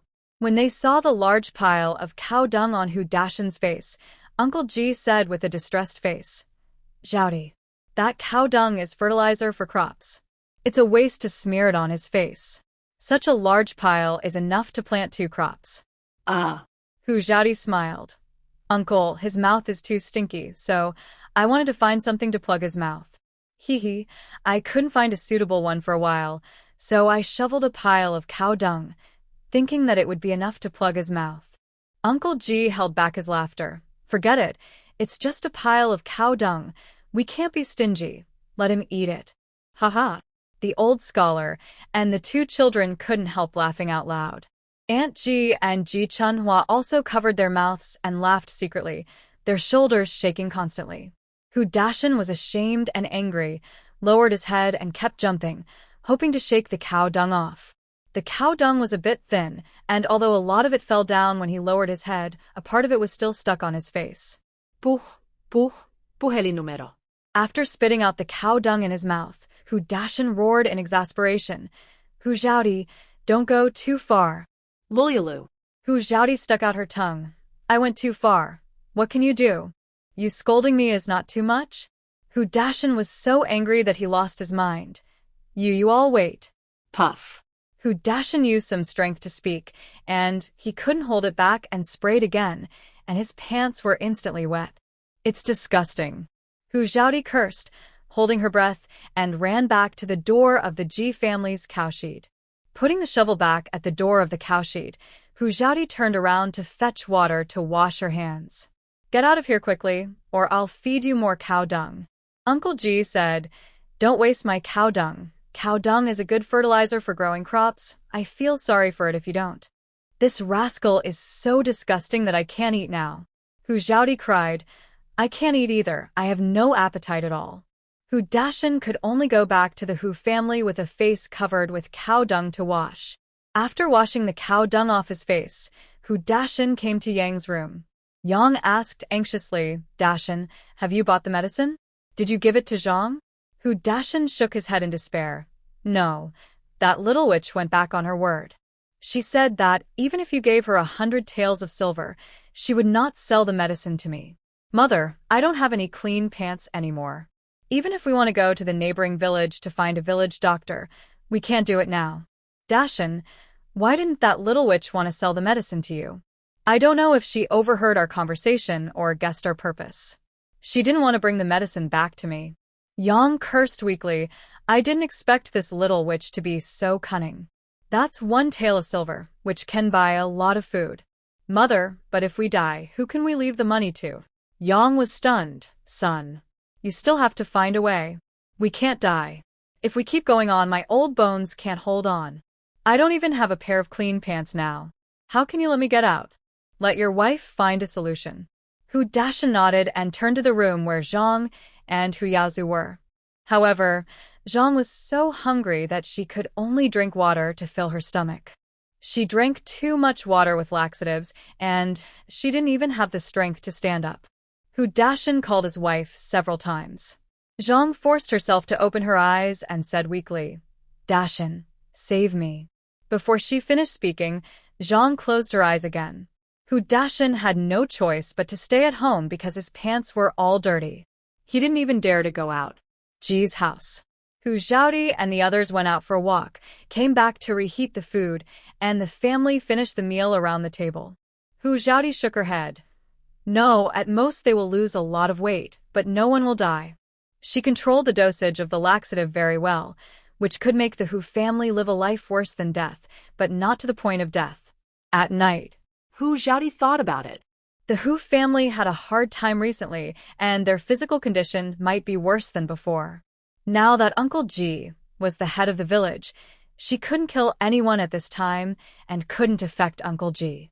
So Hu Xiaodi got off the bed, quietly left Ji's house, and walked towards Hu's house. After putting some antidote in the water tank of the Hu family, she returned to Ji's house, went to bed, and fell asleep. In the following days, Hu Xiaodi still went into the mountains every day and went to the county town every 10 days. Once she encountered a wolf pack in the mountains, she would patiently spend time dealing with the wolf pack, making the wolf pack doubt its life, and then pinning the wolf to the ground and stroking its fur. Time passed quickly, and it was the autumn harvest season in a blink of an eye.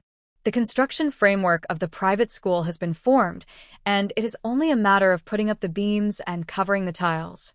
When the autumn harvest comes, the construction of the private school will have to be suspended, and it is necessary to hurry up to harvest the grain. Otherwise, once there is a lot of rain, the grain will rot in the fields, and a year's hard work will be in vain. The day before the grain harvest, Hu Xiaodi led the 3 brothers of the Ji family into the mountains. Less than an hour after entering the mountains, they encountered wolves again. The 3 brothers of the Ji family were so scared that they wanted to climb up the tree, while Hu Xiaodi ran towards the leading wolf with a smile. The leader of the wolves also rushed towards Hu Xiaodi, and the 3 Ji brothers were so scared that their hearts were in their throats. Xiaodi, danger. The eldest brother Ji's voice changed, and he shouted like a broken gong. However, the next second, Hu Xiaodi directly hugged the wolf's head and started rubbing it. The 3 brothers of the Ji family? What is going on? When did Xiaodi become so close to these wolves? Moreover, these wolves seemed to be looking forward to Hu Xiaodi's touch. Why do they act so much like dogs? Hu Xiaodi treated every wolf equally and stroked their fur thoroughly. Then he stood up and touched the head of the wolf with a smile and said, "Little cub, the three behind are my relatives. Restrain your cubs and don't hurt them. Woo woo, I need to kill a wild boar today to improve my life. Where is the wild boar? Can you take me there?"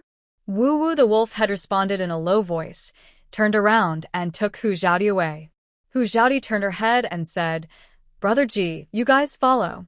Don't worry, with me here, the wolves will not attack you." The three brothers of the Ji family followed with disbelief. Brother Ji asked in confusion, "How did Xiaodi do it? That's a wolf pack that eats people." Brother Ji shook his head. "Ask her later. It's incredible that wolves can live in peace with Xiaodi. I dare not do this in my dreams." Under the leadership of the wolf head, after walking for about an incense stick of time, they found a big wild boar weighing more than 200 kilograms and nearly 300 kilograms. Hu Xiaodi asked the wolf leader to surround the wild boar, while she attacked the wild boar head-on with an axe. The three brothers of the Ji family were not to be outdone, and attacked the wild boar with their axe. When the wild boar saw the wolf pack and Hu Xiaodi, it immediately became irritable. It lowered its head and rushed towards Hu Xiaodi with its two fangs. Hu Xiaodi waited for the wild boar to attack her, and her body slightly flashed to the left, and the axe chopped towards the wild boar's head. The wild boar jumped to the left to avoid Hu Xiaodi's axe. The three brothers of the Ji family came from three directions, and just as Hu Xiaodi attracted the wild boar's attention, the three brothers chopped at the wild boar's back with their axe at the same time. The wild boar no longer cared about its back, and turned around and rushed towards Hu Xiaodi with all its strength, and the axe of the three brothers also missed at the same time. Hu Xiaodi continued to attract the wild boar's attention. Seeing that the wild boar was rushing over with all its might, she once again avoided the wild boar's attack with an incredible spin. This wild boar was too flexible and fast, and the three brothers of the Ji family almost failed to sneak attack. Hu Xiaodi and the other four fought with the wild boar for a long time, and the three brothers of the Ji family were already sweating profusely. Just when the fifth brother Ji finally chopped the wild boar's ace, the wild boar felt pain and rushed towards Hu Xiaodi in anger. It was too late for Hu Xiaodi to dodge. In a hurry, she jumped high, and when she fell, she jumped again on the wild boar's back, and then landed directly on the wild boar's back. The wild boar howled and swung its body wildly, trying to throw Hu Xiaodi off. Hu Xiaodi clamped the wild boar's abdomen with her legs, grabbed some wild boar hair with her left hand, raised the axe in her right hand high, and hit the pig's head with the back of the knife. None of the three brothers of the Ji family saw clearly how Hu Xiaodi rode on the wild boar's back. The wild boar was hit by Hu Xiaodi and screamed and rushed around, but it couldn't get rid of Hu Xiaodi. Hu Xiaodi, who was riding on the wild boar's back, was not feeling well either. Her legs were hit several times, and she grimaced in pain. Moreover, because it was difficult for her to maintain balance, the strength in her hands was much smaller, so that after 3 hits, the wild boar was not knocked unconscious by her. But she refused to let go, and continued to raise the axe and smash the wild boar's head. The wild boar was hit by her, and it was so hot that it saw stars. Perhaps it was because its eyes were blurry, or perhaps it was too painful. The wild boar actually ran straight towards a pine tree as thick as a bucket. "Oh my God! You want to die with me?" Hu Xiaodi's pupils shrank, and she exerted force with her left hand. Her body flew into the air. When she landed, she almost lost her balance. She staggered 2 steps before she stabilized her body. With a dull bang, the wild boar's head hit the pine tree hard, and its body collapsed. Ha! Hu Xiaodi let out a long breath. Finally, I killed the wild boar. With the 3 brothers of the Ji family around, she didn't dare to use the martial arts skills passed down by her family and could only rely on her body's flexibility and brute force to deal with the wild boar. "Xiaodi, how are you? Are you injured?" Brother Ji ran forward with a worried look on his face and looked at Hu Xiaodi carefully. Hu Xiaodi shook her head. "Brother Ji, I'm fine. Go and chop 2 sticks. Let's tie up the wild boar and carry it down the mountain." The third brother Ji said, Zhaodi, you go and take a rest. I'll go and chop sticks. But can you let the wolves leave first? It looks creepy. No, we are safer with the wolves here. Just go and chop. I promise the wolves won't attack you. After saying that, Hu Zhaodi walked towards the wolf leader. Hu Zhaodi smiled and stretched out her hand, stroking the belly of the leader wolf. The other wolves also gathered around and lay down beside Hu Zhaodi. After each wolf stroked a few times, Hu Zhaodi said, "Little cubs, go back. Guard this forest well, and I will come to see you next time." The wolves got up reluctantly, and under the leadership of the leader wolf, they left, looking back every few steps. The four of them carried the wild boar down the mountain, with the eldest and third brothers in front, and the fifth brother Ji and Hu Zhaodi behind. Big brother Ji asked, "Zhaodi, the wolves didn't attack you, and were so friendly to you. How did you do it?" Hu Zhaodi smiled and replied, "At the beginning, I also fought wits and courage with them and defeated them one by one. After knocking them down, I kept stroking their fur. After repeating this many times, they may have felt my kindness towards them and that I would not hurt them, so they gradually let down their guard against me. Sometimes I would feed them some prey. Now they have completely trusted me, so they won't attack me." Big brother Ji said, "No wonder you used drugs to knock them out before, but didn't hurt their lives. It turns out that you wanted to keep them to protect this forest." "That's right. I plan to get some medicinal seeds and plant them in this mountain after the spring, and let those medicinal herbs grow naturally. Therefore, I must keep them to protect the medicinal herbs for me." Big brother Ji said, "Zhaodi, you are really thoughtful. I regretted for a long time that you didn't deal with the wolves at that time. 8 wolves should be able to exchange for a lot of silver. I don't know if wolves are valuable, but in the future, if all the herbs in this forest are planted, that will be the real wealth. With the wolf pack guarding, I am not afraid of the herbs being secretly picked." Brother Ji Woo gave a thumbs up. "I don't respect anyone in the whole Dawan village but you. You actually have the ability to tame the wolves in more than a month." Hu Zhaodi smiled embarrassedly. "At the beginning, I was also nervous and cautious. I was almost attacked twice." Brother Ji Sen sighed. "Zhaodi, you are too brave. You are probably the first person to tame wild wolves from ancient times to now." "Brother Ji San, you can't say that. There are people who are better than you. There are countless people in the world who are more capable than me, but we just haven't met them." "Maybe. But in our Dawan village, you are definitely the first person who can tame wild wolves. I admire you." The four of them carried the wild boar down the mountain and chatted all the way. Back in the village, the wild boar carried by the 4 people once again made the villagers envious. Oh, The Ji family is so lucky. Ever since Zhaodi moved to their house, we can smell the aroma of meat at every meal. I'm so envious. Isn't it? It's all because of Zhaodi's ability. Look at Zhaodi. She built a private school and bought a horse carriage. The Hu family is regretting it so much. This Zhaodi is a lucky star. When she was in the Hu family had no problems. As soon as Zhaodi left, all kinds of troubles continued. No one was willing to lend them even food. I also think Zhaodi is a lucky star. After she went to the Ji family ate meat for every meal. I heard that they ate rice. Who in our village can afford it? oh, It would be great if Zhaodi could come to my house and stay for a few days."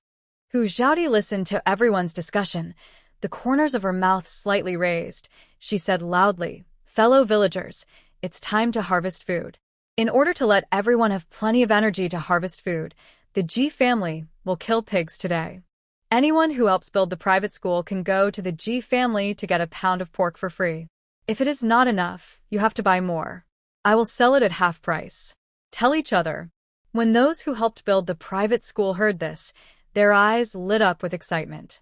And those who valued the crops in their own fields and were unwilling to help build the private school hung their heads with regret on their faces.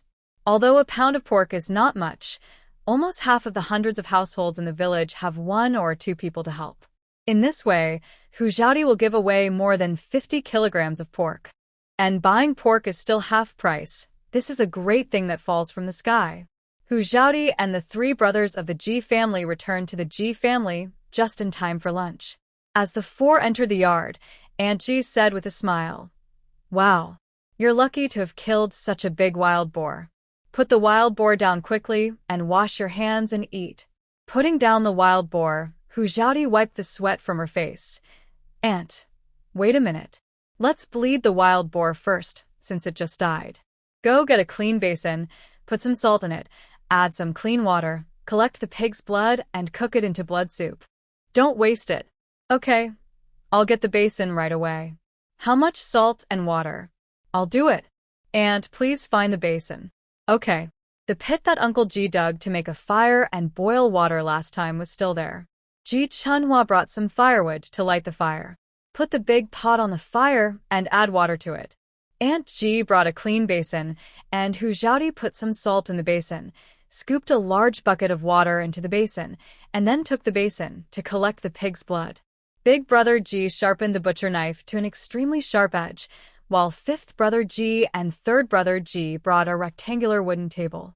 Several men lifted the wild boar onto the wooden table, with the wild boar's body lying on the table and its neck and head hanging in the air. Uncle Ji held the butcher knife in one hand and pinched the pig's entire mouth with the other hand, and stabbed the butcher knife into the pig's neck with a puff. Hu Xiaodi placed a basin under the pig's neck, and the blood that flowed out instantly flowed into the basin. When the pig's blood was drained, Hu Xiaodi took the basin into the kitchen and waited for the blood to coagulate. Several men lifted the wild boar from the wooden table to the big pot of boiling water, and then washed their hands and ate. At the dining table, Hu Xiaodi said, "Grandpa Ji, go to the private school this afternoon and inform the villagers who helped build the private school to come to the Ji family after work to get a pound of wild boar meat. If you want to buy more, I will only charge 7 cents per pound. I will sell it to other villagers at 15 cents per pound." The old scholar nodded and agreed. "Okay, I will inform everyone later." Hu Xiaodi continued, "Grandpa, after dinner, go out and inform the villagers that we will start selling pork at Shun in the afternoon. Anyone who needs it can come and buy it. Brother Ji, you don't have to go to the east end of the village in the afternoon. Stay and clean up the wild boar." Grandpa Ji and his sons nodded in unison, "No problem." Hu Xiaodi smiled and said, "Brother Ji, you have to keep some pork for a while, at least enough for our family to eat 2 meals. Don't sell it all." "Okay." Brother Ji smiled and nodded in agreement. After dinner, they took a short break for a cup of tea, and then the Ji family got busy. Even Ji's eldest sister-in-law and the third sister-in-law came with their children to help. Ji's eldest sister-in-law and Ji Chunhua were busy preparing for tomorrow's rush harvest. Hu Xiaodi went into the kitchen to boil water, then broke the solidified pig blood into small pieces and put them in the water to boil for a while. Pig blood cannot be boiled for a long time, otherwise it will become old. After the pig blood was boiled and drained, Hu Xiaodi went to the yard to pick vegetables and prepare side dishes. After the wild boar's hair was shaved clean and lifted onto the long wooden table, Hu Xiaodi found a clean basin and prepared to put the pig liver and pig heart. Pig liver has the effects of replenishing iron, replenishing blood, and improving eyesight. Hu Xiaodi prepared to stir-fry the pig liver. Although Ji Chunhua's 2 children and Hu Xiaodi herself have become a lot rounder now, they still look too thin, and their height does not meet the standard height corresponding to their age. After Brother Ji took out the pig liver, pig heart, and pig lungs, Hu Xiaodi quickly took a basin to receive them and then brought them into the kitchen. After cutting off a large piece of pork liver and cleaning it, she cut the liver into thin slices for later use. After cutting the pork liver, she cleaned the chopping board. At this time, the 3 brothers of the Ji family had taken out the offal and 2 small ribs. Hu Xiaodi removed most of the meat from the ribs, leaving a layer of meat on the ribs, and then chopped the ribs into small pieces, cleaned them, and stewed a large pot of pork rib soup. Ji Heng followed Hu Xiaodi to help, helping Hu Xiaodi to fetch water, pour out dirty water, and do some simple things. After the ribs were stewed, Hu Xiaodi prepared to wash the pig offal. Ji Chunhua snatched the basin from Hu Xiaodi's hand. "Xiaodi, you have been busy for a long time. Sit down and rest for a while. I will wash this." Hu Xiaodi smiled and nodded. "Sister Chunhua, put some soy sauce when washing to deodorize." Ah? Ji Chunhua looked incredulous. It's a waste to put soy sauce when washing pig offal, isn't it? This stuff stinks, and not many people are willing to eat it. The money earned from selling the pig offal may not be enough to buy 2 bottles of soy sauce. Hu Zhaodi chuckled. Sister Chunhua, the reason why pig offal is smelly is that it is not washed clean enough, and the cooking method is wrong. Then how to wash it? First, rub it with flour and a little soy sauce to clean the dirt and odor on the pig offal, then rub it twice with salt to wash it, and it will be very clean after washing it a few more times. Ji Chunhua nodded. I'll try it. I used to wash pig offal, and it felt that no matter how many times I washed it, it still stinked. Lard made from large intestines also stinks. If there is nothing to eat, who would want to eat this stuff? Otherwise, don't wash it and sell it if someone wants to buy it later. Ji Chunhua knew that pig offal was very smelly, and she didn't want Zhaodi to eat it. She would rather not eat meat and save it for Zhaodi than let her eat pig offal. But Hu Zhaodi is a soul of the 23rd century and a foodie who loves food. She knows very well how to make pig offal not smell bad and taste good. She likes the taste of stewed pork. Hu Zhaodi shook her head. Don't sell it, we'll keep it for ourselves. It will taste good after stewing, and I guarantee that there will be no smell. Okay, then I'll wash it. Originally, Hu Zhaodi wanted to put some sausages in it, but considering the hot weather, she was afraid of stinking and wasting, so she gave up the idea and thought about this issue after slaughtering the New Year pig. At this time, the pork had been completely decomposed, and the 3 brothers of the Ji family were busy removing the bones. After an incense stick of time, Ji Chunhua cleaned the pig offal. After the water boiled, the smell came out. Ji Chunhua frowned and said, Zhaodi, didn't you say that adding a little soy sauce to the washed pig offal will not have a bad smell? Hu Zhaodi smiled and replied, Sister Chunhua, don't worry, we are just blanching it now, and it will be smelly in a while. Oh. Ji Chunhua still looked unconvinced. From childhood to adulthood, she has eaten a lot of pig offal, and none of them were not smelly. But there was nothing to eat at home, and in order to fill her stomach, she had to endure the smell and eat it. Hu Zhaodi took out the blanched pig offal, washed it again, and then began to fry sugar color, add star anise, cinnamon, and other condiments, and put the pig offal into the stew. After an incense stick of time, the pot exuded the aroma of stew, and there was no smell at all. Ji Chunhua smiled and said, Zhaodi, now I really can't smell the bad smell anymore. It's quite fragrant. Of course, I can't lie to you. Taking advantage of the fact that there is nothing to do at the moment, Ji Chunhua pulled Hu Zhaodi into the main room, and she ran into the bedroom to take out the finished clothes for Hu Zhaodi to see. Zhaodi, look, I have made the styles of the 2 sets of clothes I saw in the clothing store last time. Hu Zhaodi took the clothes and looked at them carefully, then raised her thumb with joy. Looking at the fine stitches on the clothes, Hu Zhaodi was ecstatic. Sister Chunhua, if I draw some patterns for you, can you make the clothes according to the patterns? Ji Chunhua thought for a while. It should be no problem, otherwise you can try it. Anyway, there is still a lot of fabric left. Okay, let me think about it tonight and draw the pattern for you in 2 days. If you can make it, I will pay for it to open a ready-made clothing store, and you will be a tailor to help me make clothes, and we will make money together. Ji Chunhua's eyes lit up. Really? Zhaodi, are you serious? Of course, it would be a pity to bury your craft. We must learn to make money by using our own advantages. Okay, I will listen to you, and I will do whatever you say. Hu Zhaodi smiled and nodded, and her heart was already full of joy. This Ji Chunhua is still a treasure. In the future, there will be a place for her in the clothing industry of Lingxiao country. However, it is really too troublesome to sew clothes by needle and thread. If you can tinker with a sewing machine, you will be invincible in the clothing industry of Lingxiao country. It's a pity that I'm not interested in needlework, and there's no sewing machine in the space. It's not easy to tinker with it myself. Even if I understand the principle of the sewing machine, it's not easy to make it, not to mention that I haven't studied sewing machines in my previous life.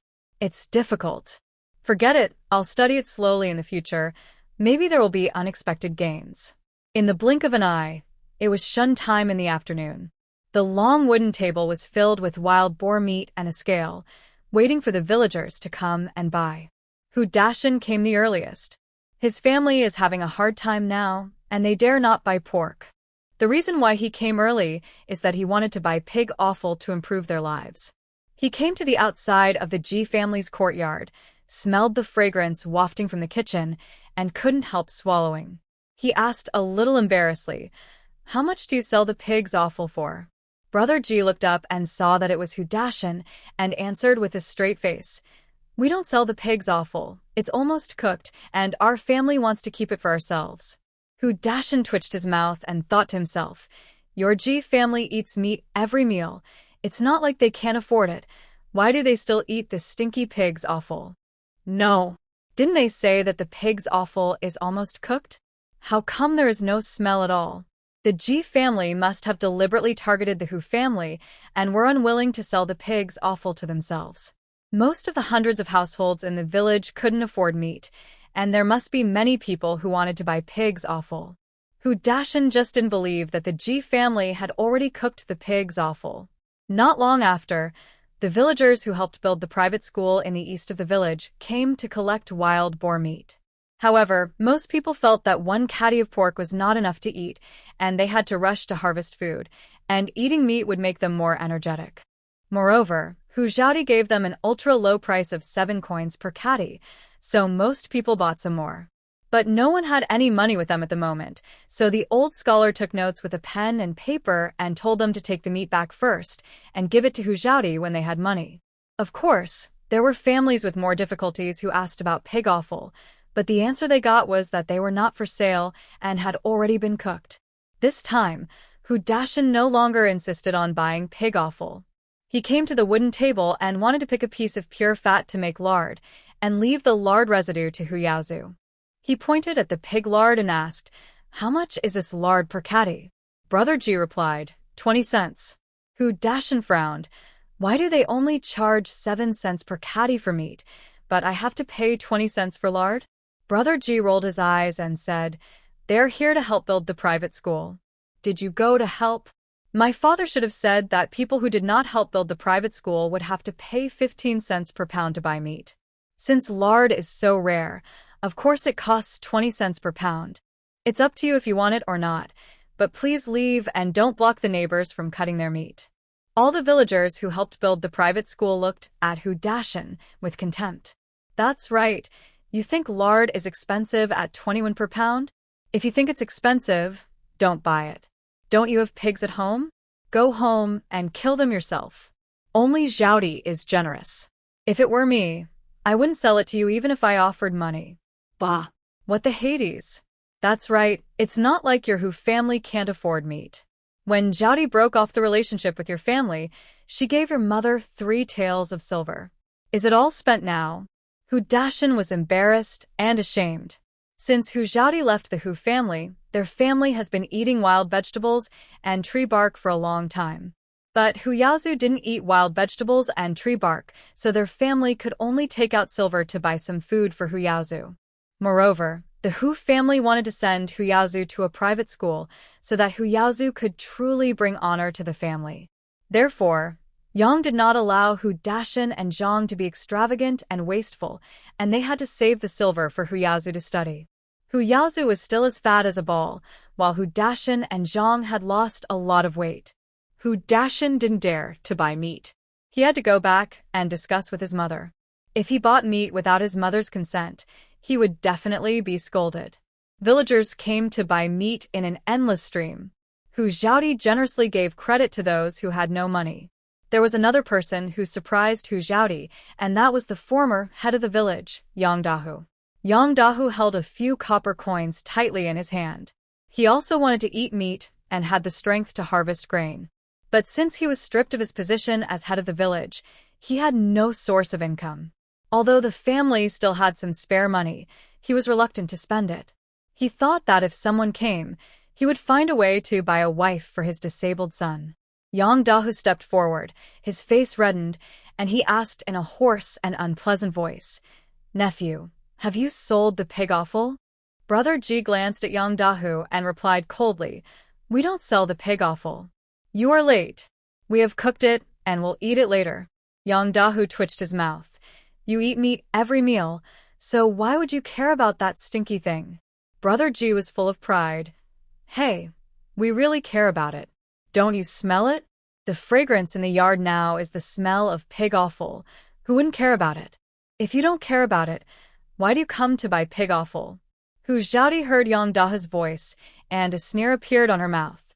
She cut off the pig liver and heart, carried the pig lung to the long wooden table, and put the pig lung on the wooden table. Brother Ji, let's sell this pig lung for 8 cents. Yang Dahu's eyes lit up. Give it to me. 8 cents. I want this pig lung. A burly villager next to him pushed him aside. I came here first, and I haven't bought it yet. Is it your turn? Brother Ji, cut me 2 pounds of meat, and I want the pig lung too. Take the pig lung back and wash it well, and it's still very good to cook pig lung soup. Okay, I'll wait for you now. Seeing the villagers carrying 2 pounds of pork and pig lungs, Yang Dahu was so angry that his lungs were about to explode. Especially the big bones, which don't have much meat in themselves, and they weigh a lot, so the big bones are very cheap. But Hu Xiaodi had already told Brother Ji not to sell the bones and keep them for soup. Although Brother Ji didn't understand why Hu Xiaodi didn't sell the big bones, what Hu Xiaodi said was sometimes more effective than what his father, Uncle Ji, said. Yang Dahu asked in a hoarse voice unwillingly, Do you still have the big bones? Brother Ji replied, Yes, but they are not for sale. Yang Dahu was so angry that he almost died. Why are the big bones not for sale? Hu Xiaodi stepped forward. Let me answer your question. The soup made from big bones is rich in calcium. Drinking it can promote bone growth and development and prevent osteoporosis. Especially for people like me who don't have enough to eat in the Hu family and are severely malnourished and have not grown tall, drinking more big bone soup will make me taller. Therefore, the big bones in my family will not be sold. They will be kept for me to make soup so that I can grow taller. Yang Dahu couldn't help but twitching his mouth, seriously suspecting that the Ji family was deliberately targeting him. This Hu Xiaodi is really cruel. She holds a grudge for such a small matter for such a long time. Just talking about the problem with his throat, this dead girl detoxified him half of the poison. When he was about to become mute, Hu Xiaodi rewarded him with some antidote, but she didn't give him the complete antidote. In Yang Dahu's view, it was just a small matter for him to harm Hu Xiaodi. From another perspective, if anyone wants to harm him or his disabled son, that would be a big deal. Smelling the aroma of meat emanating from the Ji family's kitchen, Yang Dahu swallowed his saliva countless times. But if he was asked to spend 15 cents to buy a pound of wild boar meat, he still felt the pain in his heart. In fact, 15 cents a pound of meat, Hu Xiaodi's sale was not expensive, and every time the meat was weighed, the scale bar was tilted high. For every pound, she would basically give an extra 1 or 2 taels. And Yang Dahu used to be the head of the village, and taking advantage has become a habit. Now he also wishes that the Ji family could give him a few pounds of meat. To put it bluntly, he wants to eat for free. But now he is no longer the head of the village, who will give him face. In the end, he cut half a pound of pork and carried it home in the contemptuous eyes of the villagers. Less than a cup of tea after Yang Dahu had walked away, Yang brought Hu Dashin to the Ji family's courtyard again. Yang asked, Do you have any more big bones? How much is 1 pound? Brother Ji glanced at Yang and replied coldly, No, I won't sell my big bones. I'll keep them to make soup for Xiaodi. I heard that it can supplement calcium and Xiaodi can grow taller after drinking it. Yang asked again, not giving up, Can you give me a few bones? My Yaozu wants to drink big bone soup. No, with your grandson's personality, he would be willing to drink soup if there is meat to eat. Can you sell me less meat? 10 cents per pound, okay? A villager nearby couldn't stand it anymore. Old woman, if you can't afford the meat, don't buy it. When your family kills the pig, I'll go to your house. Will you sell it to me for 10 cents a pound? This wild boar was hunted by Xiaodi and the 3 brothers of the Ji family at the risk of their lives. It's already cheap, and you still have the nerve to bargain for it. If you can't afford it, go home and don't be an eyesore here. Get out, get out. This amount of wild boar meat is not enough to sell. Don't block us. Listening to the villagers' contemptuous abuse, Yang's old face turned pale and blue. She stiffened her neck and shouted, "What are you shouting for? My Hu family has raised Hu Zhaodi for so many years. It's not too much for her to give me some, right?" Someone said sarcastically, "Old woman, can you please have some shame? You two have broken off the relationship, and you still have the nerve to talk about this all day long?" Young Sned, broken engagement? Hu agreed. "Is there a document to break engagement?" Hu Zhaodi said coldly, "I'm sorry, I really have it. The county magistrate personally stamped it with the county seal. Do you want to see it?" "Impossible. This is absolutely impossible. Only the head of the village can go to the county government to explain the situation in person to get the severance document." "How did you get it?" Hu Zhaodi said jokingly, "Yang Daho got it for me." "How is it? Are you surprised? Unexpected?" "Impossible. Yang Daho promised me that he would never get the engagement letter for you. Or you can go to his house now and ask if he has got my engagement letter for me. Besides, my Uncle Ji is now the head of the village, and getting a written document to sever the relationship is as easy as eating and drinking water." Yang was dumbfounded. She simply ignored the fact that Uncle Ji was now the head of the village. Hu Dashan tugged at Yang's clothes and whispered, "Mom, let's go." Yang shook Hu Dashan off and said, "What are you doing? Are you afraid of losing face?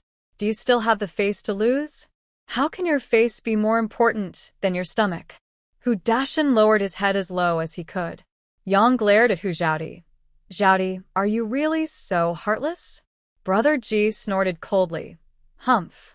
Favors? What kind of favors are you talking about with Zhaodi? In your Hu family, Zhaodi either starved or was beaten, and she almost died in your hands several times. Now you come to talk about affection with her. Shouldn't Zhaodi talk about hatred with you?" Yang's face turned pale with anger. She pulled Hu Dashan and turned away with her head down. Watching the backs of Yang and her son leaving, Brother Ji asked, "Zhaodi, don't you plan to move your household registration out?" Hu Zhaodi shook her head slightly. "Brother Ji, whose house should I move my household registration to now? I know the Ji family will accept my household registration, but won't it be more troublesome if I move later? Wouldn't it be better if I could move my household registration to my house after I finish building it?" Brother Ji nodded. "Well, you have considered it very carefully. When the private school is built, you can also start the construction of your house." Hu Zhaodi smiled and said, "After the autumn harvest, the work of the private school will basically be done by craftsmen, and the foundation of Xiasonglan can be dug first. I will discuss this with you after the autumn harvest. We will ask the villagers in our village to dig the foundation, pull stones, and open up the land. We will pay them wages or give them food, so that we can increase the income of the villagers and improve everyone's life." Uncle Ji heard what Hu Zhaodi said. His eyes were full of praise and pride. However, Uncle Ji did not know Hu Zhaodi's plan. If he knew, he would definitely be shocked. The piece of vacant land that Hu Zhaodi bought was very wide. In addition to building a courtyard, she also had to build a pig pen, a chicken coop, and a fish pond, and all the surroundings had to be reclaimed for vegetable gardens and orchards. Originally, Yang Dahu promised to allocate a smaller area for Hu Zhaodi. After the county magistrate personally took people to measure the area allocated to Hu Zhaodi was much wider. It can be said that the land use rights of the entire Xiasonglan now belong to Hu Zhaodi. It was the end of the afternoon. Except for the meat and large bones left for themselves, all other meats were sold out. The three brothers of the Ji family cleaned up the long wooden table and carried it into the house, then washed their hands and ate. When Hu Zhaodi brought the braised pork offal to the table, the aroma of the braised pork made everyone swallow their saliva secretly. There was really no smell at all. Hu Zhaodi picked up the chopsticks and picked up a piece of braised pork tripe and large intestine for the old scholar and Uncle Ji respectively. "Grandpa Ji, Uncle Ji, how does it taste?" The old scholar couldn't wait to pick up a piece of pork tripe and stuff it into his mouth, and praised it after chewing it a few times. "Wonderful. The stew is full of flavor and chewy, delicious."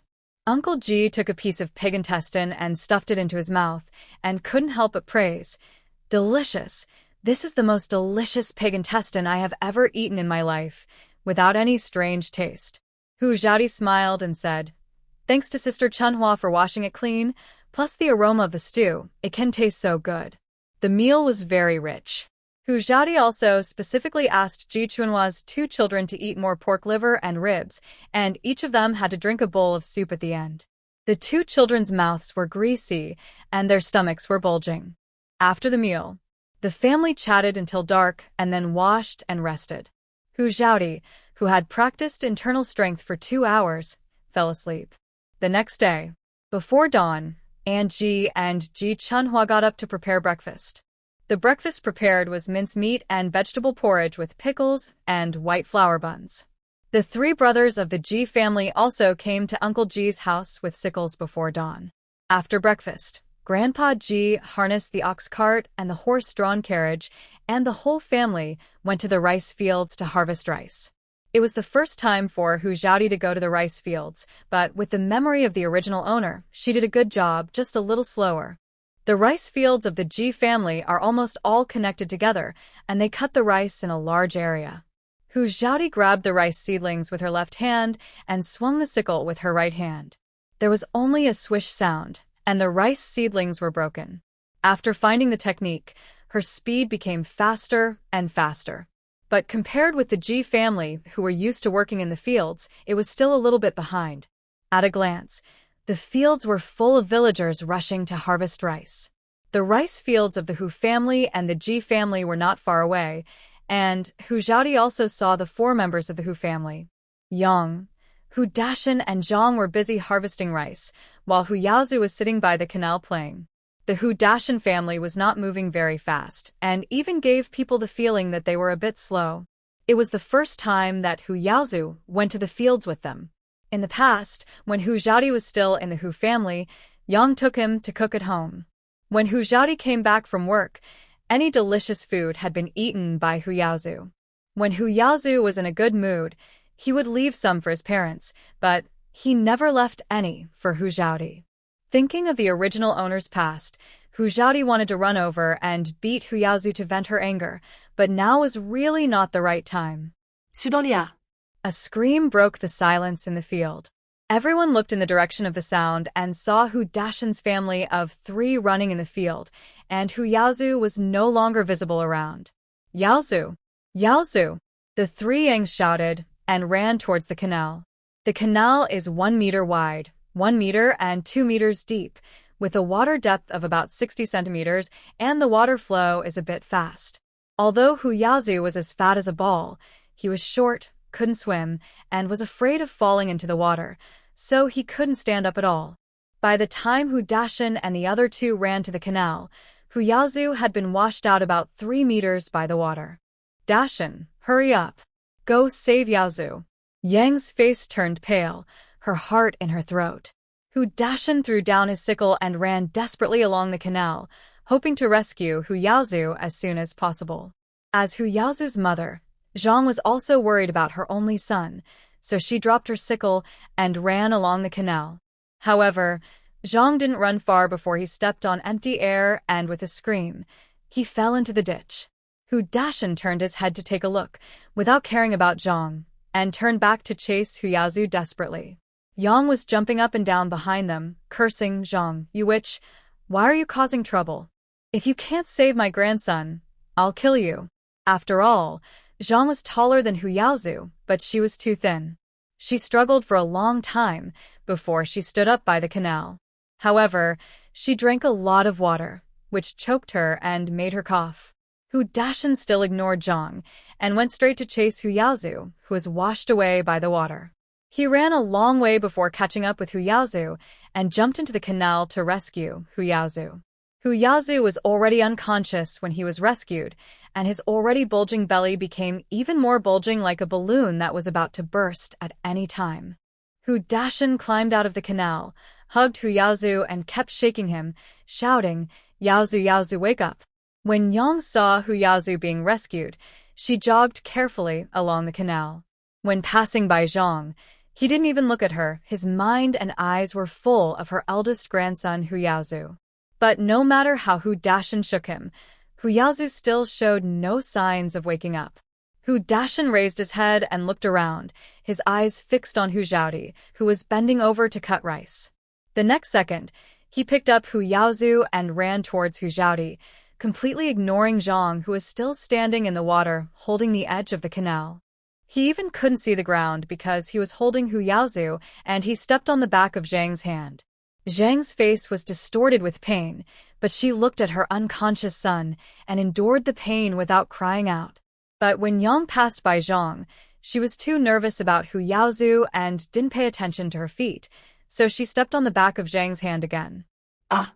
This time, Zhang couldn't help but scream out in pain, and the scream frightened Yang so much that she missed a step and fell into the water with a splash. Zhang quickly grabbed Yang. After Yang stood firm, she immediately started to curse. "Why are you screaming? I just stepped on you. You can just bear with it. You made me fall down. Why don't you find a way to get me up?" "Mom, I can't help it. I can't even stand steadily. How can I get you up?" "Hold on to the edge of the canal first. I'll think of a way. If we can't get up, we can only wait for the mountain to pull us up." Yang raised her hand and slapped Zhang loudly. "Don't you see that Yaozu is in danger of death? You rely on the mountain for everything. Why did our Hu family marry such a jinx like you? If Yaozu has any misfortune, I want you to be buried with him." Thinking of Hu Yaozu, whose life and death were in danger, Zhang resisted the urge to tear Yang and slowly bent down.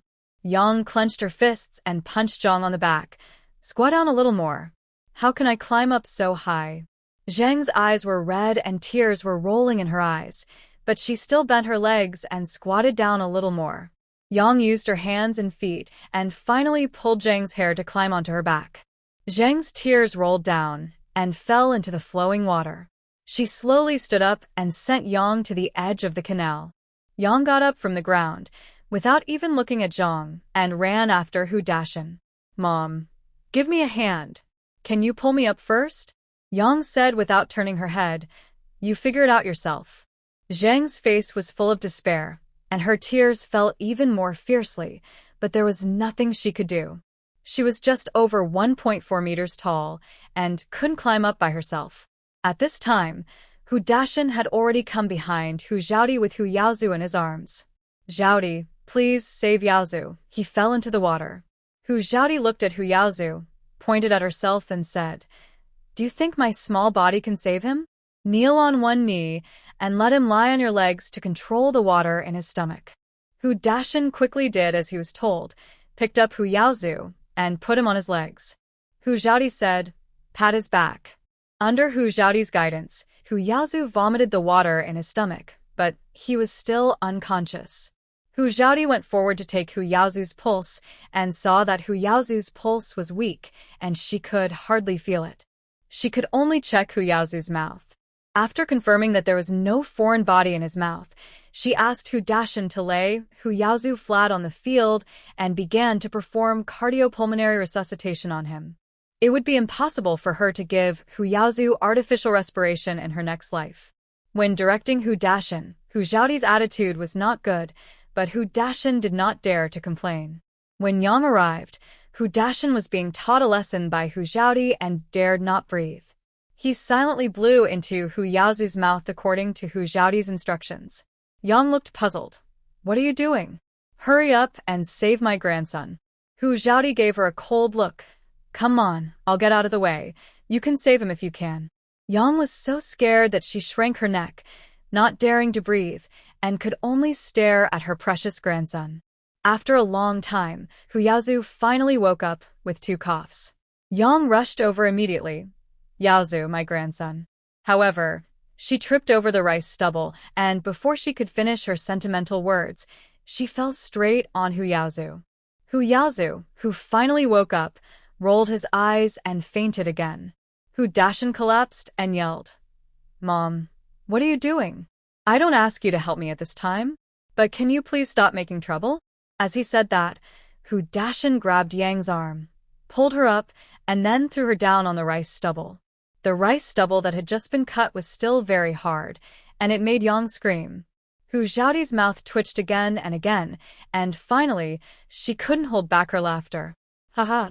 The Ji family had been having a hard time holding back their laughter, and after hearing Hu Zhaodi's devilish laughter, they couldn't hold back any more, and all laughed.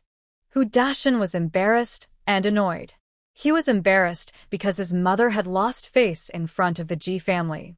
What annoyed him was that his mother couldn't help him, but also caused him trouble. Seeing Hu Yaozu fainted again, Hu Dashin looked at Hu Zhaodi for help again.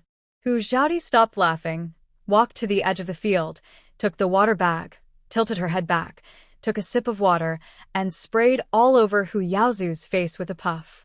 Hu Yaozu woke up slowly and looked confused when he opened his eyes. Hu Zhaodi said, "Since you can't die, then go away and don't disturb our family's work."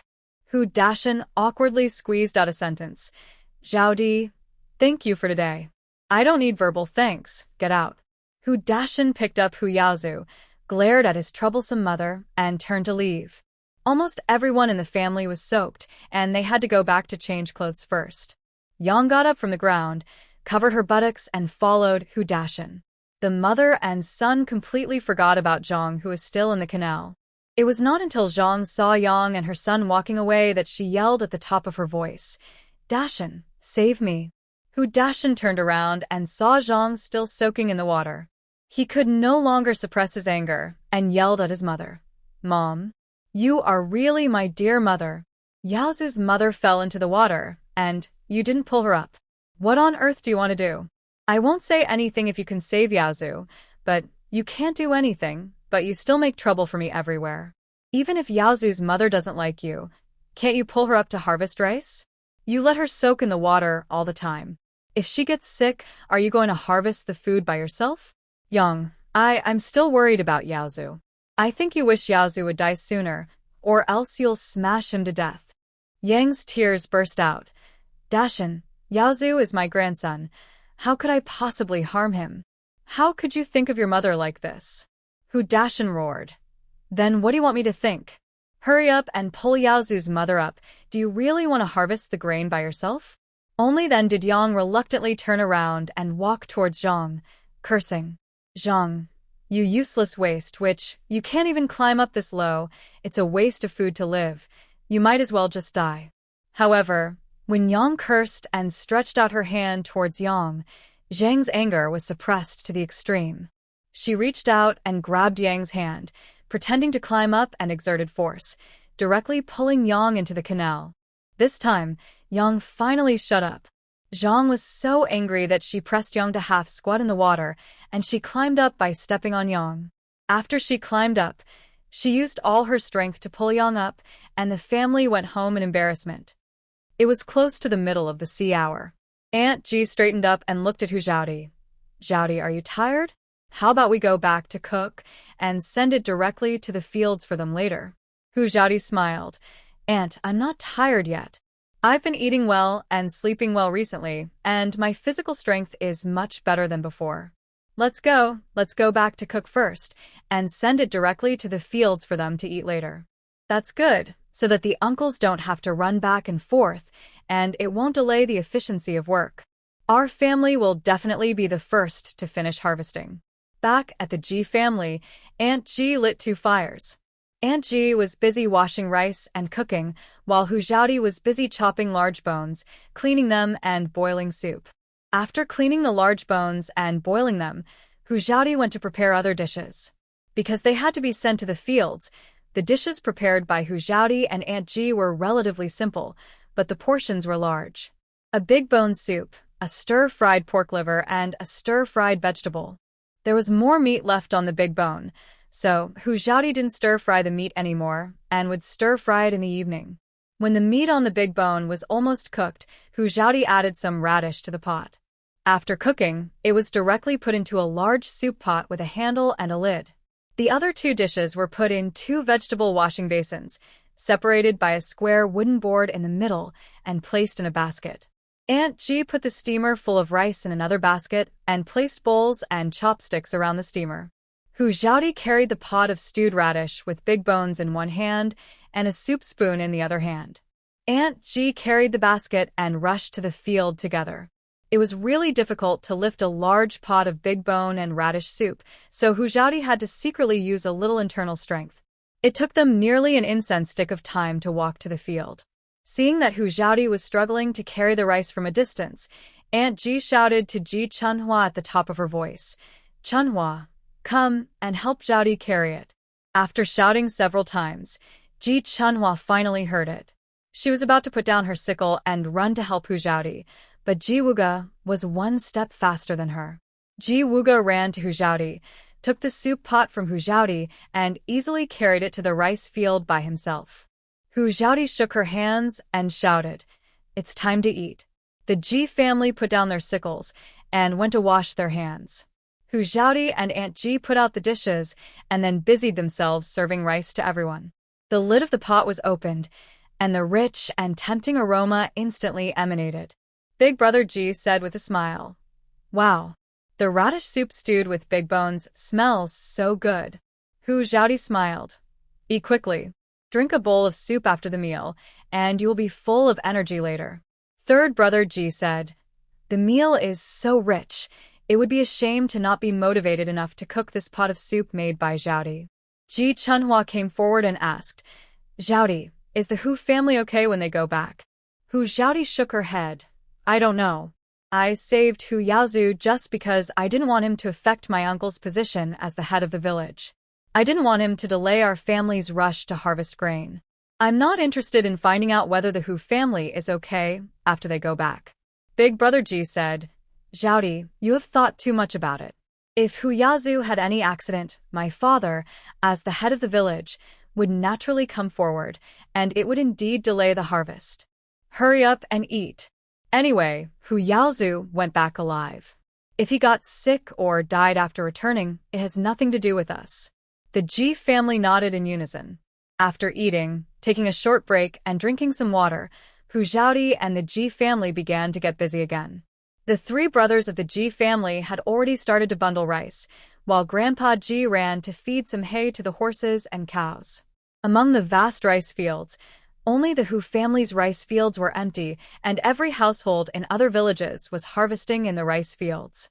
Hu Zhaodi harvested the rice faster than in the morning. There is strength in numbers. By mid-noon, all the rice from Grandpa Ji's family had been harvested, and the next step was to harvest the rice from Big Brother Ji's family. Grandpa Ji and the three brothers of the Ji family were busy loading the carts. By the time the ox carts and horse carts were loaded, it was already Shin time. Hu Zhaodi said, "Annie, Grandpa and I will send the rice back, and then Grandpa will drive the empty cart back, and I will stay at home to cook." "Can you cook by yourself?" "No problem, don't worry."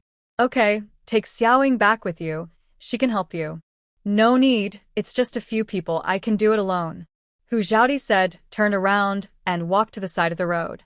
Uncle Ji drove the ox cart, Hu Zhaodi led the horse, and the two returned to the Ji family together. Back to the Ji family yard, the two unloaded the rice from the cart together.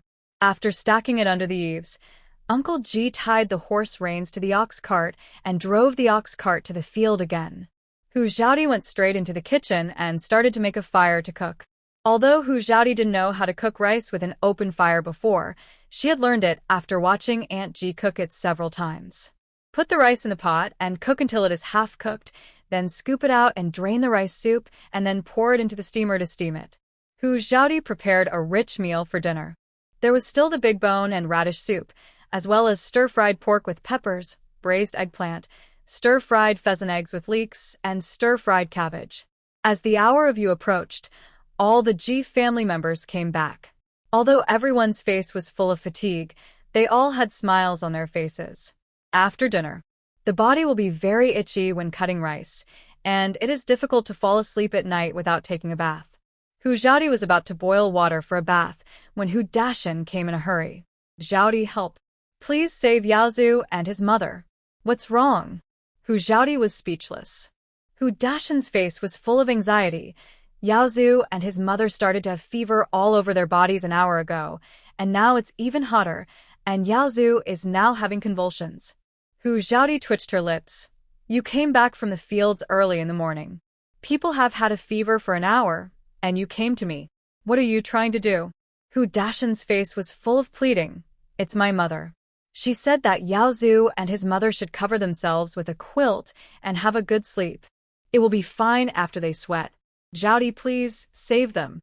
"Didn't your mother say that it will be fine after they sweat?" Why did you come to me? Do you want to extort money again?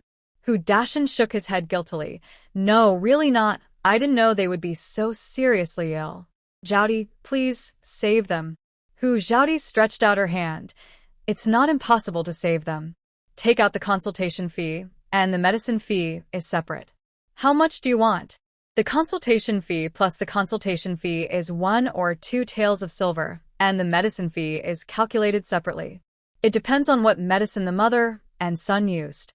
Hu Dashin choked and stammered, I have no money. Zhaodi, please save them for the sake of our 11 years of getting along. If you have no money, just wait to die at home. I have no feelings for your Hu family, only hatred. Zhaodi, please consider that I beg you. Those are 2 lives. Hu Zhaodi sneered. What about 2 lives? Isn't my life a life? When you beat me up before, have you ever thought that I am also a life? Hu Dashin, don't think that no one can see the tricks in your heart. You want to blackmail me, but there is no way. To tell you the truth, even if I go to see Zheng's mother and son, I will not get medicine for you. At most, I will give you a prescription and let you buy the medicine yourself. In this case, you might as well send it to the county clinic as soon as possible. You have time to waste, and your wife and children will suffer. There is no time to waste. Hu Dashin roared with red eyes. Hu Zhaodi, I didn't expect you to be so cruel after leaving the Hu family. In fact, Hu Yaozu and Zheng's illnesses are not serious now. Hu Dashin's purpose of coming here is still to extort money. Of course, this is all instigated by Yang. However, Hu Zhaodi did not fall into his trap. As long as the Ji family is not implicated, she doesn't care whether the Hu family is dead or alive. But Hu Dashin came to her house again and again to set a trap for her, which has completely angered her. Hu Zhaodi said coldly, Hu Dashin, I don't owe your family anything. Don't come to the Ji family to find me for everything. If your wife and children are sick, go to the village doctor or send them to the county clinic. From today on, even if you Hu family members come to me with silver, I will not treat you, Hu family members. Get out. Uncle Ji and the 3 brothers of the Ji family also came to the yard, all staring at Hu Dashin coldly. Brother Ji said, Hu Dashin, didn't you hear me telling you to get out? If you don't get out of here, don't blame us for being rude to you. Hu Dashin got scared, glared at Hu Zhaodi fiercely, and turned to leave. Hu Zhaodi rolled her eyes, turned around to boil water for a bath. In the middle of the night, when Hu Zhaodi just finished her exercise and prepared to go to bed, the quiet village suddenly became noisy. The messy footsteps were getting closer and closer, and soon someone knocked on the door. Yang's anxious voice came from outside the door. Ji Kaiyong, help, Yaozu and his mother are dying. Bang, bang, bang. The knocking on the door continued. Uncle Ji got up, put on his clothes, lit the pine oil lamp, and opened the door. Aunt Hu, your family is going to never end, right? Yang looked anxious, and this time it didn't seem to be fake. Ji Kaiyong, Yaozu, and his mother are really dying. Uncle Ji looked helpless. Aunt Hu, Yaozu, and his mother are sick and you don't send them to the hospital. What's the point of coming to me? I'm not a doctor. But you are the head of our Dawan village. Who else can I go to if not you? So, what if I'm the head of the village? I can't cure diseases and save lives. When Zheng's daughter and daughter were sick, you didn't find a doctor, but had to wait until they were about to die to come to me. Can I bring them back to life or something? Do you think the head of the village is a god? Yang choked and said, We don't have money to hire a doctor. We can only delay it, but who knows that the longer we delay, the worse it will get. Uncle Ji laughed angrily. No money? Do you believe what you said? Forget about anything else. When Zhaodi broke off the relationship with your family, she gave you 3 taels of silver. Have you spent it all now? Yang didn't even dare to look up at Uncle Ji and stammered, No, there is not much left. I deliberately saved it for Yaozu to go to private school. Don't you still have money? What's more important, life or private school? If you're going to die, why do you keep the money and go to private school by yourself? Yang cried, It's all my fault for being confused for a moment, but even if we take the money to send them to the clinic now, it's too late. Ji Kaiyong, you are the head of the village. Doesn't Zhaodi know medical skills? And she lives in your house. You should ask her to get up and save Zhang's mother and son. Hu Zhaodi rolled her eyes when she heard this. The Hu family would not give up until they extorted some money from her. They wouldn't let her live in peace in the middle of the night. The Ji family's house was not tall and had no attic. She simply got up and walked to the corner of the wall.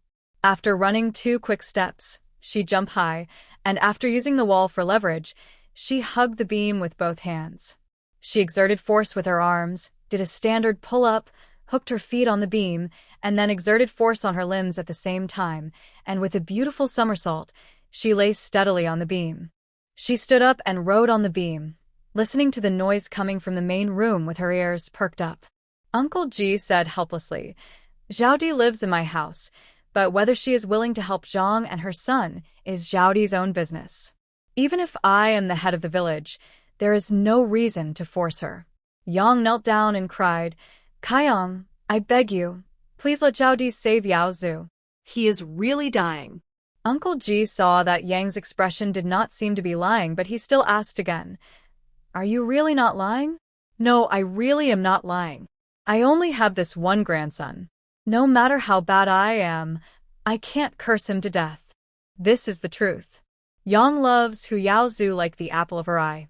No matter how inhuman she is, she will not curse her grandson. Uncle Ji softened his heart, sighed, turned around and walked to the door of Hu Zhaodi's bedroom, raised his hand and knocked on the door. Zhaodi, Zhaodi, Hu Yaozu is dying. You should get up and have a look. Thinking of the death of the original owner, Hu Zhaodi sat on the beam without saying a word. Uncle Ji knocked for a long time, but there was no movement in the room. He guessed that Hu Zhaodi was too tired during the day and slept too deeply. He was a man, and it was impossible for him to push open Hu Zhaodi's door in the middle of the night. He could only ask Aunt Ji to come and check. Aunt Ji came out with her coat on and knocked on Hu Zhaodi's door. There was still no movement, so she pushed the door open. Looking into the room with the faint light of the pine oil lamp, the quilt on the bed was neatly folded, and there was no sign of Hu Zhaodi in the room. Aunt Ji was shocked. Where's Zhaodi? Why isn't she in the room? Uncle Ji heard it, looked into the room, and was dumbfounded. Strange. Where did Zhaodi go in the middle of the night? When did this child go out? When Yang heard this, she didn't believe that Hu Zhaodi was not there.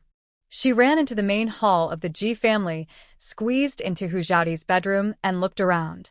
Whether it was behind the door or under the bed, she searched everywhere where someone could hide, but she couldn't find anyone. Uncle Ji and his wife were anxious.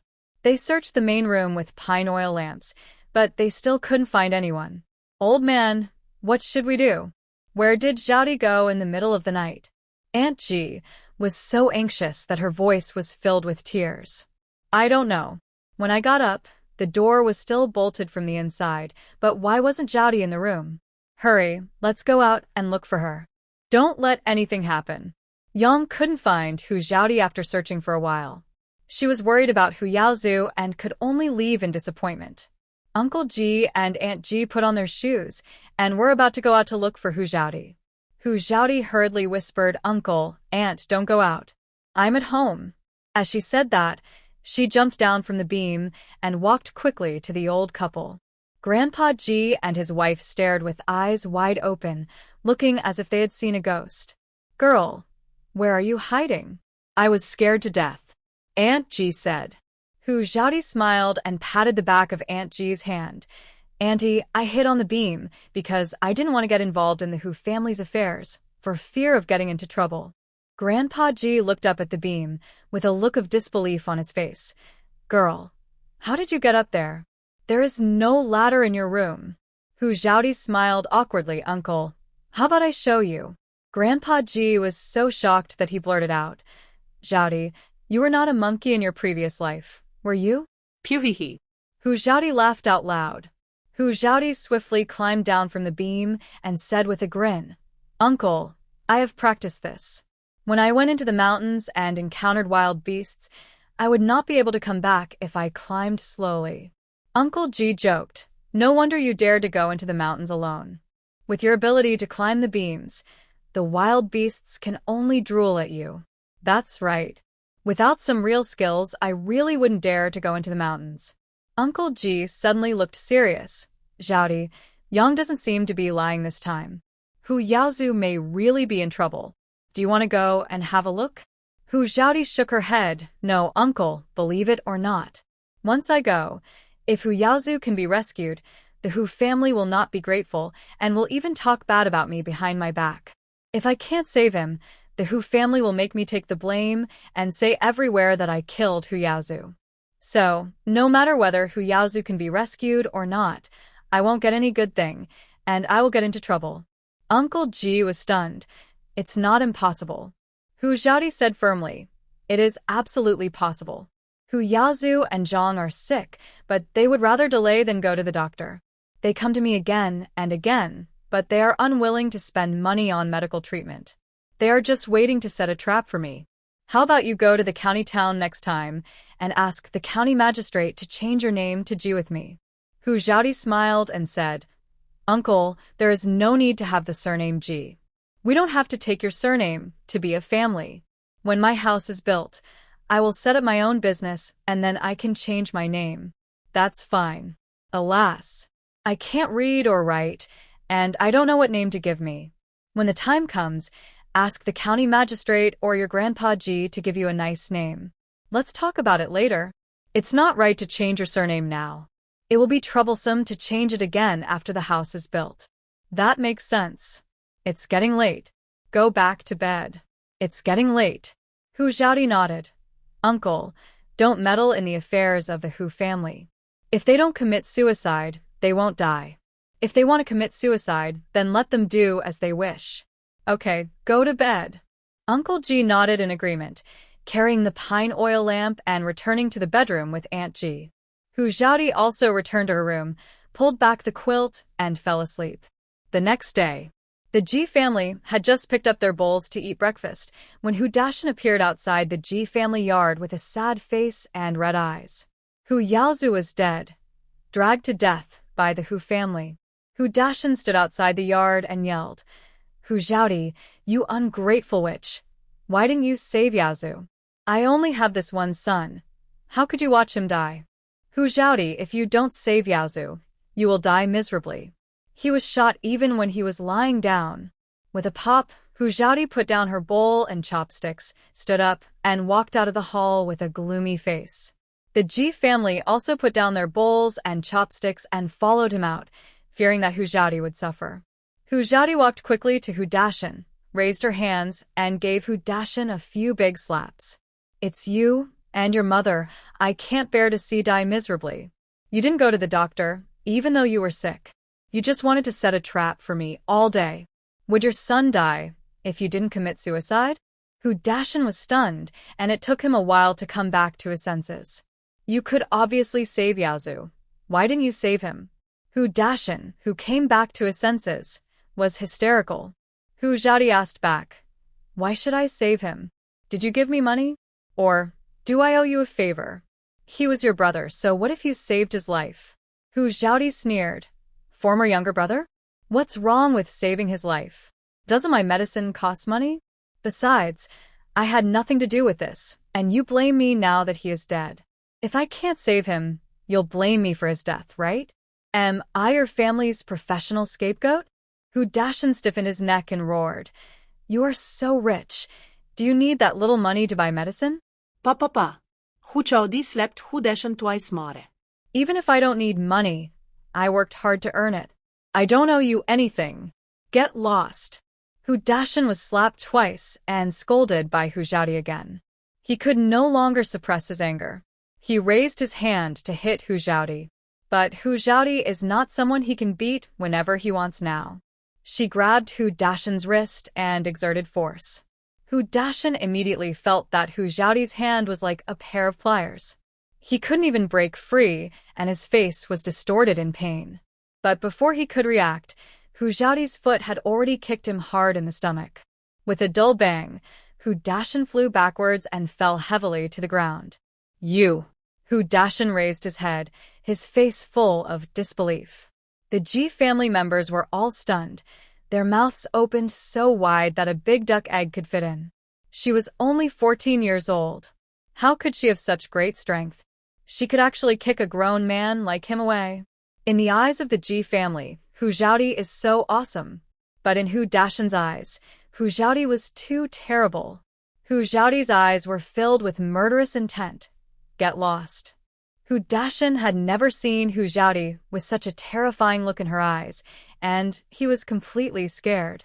He endured the pain and got up, then left in shame with a hunched back, cursing Hu Xiaodi 1,000 times in his heart. Uncle Ji said, "Well done, you deserved it." Aunt Ji walked to Hu Xiaodi with a distressed look on her face and patted her hands. "Fortunately, you didn't go to save Hu Yaozu last night, otherwise you would really be in trouble." Hu Xiaodi smiled. "Aunt, I never want to be a good person. If Hu Yaozu is a good child with a good family background, I will also save him. But he is not. He has been raised crooked by the Hu family. From the age of 3 to the old, Hu Yaozu will be a disaster when he grows up." Aunt Ji nodded. "You are right. It's the Hu family who killed themselves. No one is to blame. Let's go back to the house to eat." Uncle Ji secretly blamed himself in his heart. When he heard that Hu Yaozu and his mother were dying last night, he was soft-hearted and wanted Xiaodi to go and see them. Fortunately, Xiaodi didn't go. Otherwise, Hu Yaozu would die today. With the nature of the Hu family, Xiaodi would have to bear the blame. What a close call. It seems that I can't be so kind in the future. I have to see what kind of person the other party is. The Ji family and Hu Xiaodi went back to the house to have breakfast. As for the Hu family, nowadays every household is busy harvesting food. The death of an 8-year-old child in the village has no impact on the villagers. It's just a matter of wrapping the child in a straw mat and digging a pit to bury him. It's not enough for the villagers to mobilize a large number of troops. The villagers should rush to harvest food, and no one cares about the Hu family. It took 3 days for the Ji family to harvest the rice, and another half a day to help the old scholars' rice. In 4 days, the villagers' rice was almost harvested, and only the Hu family's rice was still standing in the rice field, swaying in the wind. After Hu Yaozu died, Zhang and Yang fell seriously ill and lay in bed for several days. Yang finally took out the silver she had saved for a long time and asked Hu Dashan to go to the county town to get medicine for them. But before the mother-in-law and daughter-in-law recovered from their illness, a heavy rain that lasted for 3 days soaked the Hu family's rice. When the sky cleared up, Hu Dashan rushed to the rice field and almost vomited blood. Most of the rice was rotten in the field, and almost no grain was harvested. Hu Dashan knelt in the field and cried loudly, crying for his dead son and his evil mother. If his mother hadn't been evil, Hu Yaozu would not have died at all. Looking at the rotten rice in the field, Hu Dashan was so disheartened that he even wanted to commit suicide to accompany his son.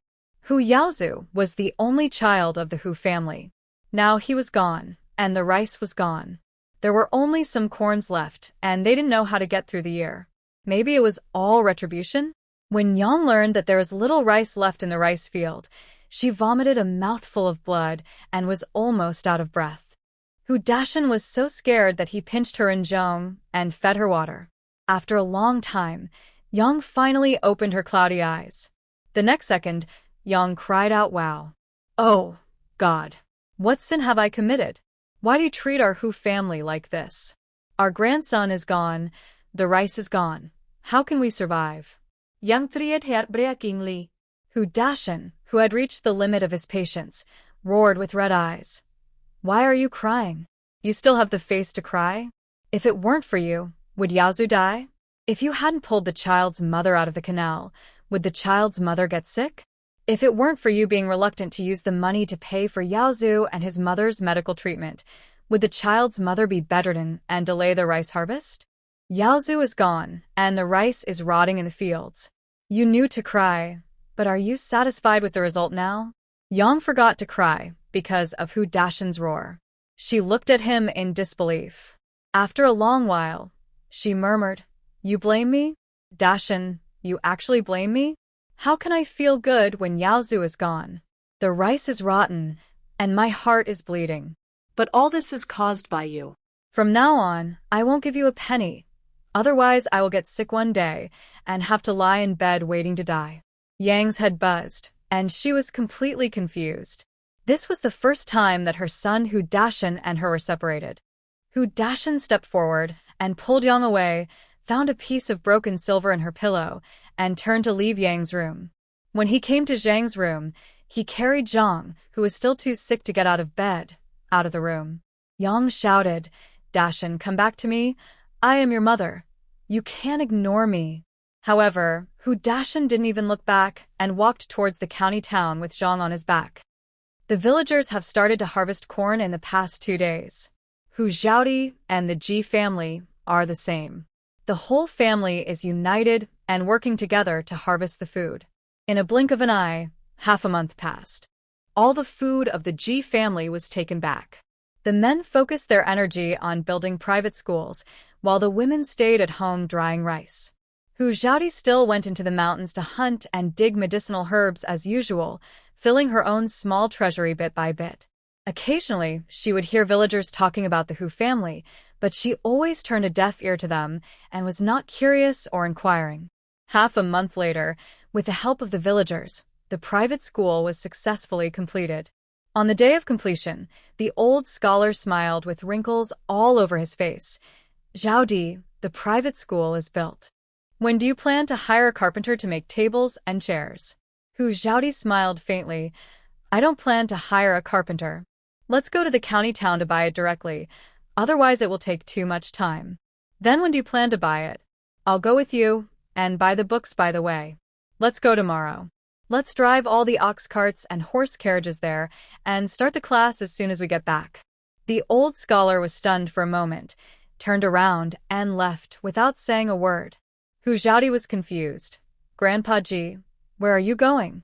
"I'll go to Tiniu to borrow a ox cart, and we'll go together tomorrow." "Hee, that's possible. Grandpa Ji, I'll go with you." With that, Hu Zhaodi quickly caught up with the old scholar and walked with him to Hu Tiniu's house. Arriving at Hu Tiniu's house, the old scholar couldn't wait to ask, "Tiniu, do you need your ox cart tomorrow?" Hu Tiniu smiled honestly and said, "Uncle, I can use it tomorrow, but if you ask, I can put aside the things at home. You tell me what you want to pull, and I will pull it for you." The old scholar raised his eyebrows and said excitedly, "Tomorrow I will go to the county to buy tables and chairs. I want to borrow your ox cart to drive with us.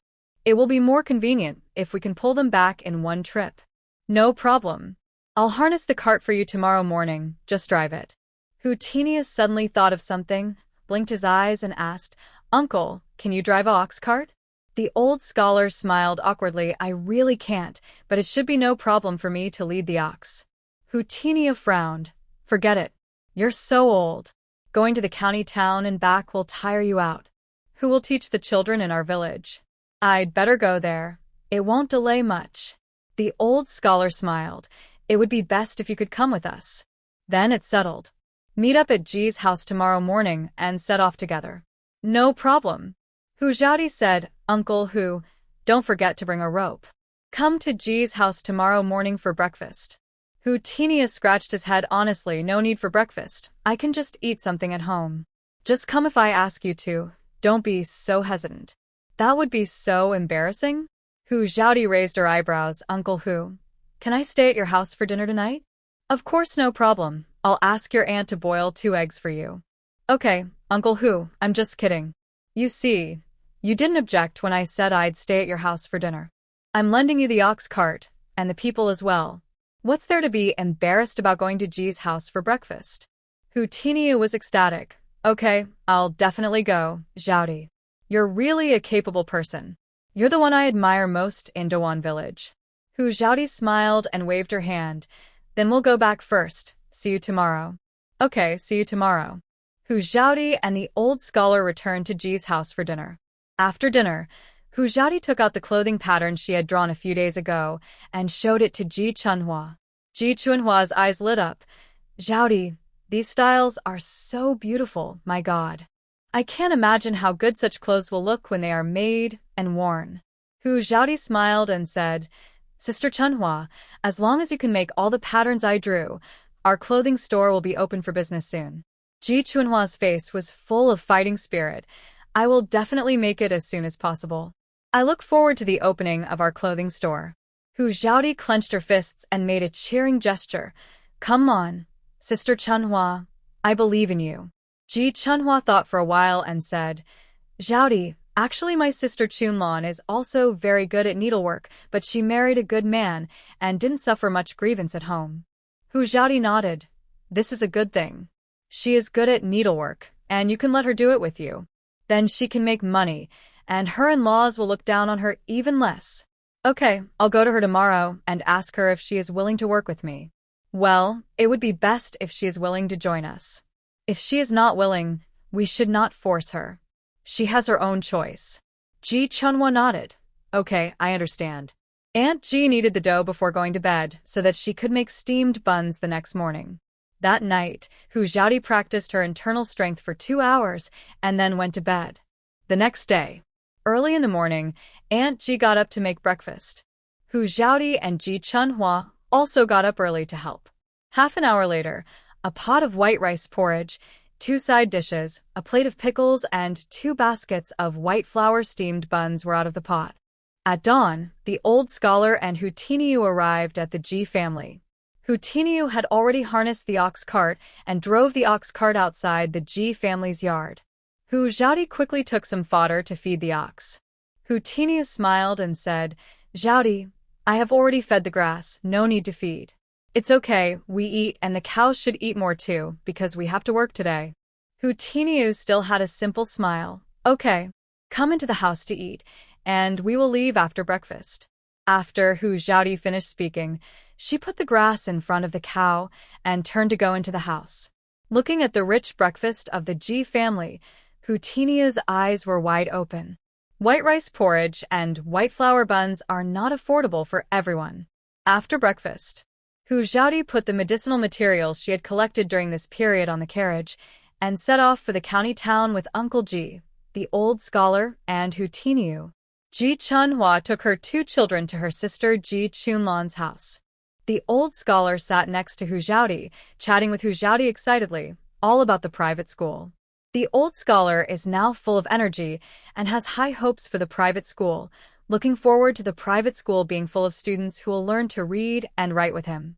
After arriving at the county town, Hu Xiaodi took Uncle Ji and Hu Tiniu to drive the horse-drawn carriage and ox-drawn cart to the backyard of Fuminlu. When Han Dongxing heard that Hu Xiaodi was coming, he immediately trotted out to greet her. Oh, my busy sister. You haven't been to Fuminlu for half a month. What would you like to eat today? I'll ask the kitchen to prepare it. Hu Xiaodi smiled and replied, Brother Han, don't worry. We came here after breakfast, and we're not hungry yet. Take me to buy some tables and chairs first. Han Dongxing blinked his eyes. Is the private school built? Yes, it's built. Let's buy tables, chairs, and books today, and let the children go to school as soon as possible. Han Dongxing raised his eyebrows. Sister Xiaodi, Brother Wu, and I have ordered the tables and chairs for you. You can take them away after paying the balance today. Thank you, brothers. I'm sorry to have you worrying about me. Let's go and take a look now. Han Dongxing waved his hand. Don't worry, do you have anything else to do? Yes, I have to buy some cloth and books later. Then go buy the cloth and books first and finish your other things. After dinner, just go and get the tables and chairs. Okay then. Then I'll go deal with the medicinal materials I've saved during this period, and then buy books and cloth. Go. I'll ask the kitchen to prepare lunch. Hu Xiaodi took the herbs off the carriage. Uncle, you, and Uncle who can rest here first, Grandpa Ji, and I will go buy books and cloth. Uncle Ji shook his head. We don't need to rest. You bought so many things. 2 people can't carry them back. Let's go together. Okay, let's go. After saying that, Hu Xiaodi carried the herbs. The next second, a pair of big hands took the herbs bag from Hu Xiaodi's hand. Xiaodi, let me do it, Hu Tiniu said, throwing the herbs bag on his shoulder, not even giving Hu Xiaodi a chance to refuse. Hu Xiaodi could only smile and nod, and walked to the medicine shop with the 3 of them. Those ordinary herbs only sold for 2 taels of silver. Just as the shopkeeper handed 2 taels of silver to Hu Xiaodi reached into her pocket and took out a wild ginseng. The wild ginseng was of good quality and was about 70 years old. Hu Xiaodi asked, "Boss, how much silver can you give for this wild ginseng?" The owner of the medicine shop looked at the wild ginseng in Hu Zhaoti's hand with his eyes shining. "What a good thing. Little girl, you are so lucky. You are an expert. I won't be empty with you. I can give you a maximum of 600 taels of silver for this wild ginseng." 600 taels of silver is already a high price for a wild ginseng of about 70 years old in Fulian County. If it is a wild ginseng of an older age, Hu Zhaoti will keep it for herself. She is reluctant to sell it at all. This time she is going to build a house, and there are many places to spend money, so she can only reluctantly give up this wild ginseng of about 70 years old. Uncle Ji, the old scholar, and Hu Tinyu were already stunned. Such a wild ginseng was sold for 600 taels of silver. It's enviable. But they all knew in their hearts that these 600 taels of silver were earned by Zhaoti at the risk of her life. Although they were envious, the three of them did not have any thoughts that they shouldn't have. Hu Zhaoti smiled calmly. "Okay, 600 taels is 600 taels. If I wasn't in a hurry to use the money, I really wouldn't want to sell it." The owner of the drugstore had dealt with Hu Zhaoti many times and knew that although the girl looked young, she was quite shrewd. It was simply impossible to fool her, so I was secretly happy if I was fooled by this girl instead. The owner of the drugstore went into the inner room to get a silver note of 600 taels and handed it to Hu Zhaoti. Hu Zhaoti took the silver note and put it in her pocket, but actually put it into the space. The four people left the drugstore, and Hu Zhaoti took 3 people to the cloth shop to buy cloth first. It was a thief who targeted Hu Zhaoti and the other 4. The thief saw that Hu Zhaoti and the other 4 were dressed simply, but when they came out of the cloth shop, the cloth they were holding was of good material, so the thief guessed that Hu Zhaoti had made a small fortune. Although Hu Zhaoti noticed that someone was targeting her, she didn't take it to heart. Anyway, she didn't have a single copper coin on her, all of which were in the space, and she also wanted to see how the thief was going to act. The old scholar took Hu Zhaoti and the other 2 to the bookstore to select the textbooks they needed. Selecting books was the old scholar's job, and Hu Zhaoti didn't know what to buy. After the old scholar had selected the books, the bookstore clerk tied the books into 6 bundles with ropes. Hu Zhaoti took out the silver bills to pay the bill, and the thief who had been following Hu Zhaoti and her group outside the door was amazed. "Good fellow, it turns out to be a fat sheep." Hu Zhaoti caught a glimpse of the thief's excited face from the corner of her eye, and the corners of her mouth rose slightly. She deliberately put the remaining silver bills back into the purse hanging around her waist. The books were heavy, so Hu Tinyu carried 4 bundles of books, and the other 2 bundles were carried by Uncle Ji. Hu Zhaoti and the old scholar were responsible for carrying the cloth. After leaving the bookstore, Hu Zhaoti carried the cloth on her shoulders and deliberately walked at the back. The thief was ecstatic. Since the girl was walking at the back, wasn't this the best opportunity for him to strike? After following for a while, the thief saw that there were more people around, so he approached Hu Zhaoti calmly and stretched his claws towards Hu Zhaoti's purse. Hu Zhaoti pushed the cloth on her shoulder forward and then turned around suddenly. With a muffled bang, the cloth hit the thief's head. The thief was so scared that he quickly retracted his hand. Hu Zhaoti turned around and apologized with an apologetic look on her face. Sorry, I didn't mean it." The thief rubbed his head and said with a wry smile, "No, it's okay." Hu Zhaoti turned around, a smirk appeared at the corner of his mouth, and continued to walk forward. But just as the thief's hand reached for Hu Zhaoti's purse again, Hu Zhaoti pushed the cloth down again and turned around again. This time, Hu Zhaoti used a heavy hand. There were 2 bangs. One was the sound of the cloth hitting the head, and the other was the sound of the thief falling to the ground. Hu Zhaoti apologized again with a face full of apology and apologized embarrassedly. Sorry, I didn't mean it." The thief was confused. "What's wrong with this girl? When I was following her all the way just now, I didn't notice that she would have a seizure. Why did she suddenly turn around after just a few steps?" His head was buzzing. But looking at Hu Zhaoti's sincere apology, the thief once again believed that Hu Zhaoti didn't mean it. "No, it's okay, you go, I'm not hurt." "Thank you for not caring. Then I'll go first." Because there were so many people, and the old scholar was chattering all the way, Uncle Ji and the other 2 didn't notice Hu Zhaoti's situation.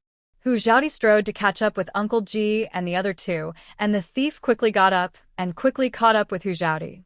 He didn't give up. He finally met a fat sheep, and he would regret it for the rest of his life if he let it run away. This time, the thief followed Hu Xiaodi carefully, with his knees slightly bent. Seeing the right moment, he reached out to Hu Xiaodi's purse again. Hu Xiaodi once again showed a wicked smile and turned around abruptly just when the thief's hand was about to touch the purse. There were two muffled bangs, followed by the thief's ouch cry of pain. This time, even Uncle Ji and the other three in front were alarmed. Hu Xiaodi turned around and looked at the thief she knocked down with a playful look on her face. "Why are you here again?" The thief rubbed his head with an incredible look on his face. This was the third time, and this time he deliberately half-squatted. No one would believe that Hu Xiaodi didn't do it on purpose. But the girl never looked back, and she hit him on the head accurately every time. Could it be that this girl has eyes on the back of her head? The thief was stunned for a second, then turned around and tried to run away. Hu Xiaodi immediately dodged and stood in front of him. "Why are you running?" "I accidentally knocked you down, and I haven't apologized yet." Then you should apologize soon. The thief screamed in his heart, but his subconscious action was to change direction and run away. However, no matter which direction he wanted to escape, Hu Xiaodi could block him in an instant. "Don't run. If I hit you and don't apologize, I will feel uneasy, and I can't sleep at night." No need to apologize, I know you didn't mean it." "That won't do, sorry, I didn't mean it. To express my apology, I'll give you my purse." The thief was confused. Was he hallucinating because of the hit on his head, or was this girl really having a seizure? There were quite a few banknotes in that purse. Even the old scholar and the other two were confused. Xiaodi was not right today. The old scholar walked to Hu Xiaodi and whispered, "Xiaodi girl, are you okay?" Hu Xiaodi smiled lightly. "It's okay. What can happen to me?" "Grandpa Ji, don't worry." The old scholar twitched his mouth and thought to himself, "I can't be at ease. There are banknotes worth hundreds of taels of silver in your purse. Girl, don't scare me, an old man. I can't stand any stimulation." Hu Xiaodi gave the old scholar a soothing look. She untied the purse from her waist and threw it to the thief. "Actually, if you want my purse, just tell me. It's just a purse. What's the harm in giving it to you? Why did you sneak along with me all the way?" At this time, the people watching the excitement finally understood that the boy was a pickpocket who wanted to steal the girl's purse. In an instant, the onlookers surrounded the thief. The thief was dumbfounded when Hu Xiaodi threw the purse to him. Is this girl crazy? But when the light purse fell into his hands, he finally realized that he was fooled by a little girl who looked to be in her early teens. The thief pinched the purse with a subtle movement to make sure there was nothing in it. He had been staring at the girl since she came out of the bookstore, and the girl's hand had never touched her purse from beginning to end. Where did the banknote go? The thief secretly thought that it was not good, and only one thought was to run away. But when he looked around, how could he escape? The onlookers all looked at him with a joking look on their faces. Hu Xiaodi raised her eyebrows. "Run. If you don't run now, you won't be able to escape later." The thief turned around and rushed towards a short old man. The old man's eyes were wide open, and he was about to fight head-on, but Hu Xiaodi suddenly squatted down and swept his right leg towards the thief. With a bang, the thief was tripped to the ground by Hu Xiaodi. The thief got up and wanted to escape again, but was tripped by Hu Xiaodi again. After trying several times, he was either tripped by Hu Xiaodi or stopped by the onlookers. The thief couldn't hold it anymore and knelt down in front of Hu Xiaodi with a plop. "Girl, no, and I was wrong. This is my first time being a pickpocket today. I won't dare to do it again. Please let me go." Hu Xiaodi stared at the thief's eyes sharply. "Are you sure this is your first time today?" Today is really my first time." "Oh, I see. Today is the first time. Then how many times did you steal yesterday?" "No, it was the first time today." "How many times did you steal the day before yesterday?" "Not even once?" Hu Xiaodi's speech speed became faster and faster, and her voice became colder and colder. "Did you steal the day before yesterday?" "No." "How many times did you steal yesterday?" The thief might have been too nervous and scared, and answered subconsciously, twice. Hu Xiaodi asked again, "How many times today?" "The second time." With a crisp slap, Hu Xiaodi slapped the thief. "Didn't you say today was the first time?" Hu Xiaodi looked at the thief with a sneer. "How long have you been a pickpocket?" "Tell the truth." Three days." Hu Xiaodi suddenly raised her voice. "How long will it be?" The thief was frightened. 7 days, really just 7 days. "Get up. Come with me to the government." Ah? "I won't go, little aunt. Please let me go this time. I have old people and young children to take care of, and there is really no food at home. Please be merciful and let me go." Hu Xiaodi laughed, and the thief was frightened by her laughter. "These 2 days are the time to harvest grain, and you told me that there is really no food at home. Where is your grain? Was it eaten by animals?" My grain was stolen. Please forgive me this time." "The grain was stolen? Do you think I believe it?" The onlookers spoke one after another. You can even tell such a lie. "Be careful that your food will really be stolen when you go back." "That's right. You are a pickpocket. Who would believe that your food was stolen? Anyway, I don't believe it. How about we go and find out where he lives? Let his lie come true?" Hu Xiaodi could see that this thief was really a newbie, and he was so stupid that it made people speechless. Hu Xiaodi stretched out her hand. "Give me back my purse." The thief quickly handed over the purse with both hands, waiting expectantly for Hu Xiaodi to let him go. Hu Xiaodi shook her head and chuckled. "With your IQ, you dare to be a pickpocket. Aren't you afraid of being beaten to half a body? I really admire you without even leaning on the wall." The thief continued to beg for mercy. "Little girl, I am really a novice. You don't have much to lose. Just let me go this time." Hu Xiaodi shook her head. "No, it's better to follow me to the government office obediently.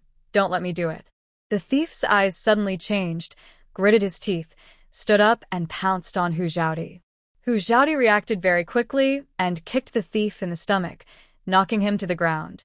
The onlookers behind him quickly moved away. The thief lying on the ground was in so much pain that his face was deformed. Is this really a girl in her early teens? She is too strong, isn't she? After a while, the thief got up from the ground again, turned around and rushed towards the crowd behind him without caring about anything. The onlookers were not vegetarians either. The men had already clenched their fists, and the women were ready to scratch the thief. But before the onlookers could take any action, Hu Xiaodi had already quickly grabbed the thief's hair and pulled him back. It actually did have benefits for people in ancient times to have long hair. Although the thief was pulled back by Hu Xiaodi, the onlookers who had clenched their fists just now rushed forward, and their fists rained down on the thief. Even Hu Xiaodi, who was grabbing the thief's hair, was pushed out by the crowd. Hu Xiaodi shouted, "Fellow villagers, I have something else to do, so I will leave first. Please send this pickpocket to the government." A young man said, "Little sister, go and do your work. We will take care of this pickpocket. I promise to send him to the authorities." Hu Xiaodi smiled, turned around, and asked Uncle Ji and the other two to leave. The old scholar asked curiously, "Xiaodi, how did you find the pickpocket?" Hu Xiaodi smiled and replied, "He has been following us since we came out of the cloth shop, but he looks like a novice and extremely stupid. He tried to steal my purse 3 times, and I hit him on the head with cloth 3 times, but he didn't even know how to run away." Uncle Ji nodded. "He is indeed stupid, but Xiaodi, your banknotes are all in your purse. How can you give them to him? If he really runs away, wouldn't you suffer a huge loss?" "Uncle, I already found out there was a pickpocket. How could I really put the banknotes in my purse? I'm not stupid. I moved them away a long time ago." "So that's it, Xiaodi. We'd better be careful." Hu Xiaodi nodded. "Don't worry, I know everything." When the 4 of them returned to Fu Manlu, Han Dongsheng had already asked the kitchen to prepare a table of delicious dishes.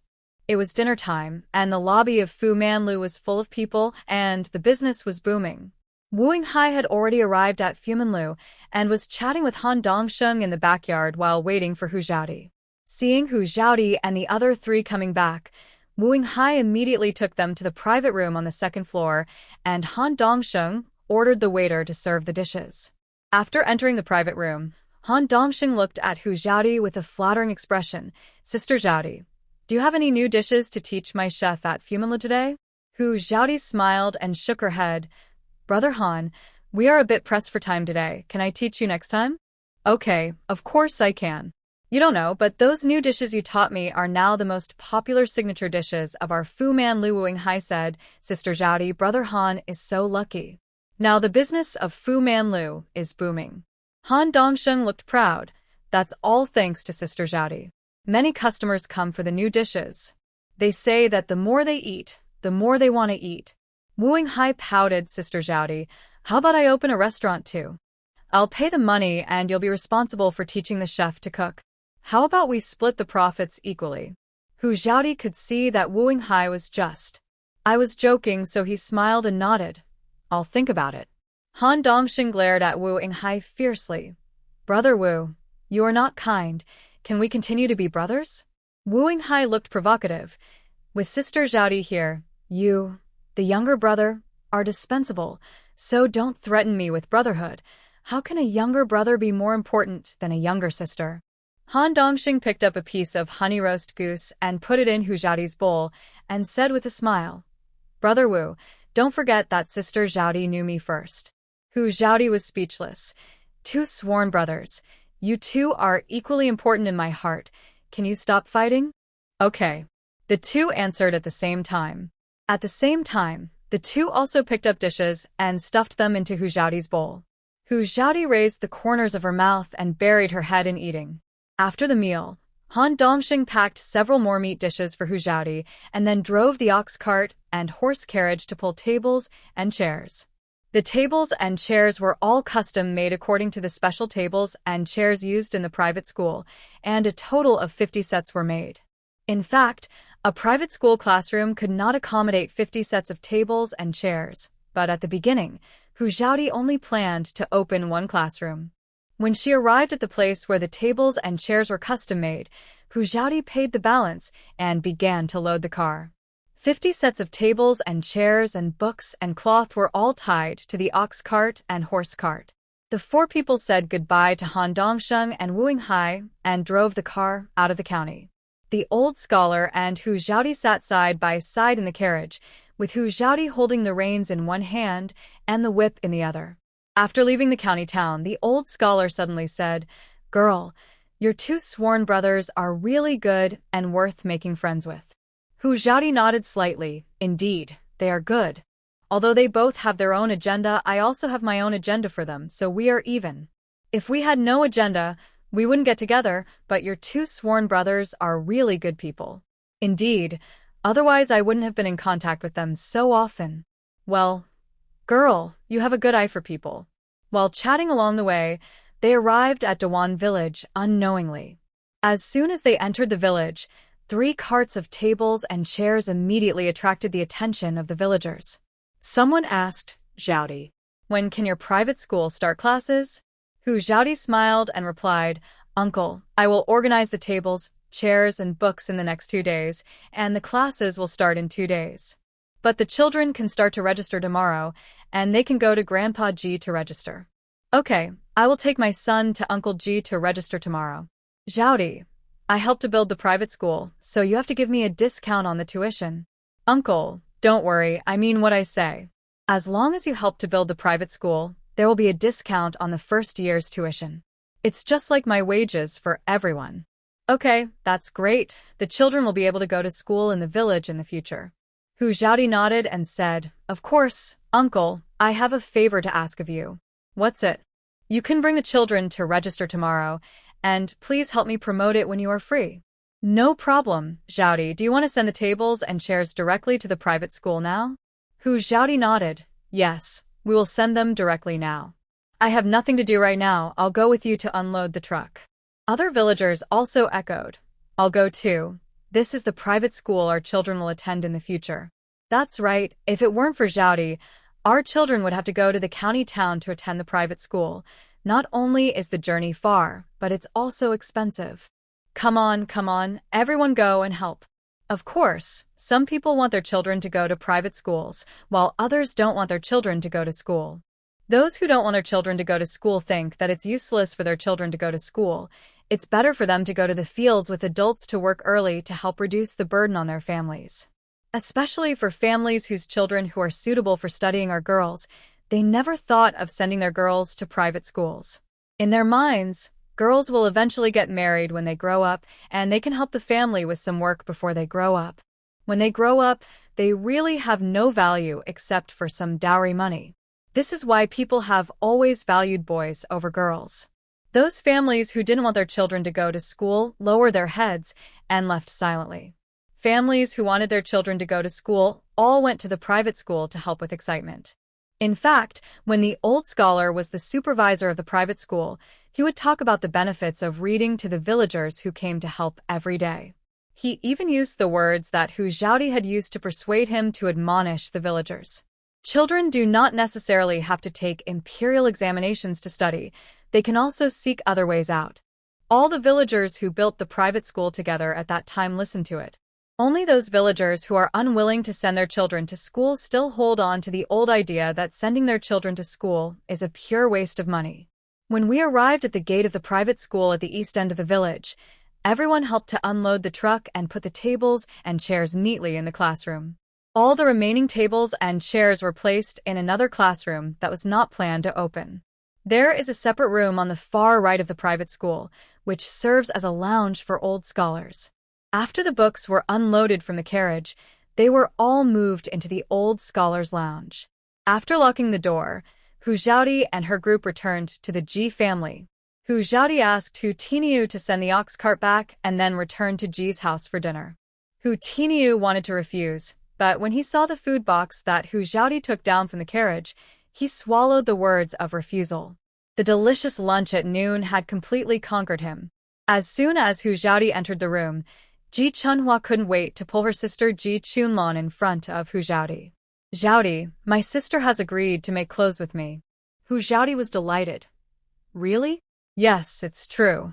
Her husband and parents-in-law all support her." Hu Zhaodi looked at Ji Chunlon. "Sister Chunlon, congratulations on marrying into a good family." Ji Chunlon smiled a little embarrassedly and said, "Sister Zhaodi, thank you." "Thank me for what?" "Thank you for saving my sister, and thank you for giving me the opportunity to make clothes with my sister. My sister told me that you were planning to open a garment shop." Hu Zhaodi smiled and nodded. "Yes, I bought a lot of fabrics today. You can make clothes out of these fabrics first, and I will continue to draw clothing patterns for you. After I finish the private school business first, I will take some time to go to the county town to find a shop, and then the garment shop will be handed over to you two sisters to manage." Ji Chunhua shook her head. "Zhaodi, Chunlon and I can make clothes, but I'm afraid you will be disappointed if I run a shop."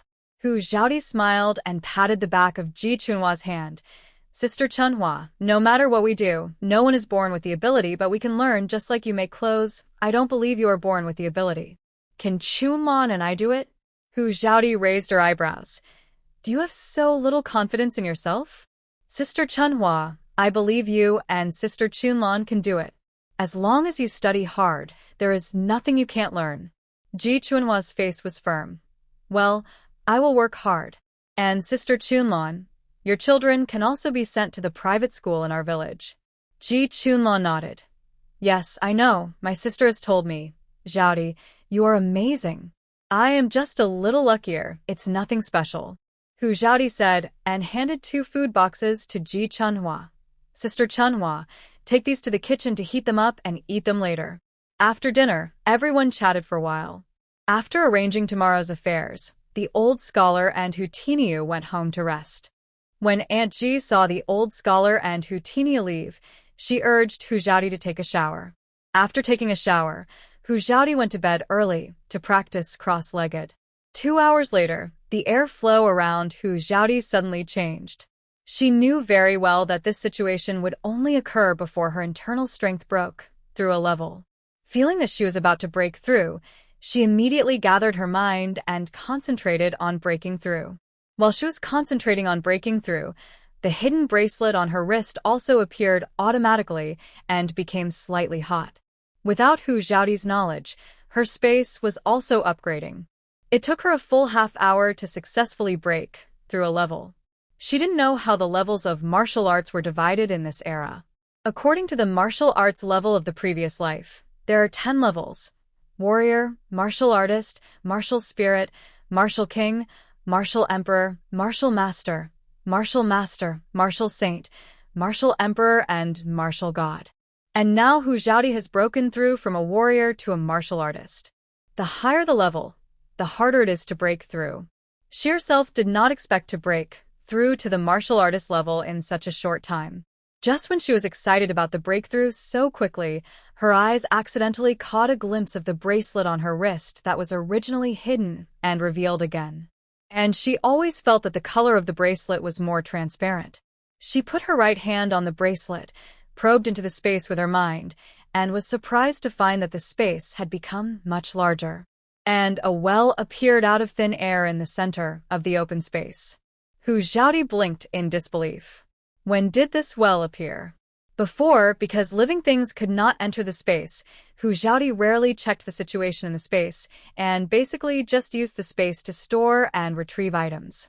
If the bracelet had not revealed itself, she really didn't know that a well had appeared in the space. Could it be related to her breakthrough to the martial artist level? Since she was too excited to sleep, she simply sat cross-legged on the bed to study the space. She first tried to store and retrieve items. It was the same as before. As long as she wanted something, it would immediately appear in her hand, and the things she took away would be automatically replenished. If the silver notes put in could also be automatically replenished, wouldn't she have endless money? Thinking of this, she quickly used her mind to take out the silver notes stored in the space. But unfortunately, after waiting for a long time, the silver notes were not replenished. Wait, the prey and medicinal materials put in before were not replenished after they were taken out. This time she understood that only the things she brought from her previous life would be automatically replenished, and the things put in this world would not be automatically replenished. I just don't know if I can enter the space now. I tried it when I thought about it. Hu Xiaodi moved her mind and silently said to enter the space. The next second, she appeared directly next to the well in the space, still sitting cross-legged, and her jade bracelet was left on the bed. Hey. Now you can come in. Does that mean that from now on, living things can be placed in this space? She stood up and looked at the well. The water in the well was crystal clear. There was a spring the size of a baby's fist at the bottom of the well, gurgling and bubbling up, but the water in the well did not overflow from the well.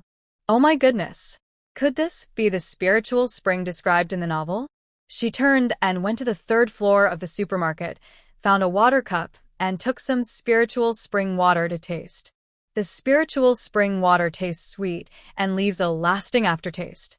After drinking a cup of spiritual spring water, I instantly felt relaxed and energetic. Good stuff. Although it is still unclear what effects the spiritual spring water has, the fact that the whole body feels relaxed after drinking it is enough to prove that this spiritual spring water is definitely not an ordinary product. Looking at the undeveloped land around Lingquan, Hu Xiaodi suddenly had an idea and wanted to try whether she could develop the land using her mind power. Do it when you think of it. Hu Xiaodi closed her eyes and thought hard about developing the vacant land. After a moment, she opened her eyes and saw that a small piece of open space had actually been developed. Hu Xiaodi jumped up in excitement. Wow! I'm rich. I can really control it with my mind. I'm rich. She closed her eyes again and continued to develop the clearing with her mind.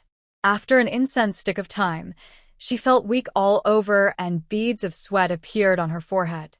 When she opened her eyes, she saw that the vacant land had not been developed even half. Oh my God! Is it so tiring? Using my mind for half an hour is more tiring than running in the mountains for a whole day. She took another half cup of spiritual spring water and drank it. After a while, she felt her fatigue gradually dissipate. It's really a good thing. Hu Xiaodi's eyes rolled, and she suddenly remembered that there seemed to be some ginseng seeds collected in her previous life in her residence. She wondered if planting them in the space and watering them with spiritual spring water would have unexpected miraculous effects. Well, she had to try it. Hu Xiaodi rushed back to the suite and looked for the ginseng seeds. But she really couldn't remember where she put them, and she couldn't find them after searching for a long time. She paced back and forth in the living room, patting her head with her right hand and trying to recall. Strange, where did I put it? Logically speaking, I shouldn't put such an important thing randomly. She searched the entire living room, but couldn't find it. Meow, where are my ginseng seeds? Ginseng seeds? The next second, the small bag of ginseng seeds appeared in her hand out of thin air. Hu Xiaodi stared at the ginseng seeds in her hand with wide eyes and slapped her forehead in annoyance. Meow. So stupid. Can't you use your mind to find it if you can't find it? No, I can't blame myself for being stupid. I can only say that I didn't remember it at all.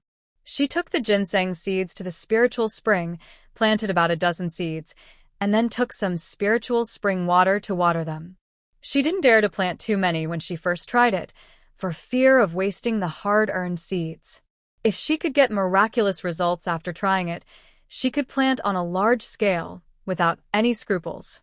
The land around the entire spiritual spring can be fully developed and planted with ginseng. After planting the ginseng, Hu Xiaodi moved her mind and left the space. The jade bracelet automatically returned to her wrist, but it was automatically hidden. Looking at her wrist, she pulled back the quilt and lay on the bed.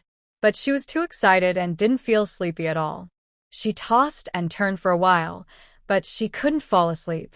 Since she couldn't sleep anyway, she simply got up and sat cross-legged, forcing herself to calm down and continue to meditate. When the day dawned, Hu Xiaodi still didn't wake up from her practice. Outside Hu Xiaodi's door, Aunt Ji had walked back and forth anxiously several times. This girl always got up before dawn. Why was there no movement today? Ji Chunhua came over and asked in a low voice, Mom, Xiaodi hasn't gotten up yet? Aunt Ji shook her head, her face full of worry. No, I don't know if she was too tired yesterday, or is she feeling uncomfortable. Since she came to our house, this girl has been busy every day. If she is tired and wants to sleep a little longer, that's fine, but I'm afraid she is feeling uncomfortable somewhere. We can't delay and have to find a doctor as soon as possible. Ji Chunhua patted Aunt Ji's hand and comforted her. Mom, Xiaodi must be too tired. Let her have a good rest and don't disturb her. She knows medical skills herself. If she feels uncomfortable, she can treat herself. Don't worry. Aunt Ji still looked at Hu Xiaodi's door with concern. Okay. Come back later. Ji Chunhua comforted Aunt Ji, but in fact she was also worried to death. An incense stick of time passed, and Aunt Ji was thinking about going to see if Hu Xiaodi had gotten up, but Hu Xiaodi opened the door. When Ji Chunhua heard the door open, she ran over and asked anxiously, Xiaodi, are you okay? Are you feeling uncomfortable? Hu Xiaodi smiled a little embarrassedly. I'm fine. I was just a little excited last night and fell asleep very late, so I got up a little late today. Ji Chunhua breathed a sigh of relief. I'm glad you're okay. Go wash up. Mama's warmed up the breakfast pot for you. Hu Xiaodi smiled and nodded. Ji Chunhua suddenly grabbed Hu Xiaodi's arms. Xiaodi, why do I feel like you've changed overnight? Hu Xiaodi was startled and looked suspicious. What? What's changed? I feel like you've grown a lot taller. Your skin has become whiter, and you've become more beautiful. And your temperament is different. Hu Xiaodi touched her little face and felt that her skin was indeed much smoother. She looked down at her dress, and it was indeed a little shorter. What the Hades? Can you grow several centimeters taller overnight? Is it because of my breakthrough to martial arts? Or is it because of the spiritual spring water? Could the spiritual spring water be fertilizer? Or is it both reasons? Hu Xiaodi looked as if she had seen a ghost. How could it grow so fast? Seeing Ji Chunhua staring at her, she touched her nose awkwardly. Hee, maybe I've been taking too much supplements recently, so I've grown a little bit fast. Ji Chunhua said, Go wash up and have breakfast. Aunt Ji stood at the kitchen door, looking at Hu Xiaodi, who had suddenly grown a lot taller, with wide eyes. Girl, are you okay? Hu Xiaodi smiled and replied, Auntie, I'm fine. You see, I have been taking a lot of supplements recently, and I have grown taller. It's good to grow taller, I have to grow taller, and I look particularly beautiful today. That's because the water of the Ji family nourishes people. Hehe. Go wash up and have breakfast quickly. I warmed up the breakfast in the pot, and it's still hot. Thank you, Auntie. Hu Xiaodi went to wash up happily. Ji Chunhua hurried into the house and found the most beautiful cloth to make clothes for Hu Xiaodi. After Hu Xiaodi finished her breakfast, Ji Chunhua pulled her into the house and began to measure her size. After the size was measured, Ji Chunhua couldn't wait to start cutting. Hu Xiaodi went to the east end of the village. In the private school, the old scholar moved the tables and chairs outside the classroom, put paper and pen on the table, and waited for someone to come and sign up. Grandpa Ji, is anyone here to sign up? The old scholar shook his head. Not yet. Maybe it's too early. Hu Xiaodi smiled and nodded. It's okay. Take your time. You write down the names of the children of the Ji family who are of school age first. Okay. The old scholar picked up the pen, dipped it in ink, and wrote down the names of the children of the Ji family who were suitable for school. Wow. Grandpa Ji, your handwriting is so beautiful. The old scholar smiled. Girl, do you want me to teach you to write? Hu Xiaodi smiled and waved her hand. No, Grandpa Ji, I actually know how to read. The old scholar's eyes widened instantly. You know how to read? Who taught you? A mysterious and weird old man who is considered my master, but he is elusive and doesn't want me to call him master. He taught me all my skills secretly. So that's it. I was wondering how you can speak so well. It turns out you are a hidden talent. Haha. I can't say you are a talent, but I have learned something, so I won't starve to death when I go out. After the two chatted for a while, villagers came to sign up with their children one after another. The tuition fee for a child in a private school is 5 taels of silver per year, and the living expenses are 3 taels of silver. If you go home for meals, you don't have to pay for living expenses. In addition, the 4 treasures of the study cost 2 taels of silver per year, which adds up to 10 taels of silver per year for a child. When this price was announced, almost all the villagers backed out. It's not that they don't want their children to go to school, but they can't afford the 10 taels of silver. In fact, Hu Xiaodi's 10 taels of silver was already very cheap. The private schools in the county town cost 15 taels a year, or even more. When more people gathered, Hu Xiaodi said, you can send your children to school first, the tuition issue can be easily solved. I will build a house in 2 days, and the land around the house needs to be reclaimed. When the time comes, you can go to Xiasonglan to help build the house or open up the land. I will calculate your wages, and the tuition can be deducted from the wages. Also, neighbors who helped build the private school before will be exempted from 2 taels of silver for this registration. These 2 taels of silver are equivalent to the wages for you to build the private school. Fellow villagers, children learn to read and write so that they can have a better future in the future. Studying does not necessarily mean taking imperial examinations. Going out to find a job, being able to read and write and do accounting, won't it be much easier to find a job in the future? And the wages are also higher than those who do manual labor. Fellow villagers, I just want to ask you, do you want to continue to be poor? Or do you want to change your current poor life? The villagers responded one after another. Of course I want to change. We are all tired of being poor. But now, let alone paying for my children's schooling, I am thankful that I can fill my stomach. Yes. With the crops in the fields, we can't earn 10 taels of silver in a few years. Alas. It's not that I don't want my children to go to school, but I really can't afford it. Saudi. How about you give me 2 taels of silver as wages? My family really can't afford to send my children to school. 10 taels of silver. I have never seen so much at one time in my life. There are only a few copper coins at home. Alas. Forget about going to school. Hu Xiaodi directly moved a chair, stood on the chair, and said loudly, Fellow villagers, be quiet and listen to me. The villagers gathered more and more at this time, but when they heard Hu Xiaodi asking them to be quiet, they all quieted down immediately. Hu Xiaodi asked loudly, Fellow villagers, are you really tired of being poor? Or have you become accustomed to this kind of poor life? The villagers looked at each other, and they didn't understand why Hu Xiaodi asked this. Seeing the villagers' puzzled faces, Hu Xiaodi continued, If you are really afraid of poverty, would you not want to make changes? Our village has been poor for how many generations? Do you still want to continue to live in poverty? Now, I have given you the opportunity to change, but what about you? You have been poor for half your life. Do you still want your children to continue to be poor? In just 3 or 5 days, the land in Xiasonglan will have to be started.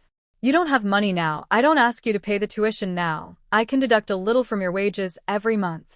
I have seen the land in our village, and I can grow many kinds of medicinal herbs. If you are willing, you can follow me to grow them. When the time comes, can you sell the medicinal herbs and exchange them for silver? But when you sell the medicinal herbs, can you figure out the accounts clearly? People give you less. Do you know how much less you have lost? The old scholar agreed with a stern face. That's right. If it weren't for Zhaodi, the girl, who came to my house to persuade me, I would not be willing to come to teach. But you are right.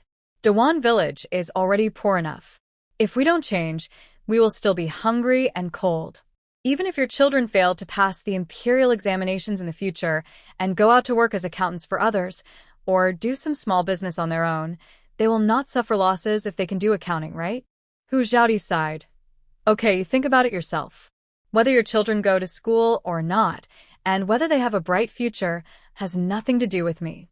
If it weren't for the fact that we are neighbors in the same village, you can forget about it if you want to go to school for 1 year for 10 taels of silver. You can go to the private schools in the county to ask for yourselves. Which private school has a tuition fee of less than 15 taels of silver per year? Those who don't want to register can go back. I will go to the money house in the county to exchange silver today. Children who don't want to go to school will go to the G family to collect their wages tomorrow. Those who want to go to school should register with Grandpa G. Those who have registered can go to work when Xiasonglan starts construction, and they will be paid 2 taels of silver a month. After Hu Zhaodi finished speaking, she jumped off the chair, glanced at the villagers, and planned to leave.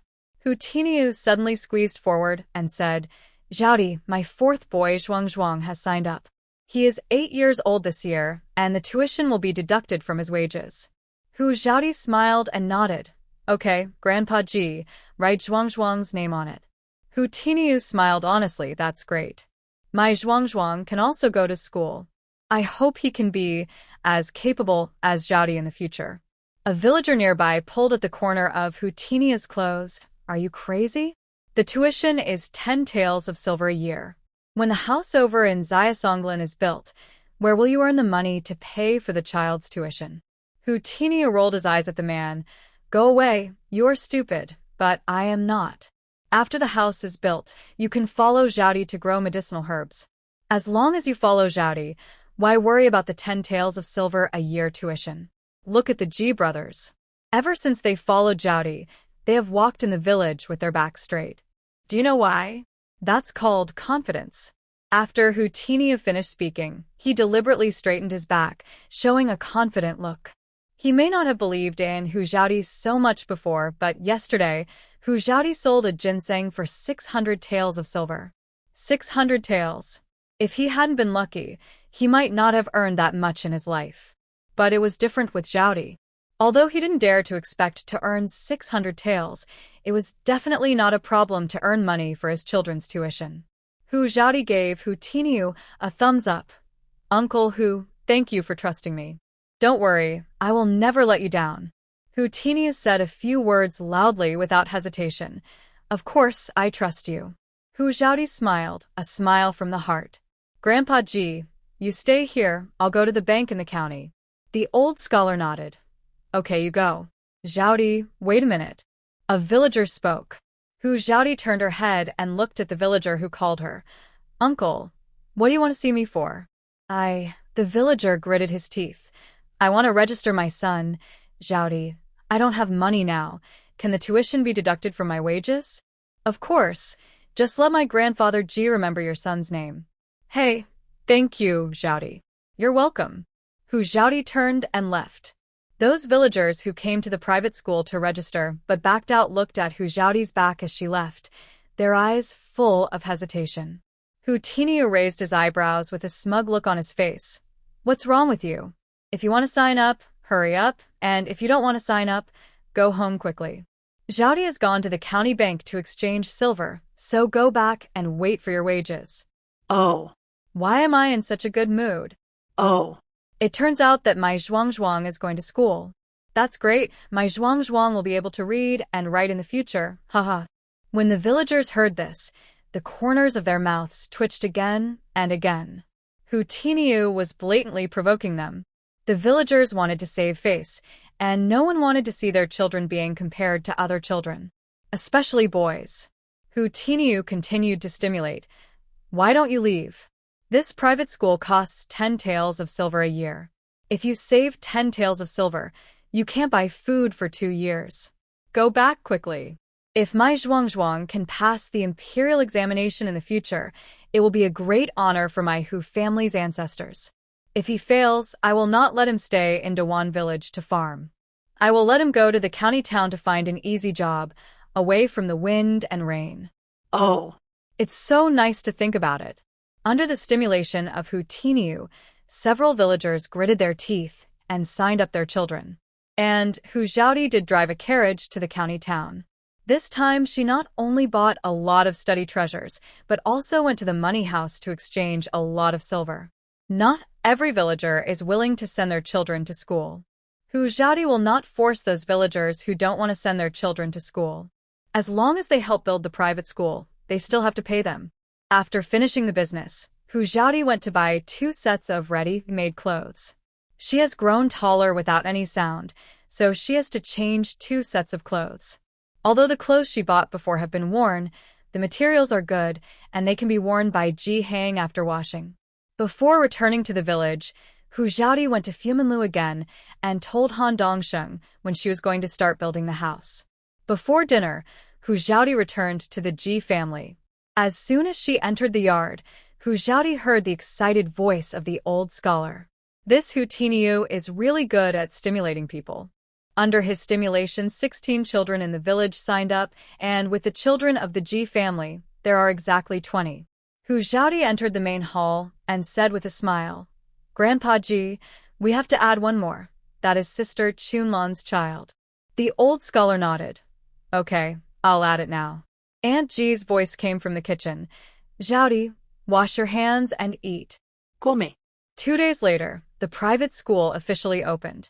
In the entire class, only Ji Chunhua's 2 daughters were girls, and the rest were all boys. When the old scholar was teaching the children, someone saw Hu Dashan standing in the shade of a tree not far from the private school in a daze, looking at the private school with red eyes and listening to the sound of the children reading. If his son had not died, would he be able to sit in the classroom and study with the old scholar at this time? Unfortunately, there is no regret medicine in the world. It is too late to regret now. After the private school started, Hu Zhaodi also began to arrange the construction of the house. During this period, the villagers had planted all the wheat that should be planted, and they were waiting for Hu Zhaodi to start work and earn some wages. Hu Zhaodi asked Uncle Ji to spread the word that any family with children in private schools would have an extra 500 won per month as a subsidy for their children to go to school. Others who do not have children in private schools will receive 2 taels of silver per month. Once this was said, those families who did not send their children to private schools could not sit still, especially those with boys at home. Most people in the village favor boys over girls. With a tuition fee of 10 taels of silver per year, the villagers would never send girls to school. On the night when the news was spread, 2 or 3 more villagers came to the Ji family and asked Hu Zhaodi if they could still enroll their children in school. Hu Zhaodi naturally would not argue with the villagers and agreed immediately. At night, Hu Zhaodi, who had been busy for 3 days in a row, lay on the bed and probed into the bracelet space with her mind. Since she planted the ginseng seeds, she has not checked the situation in the space. You don't know until you see it. When she saw it, she jumped out of the bed in shock and seriously suspected that she was dreaming. She pinched her little face, and it hurt a little. This time, she put her right hand directly on her left wrist, and the full picture of the space immediately appeared in front of her. Wow!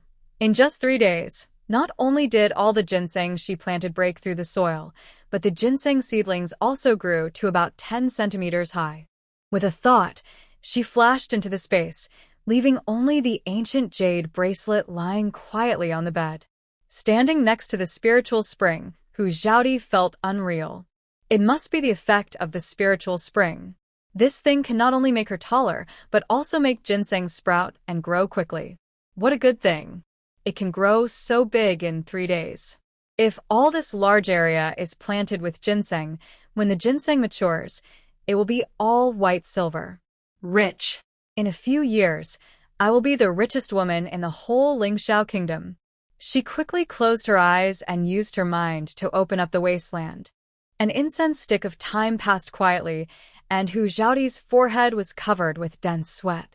So tired. Hu Xiaodi couldn't help complaining. This time of using the mind to open up the wasteland for an incense stick is more tiring than doing a day's work. She opened her eyes, and there was still 1/3 of the open space around the spiritual spring that had not been reclaimed. Although she was very tired, she was very satisfied with the result. After drinking a few sips of the spiritual spring water, she waited for her physical strength to recover a little, and then she used her mind to take the ginseng seeds. Fortunately, the ginseng seeds were obtained in her previous life, and they were inexhaustible. She could plant as many as she wanted. She planted ginseng seeds on all the open space she had reclaimed, and then used her mind to control the spiritual spring water to water it. She walked to the 3rd floor of the supermarket, took a shower in the suite, dried her hair, left the space, pulled open the quilt, lay down, and fell asleep. The next day. The day has finally arrived for the construction of the small pine forest to begin. Hu Xiaodi got up before dawn. After arriving in the kitchen, Hu Xiaodi quietly added some spiritual spring water into the water tank. The spiritual spring water is not only sweet, but also can strengthen the body and eliminate fatigue. The most important thing is that Ji Chuanhua's 2 daughters do not meet the standard height. She added some spiritual spring water to the water tank, hoping that Ji Chuanhua's children can grow taller. After breakfast, Hu Xiaodi and the Ji family came to the small pine forest. Almost all the laborers in the village came with hoes, but Hu Dashan's family was not seen. The craftsman hired was the same person who had built the private school before. After a busy period of work, he measured the area of the house and pulled the plumb line. Uncle Ji also took out a piece of red cloth and tied it to a shovel. The bright red color was extremely dazzling. In the middle of the morning hour, just as Hu Xiaodi was about to ask Brother Ji to light the firecrackers, she heard an anxious voice calling out from afar. "Xiaodi, Hu Xiaodi, where are you?" As soon as Hu Xiaodi heard the voice, she knew it was Han Dongsheng. This guy arrived so early, he must have set out before dawn. Hu Xiaodi quickly signaled to Brother Ji to wait. "Brother Han, I'm here," Hu Xiaodi answered loudly. The villagers all looked at the intersection. Soon, the figures of Han Dongsheng and Wu Yinghai appeared in everyone's sight. Han Dongsheng asked anxiously, "Xiaodi, have you set off the firecrackers?" Hu Xiaodi smiled and shook her head. "Not yet? Why did you come so early?" Han Dongsheng wiped the sweat from his forehead. "If I didn't come earlier, would you have set off the firecrackers? Brother Wu and I must come to your groundbreaking ceremony to join in the fun." Wu Yinghai also wiped the sweat from his forehead. "That's right. It's such a big thing. How can we 2 brothers not come? It's the auspicious time, right? Give me the firecrackers quickly. I'll set them off." Brother Ji quickly handed the firecrackers to Wu Yinghai. Wu Yinghai took the firecrackers and walked aside and lit them. After the crackling of firecrackers, Han Dongsheng and Wu Yinghai shouted in unison, "Good luck to the start of the work." Uncle Ji handed a shovel tied with red cloth to Hu Xiaodi and asked her to symbolically dig the first shovel. "Start working," Uncle Ji shouted, and some villagers picked up hoes and began to dig the foundation along the lines drawn by the craftsmen. The rest of the villagers began to open up the wasteland according to Hu Xiaodi's requirements. At noon, the carriages hired by Han Dongsheng and Wu Yinghai also arrived. There were 10 carriages, all carrying blue bricks. Hu Xiaodi looked helpless. "Brothers, this is the house I built, and you sent me blue bricks. What? Do you want to move to my place in the future?" Han Dongsheng shrugged. "Is it not possible? When we have nothing to do, we really want to come to your place to relax. Of course I welcome you at any time, but I really feel bad for you to do this." Wu Yinghai said, "What's there to feel bad about? You are our sister. Our home is your home, and vice versa, your home is our home. We are also building our own home. Hu Xiaodi twitched her mouth, and this seemed to be correct. No, when did my home become your home? Han Dongsheng smiled evilly. Can't we come to my sister's home? You can come. The villagers were working hard. Only Hu Dashen's family still couldn't get out of the pain of losing their son. The old Taoist said that their family was destined to be childless. If they didn't adopt a blessed girl, they would never have descendants in this life. After adopting Hu Xiaodi, they finally had a son. However, before the son reached adulthood, their family was so violent that Hu Xiaodi broke off relations with them. Without Hu Xiaodi, the Hu family son would not be able to grow up healthily. The so-called cause and effect. The cause is the ability to produce. The effect is the result. The cause produces the effect. The cause and effect are obvious. Hu Yazu came because of Hu Xiaodi, and eventually he completely disappeared because of Hu Xiaodi's departure. Hu Dashen went to the private school at the east end of the village for 7 consecutive days, watching the private school from a distance, listening to the children reading aloud, wiping his tears and falling again. On the 8th day of the private school, Hu Dashen did not go to the private school again. Early in the morning, he came to the outside of the Ji family's yard. Seeing Hu Xiaodi coming out, Hu Dashen choked and said, Xiaodi, can I go to work in Xiasonglan? Hu Xiaodi glanced at him coldly. My construction site is not short of people now. You can go ask somewhere else. Xiaodi, I was wrong. I'm really sorry. I really know I was wrong. There is almost no harvest in my family's fields this year. Can you pity me and let me go to work on your construction site? Hu Xiaodi sneered. Hu Dashen, your family has tried to trap me again and again. Do you think I will let you work on my construction site? I really don't dare to live in a house that you helped build. Go away. Don't show up in front of me in the future. I can't help but want to beat you when I see you. Hu Dashen knelt down with a thump. Xiaodi, I really know I was wrong. I shouldn't have listened to my mother's instigation to target you and trap you. I swear I will never do that again. Our family has no food this year. Can you pity me and let me go to work? Hu Xiaodi didn't even want to give him an extra look. She turned around and went into the kitchen to get water to wash. When the Ji family finished breakfast and prepared to go out, even Zhang came to kneel with Hu Dashen outside the Ji family's courtyard. Uncle Ji looked at Hu Xiaodi and asked Hu Xiaodi for her opinion. Hu Xiaodi said, Don't worry about them. If they want to kneel, let them kneel. Let's lock the door and do what we need to do. Uncle Ji nodded slightly and asked Aunt Ji to lock the door. He went to release the cows and horses and took them to the pine forest. Seeing Hu Xiaodi and the Ji family leave, Hu Dashen and his wife looked at each other. Hu Dashen said, Let's go home and get a shovel. Zhang was confused. What are we going to get a shovel for? To the pine forest, we will carry the shovel. Xiaodi won't chase us away in front of the whole village, right? That makes sense. Zhang nodded. The couple got up and went home to get the shovel. Just as Hu Xiaodi and the Ji family arrived at the pine forest, Hu Dashen and his wife also arrived carrying hoes. Hu Xiaodi frowned and turned to stand in front of the couple. Didn't I make it clear just now? My construction site doesn't lack people. Even if you come to work, I won't pay you. Saudi, Hu Dashen said with embarrassment. But before he could say anything, Hu Xiaodi said again, Get lost. If you show up at my construction site again, don't blame me for being rude to you. Hu Dashen and his wife were dumbfounded. They never thought that Hu Xiaodi would actually drive them away in front of the whole village. She really didn't give him any face at all. Hu Xiaodi's eyes became colder and colder, and Hu Dashen began to sweat on his back.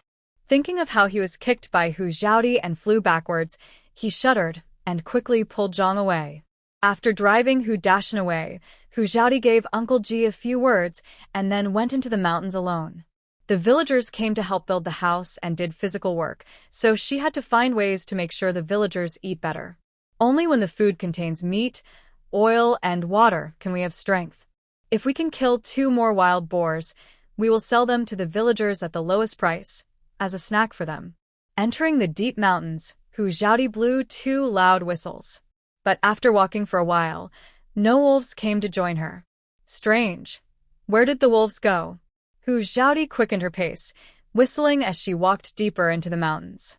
After another stick of incense had passed, the wolves finally appeared. But the wound on the hind leg of one of the gray wolves made Hu Xiaodi frown. She ran to the injured wolf and asked, "How did you get hurt? Who hurt you?" The wolves were unable to answer her question and just looked at Hu Xiaodi with aggrieved expressions. Hu Xiaodi squatted down to check and treat the wolf's wound. The wound did not look like it was caused by a bite from a large beast, but rather like it was caused by a stab wound with a sharp weapon. She gave the wolf some anti-inflammatory and hemostatic medicine and bandaged its leg. She patted the head of the wolf and said in a deep voice, "How did your companion get injured? Where was he injured? Take me to see." Woo-woo. Although the wolf cannot speak, it can understand Hu Xiaodi's words. The wolf turned around and took Hu Xiaodi to continue walking deeper into the mountains. Hu Xiaodi had never been to the place where she was at this time. The deeper they went, the more lush the jungle became, and there was not even direct sunlight. The jungle was cool and humid, and the smell of rotting leaves was everywhere. Suddenly, the sound of wild boars grunting came from not far ahead. The wolves also stopped at this time, looking forward with fear in their eyes. Hu Xiaodi took a few steps forward lightly and slowly approached the wild boar. Closer. Closer. The next second, Hu Xiaodi suddenly covered her mouth and widened her eyes. There was a large group of wild boars in front of her, and it was estimated that there were 30 or 40 of them, big and small. The largest wild boar weighed about 500 kilograms, and the smallest was probably just weaned. No wonder the wolves were injured. It would be strange if 8 wolves could defeat such a big wild boar and such a terrifying number of wild boars. The gray wolf's leg should have been pierced by the wild boar's fangs. Hu Xiaodi slowed down her breathing and slowly retreated, not daring to make any noise. If she was discovered by the wild boar, she could hide in the space, but the wolves would be in trouble, especially the injured wolf. After retreating to a safe distance, Hu Xiaodi signaled the wolves to lie down. She took out a lot of cabbage from the space supermarket and a lot of powerful drugs from the pharmacy. She sprinkled the drugs on the cabbage little by little, and then she put the cabbage into the space. She approached the wild boar herd again carefully. When she got close to the wild boar herd, Hu Xiaodi simply climbed up a big tree next to her. Looking at the large group of wild boars, Hu Xiaodi's eyes lit up. With a thought, a pile of cabbage sprinkled with drugs fell into the wild boar herd, and she quickly hid behind the tree trunk. Not every wild boar could grab some cabbage to eat, and the smaller wild boars could only look at it with envy. But after a while, the wild boars that grabbed the cabbage lay on the ground. The smaller wild boars finally got some food. After all the wild boars were stunned, Hu Xiaodi came down from the tree. After a careful count, there were actually 37 wild boars. Hu Xiaodi's eyes were full of stars. Such a large group of wild boars can be kept in the space and can reproduce infinitely in the future. Make a fortune. Make a fortune. However, if you want to raise wild boars in the space, you must enclose a breeding area. Otherwise, if the wild boars eat the ginseng, it will be a big loss. The destructive power of wild boars is extremely strong. If you want to enclose a breeding area for them, ordinary wood will definitely not be able to stop the wild boars. But now is not the time to think about this. You have to get the wild boars into the space first, and then hurry home. Before the wild boar wakes up from its coma, we have to find a way to protect the ginseng field. With a thought, she collected all the wild boars into the space. This time, such a big harvest was all thanks to the wolf pack. She returned to the wolf pack and used her mind to take out a lot of pork from the supermarket and feed it to the wolf pack. Compared with wild boar meat, the pork in the supermarket is not as tough as wild boar meat, but it is almost all made of technology and hard work. Hu Xiaodi naturally prefers to eat healthy wild boar meat. After feeding the wolves, Hu Xiaodi walked back quickly. The wolves naturally followed her to protect her. With the wolves around, Hu Xiaodi didn't even dare to think about other small animals. She could only look at the vegetation on the ground, hoping to find some more valuable medicinal materials. It took less than an incense stick of time to return, and Hu Xiaodi actually found a wild ginseng of average quality. If it were normal, Hu Xiaodi would not dig it up and let it grow for a while. But now her space has been upgraded. Not only can it collect living things, but it can also grow medicinal herbs. With the spiritual spring water, medicinal herbs grow countless times faster than outside. So, she did not hesitate to dig up the wild ginseng of ordinary appearance and transplant it into the space. It was noon when she approached the outer edge of the deep mountain. At this time, the villagers working in the small pine forest had gone home for dinner. She took out the milk bread from the space to fill her stomach first. After eating and drinking, she sent the outer packaging of the milk bread into the space. During the break, she kept stroking the wolf's hair. Guessing that the villagers had returned to the small pine forest to work again, she moved her mind and took out the wild boar weighing about 500 kilograms in the space. She tied the wild boar's limbs with a rope and let the wolves guard it, and she quickly rushed to the small pine forest. Arriving at the small pine forest, she found Uncle Ji, who was busy in the crowd, pulled him aside and whispered, "Uncle, I knocked out a big wild boar. It's about 500 pounds, and I can't get it back. I have to find someone to get the wild boar back." Uncle Ji was shocked. "What? 500 pounds? Hu Xiaodi nodded. "Well, I estimate it should be 500 pounds. Okay, wait, I'll go call your brother Ji and the others. Uncle, call Uncle Tai Nyo as well, otherwise I'm afraid I can't lift it." Okay. Uncle Ji nodded, walked 2 steps, and turned back to ask, "Xiaodi, do you have a rope?" Hu Xiaodi nodded. "Yes, I'm using it to tie up the wild boar." "Is it long enough?" "It's long enough. Just bring someone to tie it up again and carry it back." When Uncle Ji heard this, he quickened his pace to call his 3 sons and Hu Tinyu. Soon, 5 people came in front of Hu Xiaodi. Hu Xiaodi quickly took 5 people into the mountains and rushed to the place where the wolves were guarding the wild boar. The 8 wolves were still guarding the wild boar obediently. But when Uncle Ji and Hu Tinyu saw the 8 extremely strong wolves, they were so scared that their calves were cramping. Hu Xiaodi quickly spoke to comfort them. Uncle Hu, these wolves will not hurt you without my permission. I have tamed them all, and they will help me protect this forest in the future." Big Brother Ji said, "That's right, Dad. Uncle Hu, don't worry. You see, the 3 of us brothers are not afraid at all." Uncle Ji and Hu Tinyu looked incredulous. How could a human be friends with a wolf? Xiaodi was just a little girl. How powerful did she have to be to tame 8 wolves? But not only did the 8 wolves not attack them, they even approached Hu Xiaodi docilely. This was something you had to see with your own eyes to believe. Hu Xiaodi reached out and stroked the wolf's fur. "Okay, you all go back. I'll come to see you again in 2 days." The head wolf rubbed Hu Xiaodi's thigh, turned around, and left with the wolf pack. Uncle Ji and Hu Tinyu were so shocked that they almost dropped their jaws to the ground. Taming 8 wolves, is this something a human can do? What's more, this person is only a 14-year-old girl. Uncle Ji rubbed his eyes. "Xiaodi, your ability to climb the roof beam, was it not developed for the purpose of taming these wolves?" Hu Xiaodi gave a thumbs up. "Uncle, you are so smart. It is indeed developed for dealing with wolves." 5th Brother Ji looked at Hu Xiaodi. "Xiaodi, you can also climb the roof beam?" "Uncle Ji, Xiaodi climbs the roof beam very skillfully, like a monkey." 3rd Brother Ji, "Climbing trees is also like a monkey." Hu Xiaodi touched her nose embarrassedly. "Hurry up and tie up the wild boar and carry it down the mountain. Kill the pig and sell the meat today. All the villagers who work in the small pine forest will get 1 catty for free. If you buy, it will be 7 cents per catty." Uncle Ji frowned. "Xiaodi, aren't you losing too much by selling it like this? It's not a loss. You are all working for me. I have to find a way to improve everyone's food so that everyone can work more vigorously, right? Okay, let's do as you say." Hu Tinyu exclaimed, "This wild boar is so big. It must be more than 500 kilograms. I'll go cut sticks, you guys tie up the wild boar first." Hu Xiaodi said, and went to cut sticks with her axe. They put ropes on the sticks, and the 6 people carried the big wild boar down the mountain.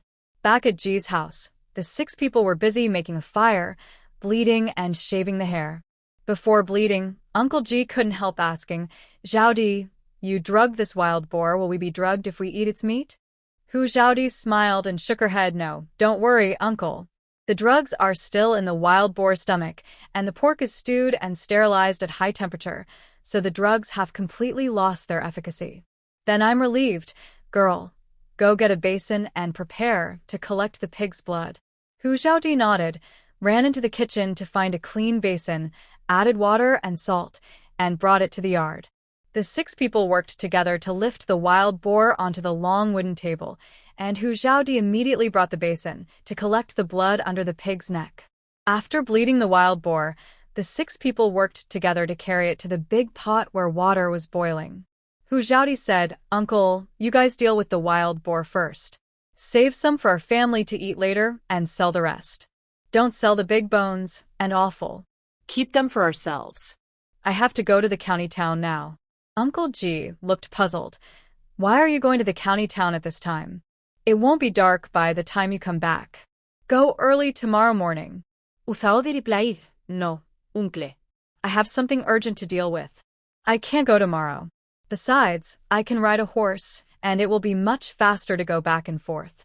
Since the matter is urgent, you should go and come back quickly and pay attention to safety. I know, don't worry. I should be able to be back before dinner. If I can't, don't wait for me. Just eat first. Okay, then go quickly. Hu Xiaodi turned around to lead the horse out and prepare the saddle. He got on the horse as soon as he left the yard. Go. With her legs squeezing the horse's belly, the horse immediately trotted.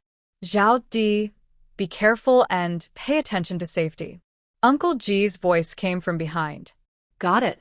Hu Xiaodi responded and squeezed the horse's belly again to make the horse run faster.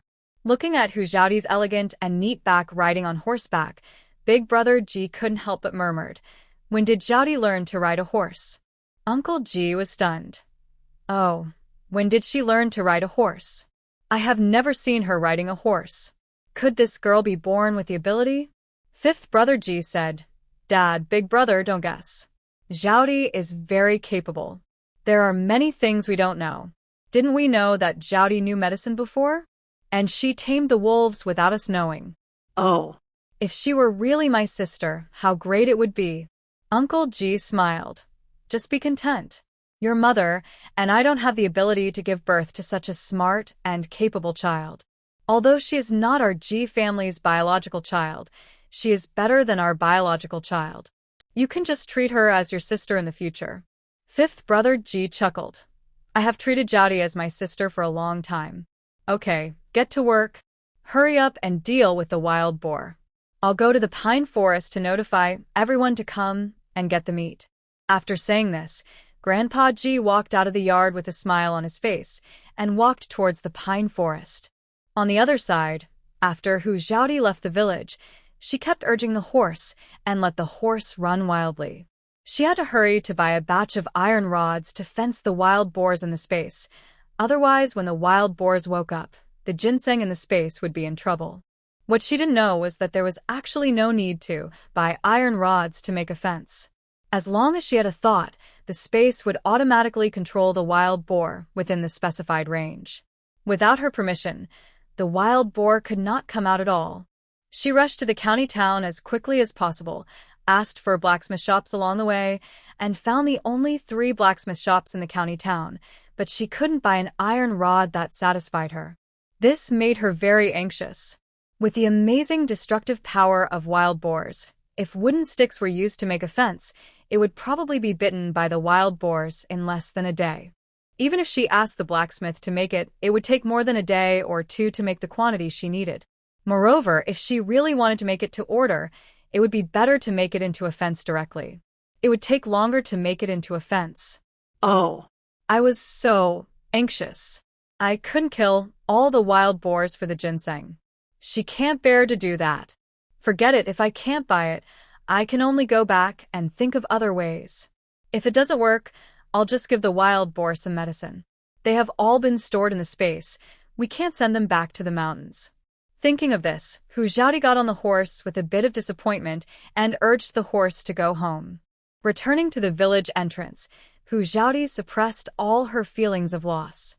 When they returned to the Ji family, more than half of the wild boar meat had been sold, and no one came to the yard to buy meat. The food was ready, but the Ji family did not eat. Instead, they were waiting for Hu Xiaodi. After tying the horse to the stable, Hu Xiaodi went to the yard to wash her hands. When Aunt Ji and Ji Chunhua saw her coming back, they immediately put the dishes on the table. "Uncle, didn't I tell you not to wait for me? Why don't you eat first?" Hu Xiaodi asked. Uncle Ji smiled and said, "It's not that we don't want to eat first, but your aunt has just prepared the food. You came back just in time, so there's no need to save any food for you." "Xiaodi, what's going on? How did you get it done?" "It's done, sir. You don't have to lie." "I'm not stupid. How can I not see that you are waiting for me to come back to have dinner together?" Uncle Ji smiled lovingly. "When you are not at home, I feel that the food is less delicious." "Okay, let's eat," Ji Chunhua said with a smile. "Xiaodi, I have already cleaned the pigs offal. You will cook it tomorrow." "I'm afraid it won't taste good." "No problem, I'll braise it tomorrow." Holding up the bowl, Hu Xiaodi asked again, "Uncle, nothing special happened when selling meat today, right?" Uncle Ji shook his head. "No, nothing special happened, but the pig is big this time, and there is a lot of meat left. We can't eat it all at once. What do you think we should do with it?" Hu Xiaodi thought for a while and replied, "Cut some meat later and put some sausages in it. It has started to cool down in the past 2 days, so it should be able to be preserved." Uncle Ji frowned. "I don't think so. It's still quite hot during the day. I'm afraid it won't be able to keep." "It's okay, I'll think of a way. Put the sausages in first, and there's so many of us, we won't have to worry about not being able to finish them." "Okay, I'll do whatever you say," the old scholar said with a smile. "Let's eat. Let's work together after dinner. The sausage made by Xiaodi must taste amazing." Hu Xiaodi said with a smile, "I will definitely not let you down." Hu Tiniu also stayed at the Ji family for dinner. Looking at the sumptuous meal on the table of the Ji family, his eyes lit up. Their family may not have been able to eat such a sumptuous meal during the Chinese New Year. The most important thing is the amount of meat. Who in the whole Dawan village dares to eat like this? After dinner, the old scholar and Hu Tiniu were not in a hurry to leave, but helped the Ji family prepare to pack sausages. Hu Xiaodi cut the fat and lean meat into long strips as thick as fingers, and everyone followed Hu Xiaodi to cut the meat. After the meat was cut, Hu Xiaodi added salt, sugar, white wine, and pepper to the meat, and then mixed it evenly. Take a small piece of lean meat and roast it on the fire. Taste the salt. When the saltiness is appropriate, prepare to pack the sausages. The casing is naturally made of wild boar intestines. After scalding them with hot water, the intestines are cut into about 1 meter long sections, and then the meat is stuffed into the intestines. First, fill the middle and pinch it tightly, then continue stuffing from both ends.